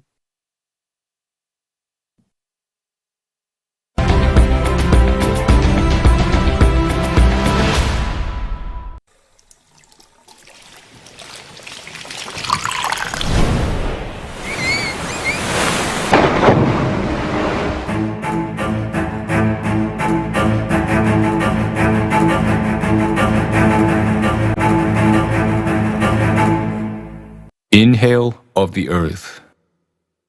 Scientists have been recording something frightening. Lakes, rivers, and waterfalls are disappearing all over the planet. Where is the water going so fast? Lakes. The second largest lake in Bolivia, which is called Puopo, has simply dried up. Satellite images show that the water was still there in April 2013. But by January 2016, the lake had completely dried up. Not only has this become a tragedy for the people living there, but also a dire prediction about the future of many lakes on the global scale. The destruction of Lake Aguelo, that had been 6 meters deep, happened so suddenly as if someone removed a giant plug and released all the water. In just 7 years, the lake completely disappeared. In California, the state's second largest reservoir, Lake Oroville, is disappearing at a catastrophic rate. As you can see, even a buoy is at the lake bottom. For the first time in history, what was once the deepest reservoir has descended to a record low level. In Lake Pechera, the water disappeared along with fish. The narrow hole through which the lake apparently drained dragged down all the aquatic fauna with it. Rivers. The level of the Parada River, the second longest in South America after Amazon, is currently at its lowest level in 77 years. Water in the Atoyac River disappeared suddenly after a giant fissure had opened through which the water left. The Great Indus River in Pakistan is left almost without water today. The size of its delta has shrunk by more than 5 times. Several settlements along the coast were deserted. Hundreds of people had to leave. In 2013, from a 3-meter deep raging torrent, the Sims River turned into something so shallow that it barely was above scientists' sneakers in the deepest part of the reservoir. The Rio Grande, an important river for the US residents, has begun to disappear. Despite its impressive size, its banks have already turned into a pile of sand and rocks. Many rivers in the US are in danger of drying up, from the mighty Colorado to the Gasconade. Waterfalls. One of the most majestic waterfalls in the world, the Iguazu Falls complex, which is almost 3 kilometers wide, has lately decreased by 5 times. The second most powerful waterfall in the world after Iguazu, Victoria Falls, was on the verge of disappearance in 2019. Ecuador's highest waterfall, San Rafael Falls, disappeared for good in 2020. Instead of a roaring, rushing waterfall, there is now a thin, barely visible brook flowing down the rocks. On all the continents, we observe that water is leaving, which means it's a planetary scale process.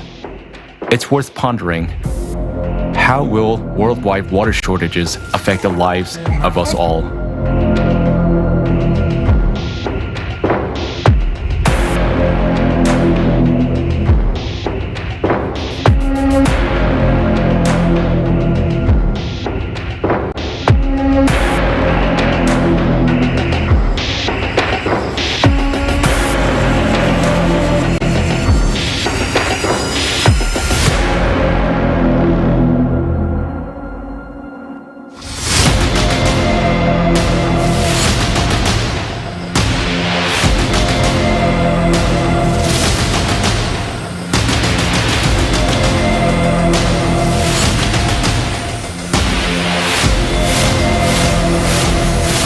According to the research by American scientists, water level in the world's largest rivers have dropped significantly over the last 50 years.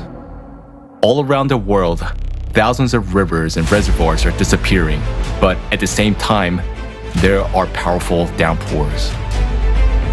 For example, in China, despite frequent floods, more than 27,000 rivers has disappeared, which is about 50% of country's rivers.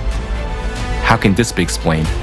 In Ukraine, more than 10,000 rivers have disappeared over the past 30 years, and wells are drying up.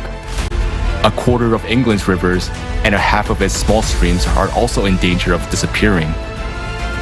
Due to water shortages, India is facing water crisis like never before.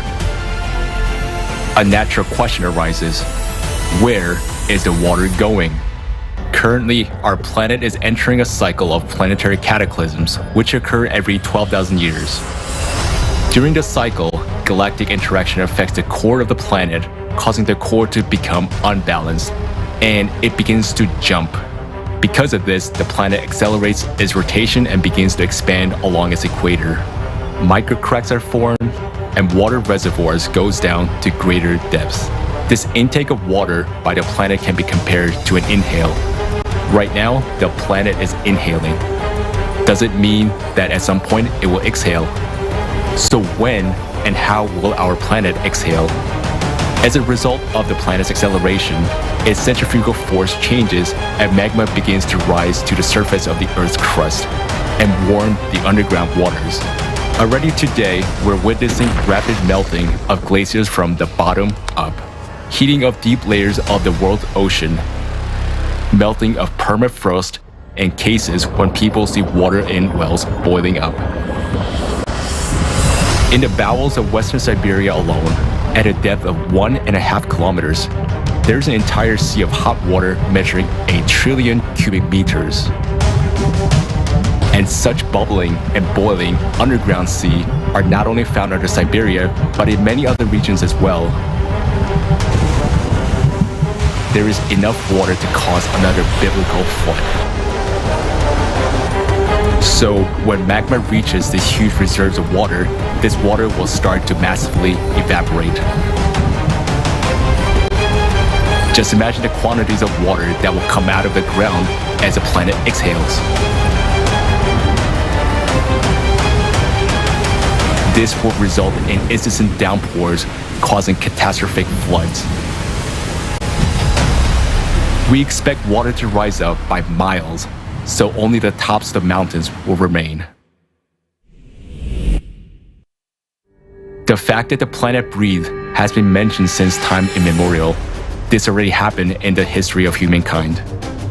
An example of this is the Great Flood, which is mentioned in many myths of the people of the world.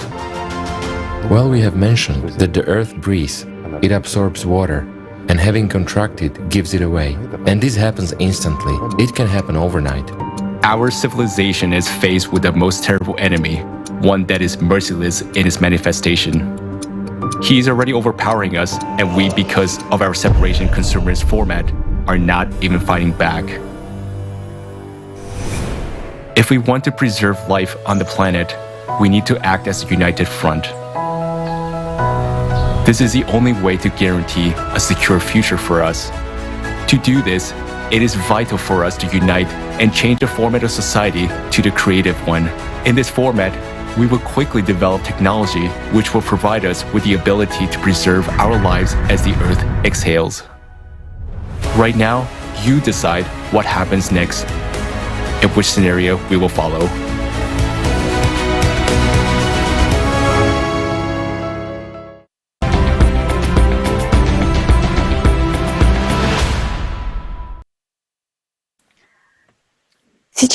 Now, during the conference, we learned that the melting of the glaciers of Antarctica and Greenland occurs from the bottom up because of the activation of magma vents beneath them. Magma is rising closer to the surface in areas of thin crust and in zones of known magmatic activity, and this is increasing volcanic eruptions in the ocean and on land. Seismicity on the ocean floor increases, geothermal heat increases, and this leads to heating of the lower layers of ocean water. This in its turn leads to accelerated currents and changes in atmospheric circulation. Earthquakes increase on land as well. Flammable gases are released through faults, and the number of natural wildfires increases.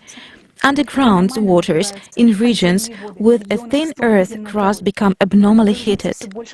More sinkholes and karst funnels are forming. New cracks are being formed which divert water deep into the earth. All processes are intensifying.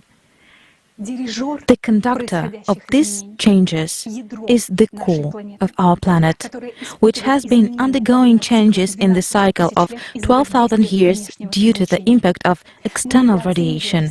We underestimate the strength of the core. It seems to us that if the core is so huge and clumsy, it cannot affect the surface of the Earth. But we are deluded as the tiny bacteria on the crust of an apple, who think they are the reason the apple falls to the ground in the fall. I present to you the most recent open-source data available on the study of our planet's core and the consequences that these changes in the core cause.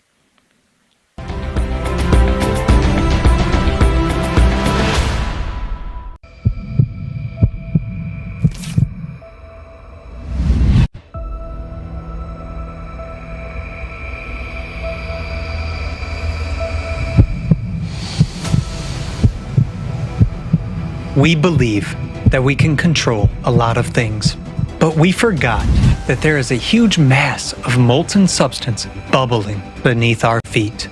At the very center of this red-hot ocean is the heart of our planet.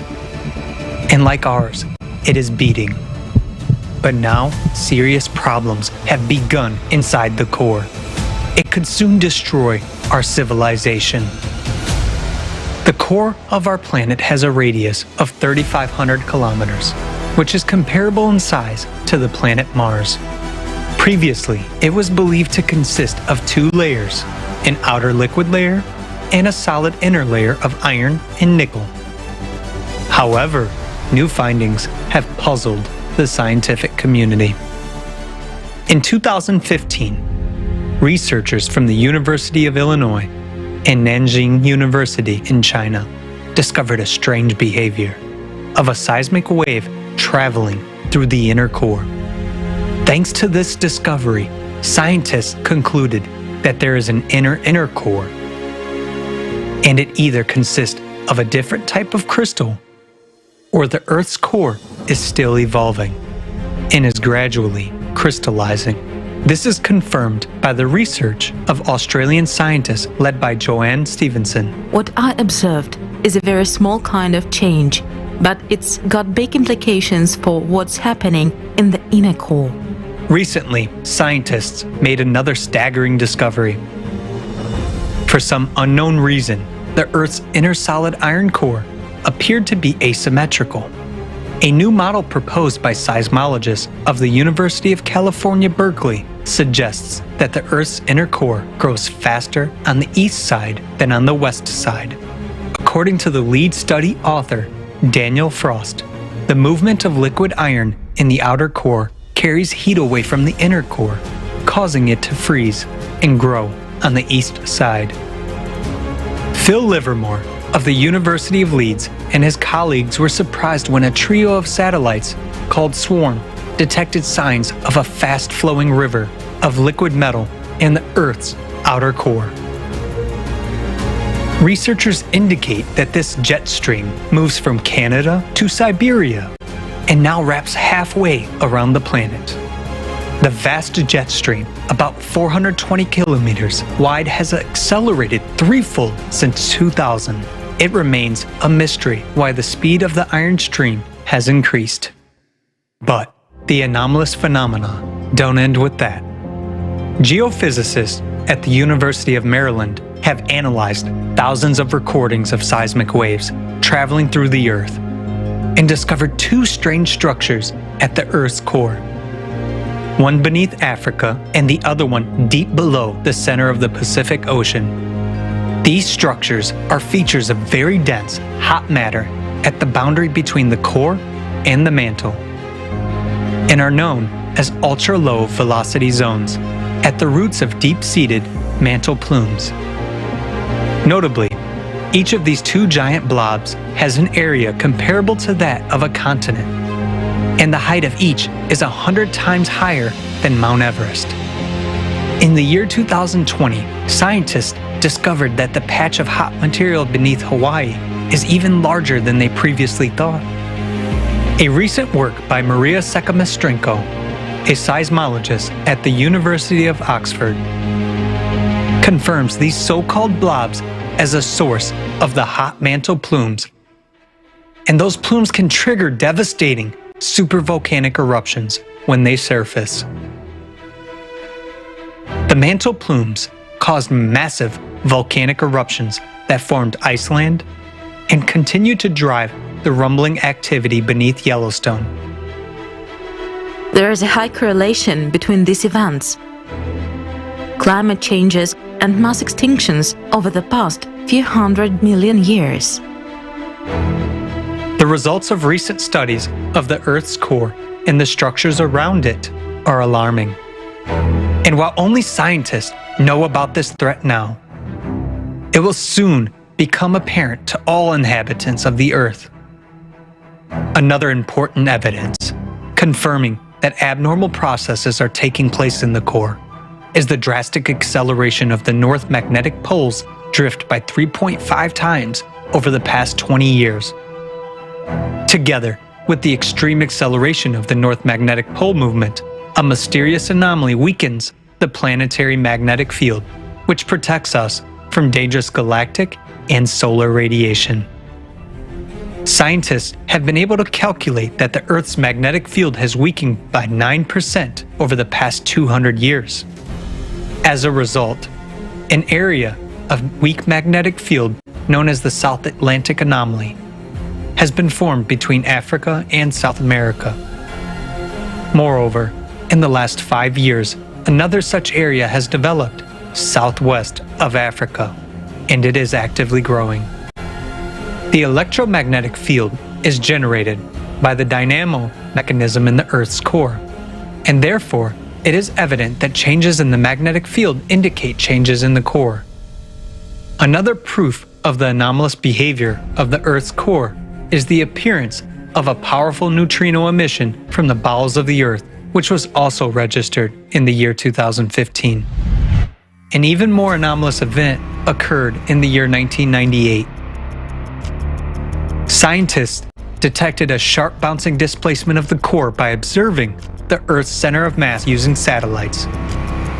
As a result of the bounce, the core shifted sharply northward toward the Taimyr Peninsula. At this time, scientists at the Medicina station in Italy detected a gravity burst. The velocity of the planet also increased as well as the centrifugal force. Concurrently, there was a dramatic change in the shape of the Earth. As measured by a laser rangefinder system from the US satellites, the planet began to expand abnormally along the equator, whereas before that, the trend had been the opposite. Because of the increased centrifugal force, magma plumes began to rise closer to the surface, which increased the geothermal heat flow and the number of earthquakes. As a result, new faults and cracks began to form, through which water from the surface began to escape deep into the Earth. In the same year, there was a sharp increase in the speed of the North Magnetic Pole's drift. The bounce of the Earth's center of mass became the key factor of the system's imbalance. This event led to a dissonance among all the Earth's shelves, which caused a dramatic increase in many natural disasters: earthquakes, volcanic eruptions, tsunamis, hurricanes, tornadoes, and so on. It is worth noting that during the same period, there was also synchronous bouncing changes in natural processes on the Sun, Moon, Mars, and other celestial bodies of the solar system. And this also occurred because of the displacement of their cores. This has led scientists to believe that such synchronous bounces may be caused by the influence of external factors on the solar system. In the year 2010, NASA scientists, together with French meteorologists, established a correlation between the increase in average annual temperatures and the rotation of the Earth's core. The fact that the core affects the climate has long been known in science. Back in the 1980s, a group of French scientists discovered that the movement of liquid material in the core directly affects the rotation of the Earth, which in turn affects the oceanic and atmospheric circulation. The bounce of '98 led to major changes on the Earth's surface. But this started even earlier. It is no coincidence that the New York Times published an article in 1985 about the leading role of the core in climate change. But you can't make the core pay taxes on gas emissions, while you can make people pay. So now, everyone has forgotten about these studies. But over the past 50 years, our planet has continued to accelerate. Since the year 2016, this trend has intensified even more. July 19, 2020, was recorded as the shortest day in the history of observations. Even seemingly insignificant acceleration of the huge mass of the Earth will cause catastrophic consequences in the near future. It is clear from all the facts that the processes now taking place in the Earth's core are the cause of climate change. According to many researchers, such drastic global changes in the planet's core are caused by immense energies coming from the depths of space. Our planet is exposed to this radiation every 12,000 years. And right now, we are on the verge of a catastrophe. Scientists have yet to answer many questions, but it is clear that extreme changes are taking place in the core. The core bounces accelerate the planet's rotation and increase its centrifugal force, which brings the magma inside the mantle closer to the surface. This causes an increase in the power of volcanic eruptions and earthquakes, the number of which is increasing. Also, the process of magma uplift heats up groundwater, causing glaciers to melt from below, which leads to catastrophic floods. The situation is progressing rapidly, and very soon we will face supervolcanic eruptions and global floods that will make conditions on the planet incompatible with life. How can humankind survive cataclysms of this magnitude? Each and every person must be involved in the solution to this problem, and we must act with full commitment. Now there is no time to shift responsibility to anyone else. The heart of our planet is already beating faster. This is causing catastrophic changes. Only by admitting the truth about the real causes of climate change will we be able to grasp the full extent of what is happening and unite the entire scientific potential to ensure the survival of all humanity.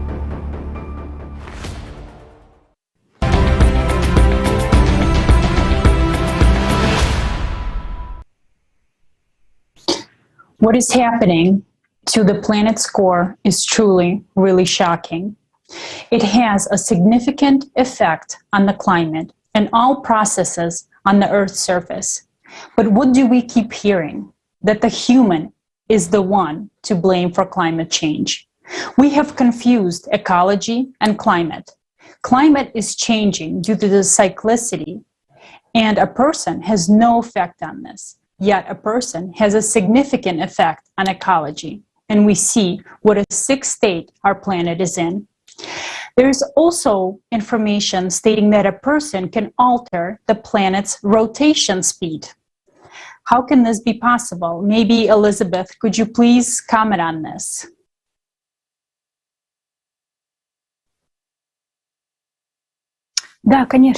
Yes, of course. Indeed, you can find on the internet opinions of scientists claiming that the acceleration of the planet happens due to anthropogenic emissions of CO2. Do you know this mechanism? People eat too much meat to keep cows, and cows contribute a lot of greenhouse gases, and this accelerates ocean currents, and because of the acceleration of the currents, the Earth starts to rotate faster. There is only one thing that confuses me about this hypothesis. It is not the mass of the Earth's atmosphere is 1,000,000 times less than the mass of the Earth itself, and it's not that the speed of the ocean currents has only changed by 3%. What really confuses me is that it seems that greenhouse gas emissions from cows are grossly underestimated by experts. They also claim that the melting of glaciers speed up the Earth's rotation, but for that to happen, the ice sheets of Antarctica and Greenland would have to melt completely. However, now you are aware of how they melt. So yes, it must be the cow's waste. Certainly, CO2 doesn't have an effect, especially on the brain activity of some people. Do you think it's funny? But we really are taken for fools. But seriously, stop feeding us with these fairy tales that humans, with their greenhouse gases emission, can affect the geodynamic processes on a planetary scale, making the Earth accelerate. And you know what else is very interesting? For the last decades, the speed of rotation of the planet does not fit in the usual models. But these changes occur in stages and cyclically. And when the planet slightly slowed down during another spin, you could read articles in the media telling this was also due to human activity.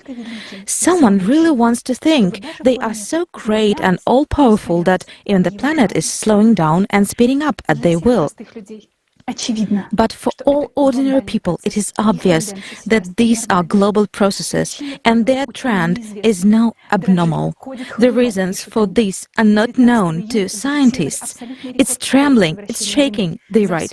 On July 19th, they recorded the absolute record for the speed of the Earth's rotation in the history of observations. This means a record increase in angular velocity, the centrifugal force that affects the rise of magma from within. Even from the core surge in 1998, the Earth didn't accelerate that much. This means that we will see the consequences of this acceleration with our own eyes very soon.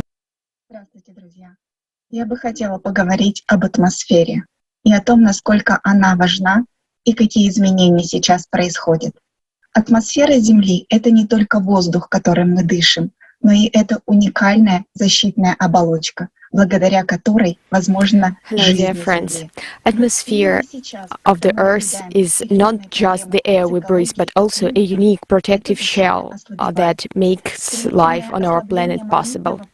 Rapid weakening of the magnetic field due to processes in the core led to a drop in atmospheric pressure, a decrease in atmospheric density, and redistribution of air currents. We have all heard about global warming. Due to the internal heating of the Earth's air, temperatures in the lowest layer of the atmosphere are increasing. However, the changes that take place in the upper layers are much larger and have nothing to do with anthropogenic impact. Scientists record the cooling of the upper atmospheric layers, that is, the thermosphere and the mesosphere, as well as the decrease in their density and compression. The temperature of the stratosphere has also decreased. There is a decrease in the volume of the atmosphere, which means that the space becomes much closer to the surface of the Earth. The chemical composition of the upper atmospheric layers changes. There is an increase of the content of water vapor and carbon dioxide. The atmosphere becomes disbalanced. The air is extremely heated at the bottom, but sharply cool at the top. As a result, microturbulence increases due to temperature and density differences, and this leads to an increasing number of hurricanes, tornadoes in atypical places, abrupt changes in winds, and unpredictable weather. The main cause of these observed changes is the cosmic radiation, which leads to the imbalance in all systems of our planet. We can see the result of their impact even with the naked eye. Cosmic rays strongly ionize the atmosphere, which contributes to the formation of unusual clouds that actually do not bring us anything good. In recent years, due to low temperatures and an increase in water vapor, the formation of silvery clouds in the upper atmospheric layers is observed more and more often. These clouds reflect sun rays and thus less the heat reaches the Earth. In the stratosphere, again, as a result of lower temperatures, nacreous clouds are formed, and their emergence leads to destruction of the ozone layers. In the lower layers, ionization increases and the thunderstorm clouds are formed. Thunderstorm cyclones also to be mostly observed in tropical latitudes, but nowadays they are moving further and further to the north. The increased cloud formation due to cosmic rays impact will result in global cooling of the planet, but the most destructive effect is invisible. Cosmic rays cause additional destruction on the ozone layer, which means that the level of ultraviolet light is growing, and the chemical composition of the very top layers of the atmosphere changes. And the most dangerous thing is that cosmic rays directly affect the DNA molecules of living organisms, destroying them and provoking their mutations. We are witnessing tremendous changes in the atmosphere due to the 12,000-year cyclicity caused by galactic radiation. On the one hand, the atmosphere is unbalanced and its composition is changing. On the other hand, due to the processes in the core, the magnetic field is weakened and its ability to keep the atmosphere increasingly deteriorates. As a result, the protective properties of the atmosphere are weakening. This has happened before in previous cycles, but now, as the environmental load of the planet is increasing, it may simply not be able to withstand it. We are human beings, we are biological structures, and we depend on the atmosphere, the temperature, the concentration of oxygen. And if we don't find a way to counteract the forces that affect the solar system and us, we will simply simply die. The electromagnetic field and the atmosphere were the defense mechanism against external factors, but now we see what happens to them due to cyclicity. But we do have a chance, and in order to survive, we need to act. Most people don't know what's going on right now, and that's why it's so important to inform them, to inform and not to demand a decision from anyone, but to decide for ourselves and take responsibility. The world leaders cannot decide it, they rule only small fragments and pieces. 6,000 years ago, we were divided into communities, and we still exist like this up to this day. But we all are human beings and we can change everything. It is extremely important for us to inform everyone in a short period of time to come to a decision that we want to live.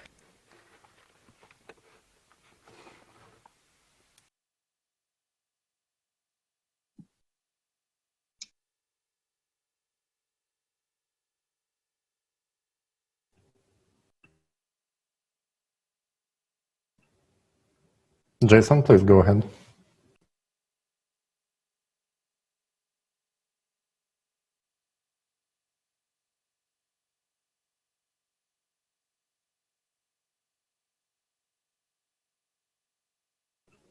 While Jason is solving some technical issues over there, I could take over with the next speech.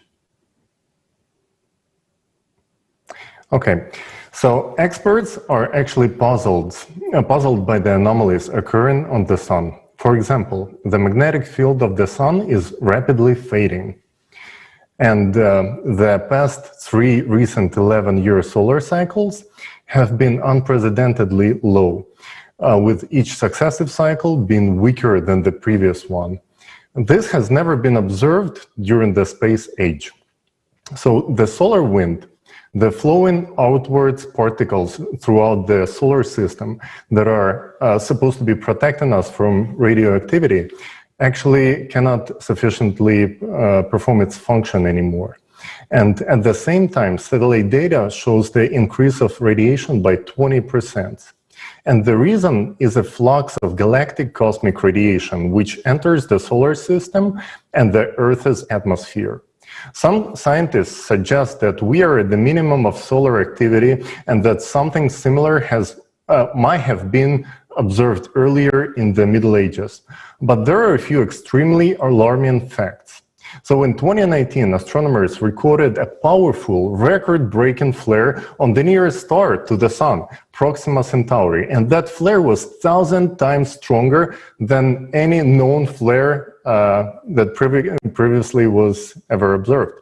So something similar, strange, occurs on the other stars near to the Sun, so-called inactive star of Barnard and the star of Wolf 359. And there is the theory that low activity on the Sun is actually only calm before the storm, along with super strong flares coming up. In addition, very strong radio signals are being recorded by astronomers coming from the center of our galaxy. And the thoughts are that those are starbursts, so new stars occurring over there. What is behind this strange star behavior? These are some very harmful radioactive rays of a new kind, which our devices are barely able to detect. It is something very small that on micro level destroys planetary cores and ignites new stars. But let's go back to our planet. So how does galactic cosmic rays affect the Earth? The fact is that the harmful galactic radiation is directed at the right angle to the Orion Arm, in which the solar system and our planet are located. Previously, these rays passed at a tangent, but now we are approaching a point of near interaction. Unfortunately, little is known about this radiation.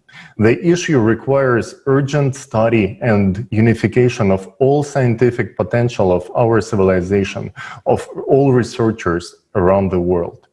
In 2001, Russian physicist Alexander Mikhailovich Mishin made a very important discovery.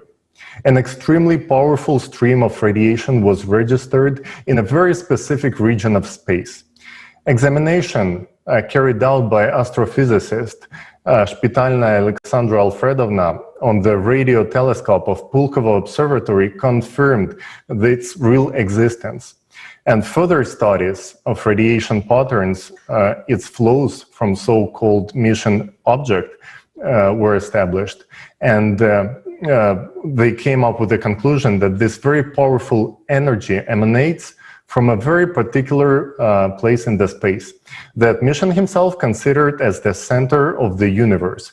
Astronomers approached NASA and asked to compare this data to the data that NASA has. But unfortunately, their request was just simply ignored.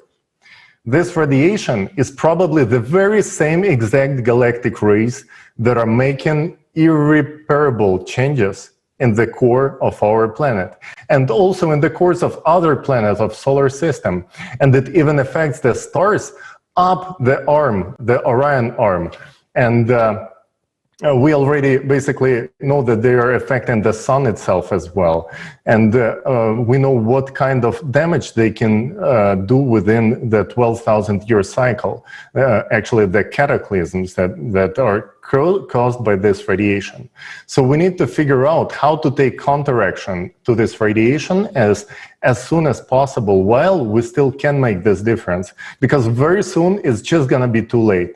And for that, we need to unite all our potential. Thank you. Let me pass the floor to the next speaker.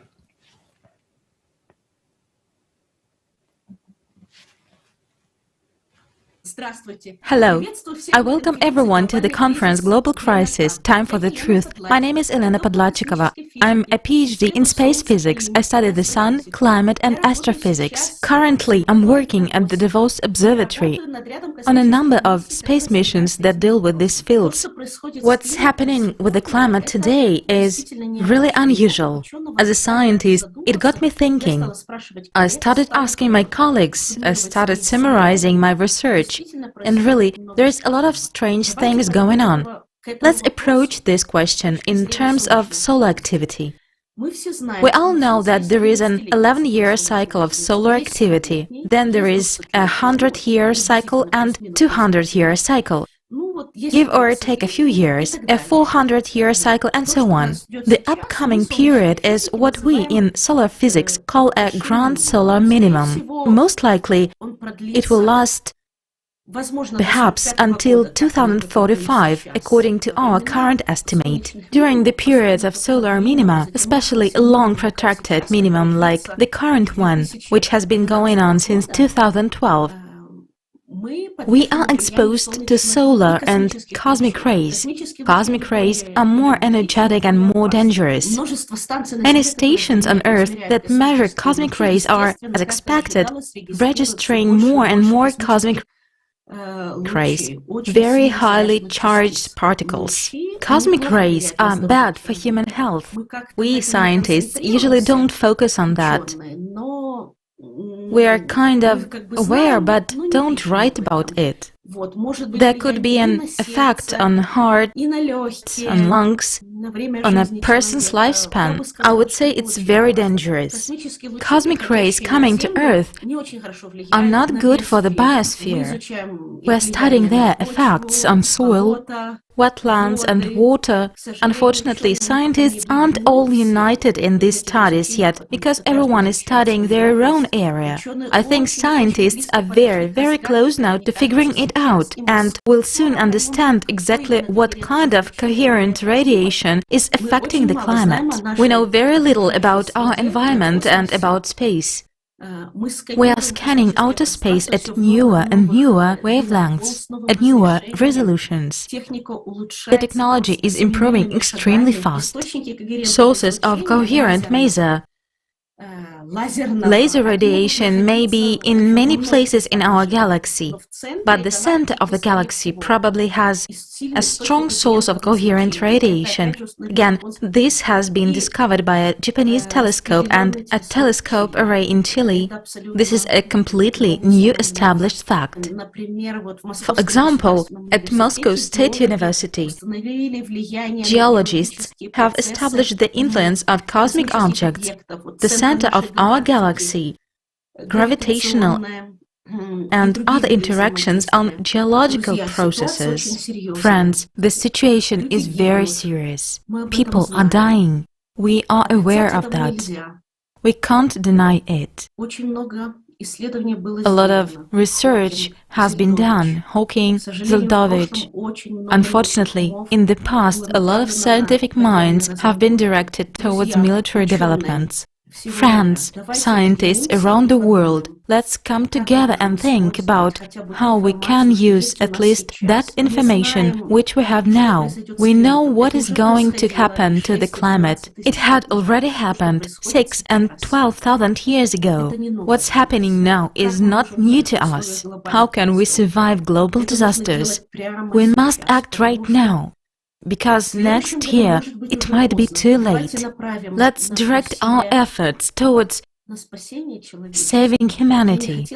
I didn't want to say this before, but now, after analyzing all the facts, the future depends on our choices. We don't have time to ponder. We only have time for action, only for treating each other well, for being completely open, for spreading full information, and for involving a lot of people of interdisciplinary fields. Are you ready? I'm ready for that. Friends, you know, we are geniuses. I'm not talking about me, I'm talking about all of us. Do you see how much we, humanity, have done and how much we have understood? Let's use that. Let's tell each other what we can do. And I believe that we will. Thank you, Mrs. Podlachikova. Thank you so much for this information. Very hard information, very truthful information. And I would like to thank all our speakers for being open and honest to bring this truth to us today. Let's continue. And I would like to remind our viewers that right now you are watching a live broadcast of the conference, Global Crisis Time for the Truth. Ahead, we have a part dedicated to human slavery and refugees. Stay with us. A premiere of the documentary film will be shown soon for the first time today as part of this conference. Journalists look into human slavery and mistreatment of refugees. This film is produced by volunteers of Creative Society from all over the world.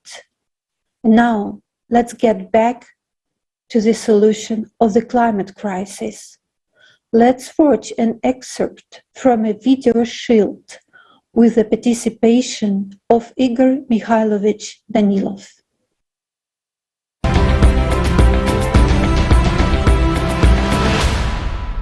Igor Mikhailovich, by what means can humanity withstand this impact? And it's the most important question.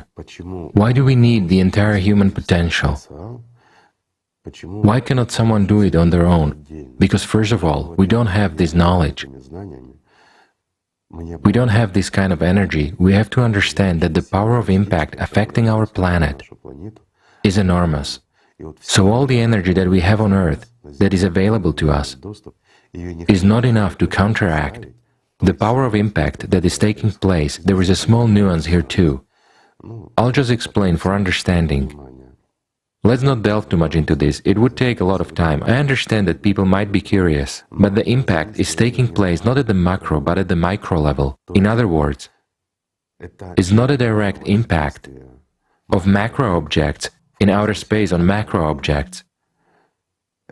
It's an interaction at the micro level between particles. It is an enormous energy. Again, I understand that the question will arise, But how is that? The interaction between large objects is a huge energy, but between particles it is weak. Well, yes. You see, our science is in such a state nowadays that we cannot answer many questions yet. That is why we need the combined potential to answer it. The interaction between particles, those that make up our entire universe, takes place at the energy level. It's an exchange of information as well as interconnections. That's where gravitation and many other things emerge, so these interactions are very strong. Look at what is happening to the planet. After all, destabilization comes from within the planet, while everything else is a consequence that we see. Now some people will say, what about other planets, my friends? On other planets too. We see what is happening now in the solar system, on other planets, those very landslides on Mars and many other things. There is activity too and everything else. This means it's all about cyclicity. It's just that it is somehow not trendy to talk about it, or somehow. After all, carbon dioxide couldn't have affected Mars and caused the formation of landslides, indicating instability there. But mainly the planets that have a core and magma are affected. If it's just a rock, it will remain a rock. There is nothing in it that would give rise to dissonance. There is only resonance between particles in it. It's just a rock. Whereas our planet is very complex. It has a core, magma, a crust, and an atmosphere. In other words, these are different spheres, just like in a human body, but they are coordinated. A single organism is formed. What will disorders in, say, a person's bone structure lead to? To irreversible consequences. The same is true for the vascular system or any other part. Whatever we take, any system, any disorder leads to a global destruction of the organism. It's the same with us here. Therefore, what do we need in order to counteract this? An equally strong counteraction. Let me give you a simple example. Let's use Tatiana, for example, for you to understand. Let's suppose I give her a little push, and she tilts. Why? Because there is a force of impact. And now resist it. You see, exactly the same impact, but she doesn't tilt. Why? Because she counteracts my action. If we don't put forward this counteraction, our world will simply collapse. Mars is an example of that. Those who are smart will understand, look and see where we are going. Why? Because the cause is the same, and the effect will be the same. Again, here we not only need to possess this energy, and in order to possess it, we need to discover these sources. But we also need to understand what it is and how to use it. For example, we do not use this energy correctly. Let me push you, and you apply the same force. In the other direction, you see, it's even greater. She almost fell. Why? Even a light touch. Without help anymore, right? Yes, she applied a lot of force, but in the wrong direction. So if we make a mistake, we will kill our planet even faster. I think it's clear now. Again, why do we need potential? Why do we need energy to build and do all this? Let me give you another example. Why? Because it's a complex process, and it requires all people, all of our potential. And why could we not do it when we were 7 billion? Why can we do it when we are almost 8 billion? Because our potential has increased. Because the task is multidimensional and multi-level, and it has to be solved accordingly.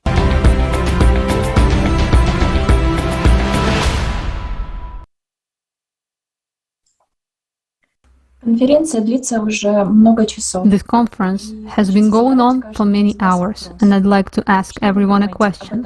What do you think about everything that is happening in our world right now? Personally, I will hardly be able to fall asleep after what I have seen. At such moments, you begin to clearly understand that we really have no control over anything. We, people, have no one to help us, no one to count on but ourselves. It was horrifying when a man from Kenya described how his house was hit by lava in the middle of the night and no one was expecting an eruption. I immediately imagined what I would have done in this place, how I would have saved my children, whom I would have called first. So many people who have survived cataclysms said we were not ready for this, and we really are not. none of us. I keep seeing the image of a woman from India sobbing because her children died from the flood that swept everything away. I remember the eyes of the man who was dismantling metal from ships in dumps with his own hands, and how he said that all he feared in his job was death because he had a family. So do I. I get completely terrified by Chinese variant predicted for us by artificial consciousness Jackie. I have seen a lot of movies, but this is tougher than Hollywood. Do you know what images came to my mind? Images of me standing at the entrance of the city with my kids because there is nowhere else to go, holding their hands, and then how we enter there, how everything is taken away from us along with some last remaining photograph, and how we are separated, how I see my girl's eyes for the last time, how I ask myself what will happen to them next. I disagree with Jackie. I'm scared to die, but I don't even want to imagine living under those conditions. Now, at this time, when so much climate horror is taking place on Earth, sheer horror, when we are all in such danger, when cataclysms are gaining strength and synchronizing every day, at this very time when we need to consolidate and act in one and only right direction, we are divided into camps, even on the causes of what is happening, into those who are for CO2 and those who are against it. Although we are all in the same boat, we are all in the same danger. And now I would like to address all the scientists who are so defensive about the theory of the greenhouse gases impact on climate change. Are you absolutely sure of your theory, 100% sure, or does it still remain merely profitable and profitable? You, scientists, can you, by your decisions to fight CO2 emissions, take responsibility for all 8 billion people? I live in Belgium. I pay a lot of taxes on CO2 emissions. I sometimes ride a bicycle, and I can actually solely ride a bicycle if I have to. But can you, scientists, guarantee that if we stop emitting CO2, the climate will get better? Can you take responsibility for all 8 billions? For me, for my girls, for your children, for your grandchildren, for your fathers and mothers, and say that CO2 is the only problem that affects the climate on the Earth? Are you really 100% sure that there are no other impacts that come from a vast cosmic space and which we know so little about? Also, tell me, have you ever experienced the loss of someone? Do you remember the bitterness of loss, when the thoughts were constantly swirling in your head? What could I have done to prevent this? Why didn't I do that to keep him or her alive? So now we are still at the point when we can do something if we make the right decisions instead of wasting precious time on yet another pointless business. After all, today your mother is not laying under the debris of an earthquake. Today your child has not yet been raped or beaten as they do to refugees. Right now, there is still a chance to change something, because later on you would be just crying in anticipation of death. Personally, I realize that all of us really have just one chance, and it's a blessing to know that we still have it, and I don't want to miss this chance. The scariest thing I heard today was about the radiation that is coming towards us from outer space. But I remember an astrophysicist who was addressing scientists and saying that if we now combine all of our scientific potential, we can find a solution. At that moment, you realize, without me, without you, without each and every one of us, they won't be able to do it. For scientists all over the world to unite, for them to really have this opportunity to work solely on those developments that will save our children's life, We need the contribution of each and every one of us, absolutely each and every one. The world conditions in which they will live depends on us and our actions. As long as we maintain consumeristic format and science serve the personal interest of individual corporations, we have no chance. Scientists simply will not be able to unite because there is constant competition and economic race, and science is used as an instrument of domination and power. Therefore, in order to really unite the entire scientific potential, it is necessary to change the conditions of society so that human life comes first. And can be done only in the format of the creative society. First and foremost, we need to legislatively implement the 8 foundations of the creative society in all countries, the first of which is the value of human life. Then all the developments, all technologies will be aimed only at improving human life, and in this case, at saving our civilization. But it is up to us, the ordinary people, to make the first step. I realized that I simply must tell everyone what I realized today, the real scale of the problem and the only real way out, the creative society. To tell everyone, from my friends to the people on the street, because most of them don't know the scale of danger we are all in. I've been thinking a lot about what is this unity which can really save us. What is the essence of it? What triggers such a powerful force? And I understood. People themselves trigger it. Only we, people themselves, are capable of implementing the creative society. Each of us has enormous power, enormous potential, but it's not comparable to the potential of all of humanity, all 8 billion people united by one goal. Yes, it may seem unrealistic to unite all 8 billion people. We've never done anything like this before, but all 8 billion of us are already united by one desire. We want to live. And for this, we should not only desire, but also start to take an action, to act in sync, to achieve this goal.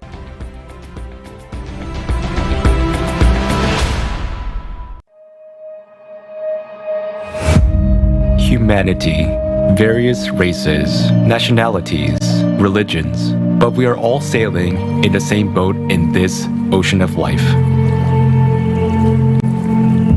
And the course of all-absorbing consumerism, which our common ship has taken today, is leading us to precipice. Just a little longer, and we will irreversibly fall into the abyss of economic, social, and climate catastrophes. Perhaps someone doesn't want to see and admit obvious facts, yet being afraid to turn around and see the reality. In the endless rush, in the ordinary everyday routine, in the race for success and survival in this world of consumerism.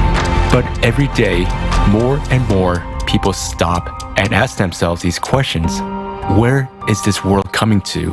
What does the future hold for me and my children?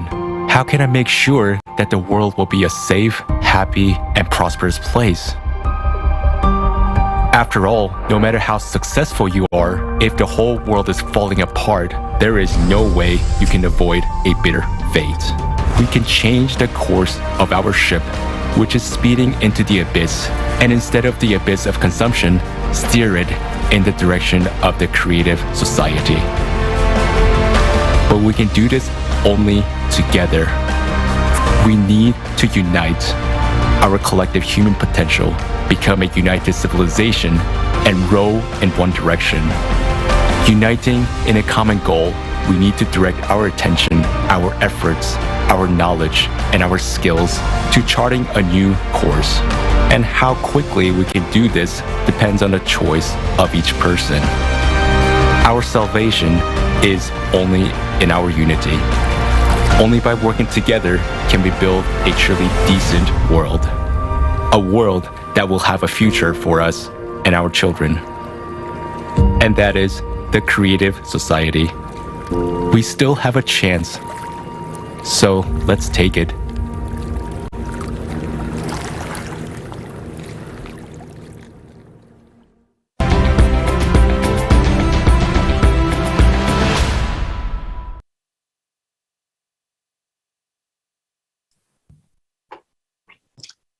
Hello. At present, we, humankind, face a global problem.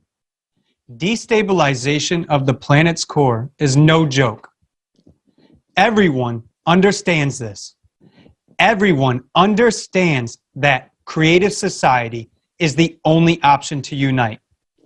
But why do they not go for unification? Because there is a fear that even if we all get together, go va-bank, throw all of our energy into uniting, create a creative society, and we won't find a solution, and that's it. Time is spent and effort. There is no solution to the problem. The end. Finito. That is precisely what people have in their heads. And so they would build a bunker separately, only for themselves. Because in consumer format, everyone cares only about his ass. And a small fraction of people would survive a couple of days longer than others. In that case, let's go for the Chinese model that Jackie mentioned. They will live only 4 to 5 years longer than if they do nothing. The same goes for the bunkers. Can they save everyone individually, no matter how super equipped they are? No. They can only prolong their existence for a short time, which does not solve anything. So it turns out that this issue is hugely acute. Creative society is a real chance, and the rest is absolute nonsense. We will never come to a solution if we don't unite, if we are unaware of the actual resources and possibilities. Many people are now concerned about the climate change and are starting to build private bunkers. Billionaires, heads of technology, companies, superstars, doctors, lawyers, and numerous top executives of prominent corporations are all investing in it. But everyone separately. And it's ridiculous. But that's how consciousness works. They think they can survive cataclysms there. But let's think logically. How can they survive what's coming after everything we've seen today? It's not like it's a one-day situation to simply wait out in a barrel. Everything is destroyed once and for all, and for many years to come. And if we don't stop the process now, it will be forever. And then what? To be buried alive in this barrel bunker. Is that what they want? So spending millions to build a bunker is ridiculous. If these funds were invested in the development of creative society, everything would move faster. And there is a much better chance that everyone would survive. It is much better than the prospect of dying in this barrel alone. We had a quote. Unfortunately, the demand for underground bunkers has increased again. We specialize in building them, but I would much rather build something else. However, we won't build anything else as long as there is a demand in this market. We can build anything because we have tremendous production capacity, but we specifically build bunkers. However, according to the head of a company specializing in the construction of underground bunkers, the number of orders has recently increased by 2,000%. He says, we can build anything because we have tremendous production capacity, but we specifically build bunkers because there's a demand for them. So I have a question. Maybe it's time for us to create a demand for creative society. Previously, it was thought that those who build bunkers were all nuts. Now, it is considered normal. But is it? It's time to think more broadly, not in the format of digging your own grave. Thank you all. Thank you, the speakers. Thank you to all of the scientists that have stepped forward. And thank you to our wonderful host and the technical support that makes this possible for all people all over the world and our interpreters. Thank you.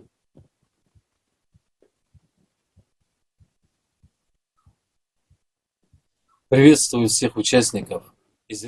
very happy to see all the participants and viewers of the conference, and I want to thank everyone for their active participation. This conference is an essential step for all humanity because it provides truthful information that allows us to come to a mutual understanding. We're getting a holistic picture which allows us to make right decisions in the current critical conditions for the entire humanity and avoid a deadly global threat.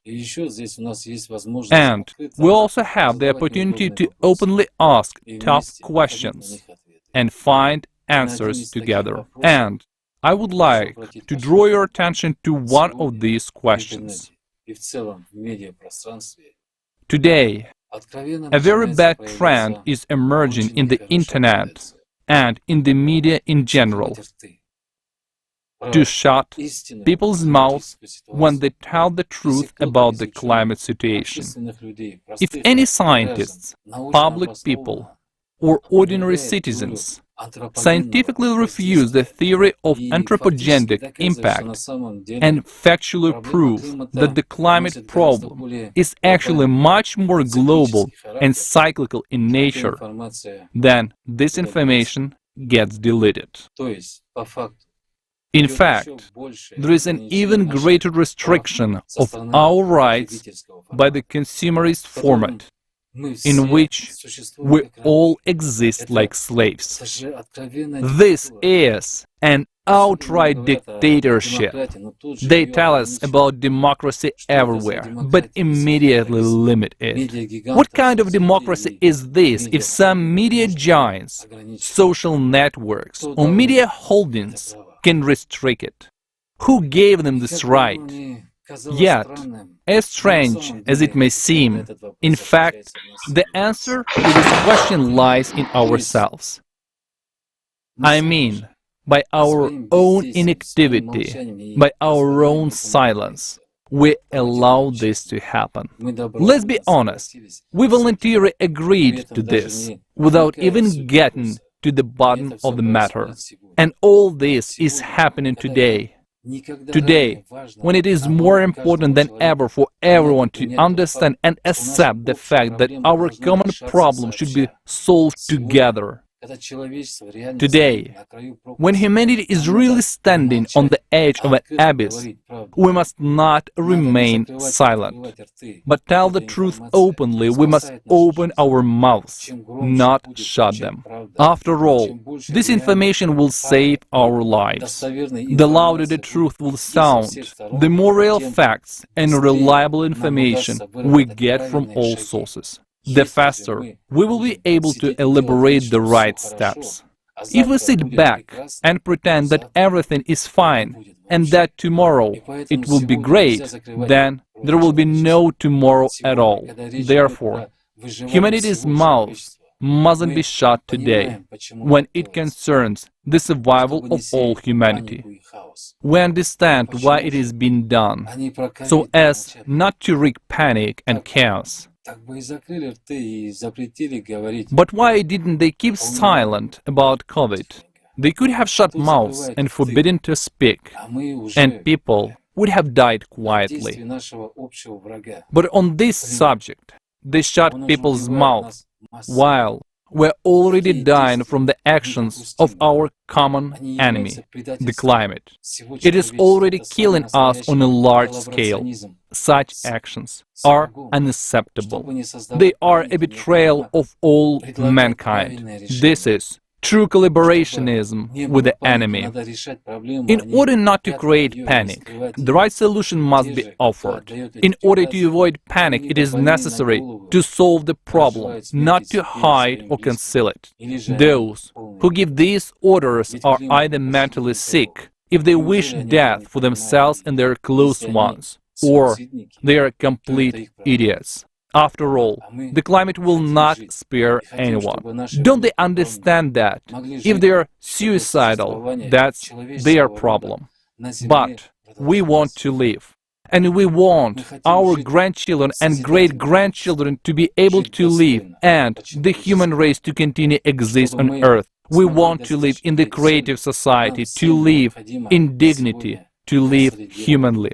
In order to achieve this goal, all of us need to consolidate all our efforts today and not to allow these traitorous collaborationists to shut our mouths. Not to agree with the lies imposed on us, but instead to be courageous and tell the truth, anywhere and everywhere to all people.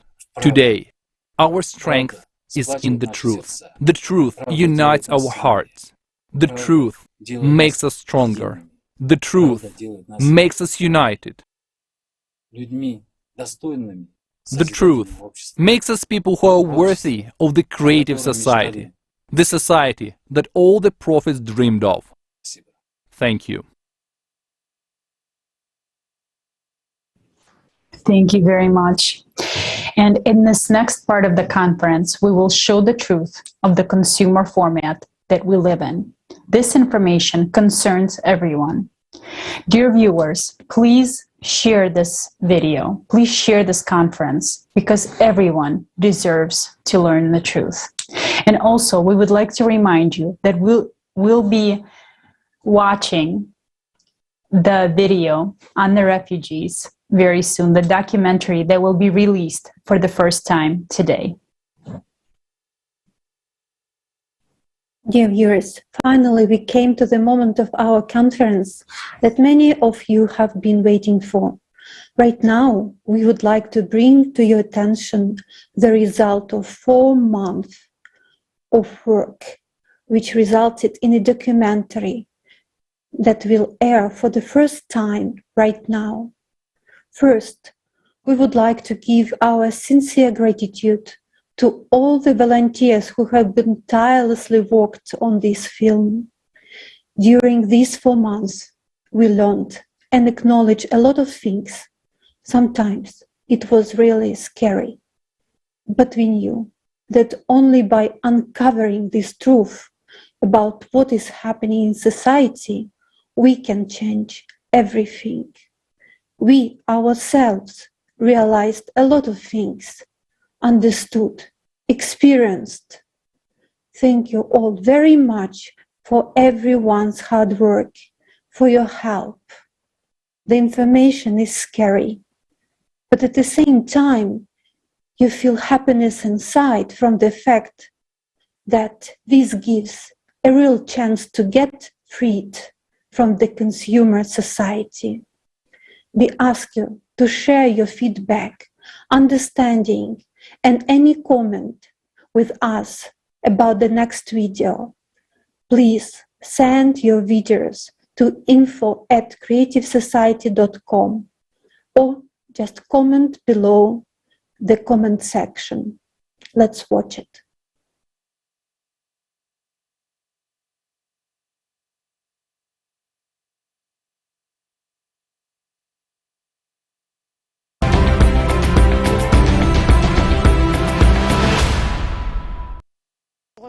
The biggest wildfires in Climate is harder to predict. We feel lives displaced because of climate change. I lost my home.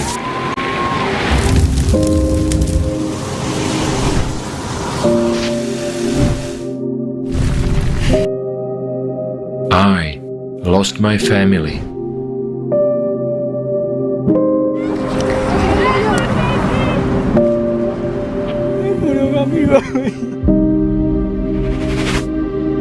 I was running for days.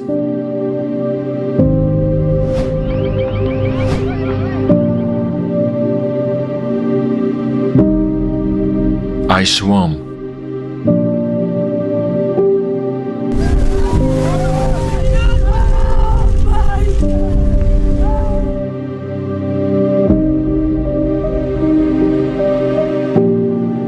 To end up here, in a new place. I have no food and no place to sleep. I was trying to find someone, anything, to help me. No one is looking for me. No one needs me. Why is there such inhuman treatment of people? I was thinking about it and decided to figure it out. I reached out to journalists around the world. Over 4 months of communicating with refugees, the host party, and experts. What we have learned was not just unexpected, it was completely beyond the scope of our understanding of the situation. It was a horrible journey. You know, only me and my husband on a wheelchair. 4 days it was tough. I will never ever forget it. I arrived on a truck, or rather, under the truck. I stayed underneath, next to the wheels, for 16 hours. It was a disaster for my spine. 7 years ago, Soma and her husband were forced to leave Iraq. They managed to cross the Turkish border, but their documents are still pending. No camp, no nothing, no be yourself. They took just only Syrians. So we depend on ourselves. We registered in the UNHCR since 2015, but they left our files aside. Almost 7 years was too hard for me because we are in unstable situation. We are struggling too much. People are forced to leave their native lands. The first answers about the reason for displacements were the military situation in the country and violence. We didn't have such an idea at all to go to Germany or to Europe. But suddenly a war broke out and we had to leave our apartments. We didn't have any other choice. I come from Afghanistan. I'm 25 years old. I've been living in Germany for 6 or 7 years. When I came to Germany, I was 17, and nobody helped me so far. I have a lot of problems. It was very difficult and dangerous along the way. It was very hard in Iran and in Bulgaria. For 5 days and nights, we had been walking over the mountains without food. We had only cookies or something that was in our backpacks. And yes, the journey was very hard. We didn't go by car. We walked on foot from Afghanistan to Germany. If there had been no war in Afghanistan, I could have stayed there with my family. I left my family because of the war. I lost my father in the war. We managed to talk to a woman from Sweden who has been helping refugees. She asked us to hide her face for security reasons. Now I'm going to tell you something very scary. Do you know what Bachabazi is? I know that it exists in Afghanistan. They have a clan with a man leader. He has money and he makes all the decisions. They are not allowed to touch girls, but they look for a handsome boy. They take that boy, put makeup on him, and he dances for them at night. Then the boy is forced to go with the man he's told to go with, and he is sexually abused. I took 3 of these boys to a hospital in Sweden to have them undergo surgeries. They were all so very damaged inside. One of the boys even had worms in there. Those clan leaders told one boy to come back to Afghanistan and continue spending time with them. They told his mother, if he doesn't come back, we'll kill his little brother. And we found out they actually did that. The boy survived thanks to the personal involvement of this woman, but that's not always the case. Often, people who seek refuge in another country encounter new troubles and threats to their lives there. I'm in South Africa. It's very difficult here because it's a very nice country, but the only problem that I'm facing is a xenophobic attack, because here they don't like foreigners at all. You will never spend a month without being attacked with a xenophobic attack, because they say as a foreigners you are stealing their work. They've lost that hope of being in the great society. I don't know, I've lost that hope, because seeing the way that people are being killed, seeing the way that people are being shot in my eyes, and the fear that I have right now is having my 2 kids. It's like every day in my mind, it's like, hey, this can happen to my kid, this can happen to me. And it will be, it's like I don't have a peace. I've lost that peace.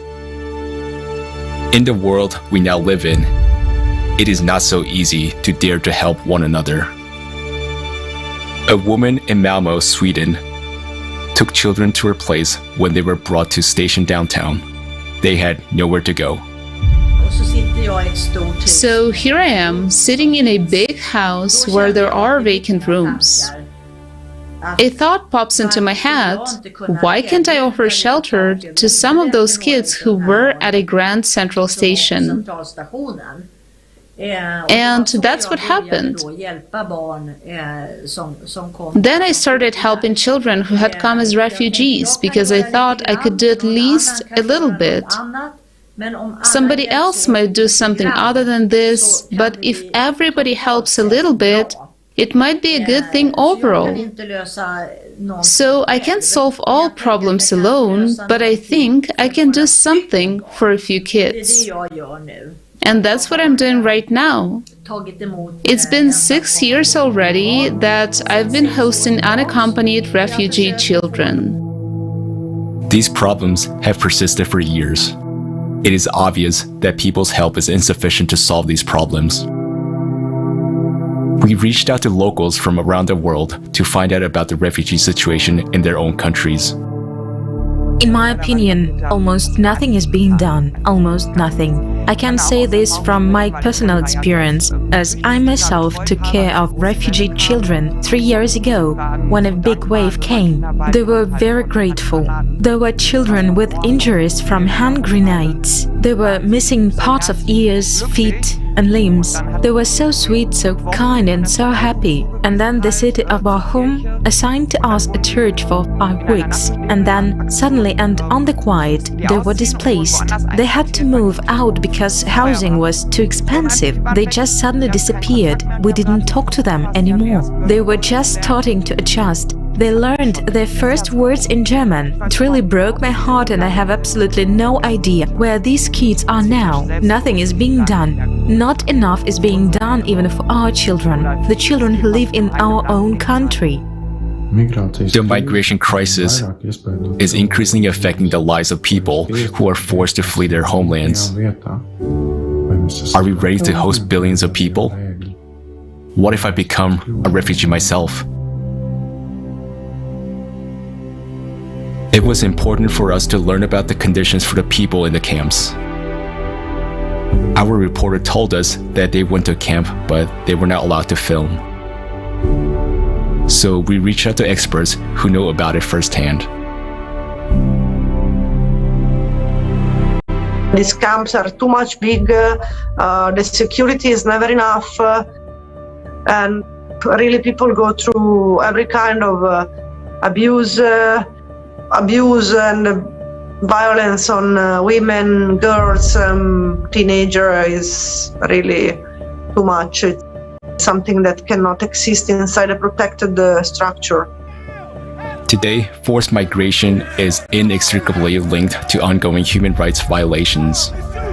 During the crossing of the borders, especially on the Croatian border, Romanian border and Hungarian border, the police take their belongings, they steal their money, and they destroy documents, sometimes the clothes.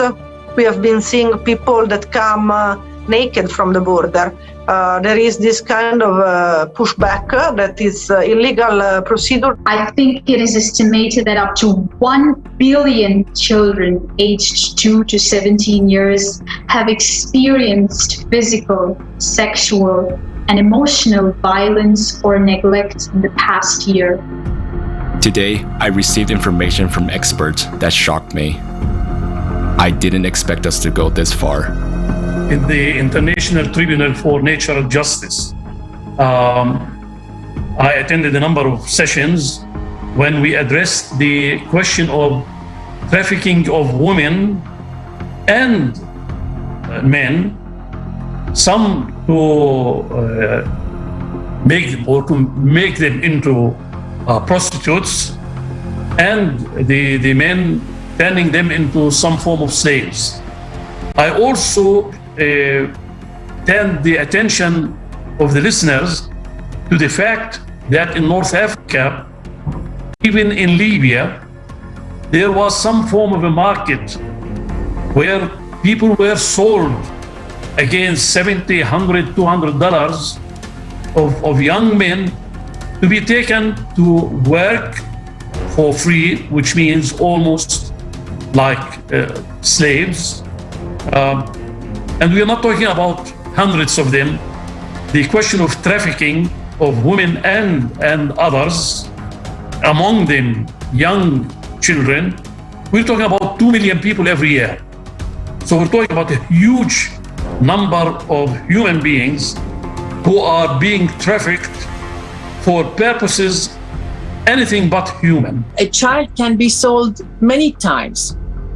I remember one day I came across the story of a girl who was, she was Turkish. She had been sold 17 times, and she had been trafficked from one country to another 17 times, and she had experienced only rape, no working, no papers, and no money sent back to the country. Children and young people are being trafficked every day as we talk, every day, every minute, every hour.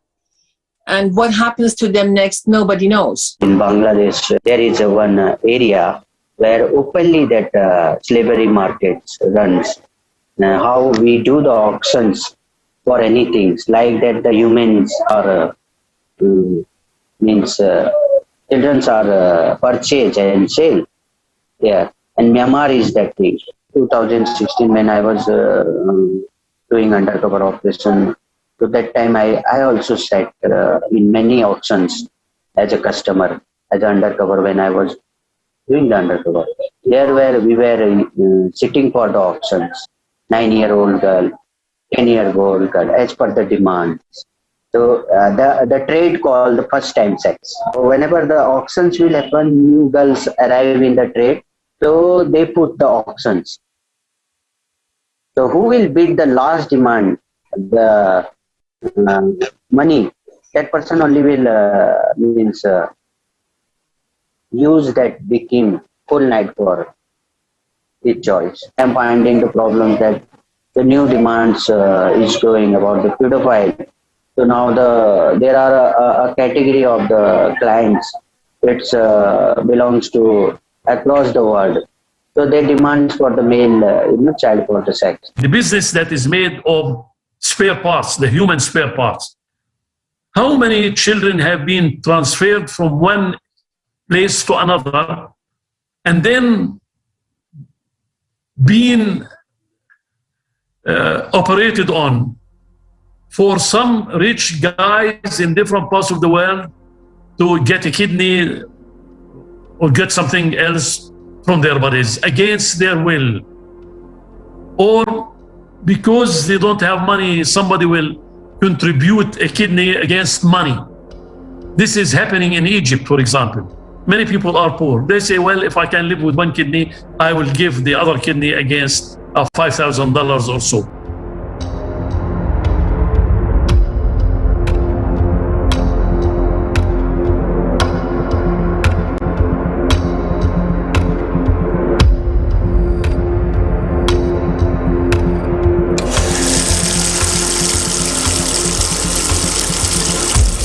Black markets, traffickers, mafia is part of this economy that is ruling the world. So what else I can say? That I only see that another possibility is to spend money instead of constructing walls like we are doing in Europe. In our society, human life has no value. How is it possible that instead of help, people encounter violence, aggression, abuse, and slavery? This is not a migration crisis, but this is a crisis of humaneness. A gigantic moral, political, and ethical farce has begun because this regulatory development is not supported by policies, programs, and plans to protect the rights that are set out in the declarations. Human rights are growing in terms of recognition, but they are declining in terms of ensuring, guaranteeing, and protecting the implementation of actions aimed at making them a reality and not merely a formal discourse of a democracy. More and more often, they act to protect private capital rather than to defend the rights of the public. In our consumer society, it is impossible to solve these problems because there are rules and laws, but behind the words migrant, refugee, and internally displaced, there is no primary component: human being. It is terrifying to imagine what will befall us given the escalating climate crisis. Climate change is an integral part to national security. Climate change is a threat multiplier. We have climate-induced refugees. A case in point is myself. I have told you I have been displaced by the rising waters of Lake Baringo. So governments are not committing to help people to mitigate the climate-induced disasters. Now, you can see now conflict, climate-induced conflict, climate-induced migration, climate-induced food security, climate-induced health insecurity, climate-induced refugees. You see, for the first time in the history of humanity that we have climate refugees. So where is the missing link? The migration issue will only worsen due to increasing intensity and frequency of natural disasters. People, by looking at the existing legal frame, will not ever be entitled asking for protection. Because you will ask them which country you're coming from, they will say there is no country. I had a country called X, but the country now is underwater, or I had a village and this village is being totally destroyed or disappearing. We have something called the Warsaw International Mechanism on Loss and Damage. It's not an easy thing to discuss and get agreement from 200 countries. Everything has to be agreed by everybody. It cannot, if there's one country doesn't agree, then you don't have a global agreement. And so that's one of the deficiencies of having global. There's no international law. But I would like to urge each and every one of us that yes, there are policies, but what are we executing as an individual? What is our role to play in this major crisis situation? And I think that this is the truth that we need to answer to ourselves individually and collectively. People who don't want to know anything about child trafficking, child rape, hunger, or other scourges of our times, they are part of the problem. Because not only they don't do anything, but they're silenced. And when the climate change will be so tough and so bad that people from some regions will be forced to migrate to other parts, we will go back to the same situation. And then those children and those people are the easiest prey to human trafficking because they have nothing. And sometimes they don't even have an identity. It turns out that there are still no effective programs for the resettlement of refugees. For so many years, the United Nations has been working. For so many years, the Refugee Rights Commission has been working. So many humanitarian organizations and NGOs around the world have been working, but there are no working, established or adopted programs on how to work with these refugees. There are none. And the Refugee Commission itself admits this. Actually, we see that not everyone cares about ordinary people. But if they don't realize that we are all interconnected, No money, no private jets, no private yachts will get them to safety. If the whole Earth starts exploding, flooding, and drying up, it's just going to hit everyone. Now refugees are forced to leave their homes. They face condemnation and cruelty. They are left alone with their misfortune because of the consumerist format of society. Tomorrow's climate catastrophes could be upon us as well. Answer yourself honestly. Are you ready to face what refugees face? Are you sure you won't be in their shoes? That you and your loved ones won't have to go through what they're going through?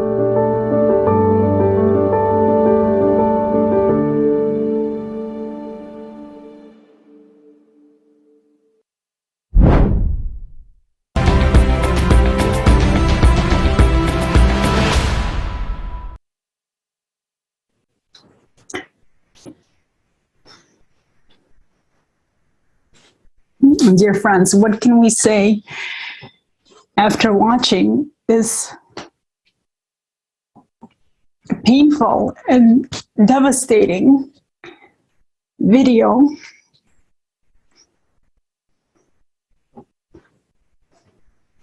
We live in this consumerist format, and if we're quiet after watching this, after knowing what's going on, then we support this.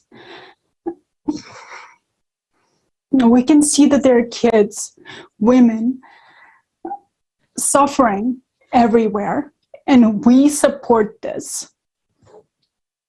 Don't you think it's time to change this format? Don't you think it's time to show that we are better than this? It is painful, but it is time for the truth. And I think we've seen the truth today. And now let's watch the next video.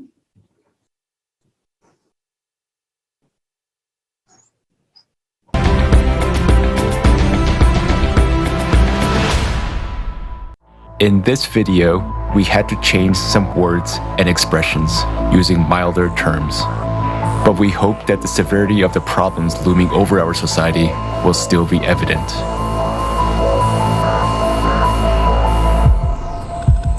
In the 21st century, human civilization boasts about its high level of intellectual development and incredible technological achievements.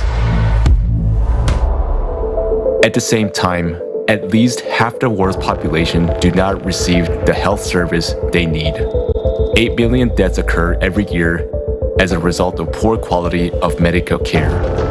Healthcare costs are so high that they drive about 100 million people into extreme poverty each year. Living below the poverty line leads to an increase in child labor. Nearly 1 child out of every 10 is forced to work. Often, this work involves hazardous machinery and poisonous fumes. The list of products produced by child slave labor includes gold and precious stones, coffee, cocoa, rice, baby products, and clothing.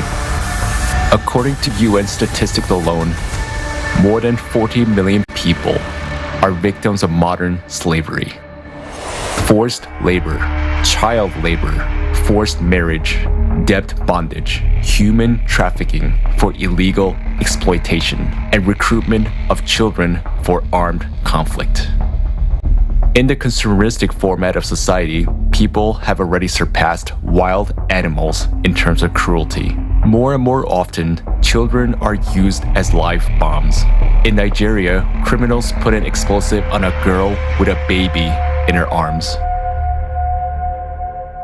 After years of warfare, the economic crisis and drought have caused famine in Afghanistan. There is a well-known case where a mother was forced to sell her little daughter for 400 euros to feed her other children.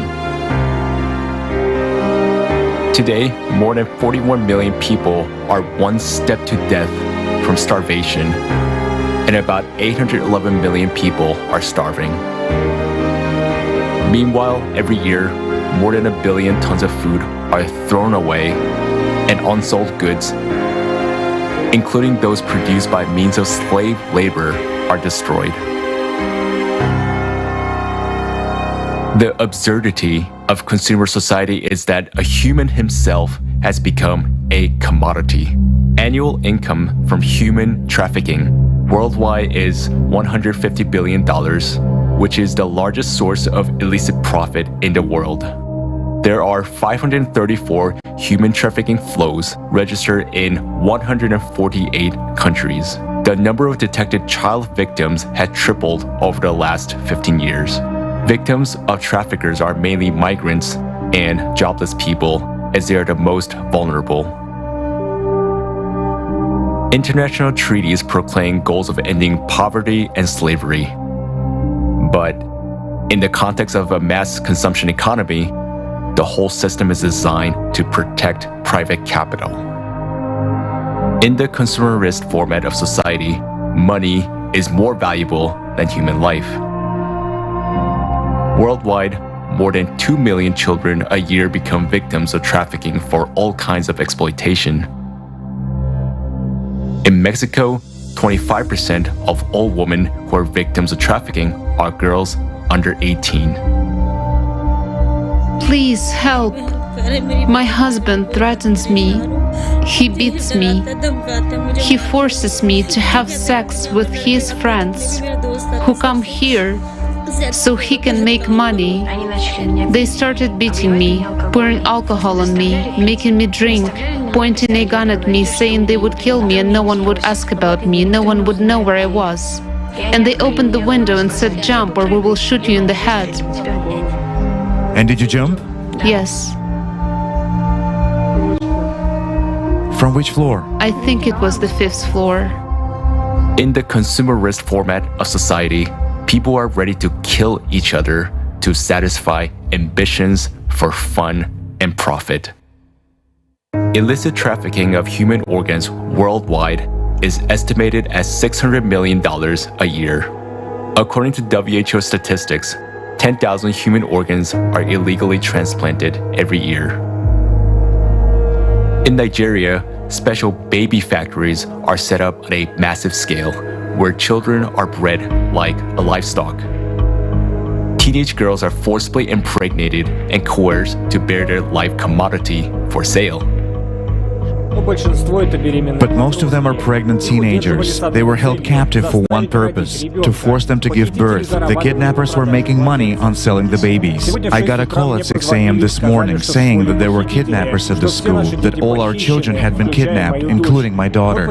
We rushed there. It was confirmed that they had all been captured. Are we human civilization if human life has no value on this planet? To change this, we all need to stop supporting the consumeristic format of society and unite in a common goal: to build the creative society.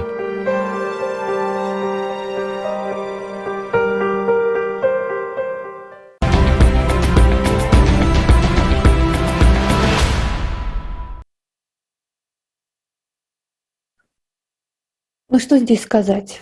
What can we say? Right now is the time to ring the death toll, because after what we've seen right now, after that it is very hard to stay indifferent. And I would like to express my gratitude to those heroic people who overcame their fear and made this video, and to those who left their comfort zone a long time ago and saved people from slavery literally behind enemy lines. When we were preparing for this conference, it was a great honor for us to meet such people. You've seen a lot of them from the previous videos. They are a true example of heroism. but there are still very few of them. And they have to confront the entire system built on economic gain in a society where money talks. I think that when most of us heard the title of the conference, Global Crisis, Time for the Truth, we didn't have a single idea of what a bitter truth would be discussed. But what we've seen today is our common pain. This disease of our society, which is called consumerist format, has reached a terminal stage. We must take urgent action. So, on behalf of all mothers and women, I appeal to every person living on this planet. Life is a gift from heaven. The consumerist format of society is taking away our lives and our future. If anyone hasn't figured it out yet, the consumerist format is a feast of darkness and evil. We have just seen appalling images proving that the circle of darkness is shrinking. Evil is getting closer to every one of us. It is the necrosis of humanness. It is caused by our indifference and inaction. We can continue to keep silent and hide from the truth. The truth is very painful, and we don't want to see it, right? Or we can start with the major understanding that all this mayhem is only possible in a consumer format. Lie, pain, fear, and suffering are an integral part of consumer society. We have come to the point where a person himself has become a commodity. It is already a symptom of a lethal disease. But we can make a different choice. And I believe in the hearts of mothers, as they are full of boundless love. Therefore, I'm appealing to women today. We make up the majority of the world's population. We can tell one another what we have learned today. We can tell it to our husbands, our sons, our brothers, our colleagues.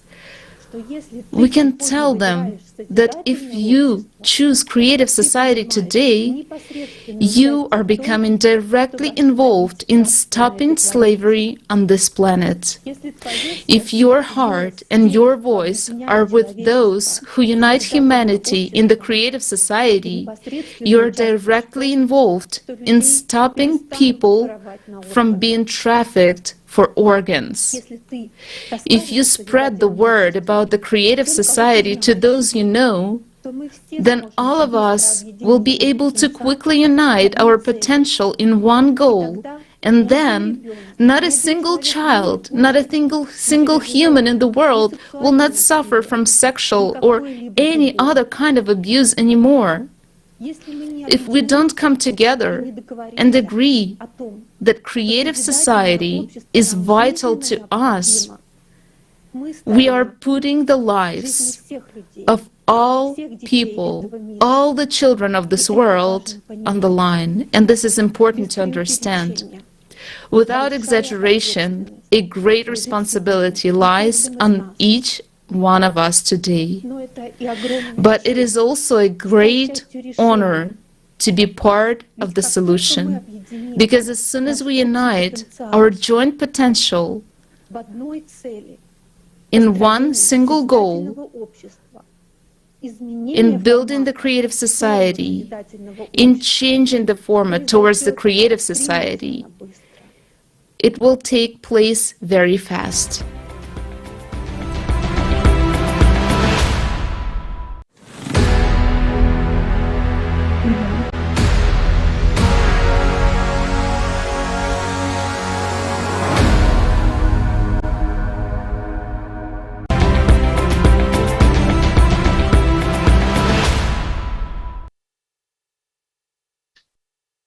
On one side, the planet is burning. The other is engulfed in water. The earthquakes are shaking our houses. Oxygen is depleting. The volcanoes are erupting. Yet, we have nowhere to run. We are separated. Each of us is trying to save their own life because there is no more food or water left. Riots are starting to happen. Imagine the destruction, the chaos, and the horror of it all. We are left alone in a crumbling world to die. The worst part is this is not a movie. It is real life. The truth is, each person living on the planet today decides the fate of the whole humanity. There is not going to be one hero to save us all. We all must become heroes ourselves. We are used to complicating everything so much that we cannot even imagine how we can all survive this apocalyptic scenario that is unfolding in front of our eyes. Yet, the solution is so simple. We just need to give up our laziness, foolishness, selfishness, and pridefulness to see it.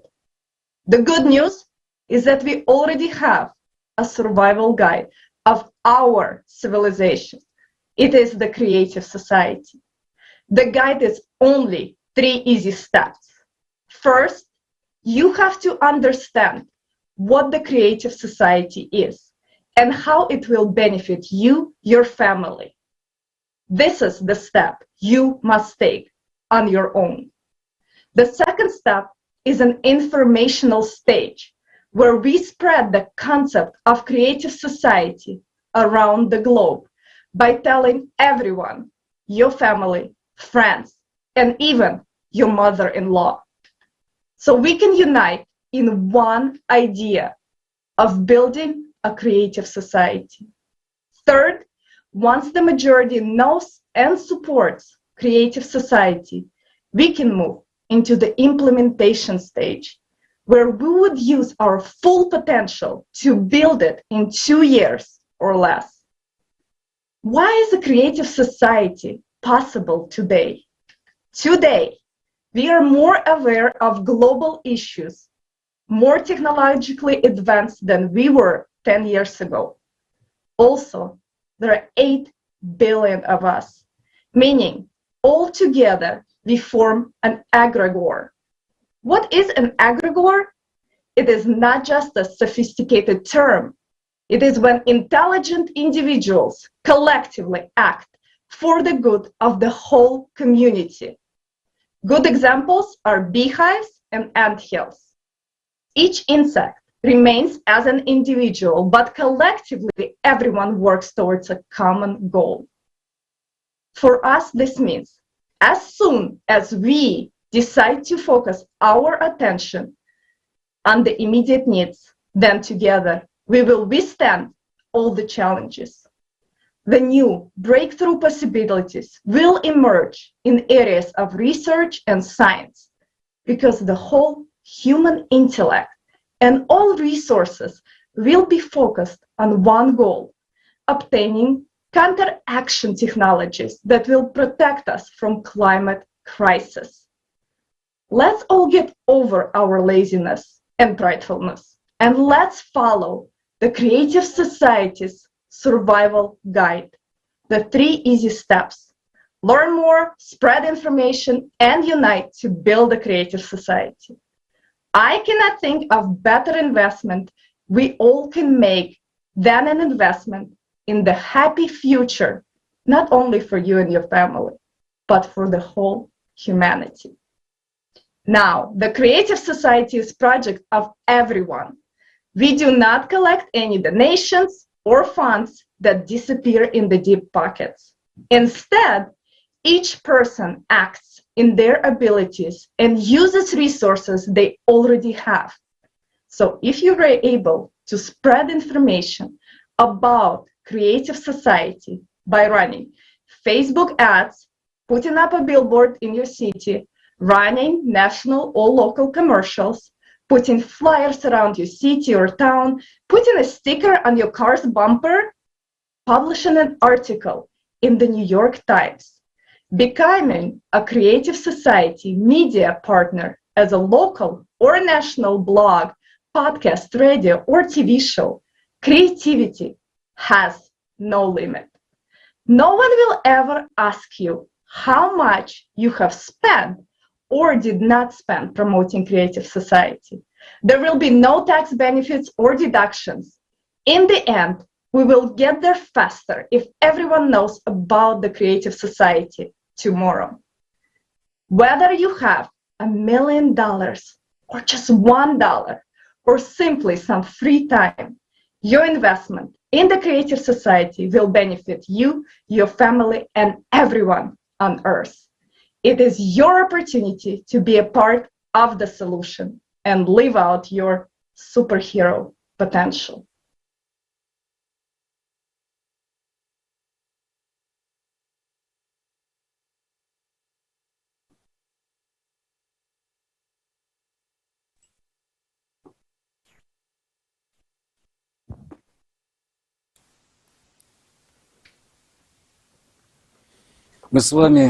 Today, we have heard such words as consumerist format more than once.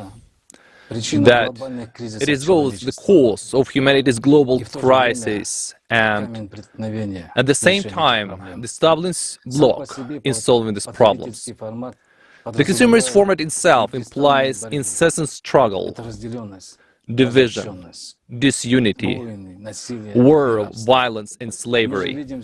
We see all these examples in our history. A 6,000-year history of wars.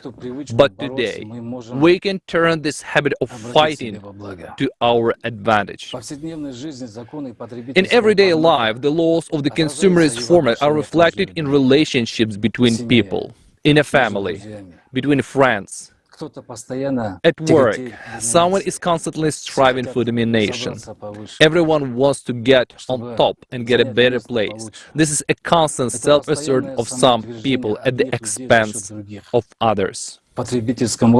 In consumer society, it is not the person himself who is valuable, not his ability nor achievements, but his being in the certain circles and his titles on the paper, which are not hard to buy. In consumer society, everything can be bought in general. It's a matter of how thick your wallet is. Quantity is also more important than quality in consumer society. There is a constant race, a chase, trampling of one another. Everyone strives to survive. After all, there are imposed standards that one must confront to. In order not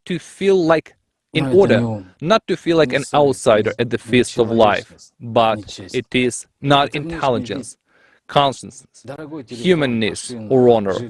It is merely appearance, an expensive phone, a car, a house, the opportunity to travel, and so forth. In other words, it is not a person's qualities, but the illusion of success he can afford. Having satisfied one desire, he immediately gets another. The chase for illusion begets greed. Greed that leads to wars. When you are no longer satisfied with what you got, you begin to take things from others by force. And in such a format, losses and destruction are inevitable. Everyone dies in this struggle: kings, rulers, ordinary people, and entire empires. This is an integral and unavoidable part of the consumerist format. Is that really all we're capable of? The consumerist format is a step into the abyss, and that's where we have all been heading for thousands of years, and now we have come to that very brink. This path has cost us the most precious things of all, human lives. But the consumerist format is temporary. Sooner or later, humanity becomes convinced that it leads to a dead end. Because constant fighting with each other, destroying each other, means fighting with life itself. But don't we people want to live? Don't we want to live in stability and prosperity? Don't we want to live in respect and prosperity? Of course we do. No sane person would say that these values are alien to him. This is what we want to see at the forefront of the society we live in. In the current format, it is impossible. All because of that very constant striving for struggle. Even if people of one country unite, they will fight against the other one. We want change. But we're always waiting for something. And today, we no longer have time to wait for some miracle or new government to change everything. When we hear about change, we immediately think of struggle. We're not each other's enemies. Our main and only enemy today is the climate. And since we're so good at fighting, maybe we should direct our forces towards surviving in this fight. We're used to taking sides with one or another camp. But the climate will blow all camps away.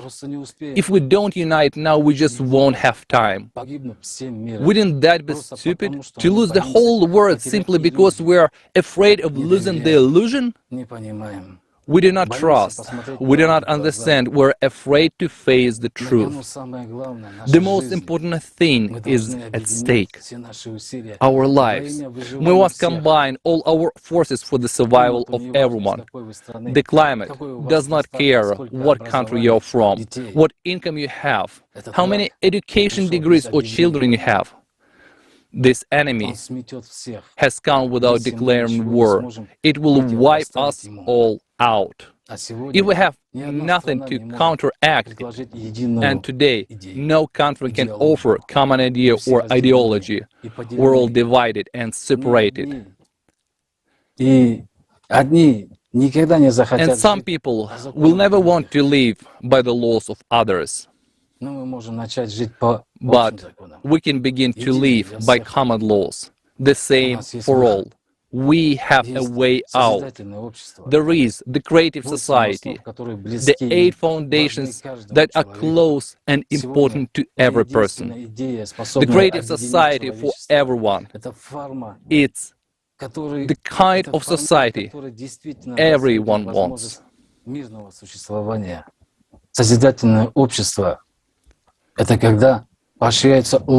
Creative society means that the best human qualities are encouraged and the worst qualities are curbed.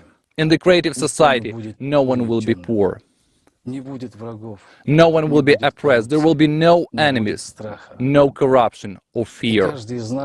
And each of us can begin to build this society right now by telling everyone around us that only in the creative society people will live in security.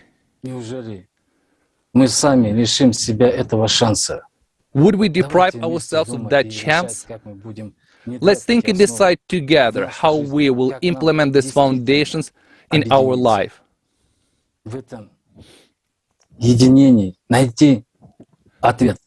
And find in this unity the answer to the climate threat. We can do this, but only together. We have everything: technology, information and resources. We have everything, we just need to stop being afraid, being lazy. Really, figure this out and cast aside illusions and division. Today, millions of people are already building the creative society, but each person matters. If you are not with us, all of us will lose. After all, this is our common struggle. The only struggle in our entire history by winning which all of us win. Friends, we must start living in a new way. If we do not begin to live in a new way, we will not begin to live at all. Thank you. Either we build a creative society, or we destroy one another. That's not a scary story. That's reality. Everyone is looking for a super idea now, a supranational idea, a uniting one, and no one has this idea, not in a single country of the world, and will not have. Because the only idea today is the idea of peaceful existence, the idea of what all people want. Isn't it so? It is. And what do all people want? All people precisely want the creative society. Perhaps we shall repeat that over the last years, probably it's about 9 years, we've been working. Volunteers all over the world carried out various surveys. There was Lagoda, then Alatra, there were various projects, and millions of people have really been surveyed in all parts of the globe, everywhere. And everyone wants the same thing, and based on what people really want, the 8 foundations of the creative society have been built. It is people's desire, it is what they want, and this has to be done. All beastly qualities must be suppressed and forbidden at the legislative level and at all other levels. But all humane qualities must be promoted and developed, and this is easy. That's the most significant difference.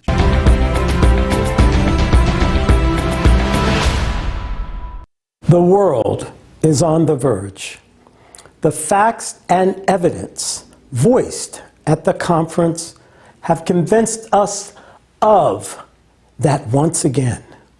We appreciate everyone who's been with us today. Participants of the conference have raised the topical issues of the consumerist format of society, which are aggravating against the background of our climate and environmental crisis. The data voiced on the monitoring of our climate change and the ecosphere state of our planet are striking. Humanity is really in danger. Only an ignorant one can deny it. Not being aware of how high the price of inaction and lost time is. As of today, numerous disputes are going on in the world regarding the cause of climate change and who is the blame. However, these disputes only result in discord, division, and shifting of responsibility onto one another. Searching for guilty ones will not change the situation and will not save humanity. While we are wasting time in vain, the cataclysms are increasing. The planet is dying because of our inaction, and consequently, the chance for humanity's salvation is diminishing day after day. We as humankind are approaching the critical point after which we no longer will be able to change anything. If we do not act now, we deprive the entire humanity of the future. I emphasize, the entire humanity. We will destroy ourselves, our near and dear people, and our whole civilization through our indifference, lack of understanding, and our unwillingness, meaning through our inaction. The planet's ecosystem is rapidly collapsing due to the anthropogenic factor, contamination of the world's ocean, deforestation, the disastrous problem of waste, and many more. However, the main problem is even more serious. Society with a consumerist worldview treats the environment merely as an endless resource, thoughtlessly using it beyond measure for the sake of someone's personal profit. Verily, selfishness and greed have overshadowed our minds. Our momentary striving for enrichment has become more important for us than our own future and the future of our loved ones. The worst thing about the consumerist slavish ideology is that we, people, are merely a resource in somebody else's hands for increasing their own selfish goals. As a result, our inhumanist begets global crises not only in the environment, economy, and other fields of human activity. The main crisis is the moral one. It has exceeded all limits. In our allegedly civilized world, there is plenty of violence, slavery, and exploitation of children's labor. While on the background of the climate change progression, a new problem has arisen: the increasing number of refugees who need human support and understanding. People driven by the intolerable conditions of existence come to someone else's country with a hope for humanness, but encounter enmity, rejection, fear, and often even hatred. Will such humanity with a consumerist attitude to one another be able to survive in the time of global cataclysm? The answer is obvious. Many people still hope that in case of cataclysms, their government or specialized organizations will save them. However, participants of the conference have voiced real-life examples, which indicates that these organizations have proved to be incapable of protecting survivors from cataclysms and providing them with the necessary aid, even in the present day, relatively stable period. But what will be tomorrow? The answer is just as obvious. Yet, we have also seen examples of people's mutual assistance and care for each other in the regions where the trouble happened. These examples demonstrate to us that we, people, as society, can come to each other's rescue by uniting and assuming the responsibility and not relying on someone else. This is exactly the main point and quintessence of our appeal to the world. The more of us there are, the more we are capable of, and the more chances we have to survive. The power of humanity's potential is tremendous, while the power of the united humanity is uncountable. This is precisely the essence of building the creative society. As of today, creative society is the only idea that can unite absolutely all people, the entire humanity, and to direct the enormous all-human potential to creation of a united civilization and survival of the entire humanity population in this disastrously hard time, which we as humanity have entered for the first time in our history. We shall overcome any challenges and dangers only together as the entire humanity.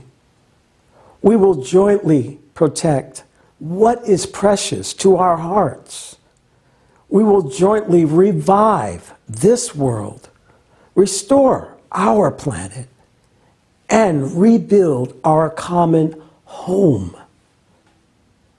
On March 20, 2021, a landmark event took place. The worldwide conference, Creative Society, What the Prophets Dreamed of. There, we, people from all over the world, brought together representatives of different religions and concluded that all scriptures talk about the creative society. That's the true face of all religions. It doesn't matter what religion you belong to, or if you are an atheist. The creative society is for everyone. The apostolic blessing of the head of the Holy See and the entire Catholic Church, Pope Francis, is with us. His prayers are with us. Today, the whole world must unite in building the creative society where humanity's potential plays a key role and where every person's life is of the highest value. Today, building the creative society must become the #1 task for every sensible person on this planet. I would like to express gratitude to every participant of the Creative Society project.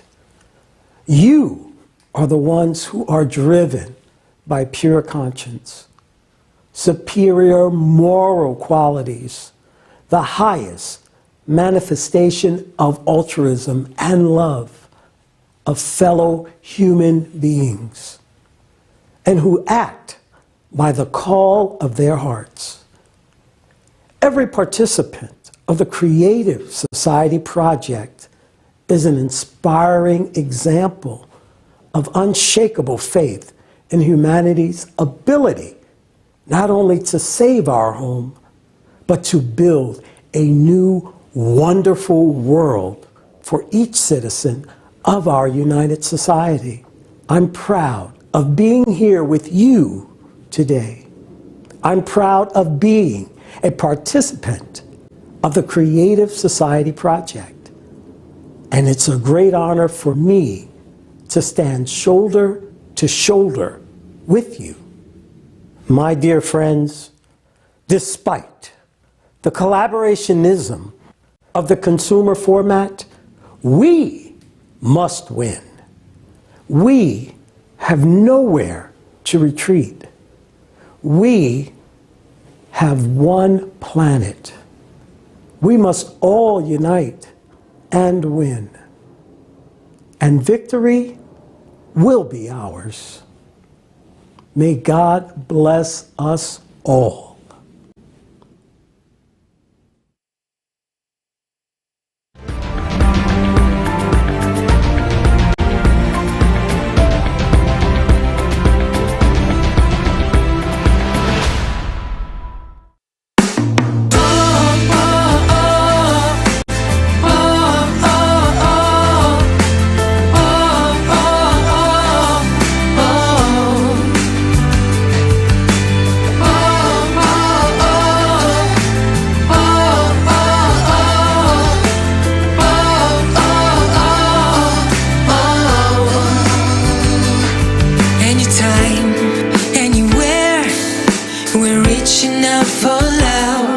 Every time, every day, we're looking up above.